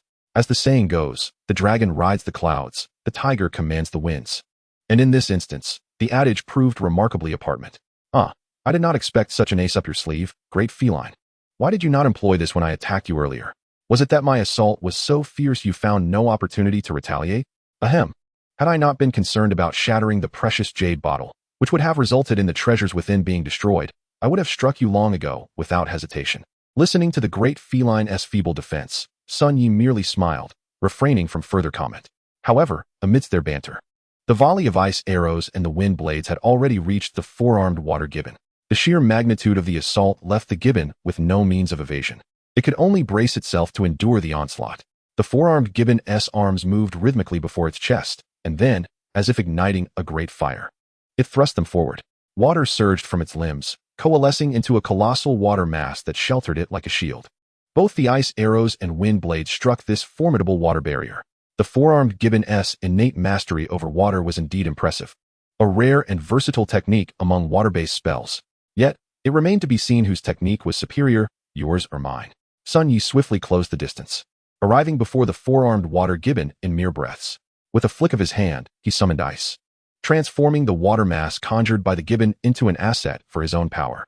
The considerable spiritual energy that would typically be required for conjuring ice was significantly mitigated by the gibbon's water manipulation, allowing Sun Yi to conjure nearly 100 icy blades with ease. Due to their proximity, the four-armed gibbon found itself unable to evade the barrage of icy blades. The onslaught struck relentlessly against its chest, forcing the gibbon to retreat in disarray, covering over 20 steps in mere moments. Most crucially, the continuous assault of the icy blades ultimately shattered the gibbon's defenses, piercing through its chest as a multitude of blades embedded themselves within. The penetrating attack of the icy blades was not what made it fearsome. Rather, it was the chilling aura they exuded within its body that posed a dire threat. The instant the icy blades entered, the four-armed gibbon sensed something was amiss. It attempted to channel its spiritual energy to expel the icy blades from within. But how could the great feline allow it such a reprieve? Just as the gibbon was pushed back several paces, the great feline had already pursued it, ready to deliver a decisive blow as soon as the icy blades ceased their assault. Victory was within reach.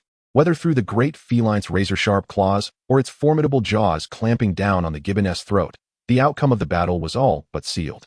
However, in this moment of impending triumph, the four-armed gibbon struggled fiercely, using its four arms to catch hold of the great feline's forelimbs. Just as the great feline prepared to employ its previous strategy, the gibbon's eyes glinted with ferocity as it yanked upward, forcibly expelling the icy blades lodged within its chest. The icy blades, now saturated with its blood, struck directly against the great feline's abdomen. At such a close range, akin to Sun Ye's earlier attack on the four-armed gibbon, the great feline had nowhere to evade. As numerous icy blades erupted from the chest of the four-armed water ape, crimson blood began to flow from the wound. This approach was undeniably a tactic of mutual destruction, one that failed to inflict any significant harm even against the large cat, rendering it hardly effective. The flurry of icy blades merely caused a momentary discomfort to the feline. Breaching its defenses would prove to be a far more arduous task. Nonetheless, the large cat was forced back several meters by the assault of those icy projectiles. "Are you all right, big cat?" "I'm fine. I didn't expect that this little monkey would pull such a trick on me. However, its injuries are far more severe than mine." After being knocked back, the large cat shook its head vigorously, its gaze turning fiercely towards the four-armed water ape.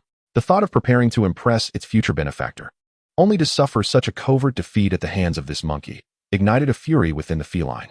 In an instant, the large cat launched itself forward, covering a distance of 3 to 4 meters, and tackled the four-armed water ape. "Wait, big cat." Just as it was about to deliver a decisive blow, Sun Yi intervened. He stepped forward and squatted down before the four-armed water ape. "Well, monkey, what will it be? Submit or perish?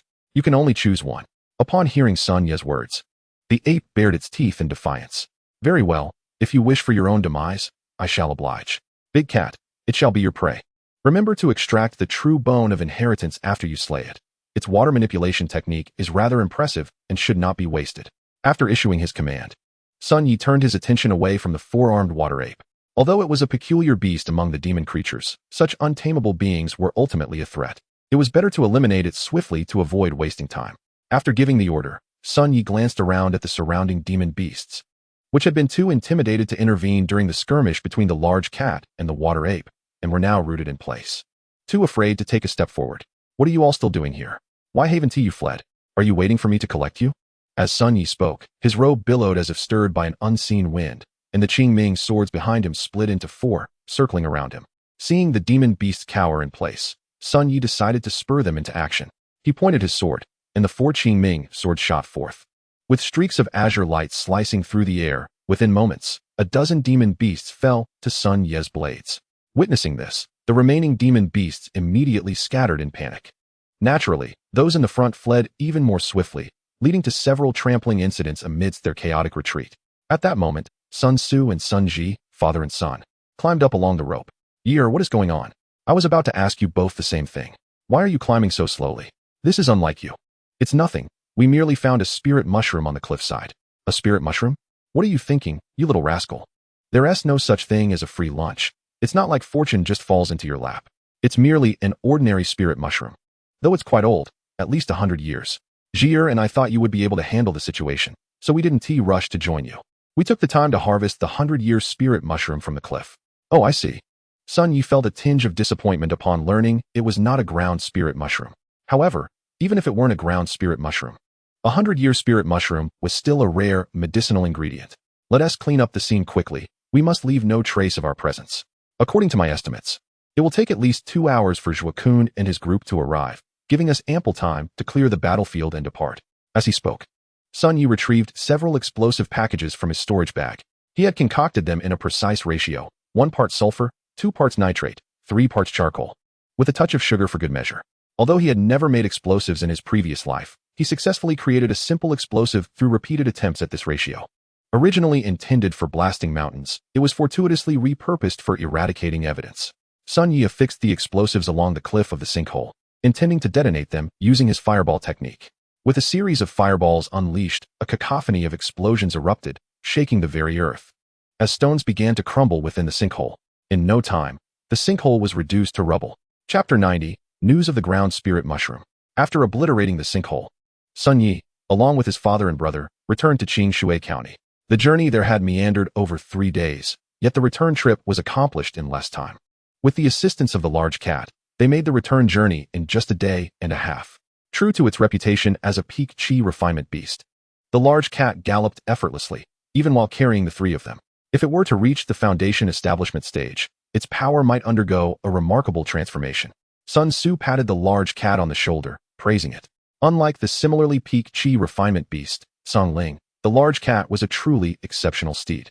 Indeed, it's no wonder many immortals choose tigers as their mounts. Their speed is undeniably impressive. Riding upon the wind, they can roar through the mountains, instilling fear in all beasts. No demon dared to disturb us on our journey, all thanks to our beloved large cat. As Sun Yi spoke, he affectionately scratched the large cat's chin, a gesture that had become his signature. It is often said that one should not touch a tiger's backside, but the chin is the most challenging spot to reach. Feline creatures place great importance on protecting their necks, as it is the most vulnerable area in their hunting strategy. For a person to be allowed to touch a feline's neck is a sign of true intimacy. During their journey, whenever they stopped to rest, Sun Ji always attempted to mimic Sun Yi's affectionate gesture towards the large cat's chin, but he was often met with a display of bared teeth and threatening growls. Meanwhile, Sun Yi's mind wandered to another thought. To speak truthfully, a tiger like the large cat indeed made for an excellent steed. It was no wonder that in mythological tales, Zhao Gongming rode a black tiger and Shun Gongbao rode a black panther, both of which were fast and agile. Who wouldn't he desire such a mount? As he pondered, Sun Yi's thoughts drifted to another matter. In films from his past life, whether live action or animated, Shun Gongbao wielded a thunderbolt whip. Coincidentally, he had acquired the lightning patterns from Song Ling's divine abilities. If he could base the creation of a whip on these lightning patterns, might he be able to forge a thunderbolt whip? The more he considered it, the more feasible the idea seemed. A thunderbolt whip would not only maximize both physical and elemental output, but would also bypass defenses, inflicting internal damage with a single strike, a quintessential weapon for destruction. Especially after witnessing Shun Gongbao's rending sky thunderbolt whip in Neza, Sun Yi had found it particularly striking. If he could forge such a whip for himself, it would undoubtedly be a remarkable artifact. However, recognizing the shortcomings in both materials and craftsmanship, Sun Yi decided against immediate production. Instead, he planned to create blueprints and gradually gather the necessary materials. Of course, Sun Yi's preferences for artifacts extended beyond the thunderbolt whip. He also had a fondness for long spears and halberds, and flying swords were no exception. Upon returning to Shui County, Sun Yi did not head back to the Sun family home, but instead made his way directly to the courtyard. Upon witnessing his wife and the 2 young maidens engaged in their cultivation, Sun Yi chose not to disturb them. Instead, he retreated to his cave dwelling to ponder the intricacies of the Kuo Jin Hulu. It had been 3 months since he retrieved the vine, and during this time, it had yielded 2 small gourds, albeit still rather diminutive. Based on Sun Yi's estimations, these gourds would reach maturity in another 2 months. The pressing question now was what to do with these 2. Foremost, Sun Yi intended to create a sword-nurturing gourd. Despite having ascended to the foundation establishment realm, he found himself unable to cultivate his flying sword within his own body. After all, none of the flying swords currently at his disposal were magical artifacts, and he was still far from becoming a golden core cultivator. Thus, a gourd capable of nurturing swords was an invaluable tool for him, especially after mastering the sword control technique, which had become his most formidable offensive method. The absence of a quality flying sword would significantly diminish the technique's efficacy. Naturally, having multiple flying swords would be even more advantageous, potentially amplifying the technique's power. As for the second priority, Sun Yi aspired to craft a versatile magical artifact akin to the Zijin Hulu of the Supreme Old Lord. At the very least, it should possess the capability to ensnare foes. For instance, had he possessed such a method during his encounter with the 4-armed water ape, he could have captured it for further refinement rather than hastily slaying it. Speaking of the 4-armed water ape, its water manipulation technique was indeed commendable.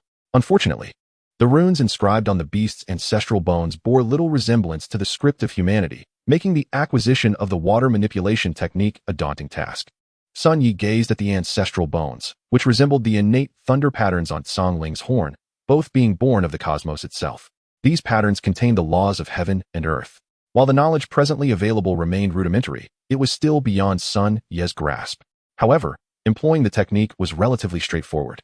One merely needed to follow the patterns indicated on the ancestral bones.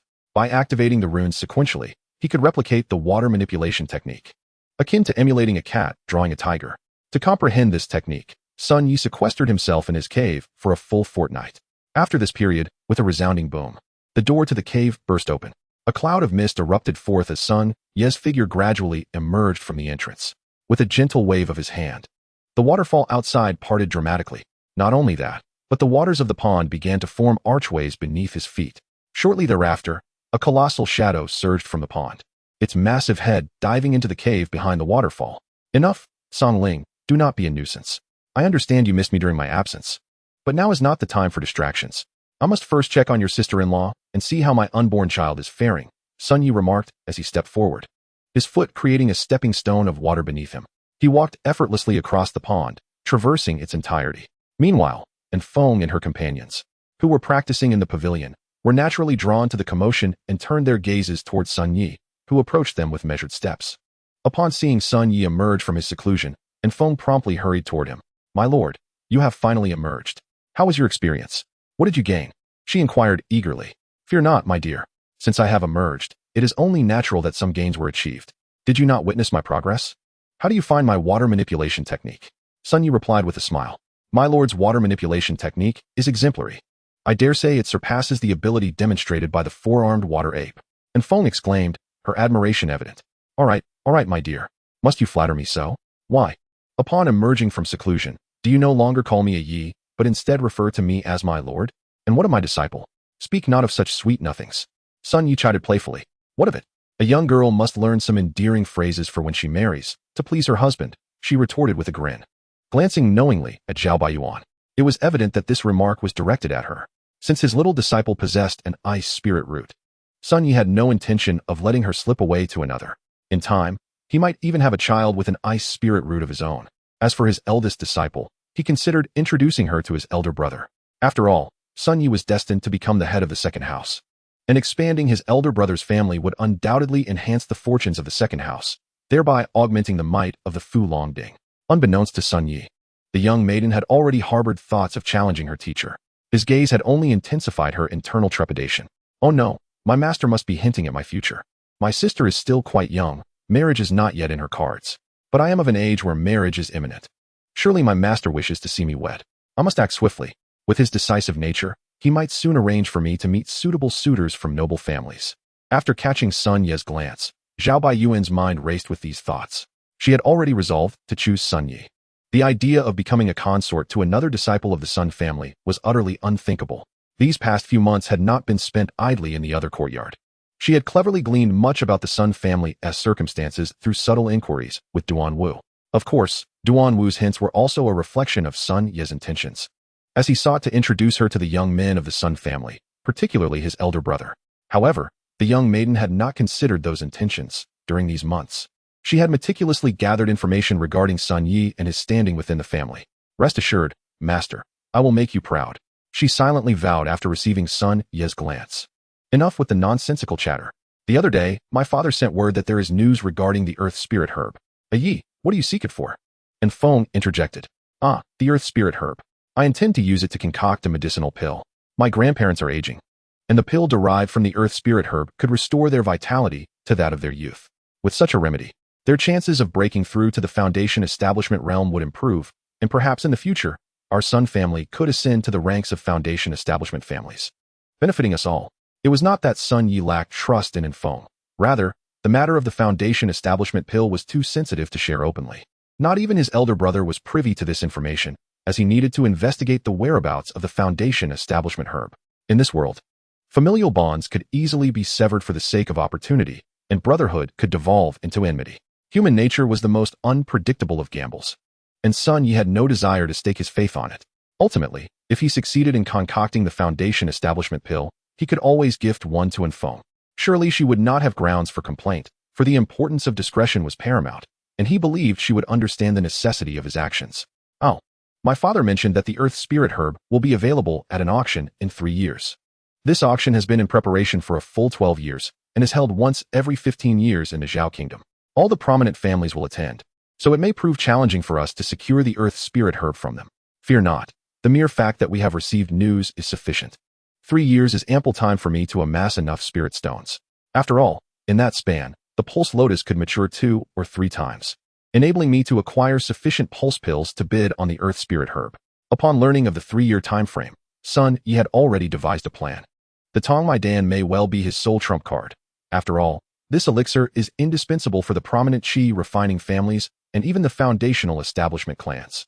Holding on to such a valuable commodity equates to monopolizing a lucrative trade. With the Tongmai Dan in his possession, Sun Yi is bound to amass considerable wealth within the Zhao kingdom. However, should he choose to sell the elixir in abundance, the influence of the major families in Zhao would likely surge dramatically. At that point, we might find ourselves at a significant disadvantage. This is undoubtedly a matter worthy of contemplation, yet let us not dwell on the future. We shall face challenges as they come, like a warrior meeting an enemy or a river flowing towards a bridge. As Sun Yi spoke, he lifted Feng into his arms and made his way toward his main residence. It had been half a month since he last saw his beloved wife, and he found himself yearning for her company. However, given her condition, she ought not to engage in excessive activity. They were currently in the transitional phase between early and mid-pregnancy. For the sake of the unborn child, Sun Yi simply wished to hold his fragrant and soft wife and take a peaceful afternoon nap. Nevertheless, upon witnessing Sun Yi's actions, Zhao Baiyuan's small fists tightened with a hint of frustration. "Sister, what troubles you? Do not clench your fists so tightly. You may harm yourself." Shui Yan, with her keen observational skills, immediately noticed Zhao Baiyuan's distress. She reached out, gently unfurling Baiyuan's clenched fingers, soothingly caressing the palm of her hand with her delicate fingers. "It's nothing. It's just that with mistress occupying master, so when will I ever get a chance to emerge from this situation?" Shui Yan, could you possibly assist your sister? Master dotes on you the most. If you could aid me, I would undoubtedly succeed. As Zhao Baiyuan spoke, she grasped Shui Yan's hand. For a moment, Shui Yan was taken aback, yet she reciprocated her sister's grip. "Sister, rest assured, whatever you ask of me, I shall certainly assist you. You are my only family in this lifetime. As long as it benefits you, I am willing to do anything." "Good, then I need you to help me." Zhao Baiyuan whispered softly into Shui Yan's ear. Upon hearing her sister's request, Shui Yan was taken aback. "Sister, will this truly work?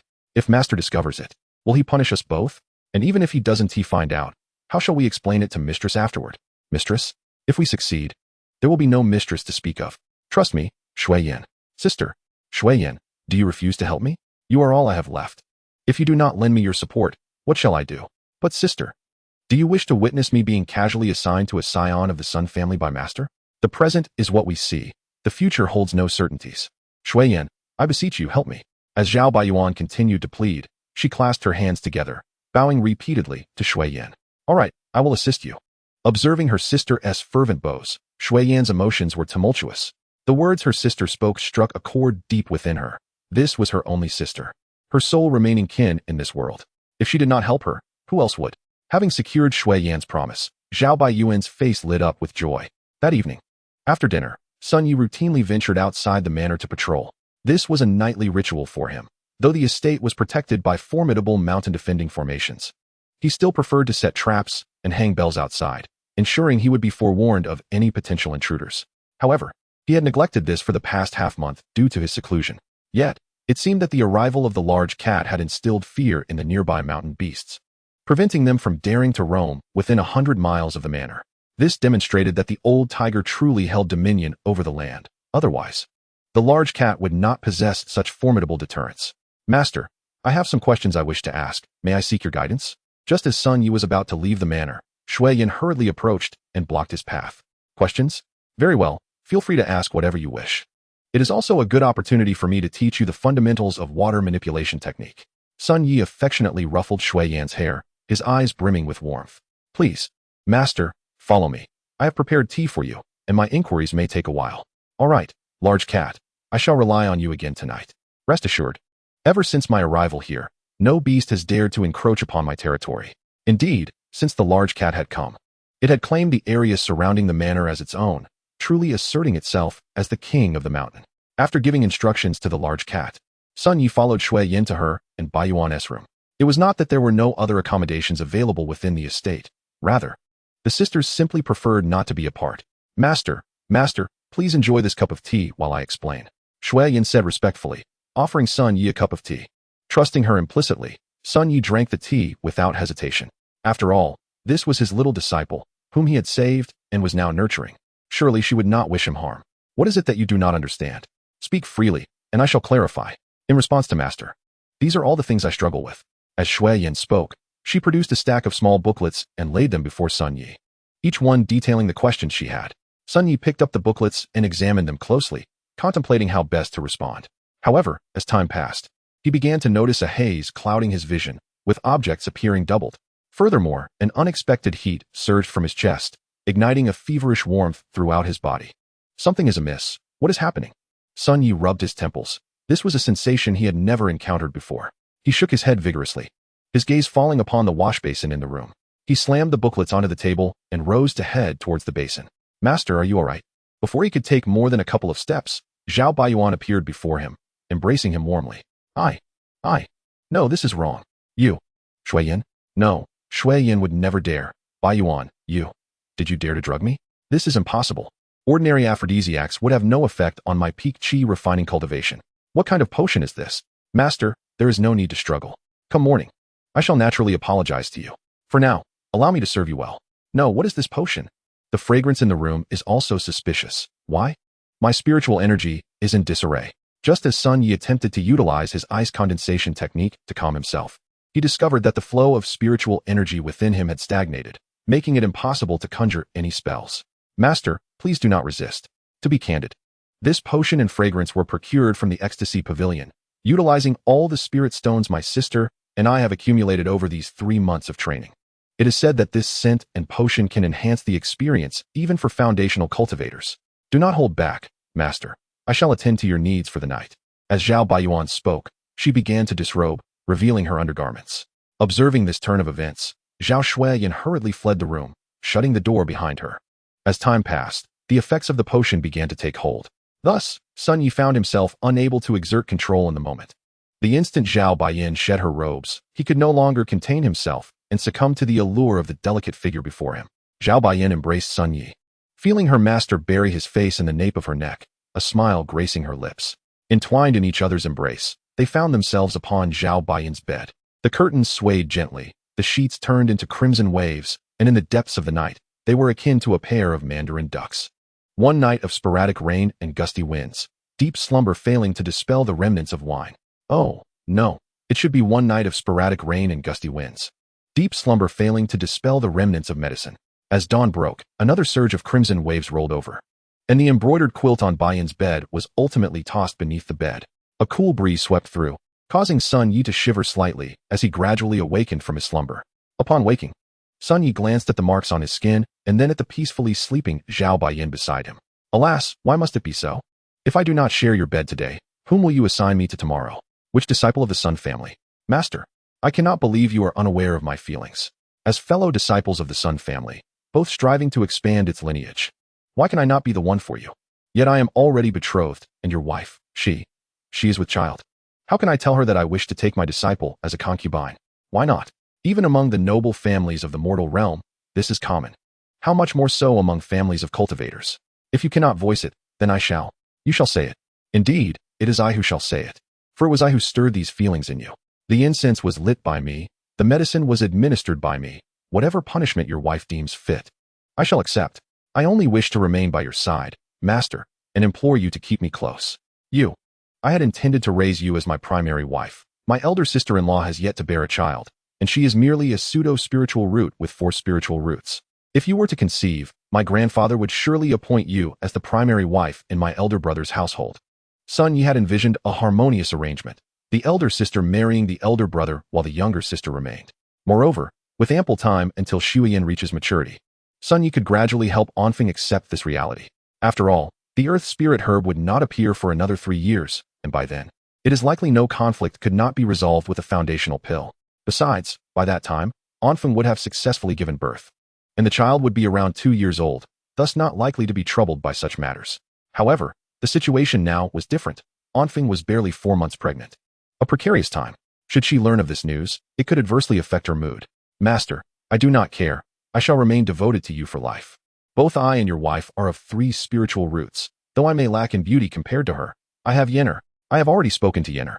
And once she matures, she is willing to serve you alongside me. Moreover, we sisters are determined to remain by your side, Master, never to forsake our promise. Zhao Baiyin knelt upon the bed, her hands pressed together at her forehead, and began to bow to Sun Yi. Sun Yi gazed at the scene before him, momentarily lost in thought, recalling how just 3 months prior, Zhao Baiyan had done the same in that shabby alley of Nanyun Fengshi, accompanied by Xueyin. Xueyin? What nonsense are you speaking? She is still quite young. How could I? Master, have I spoken incorrectly? Do not forget. Baiyan has been practicing cultivation for nearly 4 months now. She is not the Navi apprentice she once was. With Yinner's extraordinary spiritual root talent, how could you possibly wish to relinquish her to another? I am willing to serve you alongside Yinner, and I hope you will grant us this. As Zhao Baiyan spoke, she bowed again, yet this time, she did not rise, seemingly awaiting Sun Yi's response. Very well, since you wish to remain by my side, I shall accept you. However, you must remember, even if you enter my chamber, you shall only be the third wife. Baiyan, remember your master's teachings. Still calling me master? No, no, no. Baiyan shall remember her husband's teachings. As Baiyan exclaimed this, she leapt from the bed and embraced Sun Yi, completely oblivious to her current state. After a night of indulgence, Sun Yi, having been celibate for nearly 4 months, could no longer restrain himself. He waved his hand, and the quilt that had fallen to the floor was drawn back to the bed by his spiritual energy. As sunlight streamed through the window and kissed his face, Sun Yi awakened from his drowsiness. Observing the exhausted Baiyan on the bed, he dressed and opened the door to the room. Thud! Ouch! That hurts. Yinner. As Sun Yi opened the door, a petite figure tumbled in. He looked down and saw it was the mischievous little Xueyin who had lured him in last night. Upon falling in, Xueyin immediately clutched her head, rubbing it vigorously. She glanced up and met the gaze of her master, the very man she had schemed against the previous night. As their eyes met, Xueyin's cheeks flushed a deep crimson, and she quickly turned her head away, too shy to look at Sun Yi again. Yinner, you little minx, you didn't eavesdrop all night, did you? Seeing Xueyin's reaction, Sun Yi quickly formed his own conclusions. Though he wished to dismiss it, it seemed his sweet and delicate disciple was not as innocent as she appeared. If she were genuinely shy, how could she have listened in on their conversation all night? What did you hear? Did you overhear me with your sister? Or did you hear your sister say she wishes to? Noticing the little disciple's flustered reaction, Sun Yi felt a playful spirit arise within him. After all, Zhao Baiyan had already broken through that barrier, and his plan to cultivate his sweet little flower was now in ruins. He might as well seize this opportunity to tease the charming little Yinner. And Master brother is a bad person. Yinner will not pay attention to her brother-in-law anymore. Little Xueyin, being bashful, flushed even deeper at Sun Yi's teasing. Struggling to get up from the ground, she immediately fled, not allowing Sun Yi a chance to stop her. Sun Yi watched Xueyin escape and couldn't help but chuckle. It seemed that although the little flower had been stained, her core remained pure. If it were her sister, she would have likely questioned Sun Yi instead. Thinking of this, Sun Yi felt a headache coming on. How to explain this to Anfeng was still a dilemma. Forget it, I won't dwell on it. Isn't sincerity the ultimate weapon? I might as well be honest with Fenger. As Sun Yi spoke to himself, he strode toward the bedroom he shared with Anfeng. Upon entering, he found Anfeng seated at the table, a warm breakfast laid out before her. Upon hearing the door open, Anfeng looked up at Sun Yi. What? Did you rest well at the little girl's place? Anfeng's words caught Sun Yi off guard, halting him mid-step. Fenger, you know, the little girl's feelings for you are as clear as day. Even a blind person could see it. It is only you, fool, who spends all day either in seclusion or refining pills and artifacts, completely oblivious to that little girl's sentiments. How could that be? She has always treated me with utmost respect. Otherwise, I would not have suspected she had such schemes. Have you ever observed the way she gazes at you?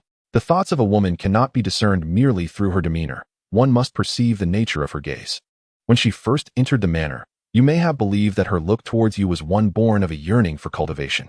However, I discerned that it was, in truth, a reflection of her sentiments towards you as an individual.